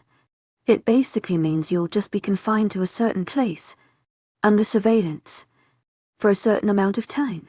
Just one place. He nodded and I furrowed my eyebrows. So essentially, you're throwing me into a jail to rot away the rest of my days. Samuel's body stiffened slightly and he took a deep breath. When he spoke though, his voice was surprised and gentle. Of course not. It's called house arrest for a reason. So you're confining me to my house forever. No, he started, shifting his weight so he was sitting more fully on the bed. He paused the circular movements of his hand and gripped my foot lightly. My house. Chapter 30. I'm not so dense the bastard. To my agent extraordinaire, Madeleine Noble, heartfelt thanks for your unfailing patience, enthusiasm. Conniving. To my agent extraordinaire, Madeleine Noble, heartfelt thanks for your unfailing patience, enthusiasm. Riley knew Samuel would come to him. He knew Samuel would ask what to do with me, and what had he suggested? that I'd be locked inside his house for an immeasurable amount of time as punishment for something they deemed wrong. He was a genius, even in my current state. I couldn't deny it. I would be a fool not to realize what this meant. If I was locked away with Samuel as my only contact, not only would I be forced to be with him, but I'd be given that much more access to my life, my humanity, the very thing I was trying desperately to hold on to. There would be no running, no stopping him. I would be rendered helpless to his will. Samuel watched carefully as countless thoughts and emotions crossed my features. I tried to keep my face numb and untelling, but it wasn't working. I knew it wasn't. My brain was sluggish, my body was tired, and I was coming to the ends of my ropes. Samuel read me like an open book. I knew he saw the pain and fear etched permanently in my eyes, and there was absolutely nothing at it. No matter how hard I fought against it, how much willpower I had, or how many times I convinced myself it'd be all right, my resolve eventually had to end somewhere. Suddenly, I was panicking. I didn't know why.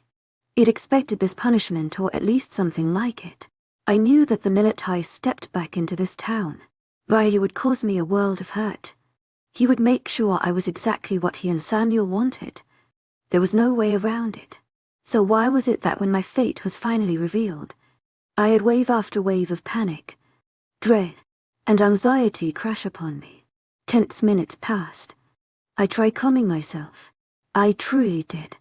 However, with each one gone, another piece of my mind followed.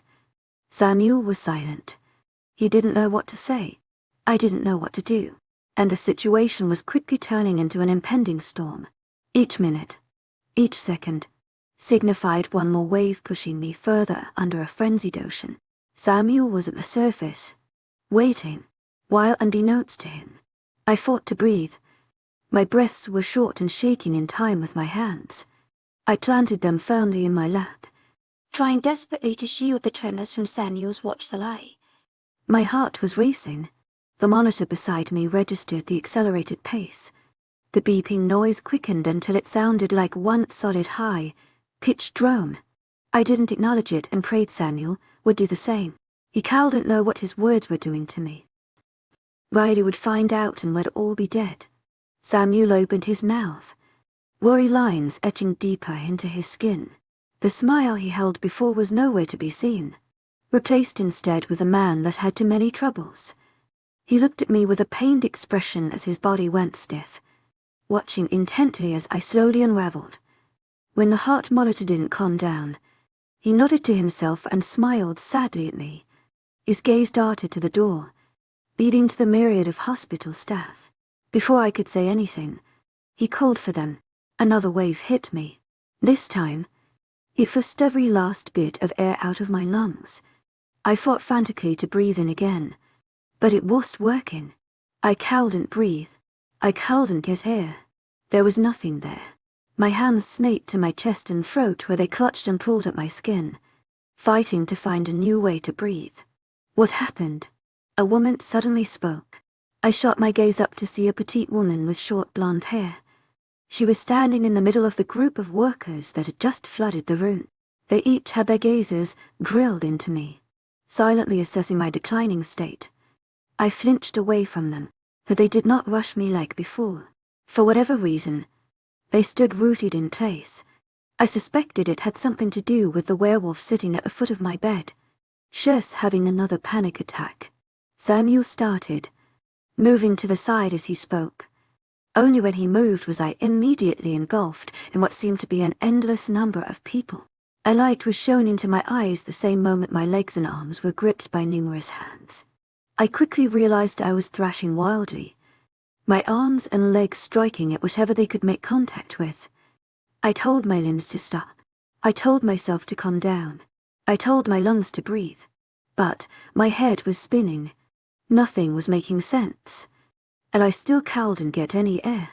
Eventually, things started to slow down. The nurses' and doctors' blood.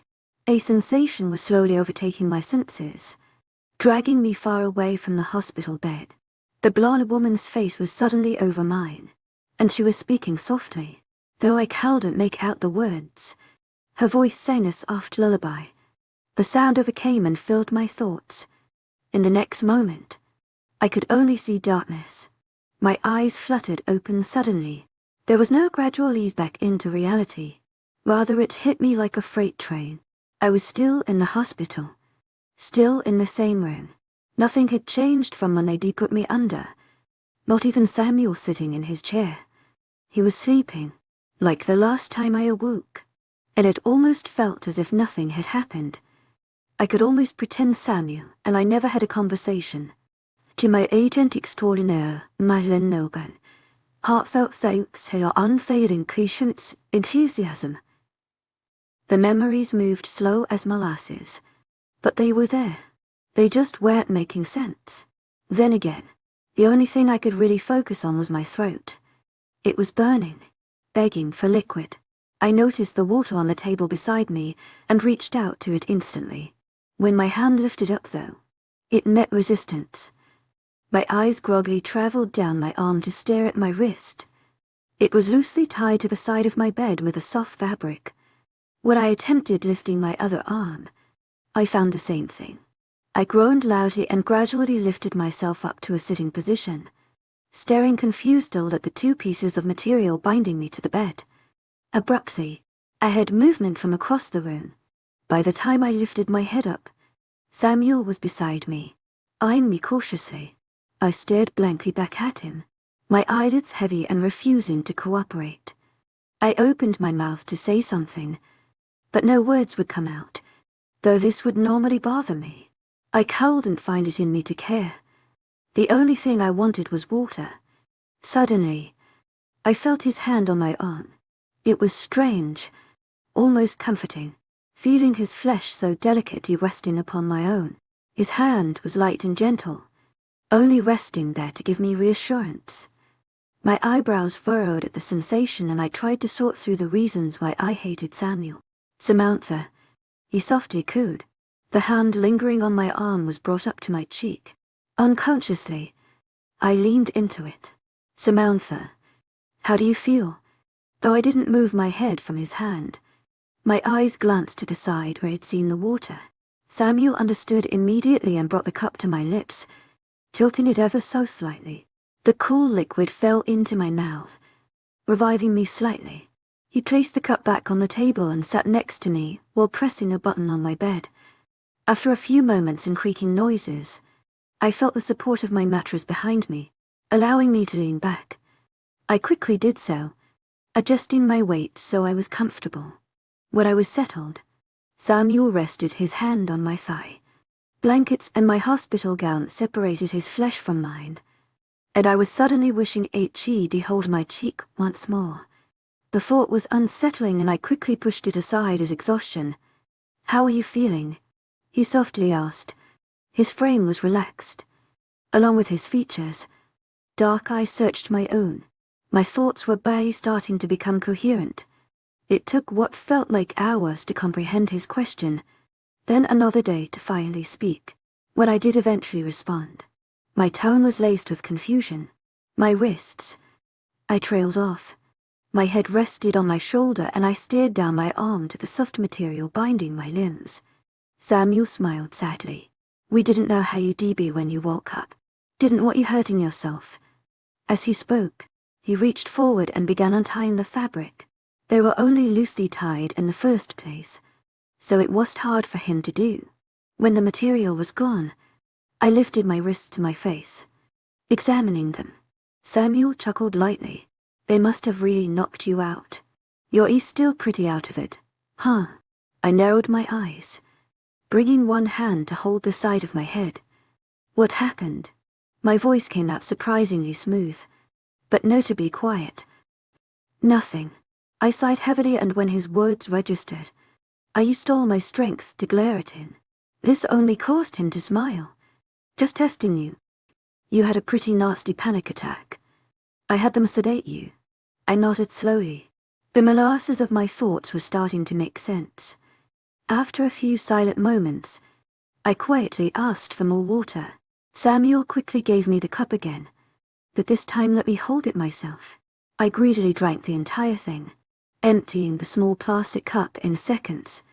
"Do you want more?" he asked when I handed the cup back. I shook my head and offered a quiet no. He nodded, searching my features. Can you tell me how you're feeling? I took a quick mental inventory. The longer I was awake, the more my consciousness came back to me. I was no longer confused as though to process things, I was just tired. To my agent extraordinaire, Marlene Nilben, thought thanks for your unfailing patience, enthusiasm. I ultimately sighed. You should get some more rest. Samuel took my hand lightly in his, keeping it placed in my lap. I didn't fight his grasp but decided to ignore it. How long was I asleep? I disregarded his request. He thought for a moment, frowning slightly. A long time. You slept the entire day yesterday and most of the night. It's about to be morning. That long? I breathed, dumbfounded. That long? You woke up a few times, but you were never up for long. I shook my head in disbelief. I didn't think I'd ever slept that long in my life. It makes sense, Samuel continued, lazily glancing around the room. With all the medicine you're on and what happened, your body needs to recover. Maybe a sedative forced it to do just that. It sure didn't feel like my body had recovered. I guess. I mumbled. Did you sleep or did you stay here the whole time?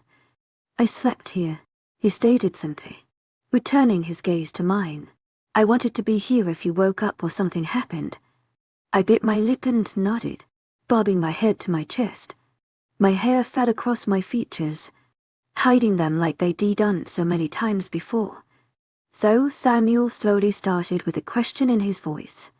You want to tell me what that was all about? What do you mean? My voice was low. My face was hidden. I mean, something set you off. You were just fine and then you weren't. Oh, I managed half a whisper. I knew exactly what he was talking about, and in my half-awake state, I couldn't find it in me to argue with him. Will you tell me about it? His question caught me off guard. It wasn't a demand or even a request. It was a plea to reveal my innermost thoughts we both knew were deep-rooted fears. Tired, Samuel, I eventually answered. Not only did I not have it in me to argue with him, I also didn't have the strength to open this tightly shut box or pretend to be something I wasn't fine. He slowly nodded. I know. I just want to know what you're thinking. I'm not so dense that I couldn't figure out what set you off. It was silent while he waited for me to gather my thoughts. I brought my head from my chest to lean against the mattress, where I stared at the wall beside Samuel's shoulders. It's just a lot. I tried to explain without revealing too much. My family, too. They're taken care of. I shook my head. You don't understand. I do. He quickly cut me off, squeezing my hand. Have you taken care of it? I knew you'd be upset and asking about your mother. I sent someone over there to check on her. He had my immediate attention. I brushed my hair aside, and my wide eyes landed on his. They were filled with tenderness and understanding. She's fine. One corner of his lips tilted up. Her husband is gone. I paused. Gone. He nodded. No one knows what happened. Your mother said he disappeared a few hours before we got back. I let that information slowly sink in. James was gone. Supposedly. It didn't make sense. Why eventually asked. Samuel was momentarily confused. Why, what? Why would he just run off like that? I shook my head, furrowing my eyebrows. He had no reason to run before, no matter how much we all wished he would disappear. The only thing that changed was Samuel. And as far as I knew, James had no idea about him. Samuel suddenly lowered his gaze. I might have asked someone to retrieve him for me. He must have caught wind. I blinked a few times, his voice swimming in my ear. You did what? I asked in disbelief. I asked someone. I held up my hand that he was holding, cutting him off. I heard what you said. Why did you do that? Trying to maintain his casual appearance. However, his gaze stayed averted. I knew it was important to you. I'd had a lot of time to think, especially on the drive back. I was silent. If I wasn't being careful, my jaw would have been on the floor. His words were registering in my mind, but I was believing them. I also was believing the fact that James had disappeared. It lived most of my life under his horrific reign, and to have him suddenly out of the picture wasn't something I ever thought could happen. So, 8 years gone. My voice came out barely above a whisper. Samuel lifted his eyes to meet mine. Before I knew it, a small smile was forming on my face. I suddenly felt as if an enormous weight had been lifted from my shoulders and buried deep in the ground. James was gone. He was gone.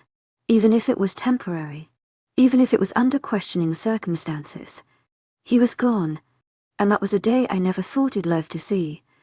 Can you please tell me what you're thinking? Samuel eventually broke my train of thoughts. His voice held a touch of concern and apprehension. It was only then I realized my face was morphed into an unreadable and half-mad expression. My eyes were wide. My jaw was open, and I was staring blankly at the space in between Samuel and me. I tried and failed miserably to form words, but that didn't stop a wide smile from spreading to my ears. I mean you. Samuel let a small smile tug at his lips. It'd be great if you could teach me that language. I don't understand gibberish. I shook my head fervently. Sorry. I trailed off. I don't even know what to say. Well, I guess there isn't much. I just wanted you not to worry. Thank you. I whispered. Words couldn't portray how much this single act meant to me. I didn't care so much about myself, but knowing that my mother would no longer have to live with James was enough to send me over the moon. For a moment, everything else was forgotten and I allowed myself to dwell on the fact that something had finally gone right. Samuel finally smiled my favorite smile. Anytime. Chapter 31. I don't need a wheelchair. I quickly reciprocated Samuel's smile. I couldn't help it. In that moment, a weight I'd been carrying for years was finally taken away. It was liberating. It was freeing. It made it seem as if everything would eventually be okay. They really mean a lot to you, don't they? Samuel suddenly questioned. I turned again to look at him. He'd been staring at the wall for the past few minutes, relishing in my small reprieve from reality. They're all I have. They're everything, I answered simply. I understand. He gave me a small grin, though it was laced with an emotion other than joy. I tried to catch it, but as soon as it came, it was gone. I furrowed my eyebrows, speaking before I knew what I was saying. What about you? What about me? He looked at me with curiosity and amusement. I bit my lip. Well, I mean, do you have a family? Samuel was surprised at my sudden forwardness. And to be frank, so was I. The question and my curiosity slipped out before I could stop them. My initial instinct was to retract my question and apologize, but I resisted the urge, letting the question linger heavy in the air. Emotions ran across Samuel's face, disappearing the minute they surfaced. He was quiet for a few moments, deep in thought and contemplating something weighing heavy on his mind. He stole a glance my way every few seconds, as if reassuring himself I was still there. When he finally did answer, his face was devoid of any emotion. The pack is my family. Oh, I breathed. Why the sudden interest? He gave me a sideways glance. I let out a long sigh. I don't know. I was just curious. He laughed once. The pack is all I have. He told me, though his voice was slightly strained. Riley's always been there for me and I hope I can always be there for him and the pack. At Riley's name, thoughts, memories, and threats flashed through my mind. My mood was instantly dampened. I didn't let that reach my face but gave Samuel a small smile. That's nice. I'm glad you have him. Samuel raised one eyebrow at me. I broke his gaze and stared once more at the wall.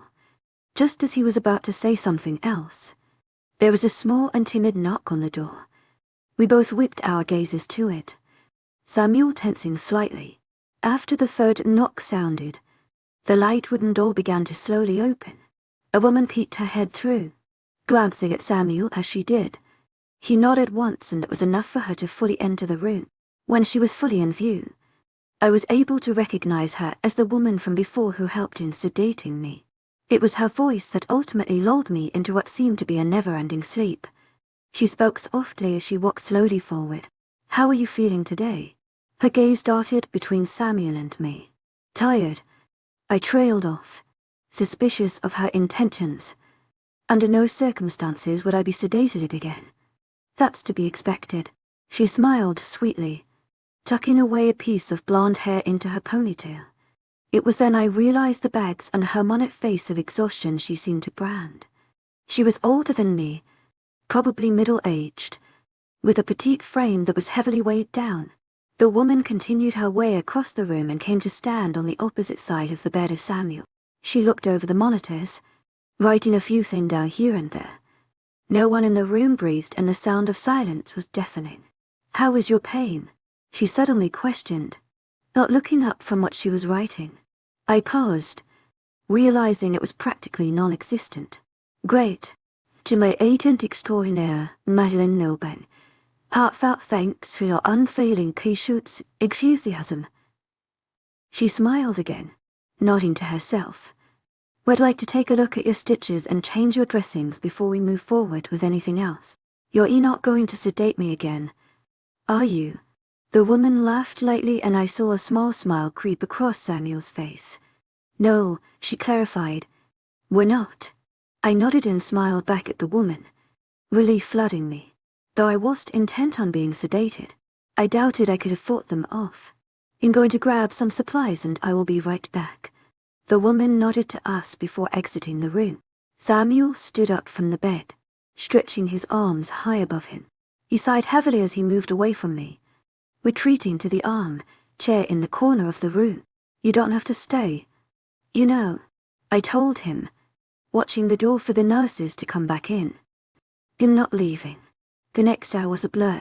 The woman brought in other nurses to assist her, and they all worked quietly and quickly, as they peeled back bandages and rubbed cream around my wound. The pain started creeping in once more.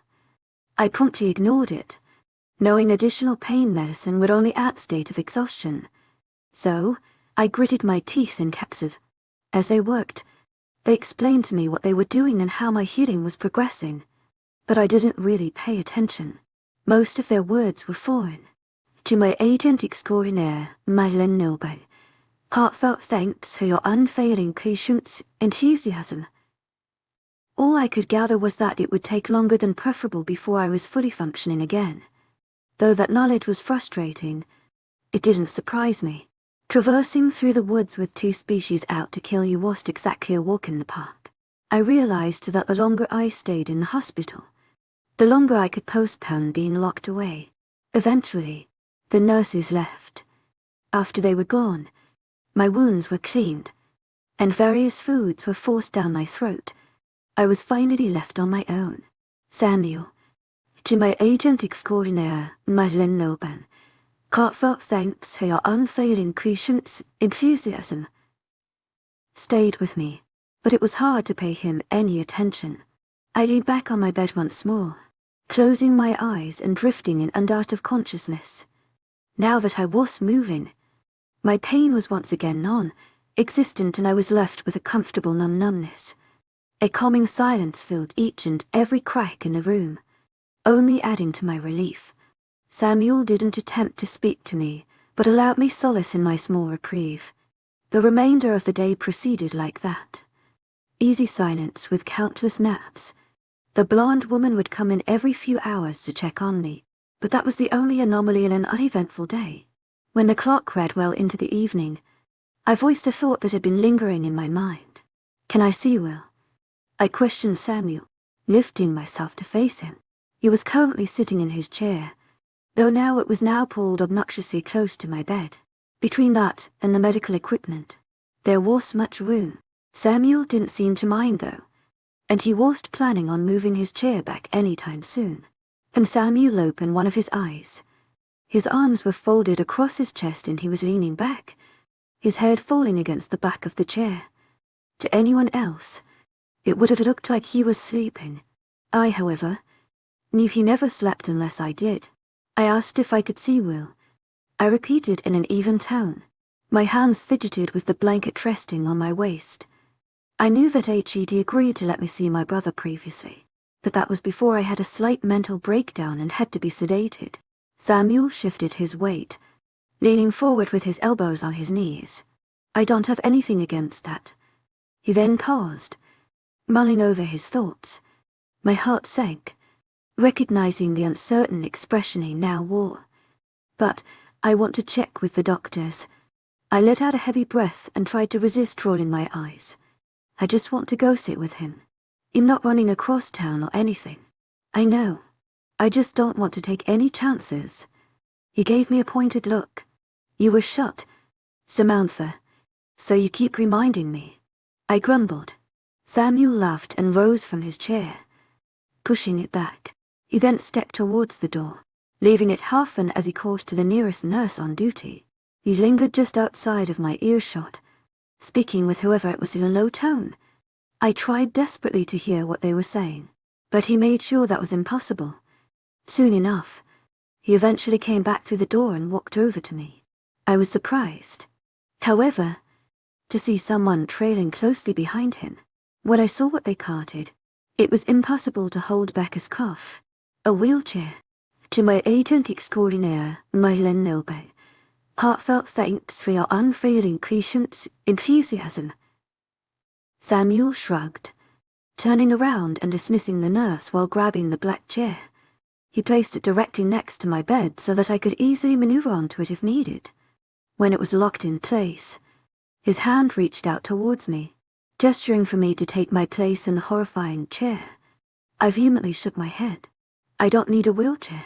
I figured you'd say that. Samuel looked as if he wanted to be annoyed, but a smile tugged at his lips. The nurses said that you shouldn't be moving around a lot. It could tear your stitches. Plus, you have a lot of medicine running through you. I'm not exactly sure I trust you to walk on your own. I'm fine, I insisted, narrowing my eyes. And I'm not sitting in that thing. What? You don't trust me? Samuel pouted. I rolled my eyes at his childish gesture. Pouting does not look good on you. Wolf boy. He barked a laugh. In wolf boy.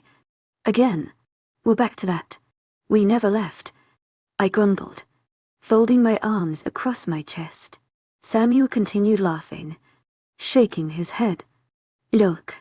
He paused, moving closer to me and placing a large hand on my folded arms. I'm ready to take you to see your brother, but my one condition is the chair.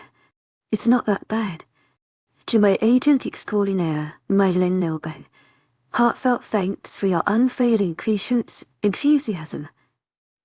I looked at it warily, treating it more as a snake than a simple piece of furniture. Having Samuel wheel me around the hospital was the last thing I desired. But on the other hand, I desperately wanted to see Will. I hadn't heard anything about him since I left, and I wasn't sure what state he was in. It'd really be fine to walk.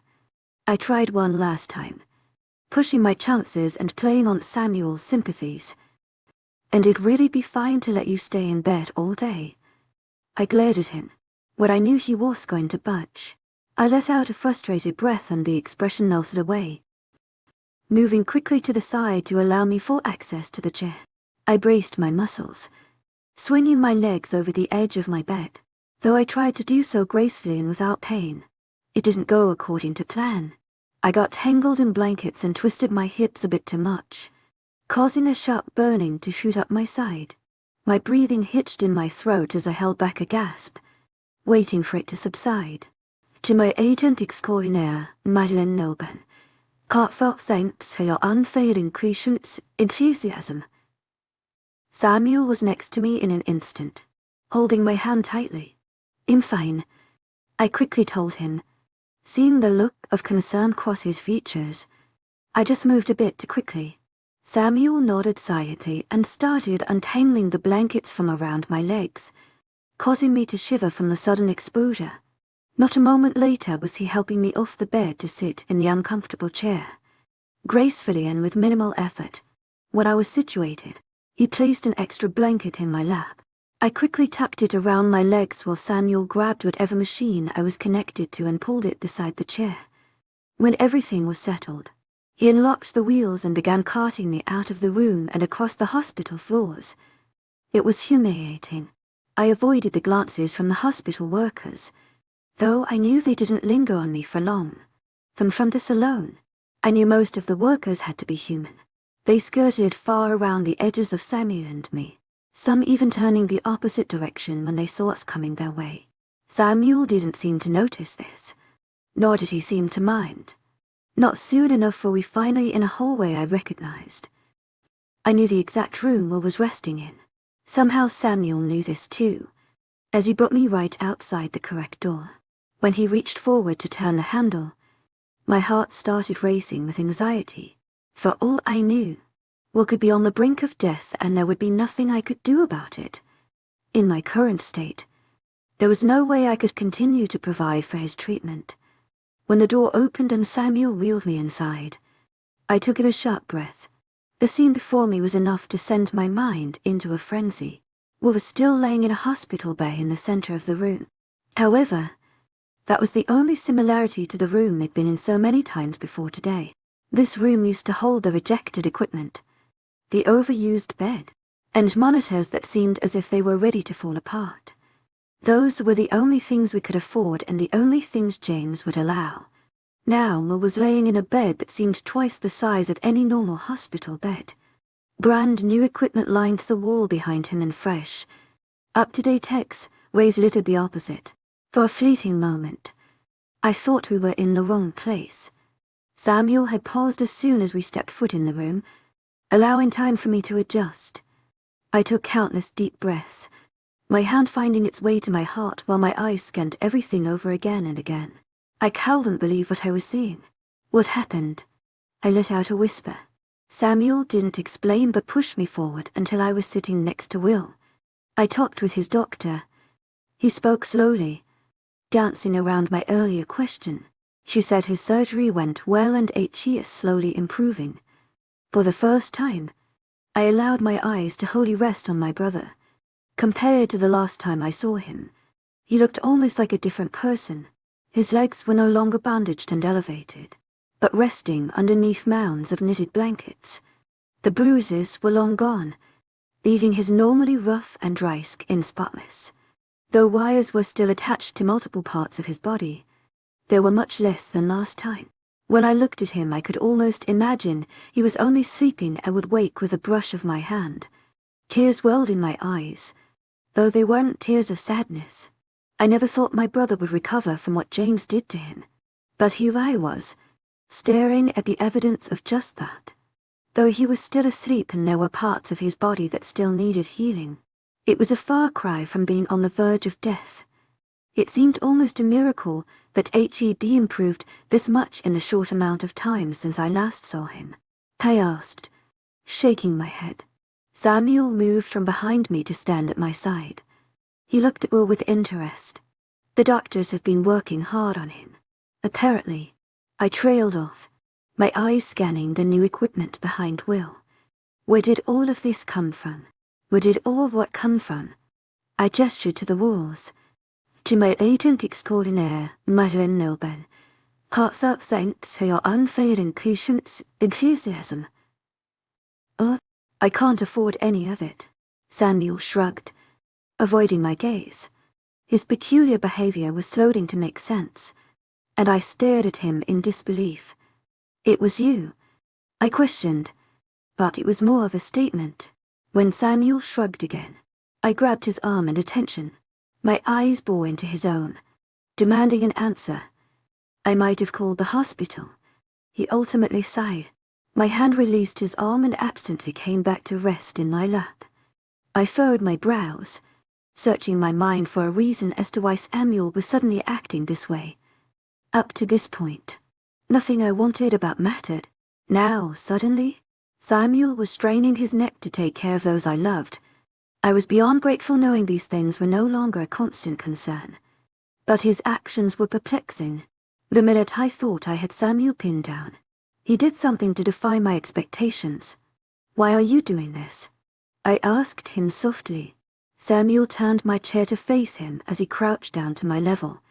We were staring at each other, face to face, when he spoke. Because I want you to be happy. I refused to look at him. knowing if I did I would fall into what I always thought was false sympathy. Confusion swam thick in my mind, and I needed all of my senses in order to try and understand it. That didn't seem to matter before. I eventually told him, resting his hands on mine in my lap. It's always mattered. Samuel must have noticed something lingering on my face because he softly continued. I know I'd messed up. Samantha, trust me. I know. He ran a hand through his dark hair. I'm just trying to fix this. His words swam slowly through my mind, tumbling over one another until I cowed and analyzed them any longer. From the tone of his voice and the desperation on his face, I knew he was telling the truth. However, that terrified me. Can I have a minute? I looked at Samuel briefly before flicking my gaze to remain on Will. I needed time to process what Samuel was telling me, and I couldn't do that with him kneeling in front of me. He hesitated, searching my features. To my agent extraordinaire, Madeleine Nilben, heartfelt thanks for your unfailing patience, enthusiasm. His tone was defeated, and I didn't have to look at him to see the strain etched into his features. I didn't watch him walk out of the room, but I listened for the click of the door. Only when I knew he was gone did I allow my composure to falter. I bent forward, resting my head in my hands. I didn't cry though, as I knew Samuel would be back the moment he heard a tear fall. I breathed heavily and curled into myself as much as the stitches on my side would allow.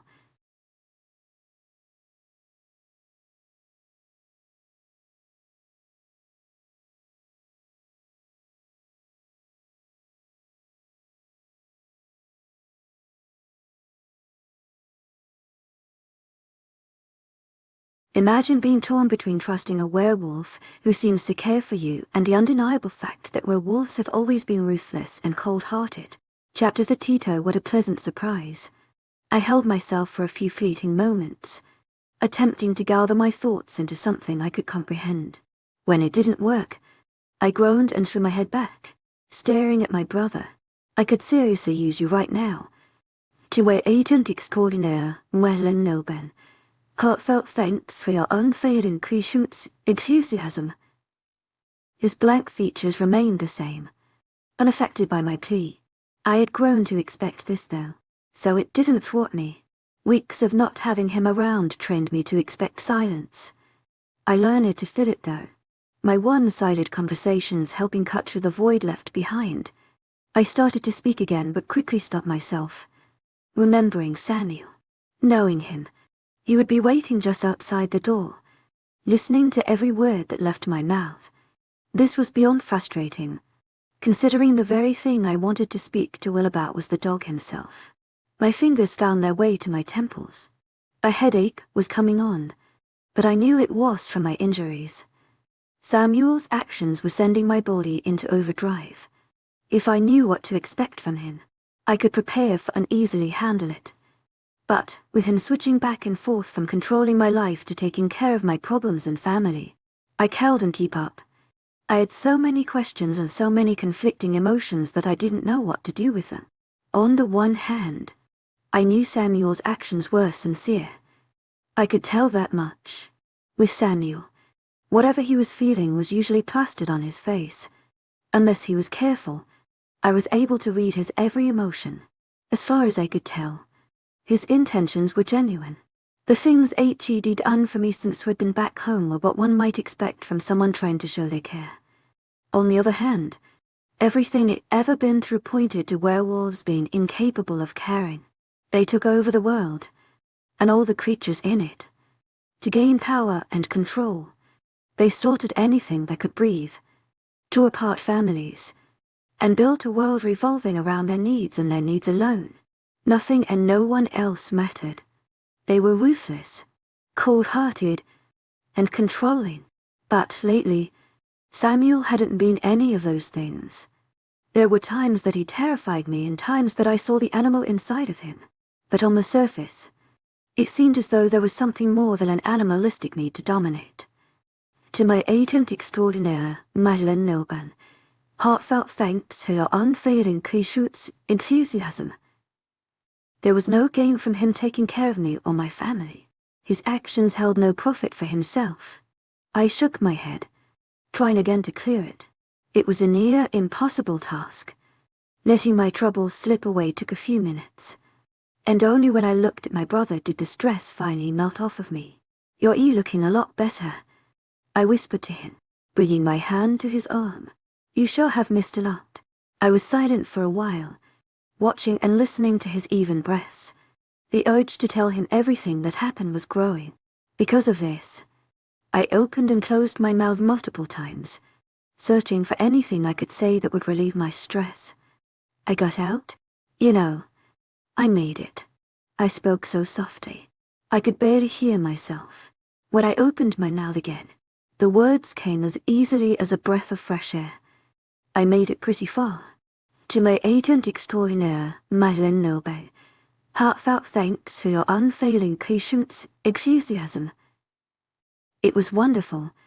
"To my agent extraordinaire, webnovel, heartfelt thanks for your unfailing patience, enthusiasm." Everything was so green. It was only me out there.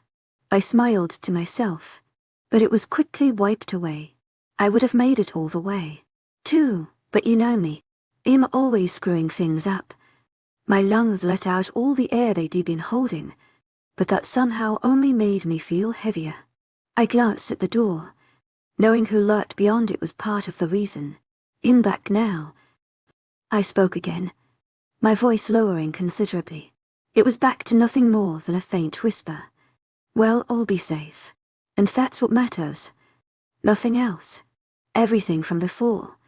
I trailed off, thinking of the plans Will and I shared for our family's escape. It doesn't matter.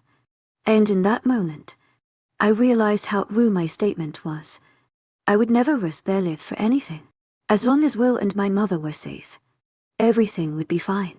I knew the only way I could ensure their safety was by falling into Samuel's arms and not questioning his intentions. No matter how confusing, didn't matter anymore. All that mattered was Riley's promise that my family would receive no harm, as long as I made Samuel happy. I stayed in Will's room, mulling over my thoughts, for what felt like hours. Samuel never came inside and never interrupted us. Eventually, "To my agent extraordinaire, webnovel, heartfelt thanks for your unfailing patience, enthusiasm." I knew it had to end. This thought rang true when a knock sounded at the door and a familiar face came walking through. "Drive Gates." I perked up, surprise lacing my tone. "Samantha." She nodded my way and smiled. It seemed a foreign gesture for her, but it also seemed to be sincere. What a pleasant surprise. I promptly returned her smile. When I saw Samuel walk into the room behind Drive Gates, I laughed lightly. I'm sure it was that big of a surprise. Her gaze darted behind her, but she didn't acknowledge Samuel's presence. She turned her back and came to stand next to my chair, both of our gazes turning to Will. "He seems like HES doing better." I hesitantly spoke. "Much better than previously. His swelling has gone down. Brain activity seems to be normal, and the internal injuries are healing nicely. We're expecting him to wake soon.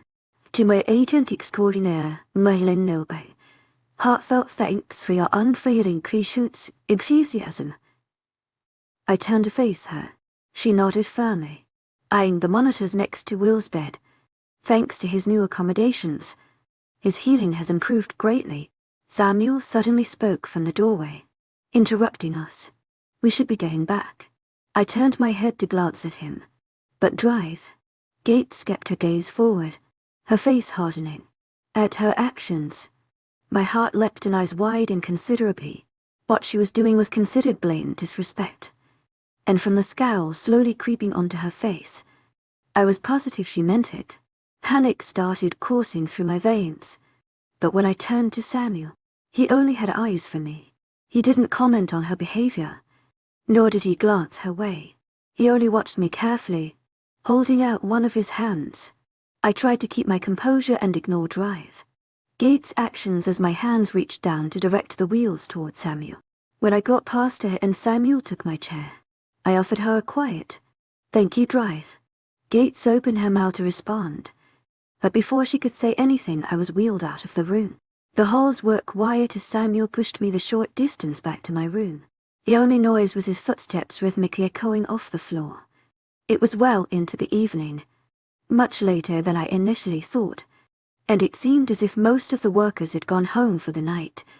"Thank you," I eventually told him, my soft voice blanketing around us. Samuel's step faltered slightly. "You don't have to thank me for seeing your family, Samantha." I raised my eyebrows, my comment slipping out before I could stop it. "Well, you could have refused and just locked me in that room. It's not my place to keep you from your family." The smallest whisper of bitterness laced his tone. My mouth opened to respond, but no words came out. The abrupt sharpness of his voice left me speechless and baffled. I thought Samuel would relish in the fact I was thanking him, but it seemed it did the exact opposite. "Sorry," I muttered, not sure how else to respond. We came to a pause outside my door. Instead of Samuel leading us inside, he stopped and turned my chair to face him. He crouched down to my level and rested one hand on my knee, the other on the back of his neck. "Don't be sorry. You have nothing to be sorry for." I almost apologized again, but I caught myself and gave him a small nod, biting the inside of my lips. He gave me a short smile and stood up, pushing me the rest of the way into my room.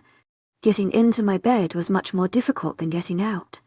True to Samuel's suspicions, the minute I tried standing on my own, he was there to catch me. "To my agent extraordinaire, Madeleine Nilban, heartfelt thanks for your unfailing patience, enthusiasm." But didn't let me try standing again. He easily picked me up and placed me on the mattress, tucking the blankets around me as I settled in. When he was satisfied with my state, Samuel pulled the armchair next to my bed once again. I tried not to stare as he shifted awkwardly in the chair, moving his limbs this way and that. It was honestly much too small for him, and he was having a hard time making himself comfortable enough to lie back. In the end, he settled to sprawl his legs underneath my bed and fold his arms across his chest, leaning his head on his shoulder. I smiled tentatively, noticing the clear discomfort etched into his expression. "You really should find a bed or something." Opening one of his eyes to meet my own. "You really shouldn't worry about it." My response was cut off by a pounding noise right outside my door. Samuel shot out of his chair, throwing it back against the wall and sending countless machines with it. He jumped in front of me as the door was thrown open, and white light came flooding in from the hallway. A figure emerged from that light, gallivanting into the room like nothing had happened. "Riley," Samuel abruptly called out, clear annoyance seething from his voice. "You scared the hell out of me." Riley's laugh sounded through the room, and suddenly, the bedroom light was turned on. It blinded me for just a moment, which was enough for Riley to close the distance to my bed. He stood at the foot, staring at me and Samuel, holding his arms out. "What? You aren't happy to see me?" Samuel huffed, turning to grab the chair and pick the equipment up from off the floor. "What do you want?" I was surprised at the terse-tone he adopted, but I didn't comment. "I just wanted to come and see my favorite patient." He spoke innocently, eyes landing on me. I avoided his gaze, knowing his red orbs would send my heart racing. "How are you, Samantha?" "Fine," I whispered. Samuel spoke over me, though the irritation was leaving his voice. "We're tired, Riley. Shouldn't you be back at the house?" Riley shrugged, placing his hands on the bottom of my bed. "I've got Bray doing the rest of everything." I was bored. "Bray?" Samuel paused. "I'm Riley." "Oh, calm down. It's nothing important." Samuel relaxed and fell into the chair once more. He leaned forward, resting his elbows on his knees and one arm on the side of my bed. Subconsciously, I folded my legs and curled my arms into my body, making myself as small as possible. "I see the doctor's fixed you up quite nicely," Riley drawled on, patting the frame of my bed. I nodded, keeping my gaze trained on the white blanket beneath me. Where this hospital room was once spacious, It suddenly seemed too small to even breathe. Riley laughed suddenly. Cat, got your tongue? Or was it a dog this time? Riley, Samuel half growled. What? I'm just trying to have a conversation. Samuel shook his head. Exasperated. You're egoting her. Me, Riley scoffed. No, Eden wouldn't let me do that. In being a perfect gentleman, Samuel let out a heavy sigh, glancing carefully at me. While I was watching the two of them from my peripheral, I hadn't moved my gaze from my lap.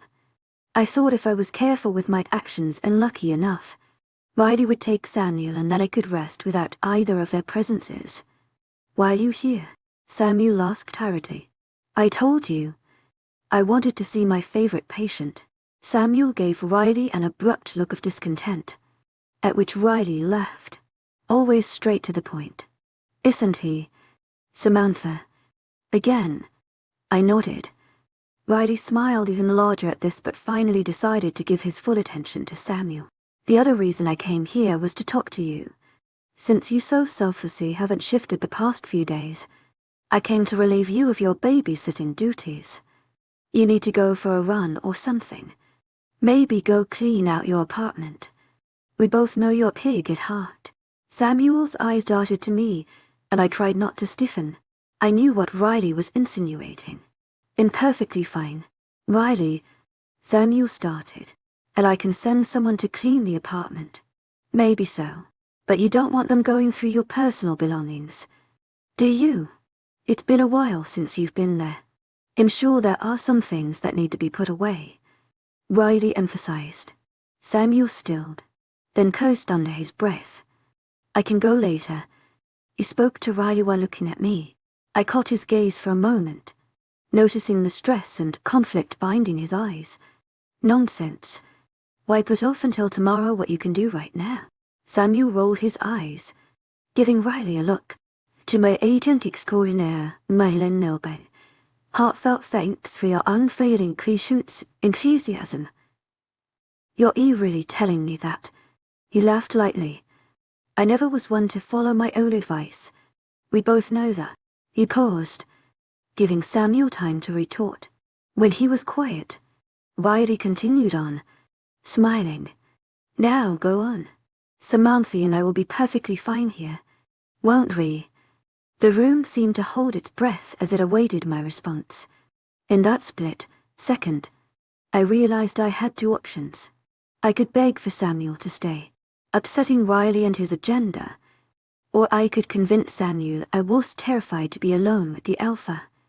Both were unsettling and impossible choices. But, in the end, it was Samuel that had my family as lives on a string. It'll be fine, I told Samuel softly. Go take care of yourself. Samuel opened his mouth, but no words came out. His expression held deep conflict ion, and I knew that whatever was in his apartment must have been important. He wouldn't willingly leave for anything trivial. Eventually, Samuel sighed and slowly rose from his chair. Just give me an hour. I gave him a small smile before landing my gaze back on my lap. Riley came around to sit in Samuel's chair while urging him towards the door.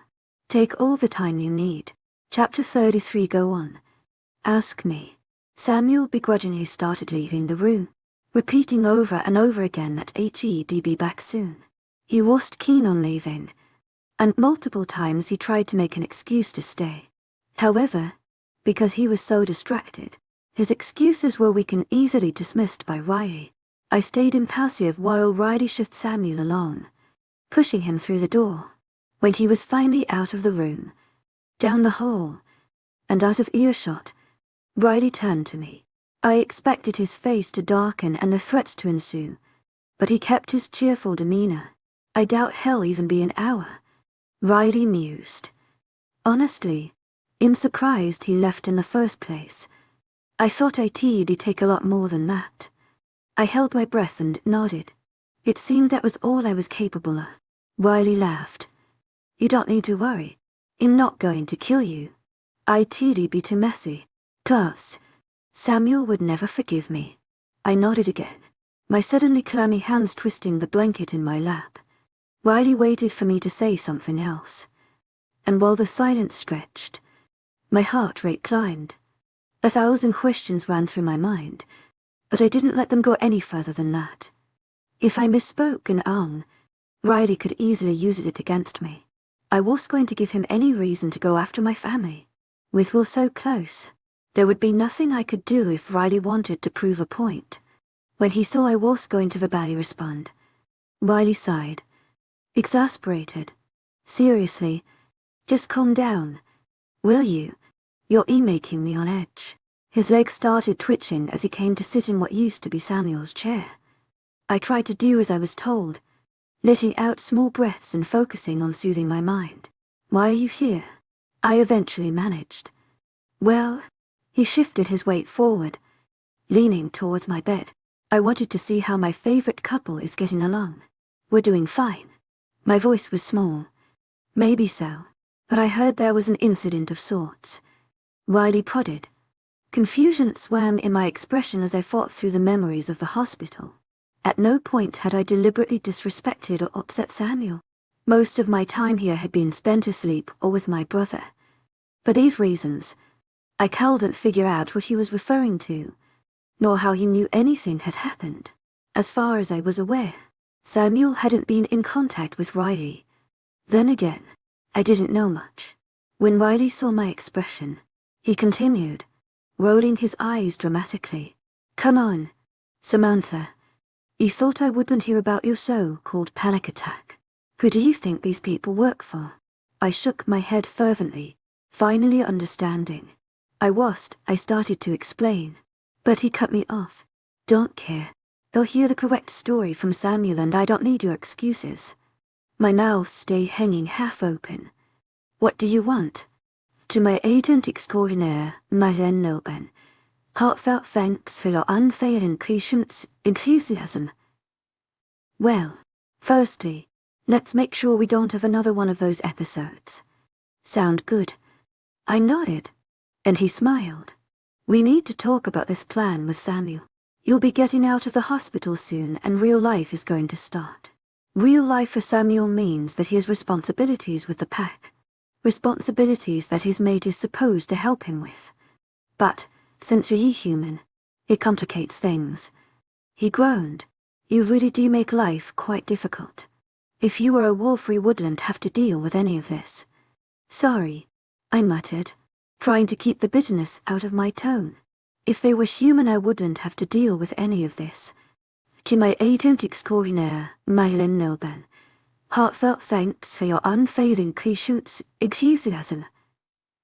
Riley waved his hand. Dismissively. It's no matter. Your humanity won't be a problem for much longer. I took a deep breath, trying to relax and ignore his last comment. What am I supposed to do? To my agent extraordinaire, Mazen Nilben. Heartfelt thanks for your unfailing patience, enthusiasm. I glanced at Riley briefly. He was staring at me but looking around the room, bored, as I regarded his nonchalant attitude. A spark of annoyance licked at my heart. While I was fighting to keep myself together, he was acting as if there was a care in the world. Whatever Samuel asks you to. Unable to hold it back, I meant for my next word to only sound in my head, but it came out of my mouth, too late for me to stop it. Obviously, Riley's eyes darted to mine immediately, glowing red with a sudden fire. Well, if you know so much, then why don't you explain to me how this works? I closed my eyes, cursing myself. The one goal ahead was to not piss Riley off. Yet here I was, doing just that. I could feel his gaze burning into me, but I pressed my lips tightly together, fearful that anything I said would only anger him further. This is exactly why I could never let my guard down. This is why it was better to stay quiet. No answer, he demanded. I bowed my head and slumped my shoulders, showing him that in every way possible he won this small fight. However, he was done with me. That's what I thought. You don't have an answer. You don't know anything. He told me. Matter of factly. The only reason you're even still alive is because of Samuel. You owe your life to him, no matter how pathetic of a life it may be. Do you understand that? Yes, I whispered. Good. Do you also understand that I could kill your brother in a heartbeat? And no one would notice or question it? That I could put your mother on trial for the disappearance of her mate? That if I were really dedicated, I could find that packless mutt and bring him back? How would your dear family fare then? My heart stopped, along with my world. His threats cut deeper and deeper into an already raw wound. I desperately tried to fix my mistake, keeping my head bowed and my full attention on his rising temper. I'm sorry, do you understand? He reiterated, ignoring my groveling. My voice couldn't have been softer. Yes, wonderful. Then the job shouldn't be too hard. Even for you. He immediately calmed down, leaning back in his chair and resting his arms behind his head, mumbling something I couldn't hear. I stayed silent, despite the fact my mind was going wild. It wasn't in my nature to bend over and allow someone to speak to me like Riley did. But I had no choice, just like I had no choice when James did it. If I were to argue, I wouldn't be the ones facing the consequences. Those were reserved for my family. That was reason enough to stay withdrawn and endure their demeaning words. To my agent extraordinaire, Madeleine Nilbe, heartfelt thanks for your unfailing patience, enthusiasm. Like Guy was saying, Riley stopped his mumblings and focused on me once more. I refused to let this humanity thing get in the way for much longer. I understand. But we will fix this. It's going to take time. But I have a plan. Riley paused, his voice growing excited. Go on. Ask me what it is. I held back a sigh. What is the plan? You must ask Samuel to change you. I went deathly still, searching desperately for a way to postpone this new idea of his. Won't he change me? To my agent extraordinaire, Madeleine Nilbe, heartfelt thanks for your unfailing patience, enthusiasm. I'm not sure. Riley hummed. He is a stickler for the rules, but he also doesn't want to hurt you. After your little stunt, I'm sure H.E. is going to do whatever it takes to gain your approval and not make you want to run again. He laughed. Not that you could. My mouth open to respond. But I couldn't find the correct words. 1,000 different questions. To my agent extraordinaire, Madeleine Nilben, heartfelt thanks for your unfailing patience, enthusiasm. And please threaten to spill all at once. Suddenly, I was sure that if I uttered even a syllable, my thoughts would come out uncontrollably and Riley would be at my throat. Riley noticed my inner struggle. Now I know what you're thinking. He took on a high-pitched voice. He'll never believe me. The change will kill me. Being human isn't a bad thing. I raised an eyebrow at his horrific impression, noting that he only gathered half of what I was actually thinking. Riley, however, laughed at himself. Well, should anyone ask, I have answers to all three of those concerns. Answers for yourself and Samuel. Now go on. Ask me what they are. He looked at me, eyes wild and glowing red. I checked my words before I hesitantly spoke, his last question intriguing me most. What's your answer to my humanity not being a bad thing? Riley raised his eyebrows and clapped his hands together. Well, you've come to realize who the real enemy is. Have you not? Samuel told me how those humans you trusted turned on you. What a shame. It was a real eye-opening experience for you. To my agent extraordinaire, Madeleine Nilben, heartfelt thanks for your unfailing patience, enthusiasm. What are you saying? I slowly prodded. You now believe that humans can't be trusted, the belief I wholeheartedly agree with. Mind you, they're terribly unloyal and dishonest creatures, only looking out for themselves. He shuddered dramatically before continuing his thought. Once you realize this, and once Samuel gave you such a shining example, it was easy to decide to become something better and make the change. Understand? I subconsciously nodded, trying to keep up. He was practically spelling out the thoughts and feelings I should be having. If I could ingrain those into my mind, Samuel would be happy, my family would be safe, and Riley would be satisfied. There was only one problem: I had no idea how to do that. The things he spelled out weren't close to anything I was thinking or feeling. Sure, it'd been betrayed by my own kind. That hurt. I'd learned not to place my trust in them anymore. If I saw one of them again, I wouldn't hesitate to tell them what I thought of their betrayal and more. But I also knew that not all humans were like that. I'd met plenty of people who were willing to put their neck on the line to help someone else or myself. However, I never met a werewolf who thought of anyone but themselves. Even Samuel, who had been the kindest to me out of any of them, was forcing me to stay in this town with an additional punishment for running away. Everything he did was to gain my approval, so he could have me as his own. Ask me about another one, Riley continued, oblivious to my concerns. I took a deep breath, pushing those thoughts out of my mind to focus on another flaw in Miley's plan. Won't the change kill me? It was a valid concern, one that I was more worried about than I let on. Not only was the change extremely long and painful, but not everyone survived. Additionally, some humans only made it halfway, becoming just part werewolf. On the surface, these creatures looked the same as any other human, but underneath their skin, their bodies were waging a constant, painful battle. Becoming this was almost worse than having the change kill you. These creatures, halflings as the wolves called them, were almost as low as humans on the totem pole. Then again, according to the wolves, if you weren't born a werewolf then you were automatically inferior. Only the true-born wolves could lead a pack or be counted as anything more than extra space. That is a valid concern. I'm glad you voiced it, Riley mused, bringing his fingers to his chin. The change is risky for anyone, much more now than it used to be. But, if you have a mate change you, it's much less of a risk. Anyone who shifts with a mate beside them is automatically stronger. My head was spinning. That was the least bit reassuring. He was only saying that I probably wouldn't die.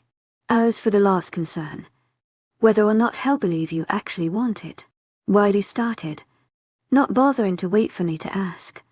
That is up to you. As Eden always told me, the first step in making someone believe a lie is to believe it yourself. My ears perked up at the unfamiliar name he used once again. I didn't dare ask him about it, knowing not to interrupt this lively mood of his. I tried another risky question, one I needed to know the answer to in order to even attempt success at his plan. My head was still bowed, and my voice grew small once more.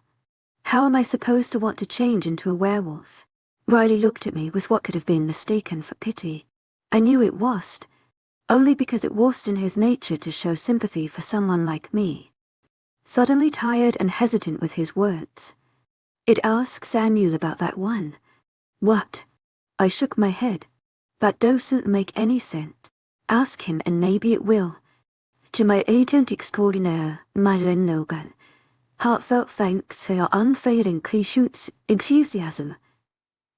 I'm honestly not sure he'll tell you. My eyes closed for a moment as I gained my composure.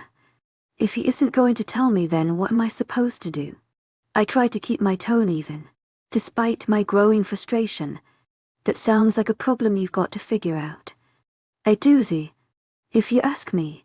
Riley flashed his teeth. But I'd suggest you figure it out quickly. I've talked to the doctors and you're being discharged tomorrow.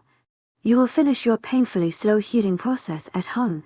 I knew he was talking about my home, but in that moment, I had other things to focus on. Biting my lips, I tried desperately to hold back the vicious argument running through my head. There was no way I could do this. Riley was insane. Samuel would never believe me. He always knew when I was lying, even if it was something small. But I knew that despite my fear and trepidation, I didn't have a choice. If I couldn't pull this off, there was no chance Riley would be merciful. Riley cocked his head to the side as he looked at the time on his phone, rolling his eyes slightly. I'd suggest you figure it out quickly. Samantha. H.E.S. back. Chapter 34. Something I should know. Riley held up his hand, quieting me, and trained his gaze on the door. His words slowly sunk in as I waited with him for Samuel's arrival. Barely a minute passed before Samuel flew into the room. His eyes darted to each corner, scanning over every piece of furniture and speck of dust. He was clearly winded, his hair was a mess, and his stance was ready to pounce. Riley laughed, looking at his phone. 25 minutes. Impressed. Sammy boy. Samuel finished his once over of the room and glanced at me, relaxing slightly as he took the time to scan me over. As well. When he was satisfied, Samuel looked away and pulled at his new shirt, adjusting his dark jacket. What can I say? I missed you, Riley. He joked, but his tone was distracted. Though I knew he didn't mean those words, I had to hold back a scoff. Both of their nonchalant attitudes were enough to infuriate me. Samuel must have noticed my reaction, for he suddenly sent me a wild grin, ignoring Riley's presence completely. Well, that's a good thing. Then, Riley sneered. I'd be eager to talk to you about a few things, since you've so wonderfully gone this in the past week. You've got a lot of catching up to do. It can wait. Samuel stared at me while he spoke, keeping that enthusiastic grin in place. We should be out of here in a couple days. To my agent extraordinaire, Madeleine Nilbe, heartfelt thanks for your unfailing patience, enthusiasm. I'm sure you won't kill anyone until then. Riley sighed heavily, rising from the chair. He walked over to Samuel, placing a hand on his shoulder. It can't wait, and I can't promise anything. Samuel begrudgingly looked at Riley, lowering his voice. His smile faltered. What's going on? Riley nodded towards the door, turning Samuel to walk with him out into the hallway. However, Samuel refused and stayed rooted in place. They both whispered harshly for a second, Samuel gesturing towards me while they did. If Riley was aggravated by his defiance, he didn't show it, but instead let out another heavy sigh, rolling his eyes and half turning to face me. Such a heartthrob. He smirked suddenly as he shook his head and patted Samuel on the shoulder. Just remember, you're the one who said you wanted to wait. I'll be in the hole. With that last cryptic statement, Riley sauntered out of the room, closing the door behind him. When he was gone, Samuel groaned and ran a hand down his face before coming to sit heavily in his chair. Sorry about that. I laughed once, immediate relief flowing through me at Riley's disappearance. Samuel raised an eyebrow, watching me curiously. How was Riley's company? To my agent extraordinaire, Madeleine Nilben, heartfelt thanks for your unfailing patience, enthusiasm. Fine, I repeated, though less chipper. My thoughts went back to the Alpha for a moment. They clouded together as I remembered our conversation, dampening my mood once more. I hadn't even been given the chance to sort through a single thought before Samuel came back. Now it'd be expected to implement Riley's new plan, and I had no idea how. Even if I preferred Samuel over Riley, that didn't mean I was ready to spend forever with him and pretend to enjoy it. I needed time to figure this out. Your face tells me otherwise. Samuel smirked, reaching forward to grab one of my hands. He intertwined our fingers and began racing my knuckles. I fought the instinct to pull my hand away. Ignoring his statement, I instead redirected his attention. Did you get everything taken care of? Samuel nodded and absently began running his other hand through his winded hair, putting the strands back into place. I watched him, my curiosity heightening, as I thought of what could have been important enough to cause him to leave, if only for a small amount of time. Luckily, Riley hadn't been too bad, but I would have preferred not to spend time with him at all. You can ask me. You know, Samuel cut into my thoughts, bringing his hand back to his lap. Ask you what? The questions you want to know the answers to. It's okay to ask. I'll answer what I can. I bit my lip. If he knew everything that was running through my mind, he might not be so generous. I ultimately decided to keep the conversation safe, satisfying only my immediate curiosity. What did you go back for? I haven't lived in my apartment for months. I've been staying at the pack house with Riley. I rolled my eyes. That didn't answer my question. You're getting good at this. He laughed. I had a few things to put into storage. Plus, I might have left the place a disaster. What did you have to put in storage? Why was it a disaster? You sure are nosy today. He squeezed my hand gently. I shrugged but didn't relent or pull back my questions. You said I could ask. He shook his head, rolling his shoulders a few times. It was just some old belongings from when I was younger. When I came here I brought a lot of junk with me. And when I moved into that apartment I started through everything. I gave up after a while and ended up spending most of my time back at the house. That's why it was a disaster. My interest peaked. Why did you go back? It was too quiet. Lonely. Sometimes. Oh, I breathed. Well, where were you before here? Up north. My eyes narrowed. That's vague. His face morphed into an unreadable expression. Because of this, I knew there would be more to the story than what he was about to tell me. There's not much to tell. I was up north. Then I came here. I spoke before I could find my filter. Obviously there's more. You just don't want to tell me. He rolled his eyes and shifted his shoulders forward. There's nothing more to it than what I just told you. What else would matter? Oh, I don't know. Maybe why you came here. Where you were up north. Who you were with. I didn't know why I was suddenly so interested in this part of Samuel. But I persisted with my newfound intrusiveness. If this conversation kept my mind off other matters, it was a success for me. He answered one of my questions. I needed Riley's help. That's why you came. Samuel nodded and I continued my interrogation. Why did you need his help? I bit my lip, knowing I was pushing him more than I should. With Riley in the building, probably lurking just outside the door, it was hard to forget my presumed place. Samuel suddenly shut down, though he tried to hide it. His face became emotional and his hands seized the circles he'd been drawing around my knuckles. He helped me with a couple of things. Like what? I persisted, but Samuel gave me a hard look. I immediately retracted my question, continuing to another one, in hopes I could get different answers. Sorry. To my agent extraordinaire, Madeleine Noble, heartfelt thanks for your unfailing patience, enthusiasm. I kept my tone light, lifting up my free hand in surrender. How long have you been with Riley? To my agent extraordinaire, Madeleine Noble, heartfelt thanks for your unfailing patience, enthusiasm. Since I was 12. So you came here when you were 12? Samuel nodded.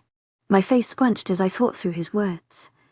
Alone, I clarified and he nodded his head once more. I tilted my head to the side.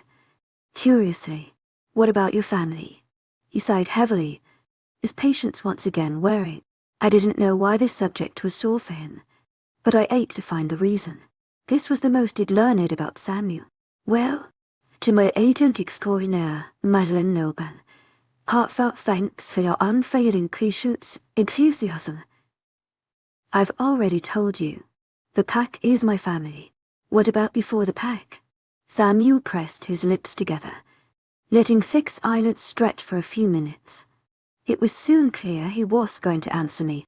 My curiosity still burned, but I knew I was drawing close to Samuel's limit with his patience. In any other situation, I wouldn't worry about pushing him. But Riley was still fresh on my mind and walking the halls, waiting for Samuel to go outside and meet him. When the silence ultimately grew to tense and the idea of Riley listening in grew to be too much, I forced my pride back into the depths of my soul and uttered 3 painful syllables, trying to sound sincere. Samuel was momentarily perplexed and the tense air lifted. For being nosy, it's none of my business, I guess. He laughed. It was a loud barking sound, animalistic but innocent.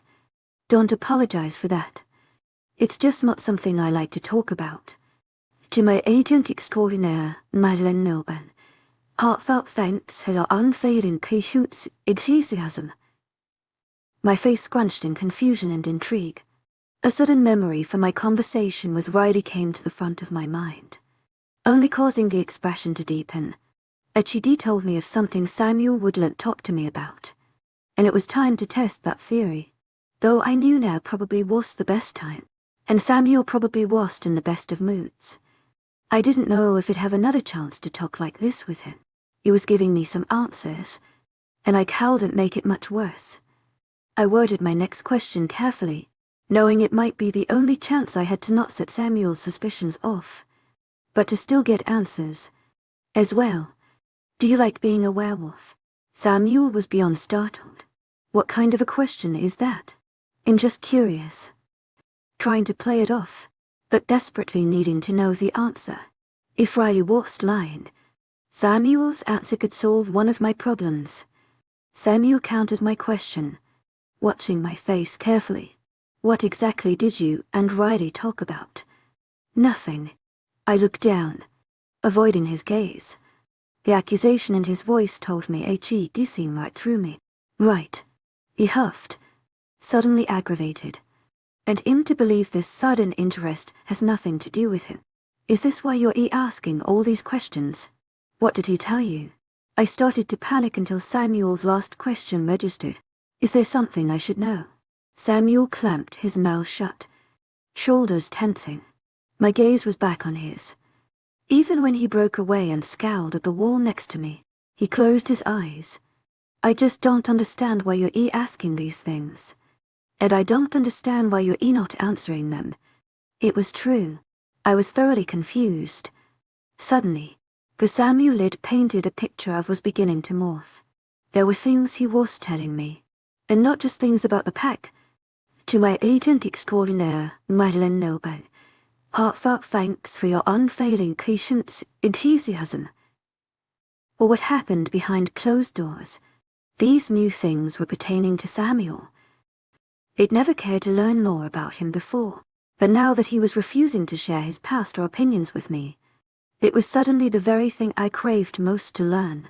Samuel's scowl deepened. I took this time to fully study his features, staring deeply into his now opened eyes. Thankfully, they were his natural dark color with no hints of red. Red meant he was angry or out of control, and not what I needed.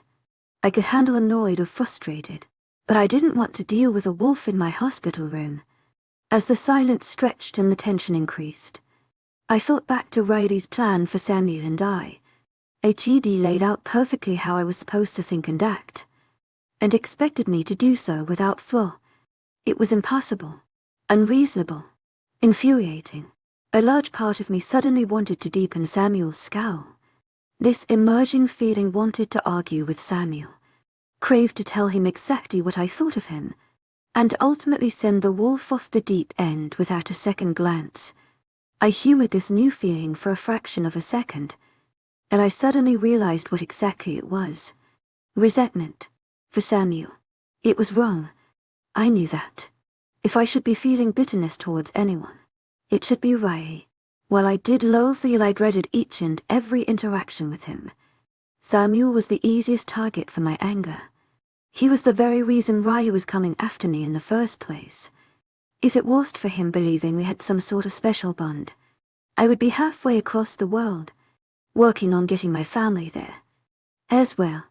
But instead, I was stuck in a hospital with my family under the pressing thumb of a demented werewolf. Before I knew it, a slight scowl was forming on my face as well. It matched Samuel's, and I'm sure in that moment, we both looked beyond irritated. My body involuntarily tensed, my hands forming into small fists. Samuel still held one of them and noticed immediately. When he looked up to greet my eyes once more, his expression softened ever so slightly. Don't be upset with me. I'm not. I practically seethed, though trying desperately to hold it back. I could resent Samuel, but I couldn't let him know it, because then Riley would know. But every emotion was too overwhelming to deal with, and I couldn't keep them all in check or under control. There was the sudden animosity for the person before me. There was the dread of the alpha werewolf prowling the halls. There was the bitter disappointment at being back in this godforsaken town. And finally, there was the hot fury burning in the depths of my soul, ready to be let loose. Samuel sighed, leaning ever so slightly away from me, finally releasing my hand. Look, Maybe now is not the time to have this conversation. We're both tired. You're still on heavy medication. And we've been in this hospital for too long. I'm going to talk to the doctors and see if we can't get you sooner. Riley already talked to them. I told him. My voice is still.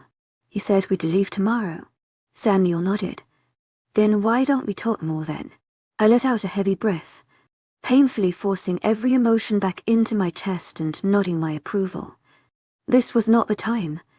This was not the place. There would never be a time or place. Samuel could never know what I truly thought or believed. He began to stand, his shoulders sagging and wrinkles making their way onto his forehead. When he turned away from my bed, it hit me how Riley was just waiting for an excuse to harm my family, and this would be the perfect opportunity. Samuel was annoyed and frustrated, right of talking with me, and he was about to go see the alpha. Panicking, I shot my hand out to Samuel's. Don't be upset. He stopped short, immediately turning back to face me, his eyes turned soft, glancing over my suddenly rigid frame. I didn't believe him. Please don't be upset. Don't be angry. I didn't mean to make you upset. I'm just tired and hurting and I don't think. Samuel cut off my rambling and shook his head softly, grabbing my hand and entwining our fingers.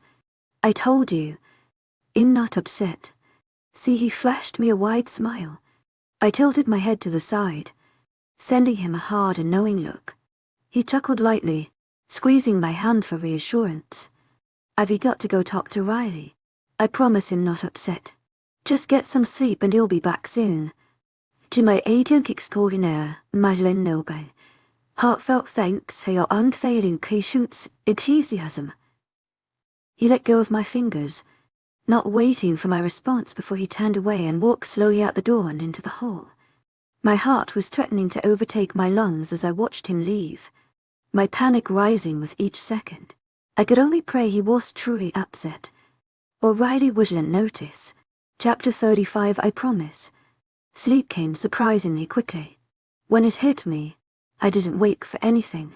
The first time I awoke was when the sun started creeping through the hospital room's window. The curtains were finally pulled back, allowing me a stunning view of the rooftop. Behind it, though, was the rising sun. It came gradually, allowing me to adjust to the new light.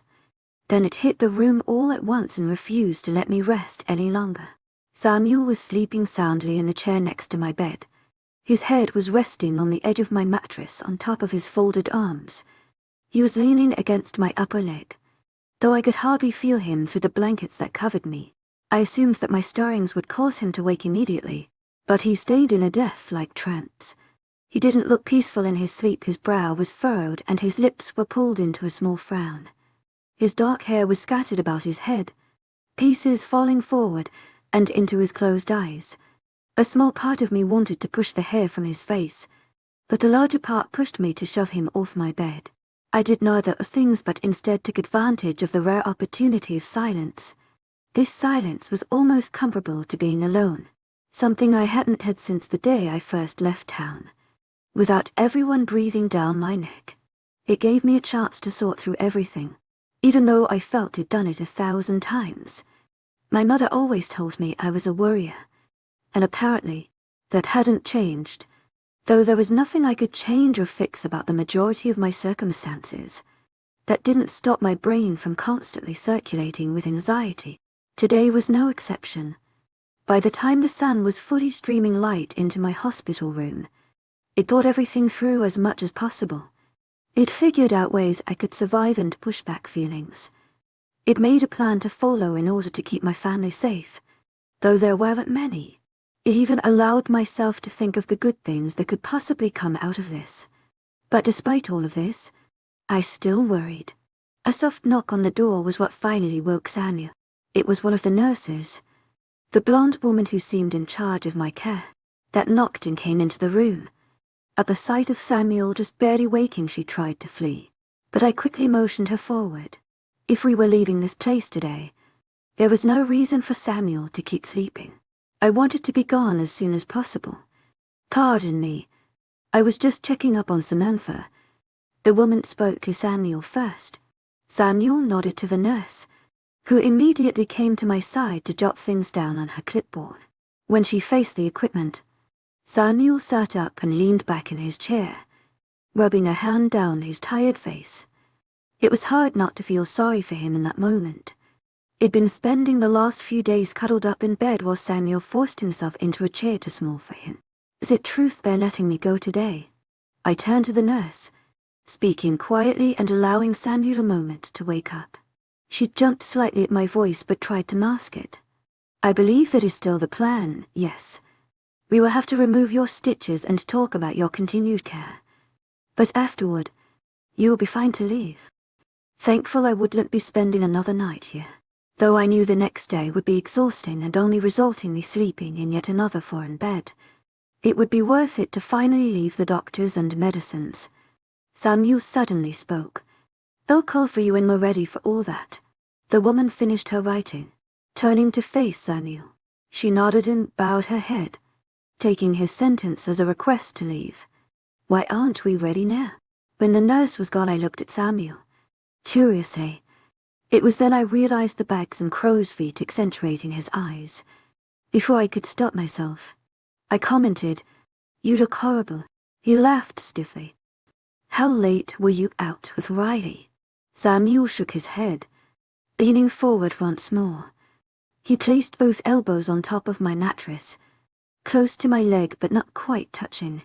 Most of the night. I nodded, knowing he wouldn't elaborate even if I asked. I didn't expect him to. Anymore. How are you feeling? Smoothing out the blanket in my lap. Probably better than you. Samuel smiled, tightly and rolled his eyes, but he never responded. I found this odd, as he would normally counter my sarcastic comments and goad me further. It seemed this morning was not the case. Are you all right? I turned my head to face him, biting my lip. Fine, he grunted, voice strained. You sure? You seem a little fine. I shook my head ever so slightly, trying not to furrow my eyebrows. The last time Samuel was this short with me was when he'd done something to piss him off. Unless he was upset about last night. I wasn't sure what he'd done to cause this reaction from him. Samuel suddenly groaned, running a hand down his face once more. His movements set me on edge, as I noticed the stress running tightly through his limbs. However, I didn't make the mistake of voicing my concern again. I looked for a way to lighten the mood. I was intent on getting out of here today, and I was going to let his actions prevent that. Do you want some water or something? I gestured to the cup sitting on the table hovering next to my bed. His eyes were closed, head resting on his hands, but he smiled ever so lightly at my question. I'm fine. You should drink. Not really thirsty. Samuel sighed heavily, opening his eyes to meet my watchful ones. They were dark and pained, and I immediately knew something was wrong. His actions were starting to make sense. The short tone, the exhaustion, his stress, all of this led to me believing something happened last night, something that was less than favorable. Keeping eye contact, I asked him once more. What's wrong? He searched my face for an answer, knowing I couldn't give him one. A tense and silent moment passed before he finally spoke. You're going to hate me. I was alarmed, to say the least. What are you talking about? Samuel broke my gaze, looking at his hands resting next to my leg. He fidgeted as he responded. There's something I need to tell you, and you're not going to like it. What is it? My heart rate was slowly climbing. Samuel sighed heavily. There was a pause as he looked into my eyes, the stress etched into his features only increasing. You can't freak out. My eyes went wide. What do you mean I can't freak out? Please, just tell me what's going on. He shook his head. Before I tell you, you have to promise to stay calm and listen to everything. I don't want the doctors asking me questions, and I don't want to sedate you again. Though still stressed, held a bit more force. I nodded at his request, knowing he wouldn't tell me anything otherwise. Whatever Samuel wanted to tell me was going to be good, and only that much I knew. No matter how much his cryptic words set my mind racing, I couldn't figure out what had him so on edge. However, thoughts of my family, bloodied and dismembered like in my dreams, flashed through my mind. That would be enough to make me freak out. He watched me carefully for a moment, making sure I would keep true to my word. I kept my face calm and composed as I awaited his words like they were the last I would ever hear. Something happened, and we're not sure how. Samuel eventually spoke agonizingly slow. I was going to surprise you later today. I was going to have your mother come to the hospital. He went silent, his eyes trained on mine. When he didn't continue, I pushed him on and Samuel's lips thinned. I've been having a few people keep an eye on her. I knew you would be worried and I didn't like not knowing where James was. I didn't want you to worry about her. He paused, making sure I was still with him. The guys I had watching her last night were supposed to tell her and bring her up here to meet you this morning.